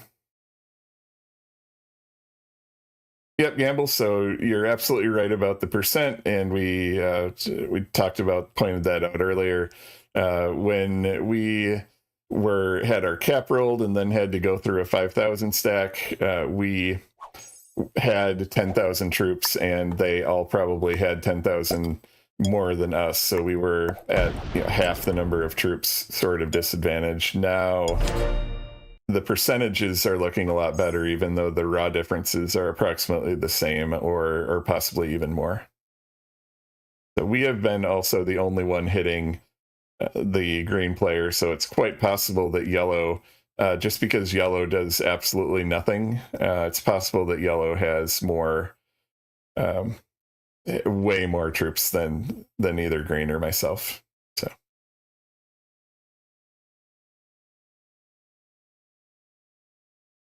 So green is making multiple attacks and yellow is making a single attack. We have noticed that. Is this the longest game I've been in? I was in one that was about 6.5 hours, which I ended up winning on the classic map. So, and we haven't been formally counting like how long this game has been going. So take yellow's vision off my cap. That would be a cap card, though. So I just busted. I could certainly do that, but that would be a cap card, and I think I need to leave that open. I don't know that take yellows and take. I can 3-point card block green. No, green has caps down here. Green has cap here. Green has cap here, and yellow opens green's cap every opportunity he has to do so. unfortunately, that will not work.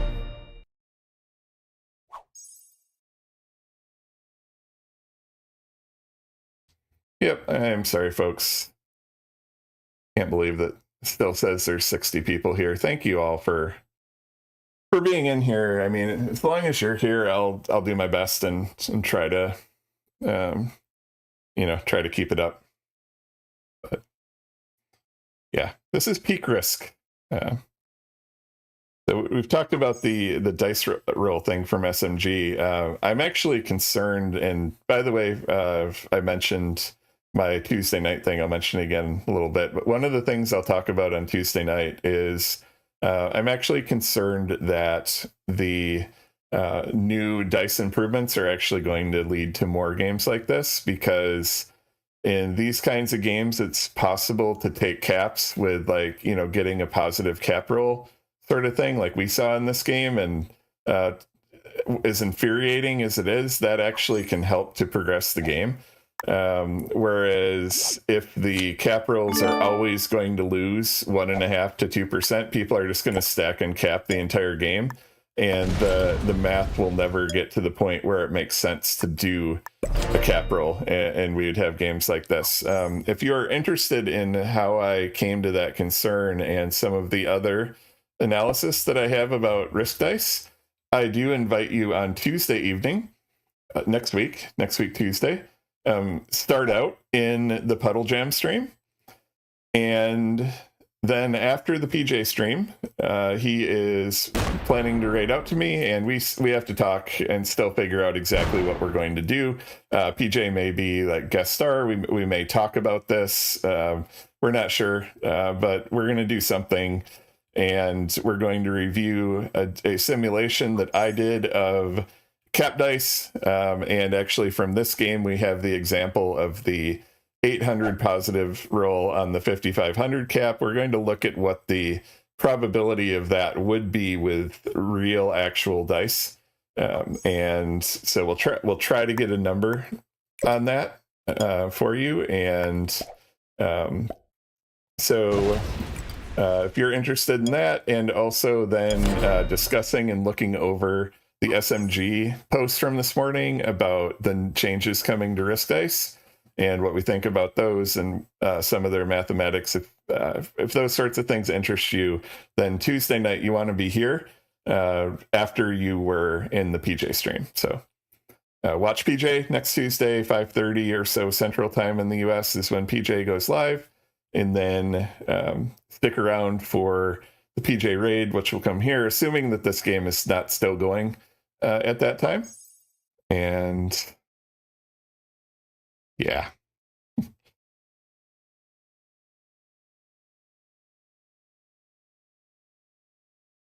Yep, so Rumple, you kind of got it there.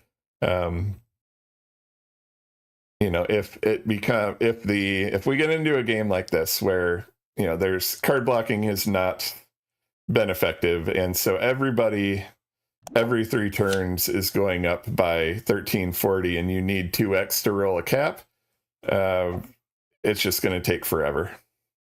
So yellow giving us false hope here that they're botting out, but we know that that's not the case. They just like to wait until it looks like they're going to bot out and then not bot out.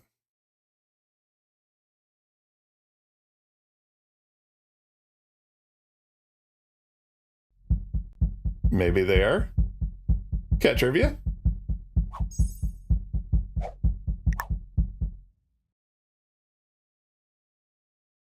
Could it be? Could it be that a miracle has occurred?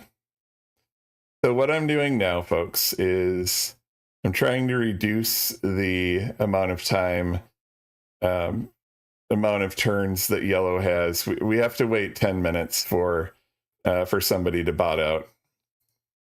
And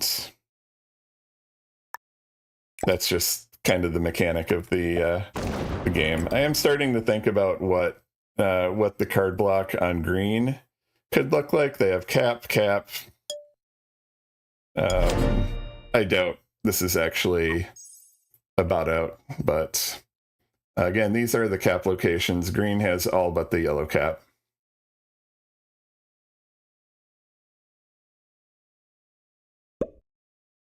The Time Vampire of Time Vampires botted? Could it be? I doubt it, Brock. It's about 14 past the hour when that happened.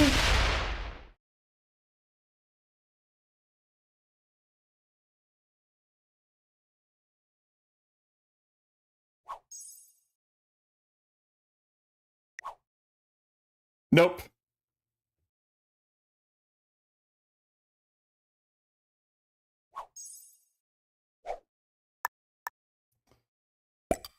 Of course not.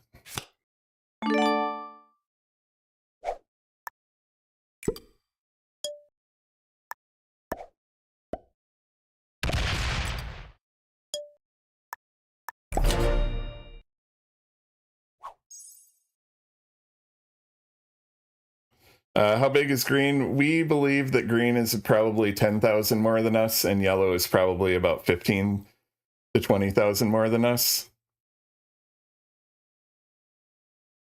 So missing a card here is a big deal, but going highly positive on a cap roll and so on and so forth, and being allowed to hold the majority of the board for what turn are we now in? 200. We're in turn 270. Being allowed to hold that much board for that many turns gets you higher.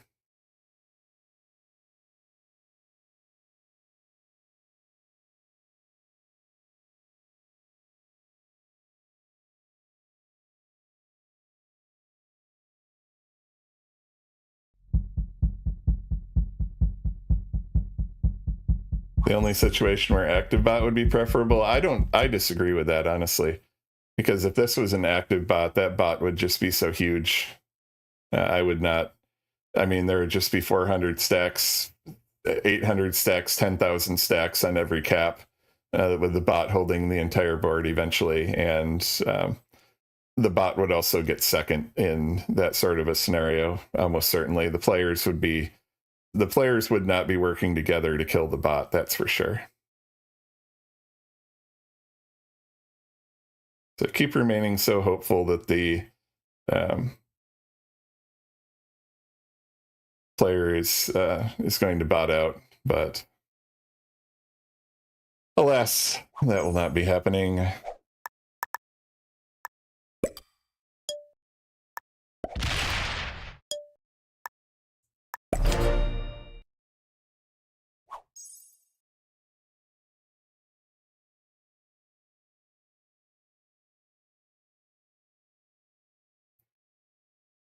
Okay, gonna give me my cards. Hey, Spud. Welcome to the stream. Thanks for dropping by. This is certainly a real peach of a game here.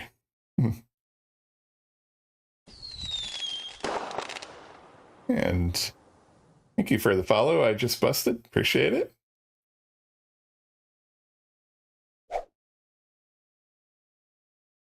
Cover yellow 69% of the time it works. Yeah, it won't work this time. I guarantee you that.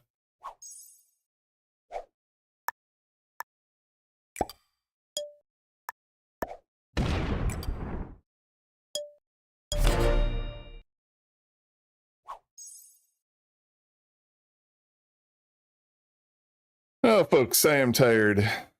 But I appreciate you hanging out here.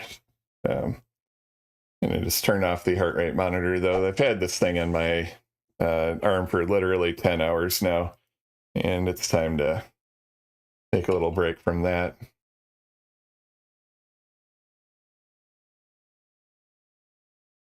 Z-Man, let's see, just looking up the chat.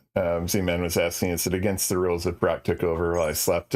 I don't know. I don't believe the fair play rules address that situation. So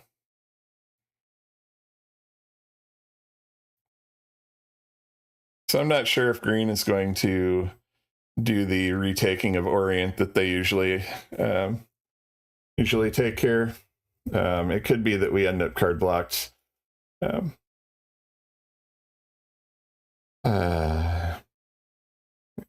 JP says these guys are not time vampires, they're time Draculas.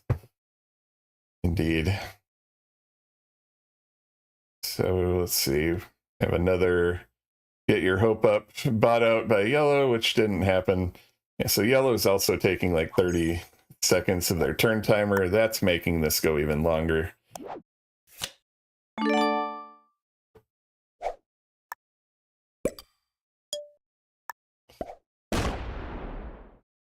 All right, and there's a cap. Istanbul is a cap. So we're gonna avoid going over and hitting the cap.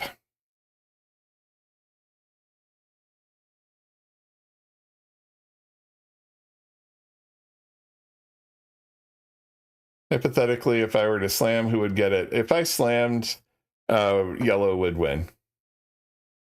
I would definitely slam yellow. I would go take out their huge stack over here, but I think yellow would card block green in about 5 turns, and that green would probably just flag and let yellow win, because that's how they've been playing this game. So.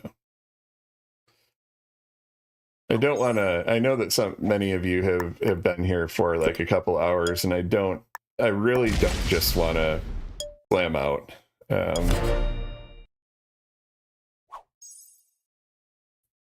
I don't. At this point, I'm far beyond caring about whether or not this account gets to Grandmaster for the past season, if that even works. Fortunately, I don't have to work tomorrow, but I have a breakfast date with Mrs. Mage tomorrow. We are planning to go to a restaurant that we discovered in one of the smaller towns near our area, and she has the day off from work tomorrow. And of course, I do not currently have a job because I left my previous job yesterday and start my new job on next Tuesday. So we were going to take that opportunity to drive to that city and have some breakfast. But if I stay up until 6 o'clock in the morning or something playing this silly game, that's not going to happen. So at some point, I do have to have a reasonable limit of how long I can sit here and do this. But for now, as long as I have the energy, because we've still got a bunch of people here and you all are here giving me the energy, I'm just going to see, if we can make it happen for you.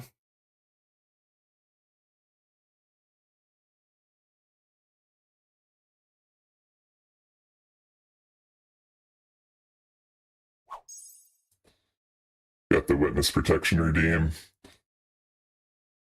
I guess I should go into witness protection after this game. I think if either of these players found me, I think they both want my blood. The Time Draculas also want my blood.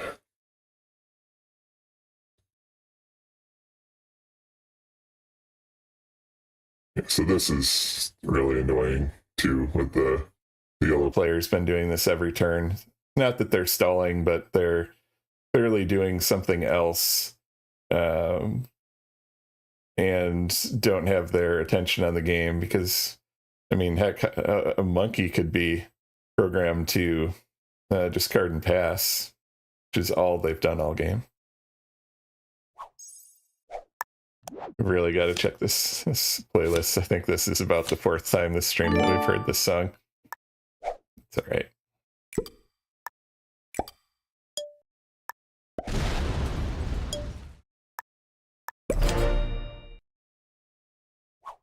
We have Russia now, so green will feel obligated to break that.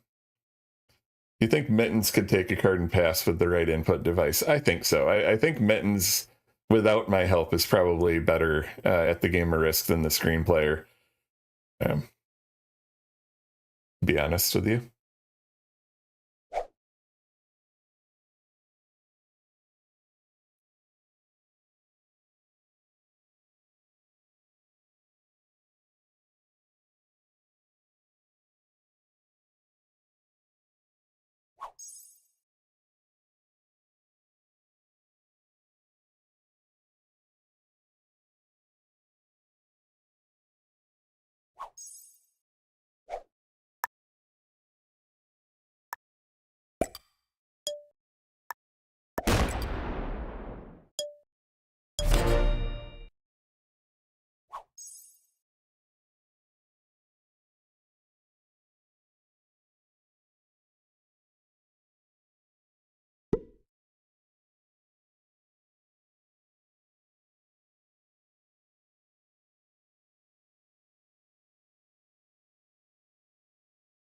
I'm I just have no words.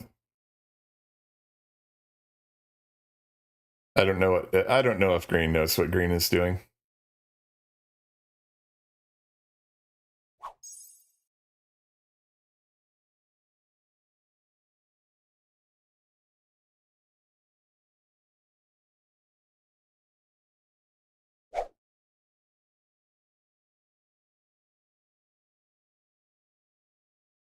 100% roll of a 25k stack is about 21k. Go mega positive and live on cap if I were to hit yellow's off cap stack. Yeah, the only thing here is that yellow has a 30,000 here, or more. Last time we saw it, it was 30,000.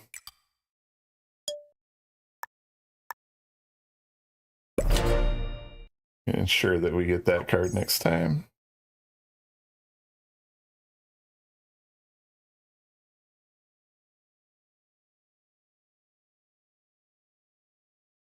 I get what you're saying, though. I see what you're saying. I could ultimately combine these stacks. I could go over and hit the mega off cap stack, and then this would be in the fog or something, and I could say good game after doing that. Truly an interesting idea. The problem with that is that green would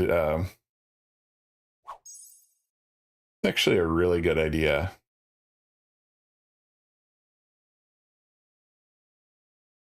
I knew exactly how big it was. 30k is about my estimate. I actually really like that idea.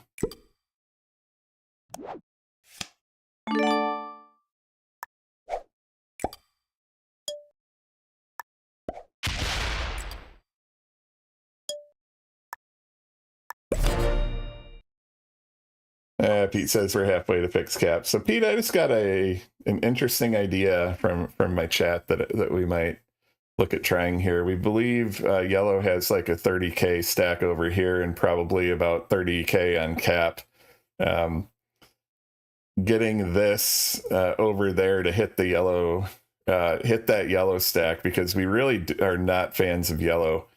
And then we will have cleared out this on the way. Yellow will just have seen us kind of suicide out as they thought, but then we bring this guy up on cap.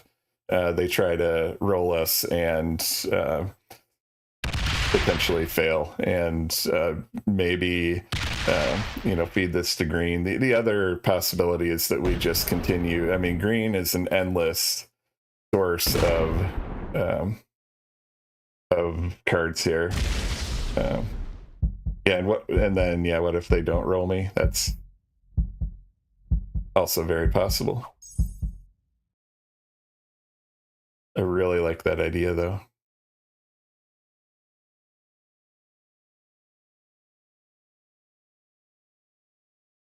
What do you think about that one, Micro? You hit green's bottom left cap, Micro says. The robot is the bottom left cap. To get to the bottom left cap, we would have to go through a 5,000, a 2,000, and then whatever remains on that cap. And I'm trying to think of what would, like the robot cap, if we're going to do something that probably gets us killed. Okay, so we have disagreement. I'm trying to figure out what exactly that would get us in the overall scheme of things. Maybe just the top cap. I don't know what that cap gets us either. Okay, something went from here to here.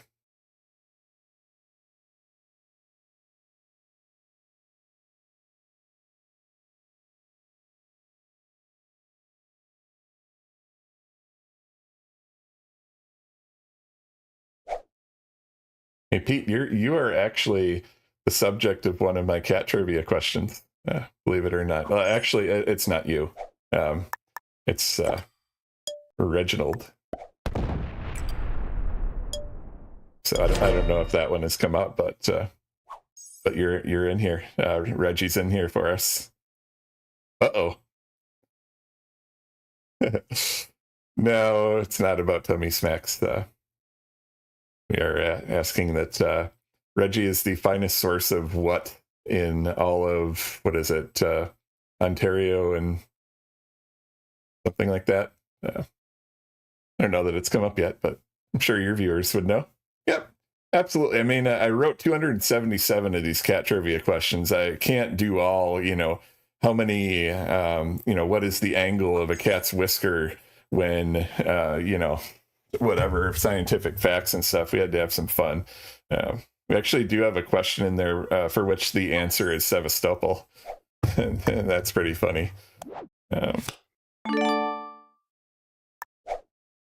We'll put 4 here so we don't have to mess with the slider. I'm really liking the go hit the yellow stack and secretly fortify this up to cap idea. If for nothing other than it would spice up the game a little bit.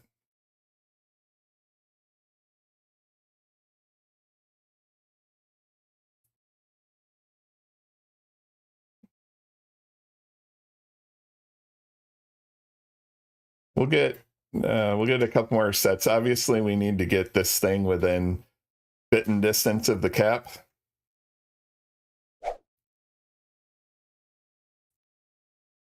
And then we'll consider doing that. We'll also have an important data point when we get here as to what we think the size of this stack is. However, if we get over here, it's pretty much been our tradition that we hit green and go down into green.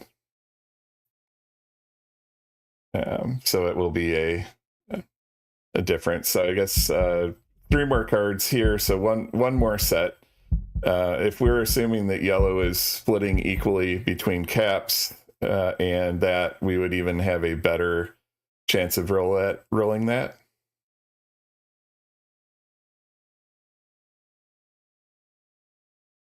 Yellow slidering again. This game is for honor now, says I just busted. I don't know what this game is for. This game is for I want to go to bed. It's 11:35 here. I have been streaming for 10 hours and 30 minutes. Brock has been operating the cat cam and watching my stream for 10 hours and 30 minutes. So, Brock, I see you out there setting up for, looks like we're going to get Grace in the cat bed on the camera coming up soon. There she is. Brock has been going around the house with the iPhone that has the OBS camera app on it, sending that to straight to my stream. And we're bringing all of you the pictures of some fine mage family feline.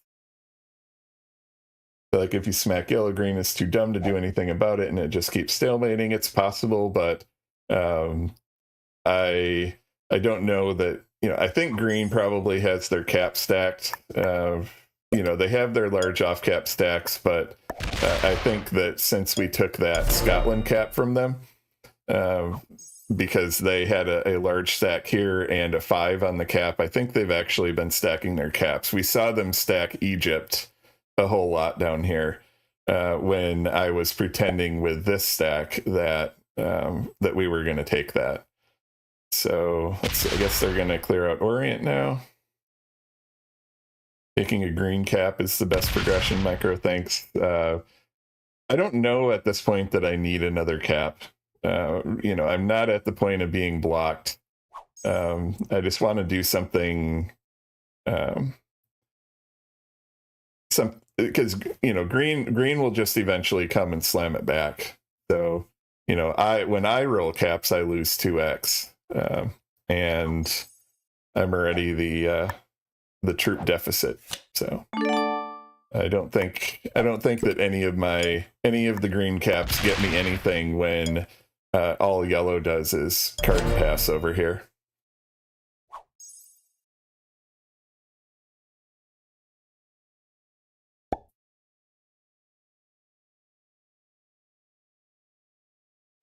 Next set, I think we try the I think we try the idea just to make something happen, if nothing else.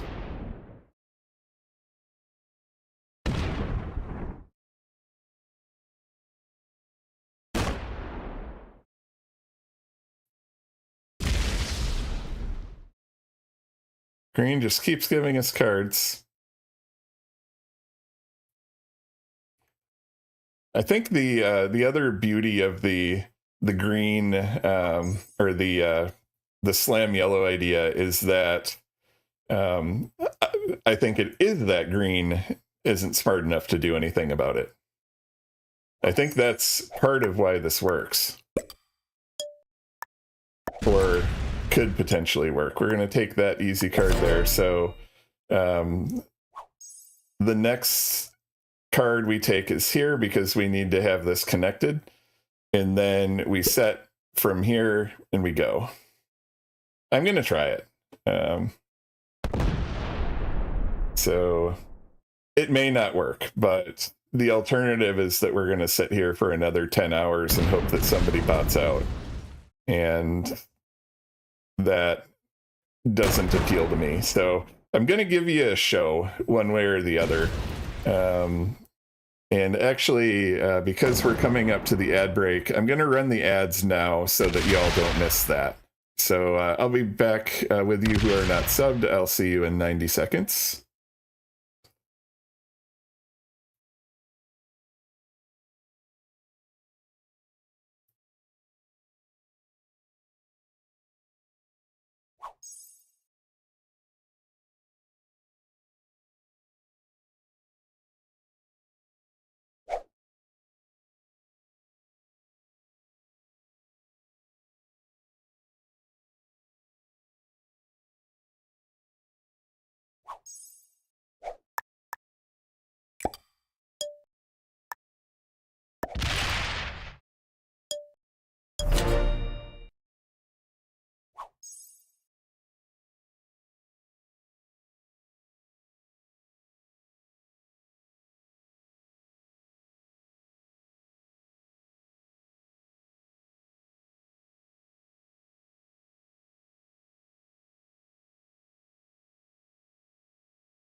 Green's doing a lot. That was 5 attacks. Let's see how many yellow attacks go back. That was probably green just taking like some bonus somewhere.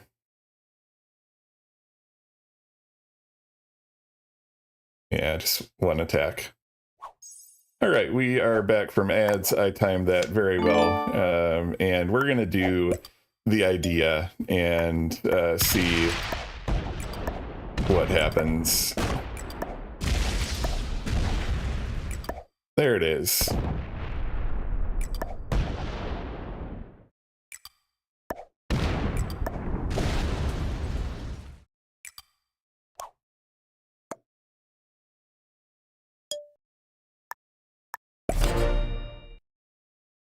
All right.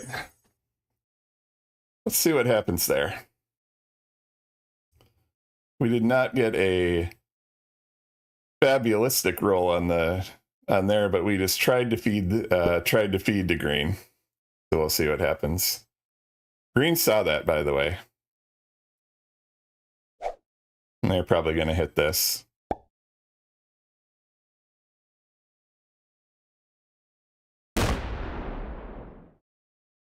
They know that we have our sneaky stack on the cap. We actually have a set. We'll set early, assuming this survives here.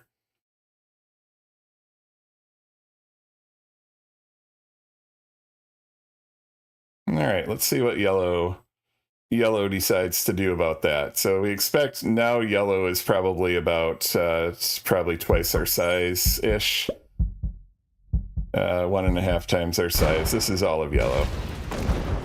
Okay, so they're gonna go hit all that. Okay.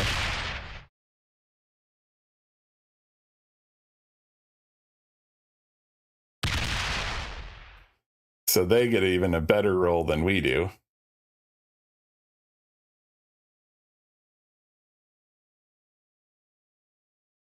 So green should be able to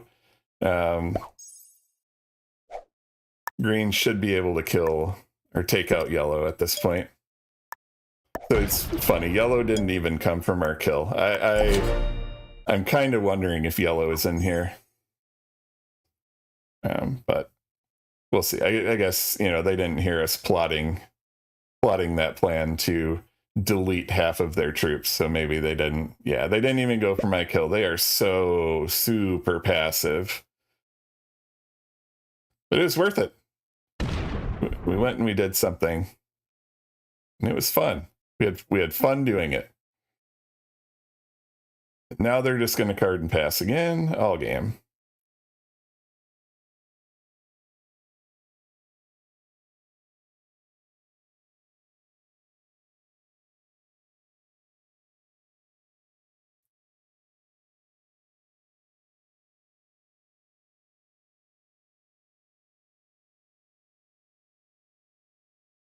Maybe they're waiting for the trade next turn.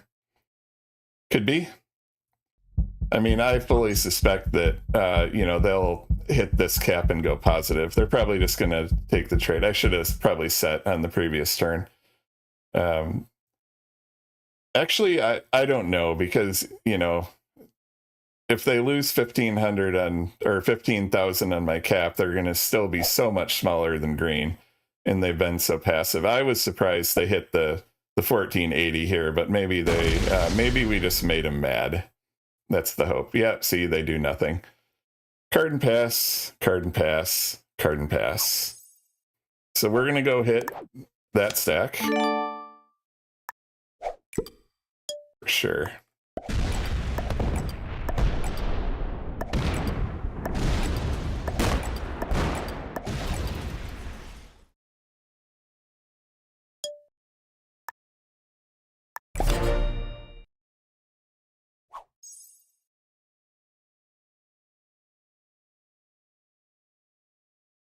Yeah. Yellow, again, I'm putting the name up here in the screen. I'm not telling you what to do about it, but I know that some of you keep ban lists, or you might call them other things too, but list of players that you don't want to play with in a game for one reason or another. So again, I am here to provide you with the information, not telling you specifically what to do with that information. So the yellow player in this game is this account, and the green player in the game is this account, should you wish to take note of that for your own purposes.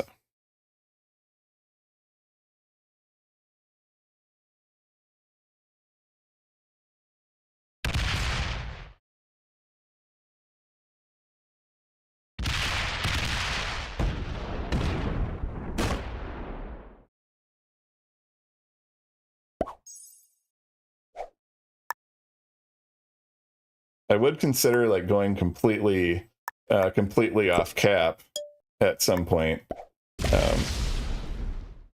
Let's start green's on 5. We'll see if maybe we can get some more cards from green.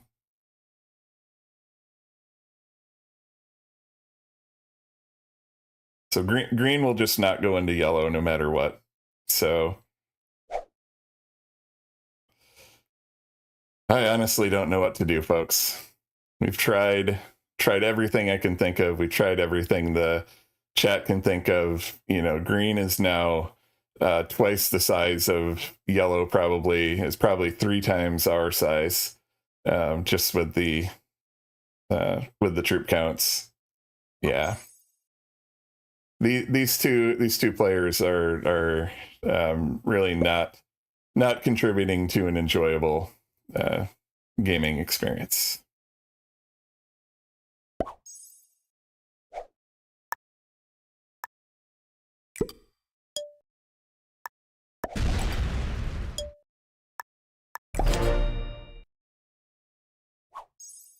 But hey, we've got cat trivia going on. We've got Grace on the Grace cam hanging out in the hallway. We've got each other in chat. We're having fun here. And, you know, that's really what it's about. So, yeah, if I wasn't streaming this game, I would have slammed out long ago. But hey, look at the bright side. We got the Pete raid. We got the Olive raid. We got some gift subs. We got a sub renewal. We've been able to talk about the dice thing. I've been able to tell you about what I'm planning to do next Tuesday, possibly some kind of collab with Puddle Jam.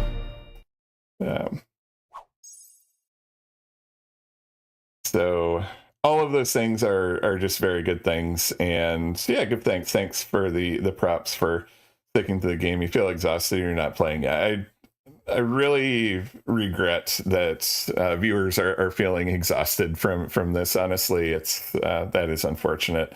But I get what you're saying, and I appreciate that you're here. And thank you for being here. Thank you for supporting me, supporting the stream.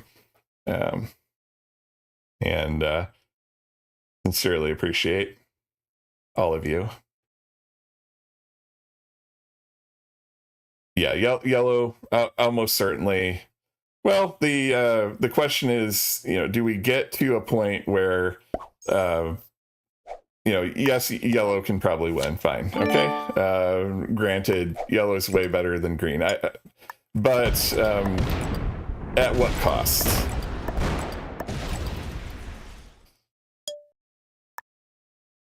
Right, so yellow is, I guess, yeah, we'll put that cat. So yellow is still going to have to contend with, even if green is fully on cap. If green is now twice yellow size, even if yellow is able to get cards where green can't, yellow is still going to have to invest like another 6 hours in this game. And at this point, I hate to make it personal toward the players and say, yeah, I'm glad that it's going to, really take a lot of time away from this guy. But honestly, the play style here has gone it has gotten to the point where it's so frustrating that, I almost, I'll be honest with you. I almost feel good that that yellow would have to take that long to win the game. Spend another 6 hours, waste another 6 hours.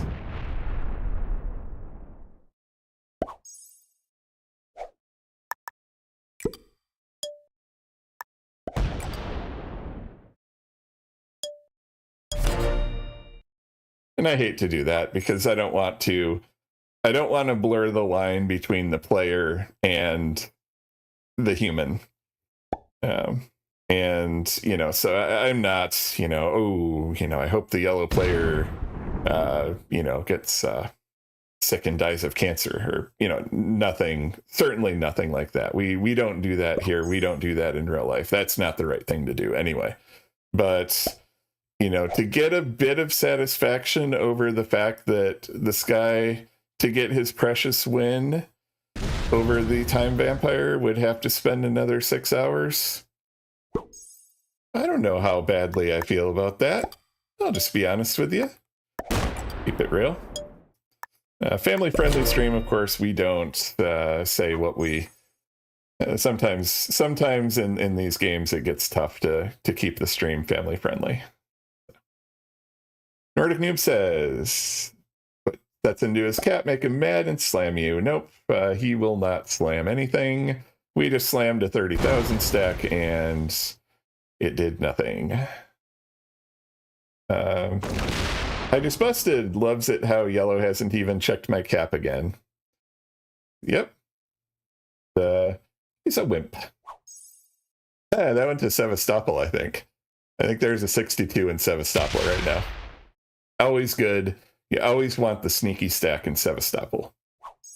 Lego Legathioist, I am very sorry about the terrible mispronunciation of your handle. But you say, I think you got to start taking night shifts with my family. Fortunately, my family is supportive of this. Actually, all 3 humans and 1 of my cats have all achieved Grandmaster in this game. So, family risk nights. Actually, family risk nights used to be fun. We had a 4th member of the family risk night, which was my father-in-law, who I love dearly. And family risk nights lasted maybe twice. And then I wanted to preserve that dear love for my father-in-law, and we stopped having family risk nights. So I'll leave it at that. We also have, going way back in the archives, and this was really before Mrs. Mage knew how Catpitals worked. We were working on, let's play a capital game, and we were playing classic Prague caps, and let's just say we invented a term that stuck around, which we came to call the Mama Slam. I love you, wife, if you're still listening. We all love you. You know that we love you. But when you rolled my China cap, which was like a 120 with your 110 stack, I think it was, that was not cool, babe. So anyway, we've had some fun experiences in the Mage family with Risk.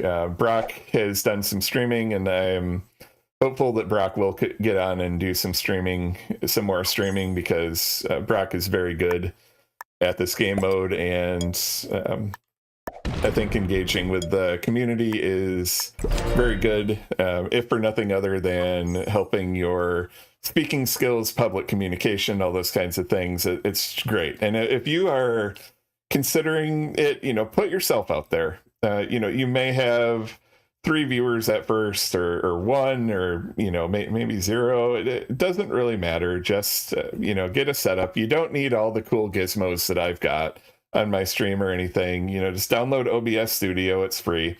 You don't need a camera. Just get a microphone, play some Risk, enjoy it, and maybe it's something you'll get into. Maybe it's something you won't. I don't know, but it's fun. So do that. There's a lot of great people in the Risk community. Many of you are in my stream today. Yellow needs a Mama Slam. We'll ask Mrs. Mage if we need to deliver the Mama Slam to Yellow. So that. Oh, hey, we got her in the chat. All right, cool. Let's see. I see laughing faces and not the other thing. So that's really good. No, yeah, Mrs. Mage and I have been married for quite a while. I think, and then many of you do know Brock, who is my son. Mrs. Mage is his mother. So. Oh, he's gonna take this cap card. So yeah, we are happy. Live together in generally the Midwest region of the United States. That's as specific as I get when we're talking on the stream. Because really, I love you all, but you all are a bunch of strangers on the internet, and we do need to keep that in mind.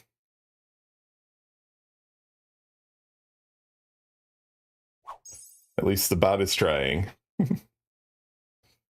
And we are back to Australia. Oh, we're taking Grace with us. That is so great. So yes, the cat cam does go upside down. So is Yellow. Trying to tell, yeah. So every time we get to 5 cards, Yellow unblocks us, and then every time we are not on 5 cards, Yellow tries to block us again. So. We do have the path open again for the cap if we do want to go that way. And of course, we do always have the lower option. We also have this option. There are some big stacks here, but there are not Catpitals that we have to go through. Witness protection in Australia. That's cool. So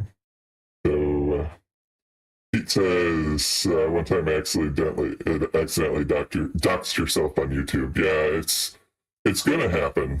I think that one of my earlier streams, I was doing like a screen share or the risk application cutout or something, and it shared like my file manager, which had which had the directory path, which had my username in it. So I've been close to that. I don't think we can ever really get away from it.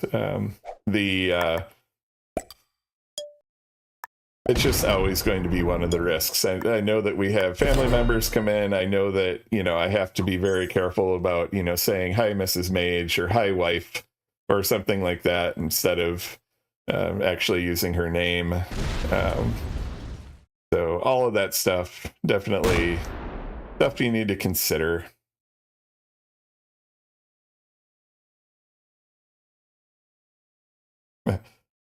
You actually invited Kyle to your home. Yeah, we watched the video. I watched your stream that night. You had the whole crew up there in Peatland.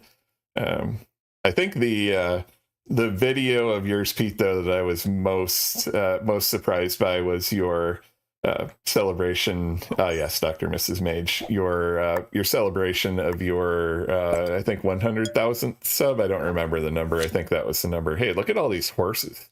And you had the little orchestra in your living room there, and I believe it was Jerry the cat who was just like on his back on your couch, and I was like, I know that my cats sometimes become hairy potatoes and will sit on their back and stuff, but the first sign of a stranger and they are gone, like under a bed, under a table, something like that. So that was just that's what I remember from your video. I remember your song, you singing, and it was that was cool. Brock thought that was cool. We all watched it a couple times, but panned to just see the cat there. So that was cool. So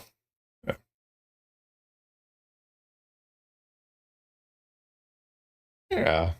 So we're coming up on 11 hours here, folks. But probably 7 hours in this game. Trying to think. I went on it's midnight where I am now, Central Time Zone. And I started the stream at 1 o'clock in the afternoon. Yeah. And this game was probably like about 4 o'clock in the afternoon when I started it, maybe 4:30, because it was fully my intention to have this game finished. Puddle Jam would be starting. I would jump on, check out PJ. Pete, you're usually on Thursday nights. Check you out. Also have the dual screen action going there. And here we are at midnight, and I'm still on, and all of you are not on. I don't know about PJ, if he's still on. Panda's still on at 7 o'clock in the morning. So anyway, this was not the plan, but I am just very grateful that you're all here. All right, so we've got a bit of a stack growing here. And that is not at all surprising, because green is about probably 3 times our size. So this could be a kill stack being lined up here. And if it's a kill stack, so be it. That will end the game at least. Again, I'll put in one more plug here, and then I'll be quiet about this till the end of the game. I've got a cool thing to show y'all.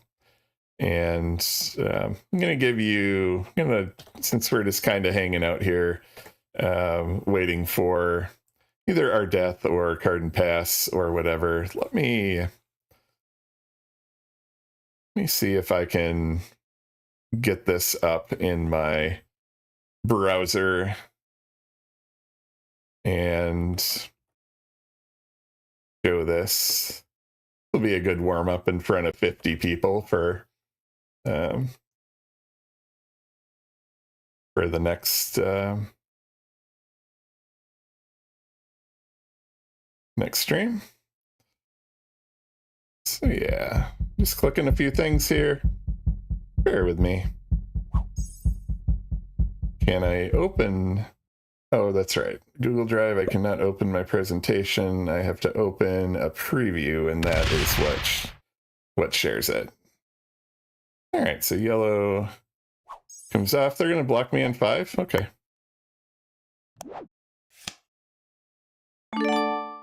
Forget that I'm on 5, buddy.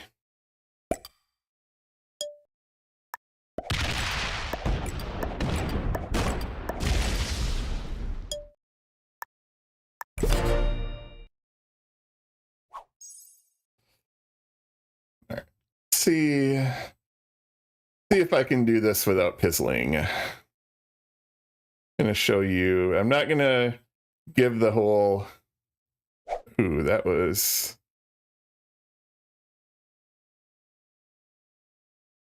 All right, that was good to know what I just discovered here. I'll show you a couple sneak peeks of what I am planning for next Tuesday.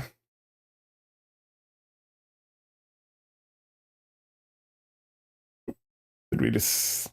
Oh, we lost the song for a moment there. All right, if you look in the lower right window, this is the cap roll that I analyzed. And when I say analyzed, I mean analyzed. I simulated this dice roll with a billion. That's billion with a B. Did a billion simulations on that to get some data about that. And so that is one of the things. Now, I have the cap roll from this game tonight, which is truly a masterpiece.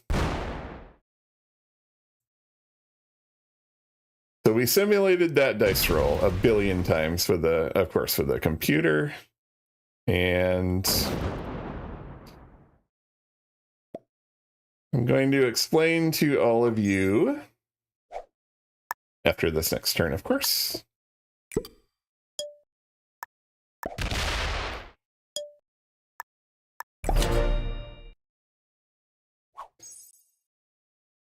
I use something called the Monte Carlo method.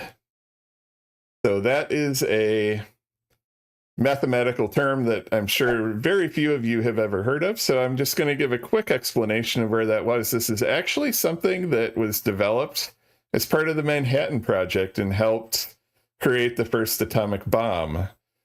So we're going to use it for something a little less grotesque than a weapon of mass destruction, but I'll explain to you kind of, what that is and how it's used and stuff, and, why it's actually called the Monte Carlo method.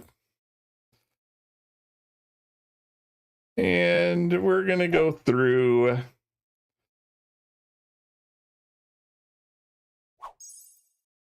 what's called a normal distribution, which I will show you here in just a moment. Now we know there's a stack in Sevastopol. Do we want to set in early to hit the hit that, or do we want to take the last cap card? I think we take the last cap card, or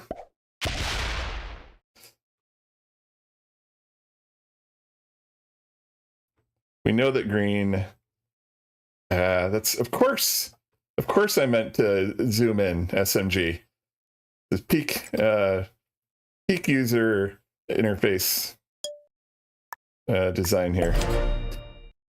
So we have what's called a Gaussian or a normal distribution, which looks like this. We have our data simulated on there and how many standard deviations and averages. So we'll talk about those. Again, some more fancy math terms, but basically we're talking about what is the average expectation that an attacker would expect to lose on a capital of that size. And of course, in the next presentation, I won't be zooming in and out all the time on these. So then we're going to talk about the comparable probability of this happening? How does the odds of that cap roll compare to certain things? What are your odds of drawing a royal flush, for example, in poker on 5? If you deal out 5 cards, what are the odds that those 5 cards are a royal flush? What are the odds that you would win the Powerball, which is a lottery? What are the odds that you would win,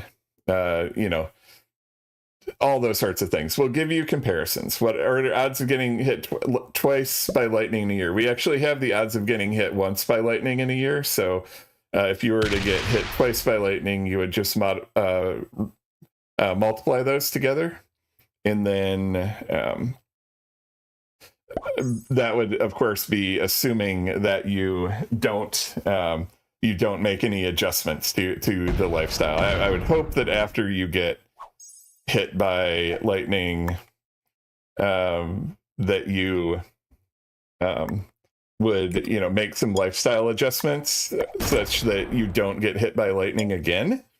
But what would happen? You would multiply those together.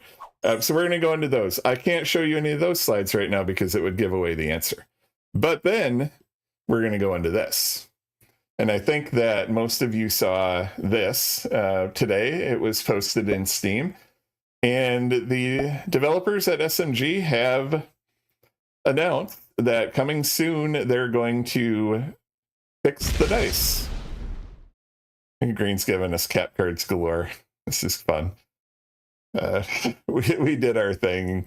We were doing our thing and possibly hoping maybe for a merciful death, and we didn't get there. So go read this if you haven't. If you are in the JPizzle Discord, I posted a link to that in there, and I posted a few paragraphs of my initial reaction. By the way, a summary of my reaction is this, and if I had more thumbs to give thumbs up, I would.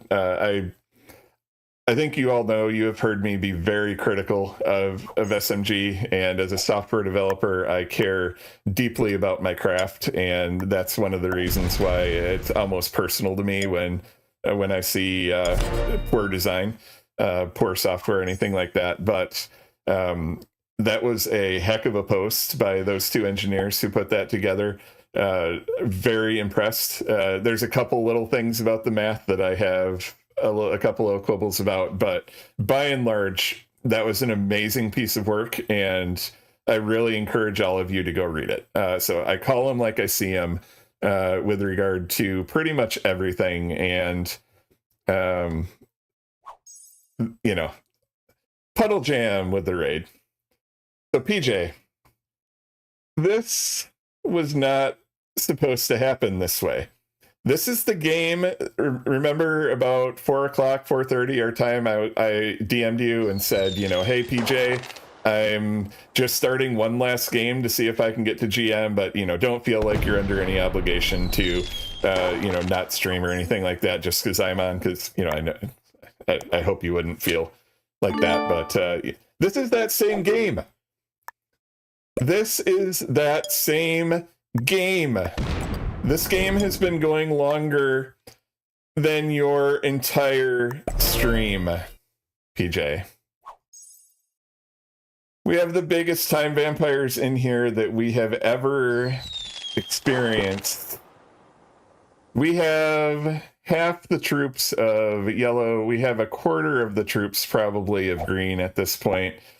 Green is very nucleus. I don't know if this is a kill stack lined up or if this is just guarding the bonus. And I am being 100% honest about this might be a guarding the bonus stack.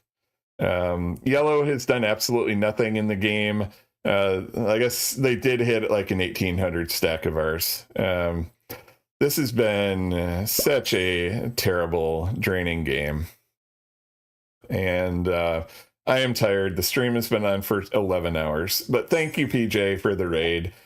These are crazy numbers. I honestly, if I wasn't streaming this, probably would have just slammed out a long time ago. But we got a bunch of people in here. We got the Pete raid, the Olive raid, we got your raid.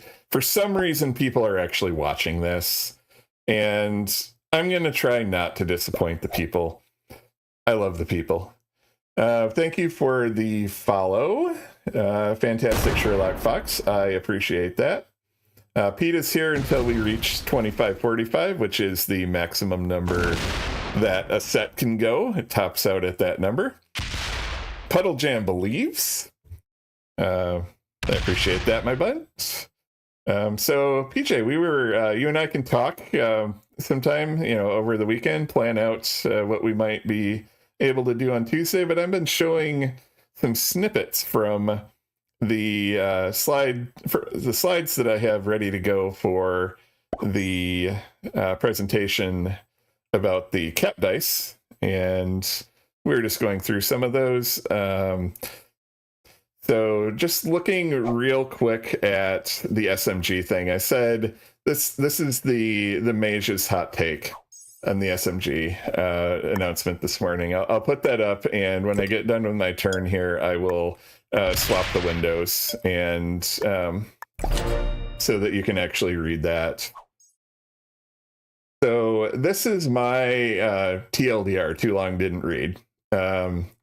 The dice act like dice, and that is not currently true right now. So, look at that red thing there. That red blob is the balanced blitz algorithm as it exists today. The blue is what real dice would do. So they are redesigning it to the yellow thing. Now we can debate how narrow that yellow should be. You notice that's narrower. That's how they cut out the results that are considered to be too unlikely. So all of the results will fall within that very narrow range. And we can debate, is that too narrow? Is it too broad? Any of those kind of things. We'll have those discussions, right? But compare the yellow line to that red line and tell me that isn't like infinitely better and more predictable than that red nonsense that you see up there. So that's my reaction. If they implement this again, I hope they don't pizzle the implementation. We've talked about that. Now this is going to cause changes to gameplay and dice. So they didn't give actual numbers in their blog posts, so I did a little bit of analysis for them. I actually took my paint program and filled in the area under their curve. That's how you calculate cumulative probabilities. That's geeky math stuff. Don't bother. Don't worry about that. That's just geeky math stuff. You're not here for that. Is he going actually into green? Or no, giving green a card so he can block me. Of course. Because yellow wants to be here all night, even though the green player is going to just keep giving me infinite cards. So anyway, I calculated the area under the curve, which is how you do this. And I got this. So we'll go over this. I need to verify these numbers, but if you look at the pink, the green, and the red color there, you can see that the area under the curve for the pink is a lot bigger than the area under the curve for the red. Thank you for the follow of choice. Appreciate it. And the pink is results that are more favorable for the attacker. So when you're out hitting large stacks, when you're out with your capital hitting a 30,000 stack, like we did earlier in this game, you are now less likely to have favorable results under the new dice than before as an attacker. As a defender, you get actually more of an advantage. And this is not even talking about capitals. So anyway, we are on an ad break for... Unfortunately, we do have to do that for Twitch subscribers. I'm going to therefore stop talking about the presentation and the cap dice numbers and stuff until everybody gets back here. So.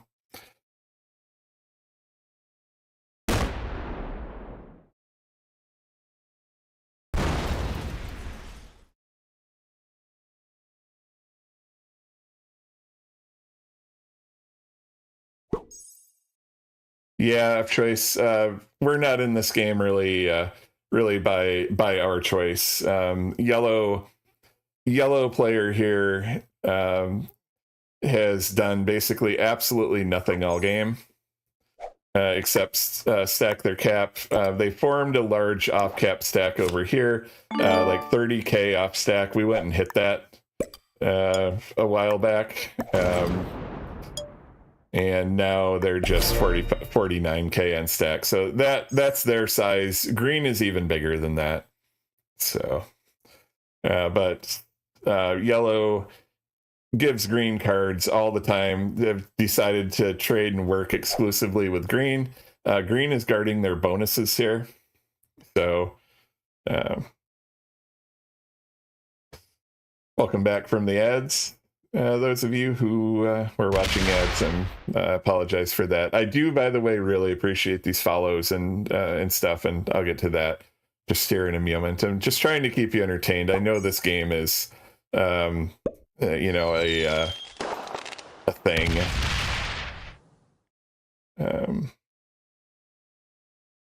Cat trivia is something we do in the trade, in the stream here. Not sure the PJ Raiders have seen the cat trivia. You can answer A, B, C, or D in the chat, and if you are correct, it will award you cat treats. We have a leaderboard for those.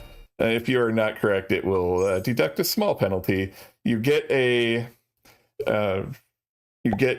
incentive for answering more quickly. So if you just wait for Brock to answer and then copy Brock's answer, you might get it right. But at the same time, you are not likely to get as many points as you would if you answered in a more timely fashion.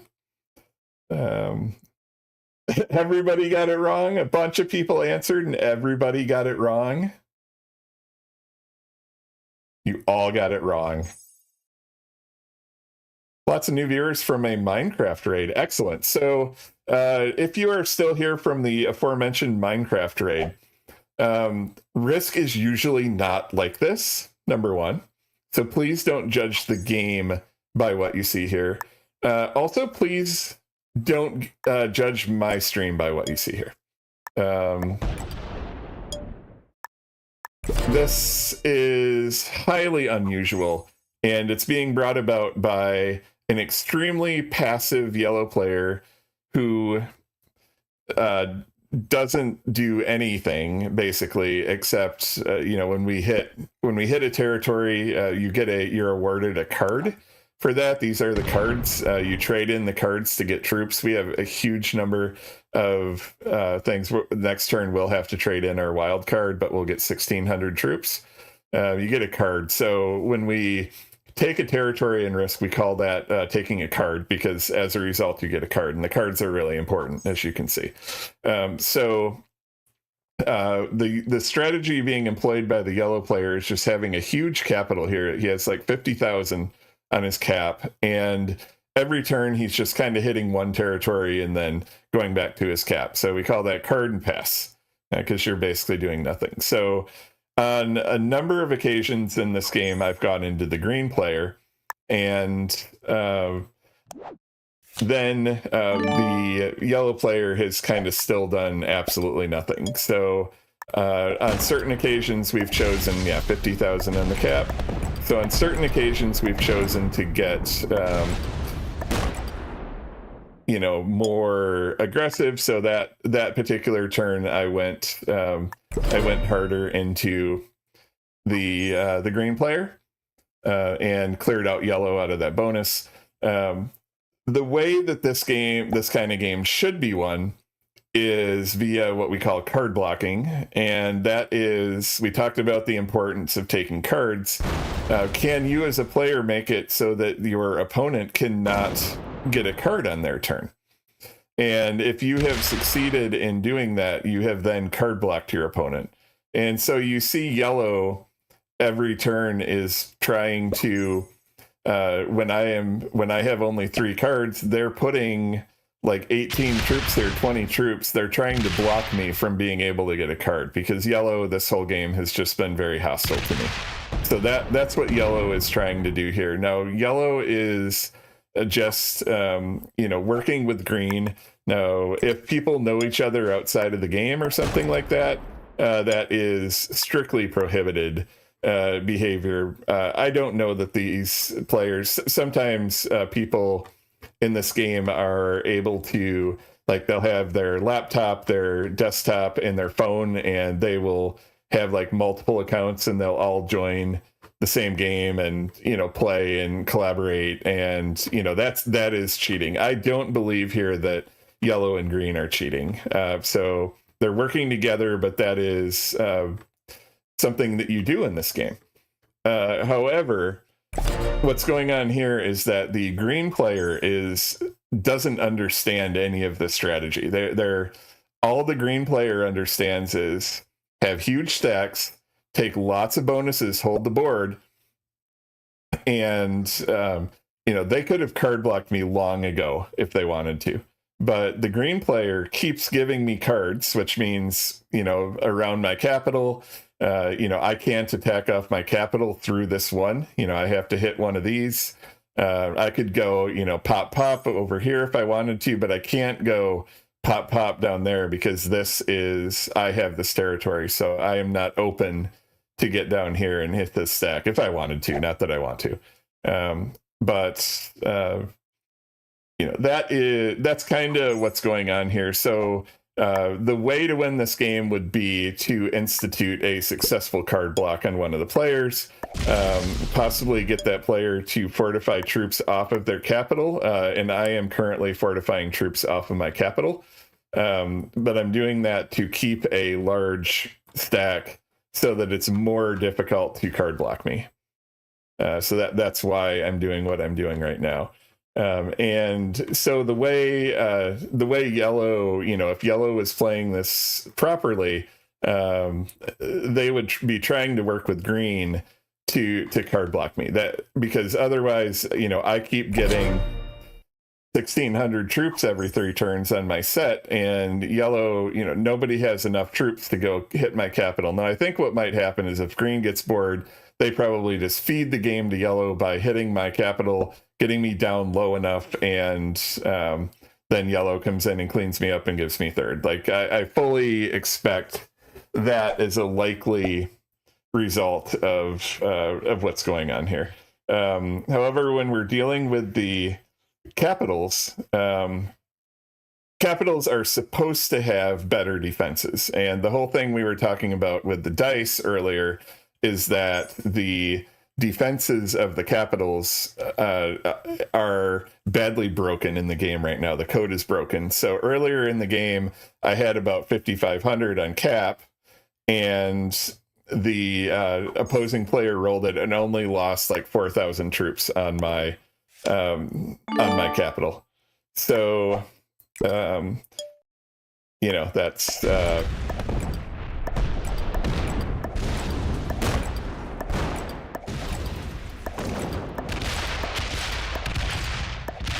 that is, oh, that's 11,000. I thought that was 1,000. I was like, that's not a whole lot, but yeah, that's a bunch.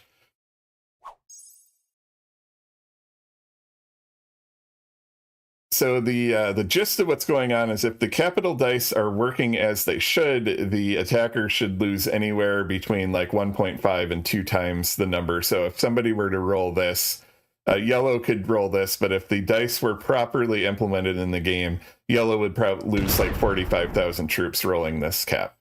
Now, we have all been joking, and just because it's happened in this game, yellow could end up rolling my cap and, would probably lose like 25,000 because that's the way that the dice have gone. So that's the reason why yellow, well, and the fact that they're just a completely passive, do absolutely nothing player. Haven't hit anything this game except for one stack after I hit their 30,000 stack. So yeah, again, see, they leave the block.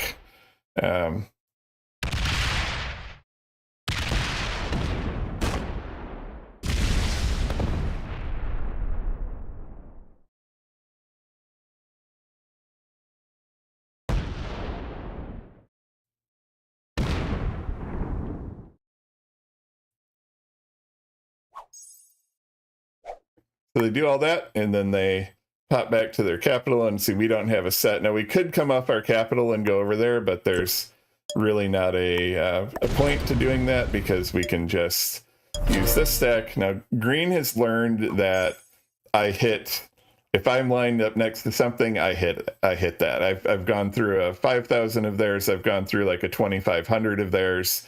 And so now when they get the giant thing, they don't come bother. Now I can't get through this 26,000.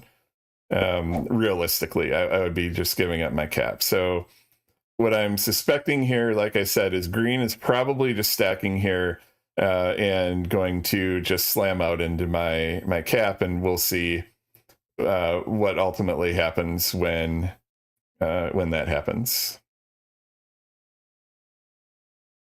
It's unfortunate, but the green player here, they're just not very good. But they have just decided that at all costs they're going to take us out. They're probably happy with second. I am never happy with second unless it is like the absolute worst possible outcome that is available to me. That's the only way I would ever want to take second. I think unfortunately in this game we might end up in third. So block yellow, I would block yellow, except green is going to keep giving them cards no matter what I do.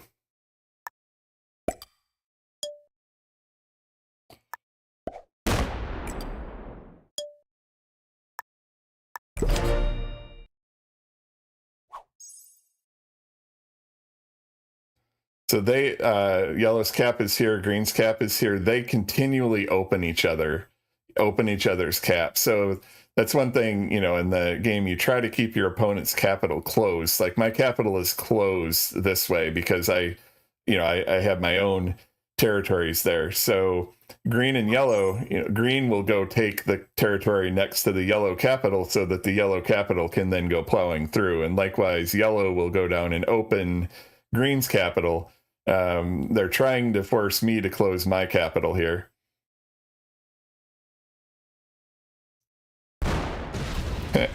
All right, so yellow is currently doing what we call slow rolling.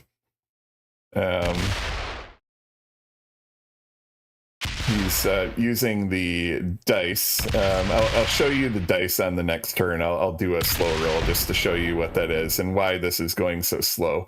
Most of the time when we attack, we're doing what's called blitzing.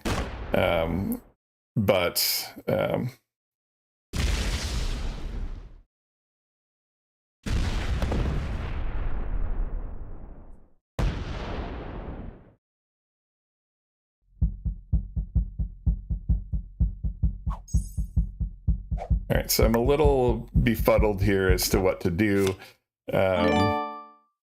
So this is, I'm thinking, you know, should I open green's cap? Should I go down here? If I go over here, I'm close to being blocked without being able to go down. Do I want to take my capital down and just like really slam hard into yellow, like put enough over here that they couldn't possibly hit? This opens the green capital, which I don't really want to do, but because then green can come with their capital through here. I think that's still what I'm going to do, though.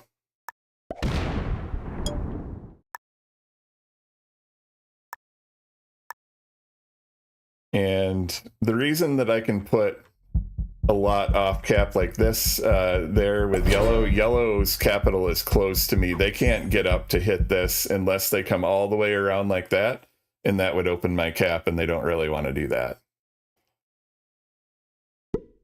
Green has shown that they're probably just going to go and take Scandi now. A good player would be like, "Ooh, look, my cap is open." Yeah, so if green is coming off their cap when they have all these cards here, they should like really truly be doing something meaningfully momentous with their cap. And maybe they're coming to slam me. I don't know.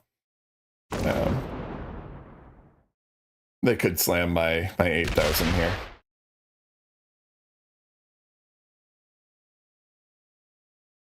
They just wanted to take their bonus, though, because they're not particularly good.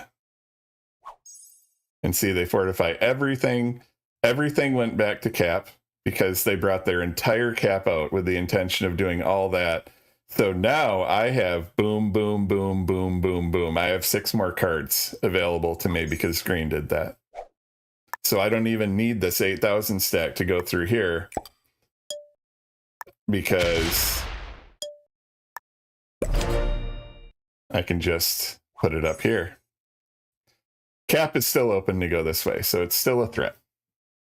But that's how I get more cards. And so every time we try to card block somebody, even though green is decidedly working against me in this game, you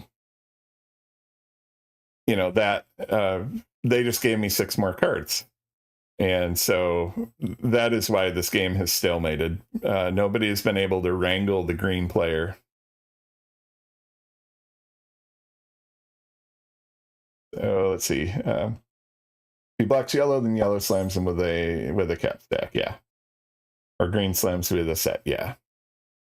Zombie apocalypse triggered. Okay, good on green. 9-hour playlist has repeated the song. Yeah, I've got to look through the playlist. It was a 9-hour playlist, and we've heard this song multiple times. I've got to see why that is. Maybe there's an issue with the program, or maybe some of the things on the... Oh, yeah, cat trails. Cool. So yeah, this... I actually wrote most of the code for this cat trails redeem here. It took me a while to get it right, but everywhere my mouse goes, we get a trail of cat emojis. So it's really good to use this during my turn. See, maybe the stack doesn't exist. If we cover it with enough cat emojis, the stack won't exist. I don't know, folks. I'm really trying hard here.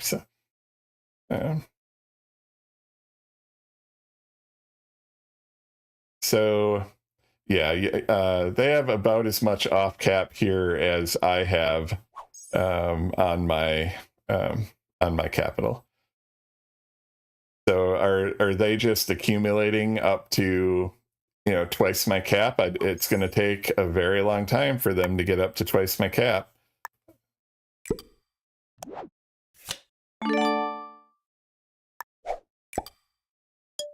So we just repeat this dance.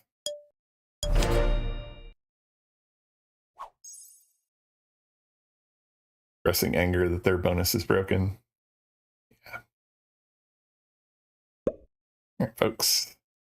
I'm going to go off camera and mic for a couple minutes here. As you know, this has been a very long and arduous thing, and need to use the little boy's room. But I will be back with you momentarily.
And we're back.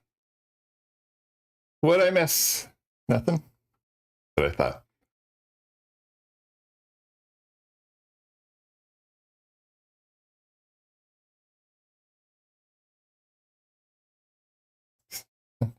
Yeah, actually, this is got YouTube music, but yeah. I don't know how this game is going to end, people.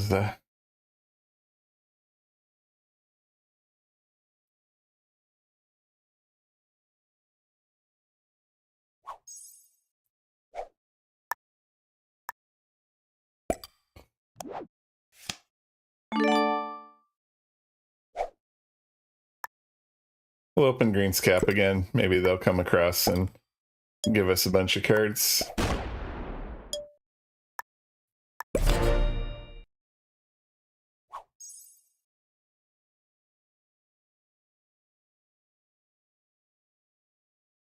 Eleven and a half hours, folks. PJ, I've got my which account do you want? My main or the one that I'm on right now, or Mittens, or which account do you need?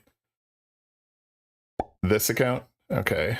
Let me see if I even have this one.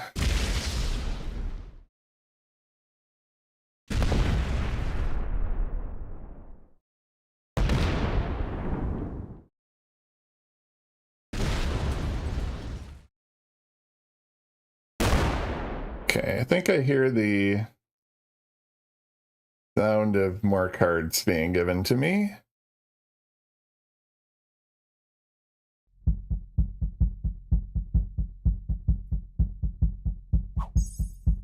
Ooh, that was a failed fortify. That cap is open. The Scotland cap is open.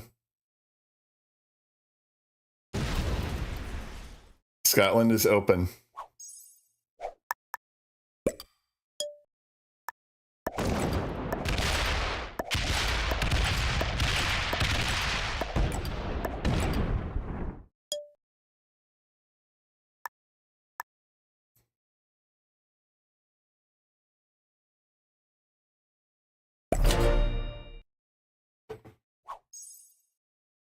PJ, I sent it to you in a Discord DM.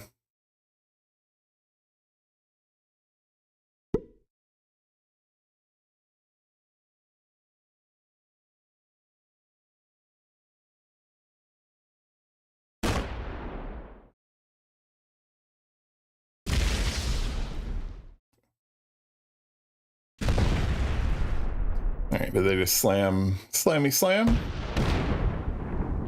Yeah, so that was that cap roll should not have been possible. That was too low. Now this is also a 0%. Okay, that was more like it. Now does yellow just go like kill us everywhere here?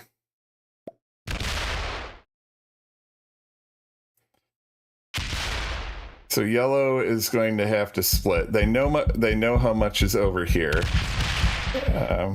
So green just decides to go full Sioux on us. And the thing is, that's not even all green's troops. So green lost a bunch of troops doing that, but they still have like way... Oh, I guess yellow can just go around here. All right, folks. So this one is ending that way. At least it's ending. Yellow, family friendly stream here, but yellow, we don't like you a lot. We're not. We don't like you. Ah, they lost 25K on that.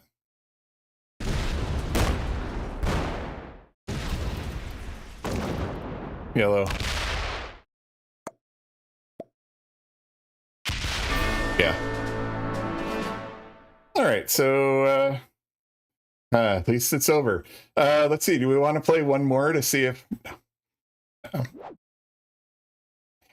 beginner? Unfortunately, I let a lot of beginners in here because I was just not getting a lobby at the end of the season, and folks. I'm gonna hide my camera again. One more opportunity to get a look at the names of the yellow player and the green player. You do not want these people in your lobbies. I don't know if it was a collab, but I cannot keep it family friendly and explain to you what I think about these players, so I'm not going to. Alrighty, and intermediate there. So that one, unfortunately, did not turn out the way we wanted. We dropped however many points we did and dropped back to master because of the season reset. It makes so much sense to reset everybody to the lowest rank. I can see, not letting the leaderboard, get the 50K people down a little bit so that everybody has a chance, make them climb. But, let's reset everybody because that makes so much sense, SMG. We love you, SMG. We love SMG around here. Alrighty, folks. This has been a heck of a stream, 11 hours and 38 minutes at this time. And I started streaming at 1 o'clock this afternoon, my time, and it is now 1:45 in the morning, my time. However, I know that a lot of you were here and, don't, again, if some of you Minecraft people are here still, please don't judge our game of Risk by what you just saw. Look at all of these great people in the community. Look at Pete, the GOAT streamer. Look at Nordic Noob giving me 5 more subs when I'm not even asking for subs and I'm donating all the money to a cat shelter. Like, these are the people in the Risk community who are good people. I love you all. I stayed on this freaking stream for 12 hours today because of you people. And thank you so much for what you do. This game was an absolute nightmare, but it wasn't bad because I had the chance to spend all of this time with you. Thank you so much for being here. Thank you for keeping me sane throughout this. Just thank you for everything. You're all great.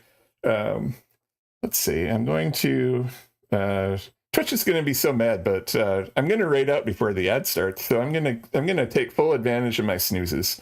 Got one thing on the Stream Deck that's not quite working right, so I got to go in the web browser and click one button here. There it is. We got some French Aladdin music. If you're interested in that. We got the chat. I'll do one more cat trivia for you while I figure out who to raid. Then we're going to roll the credits. I'll put in one more plug for Tuesday night, and then we're going to raid out. So cat trivia first. Cat trivia is coming up, and then we're going to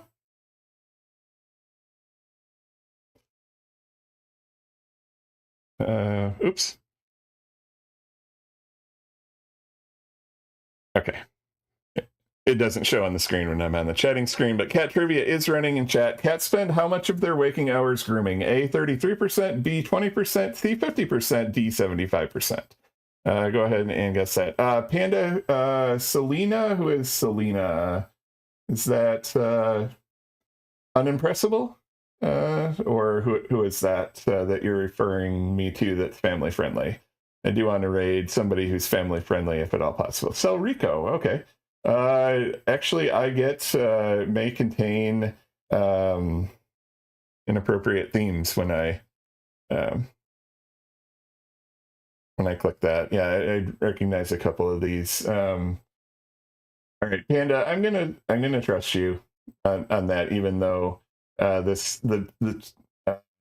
stream does have the disclaimer of not potentially being family friendly. I'm just going to check this out a little bit here.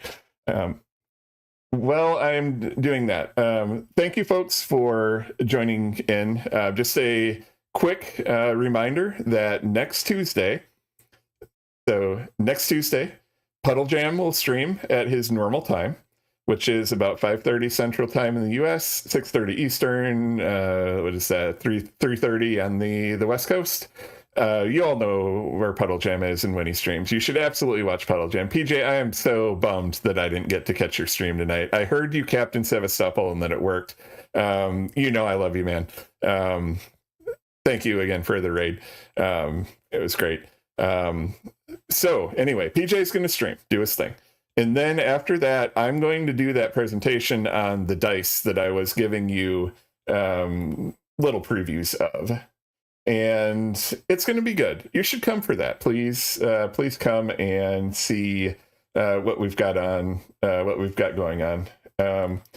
And then, so we'll get to watch that together. I might play a game after that, maybe just like a quick 7-hour game.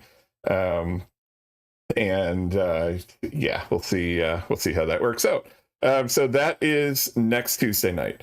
In terms of the subs and your generosity, your financial contributions, I really appreciate it. Again, Nordic Noob, great. Thank you for the gift subs that you've given me tonight.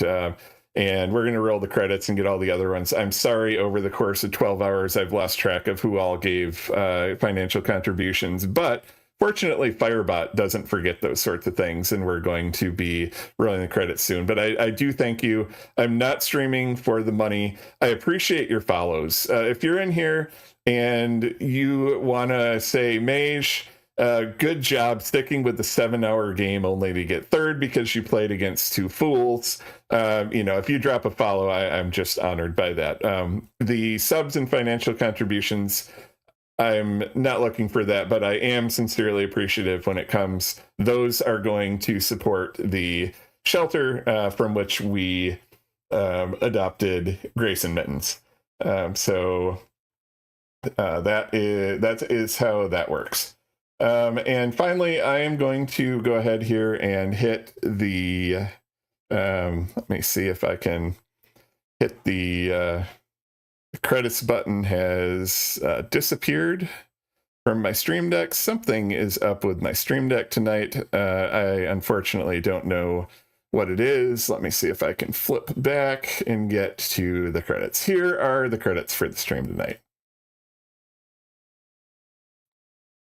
So, new subs, Nate, way back this afternoon, Rumple, my first sub, JP, community sub gifters, Nordic Noob, thank you for the multiple subs. Arkin, thank you for the gifted subs as well, if you're still here. Really, really appreciate that you chose to do that. Here's a list of my subs. Again, I am very, very thankful for what you have done to support my stream. Thank you, all of you. So I appreciate the recommendation for Cell Rico, but it basically has about every content warning that Twitch can possibly have, and I can't, in good conscience, do that. Folks, I can't vouch for the next stream being potentially family friendly or not because I have not personally watched a lot of this person, but we are going to send the raid out to somebody who I've seen recently starting to stream.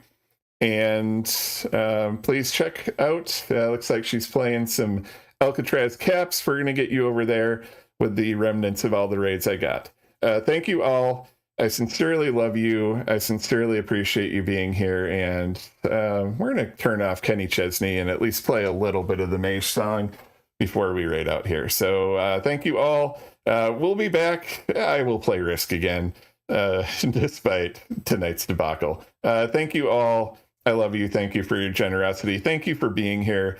I will see you for sure next Tuesday night. And I'm going to go to bed. Good night, folks.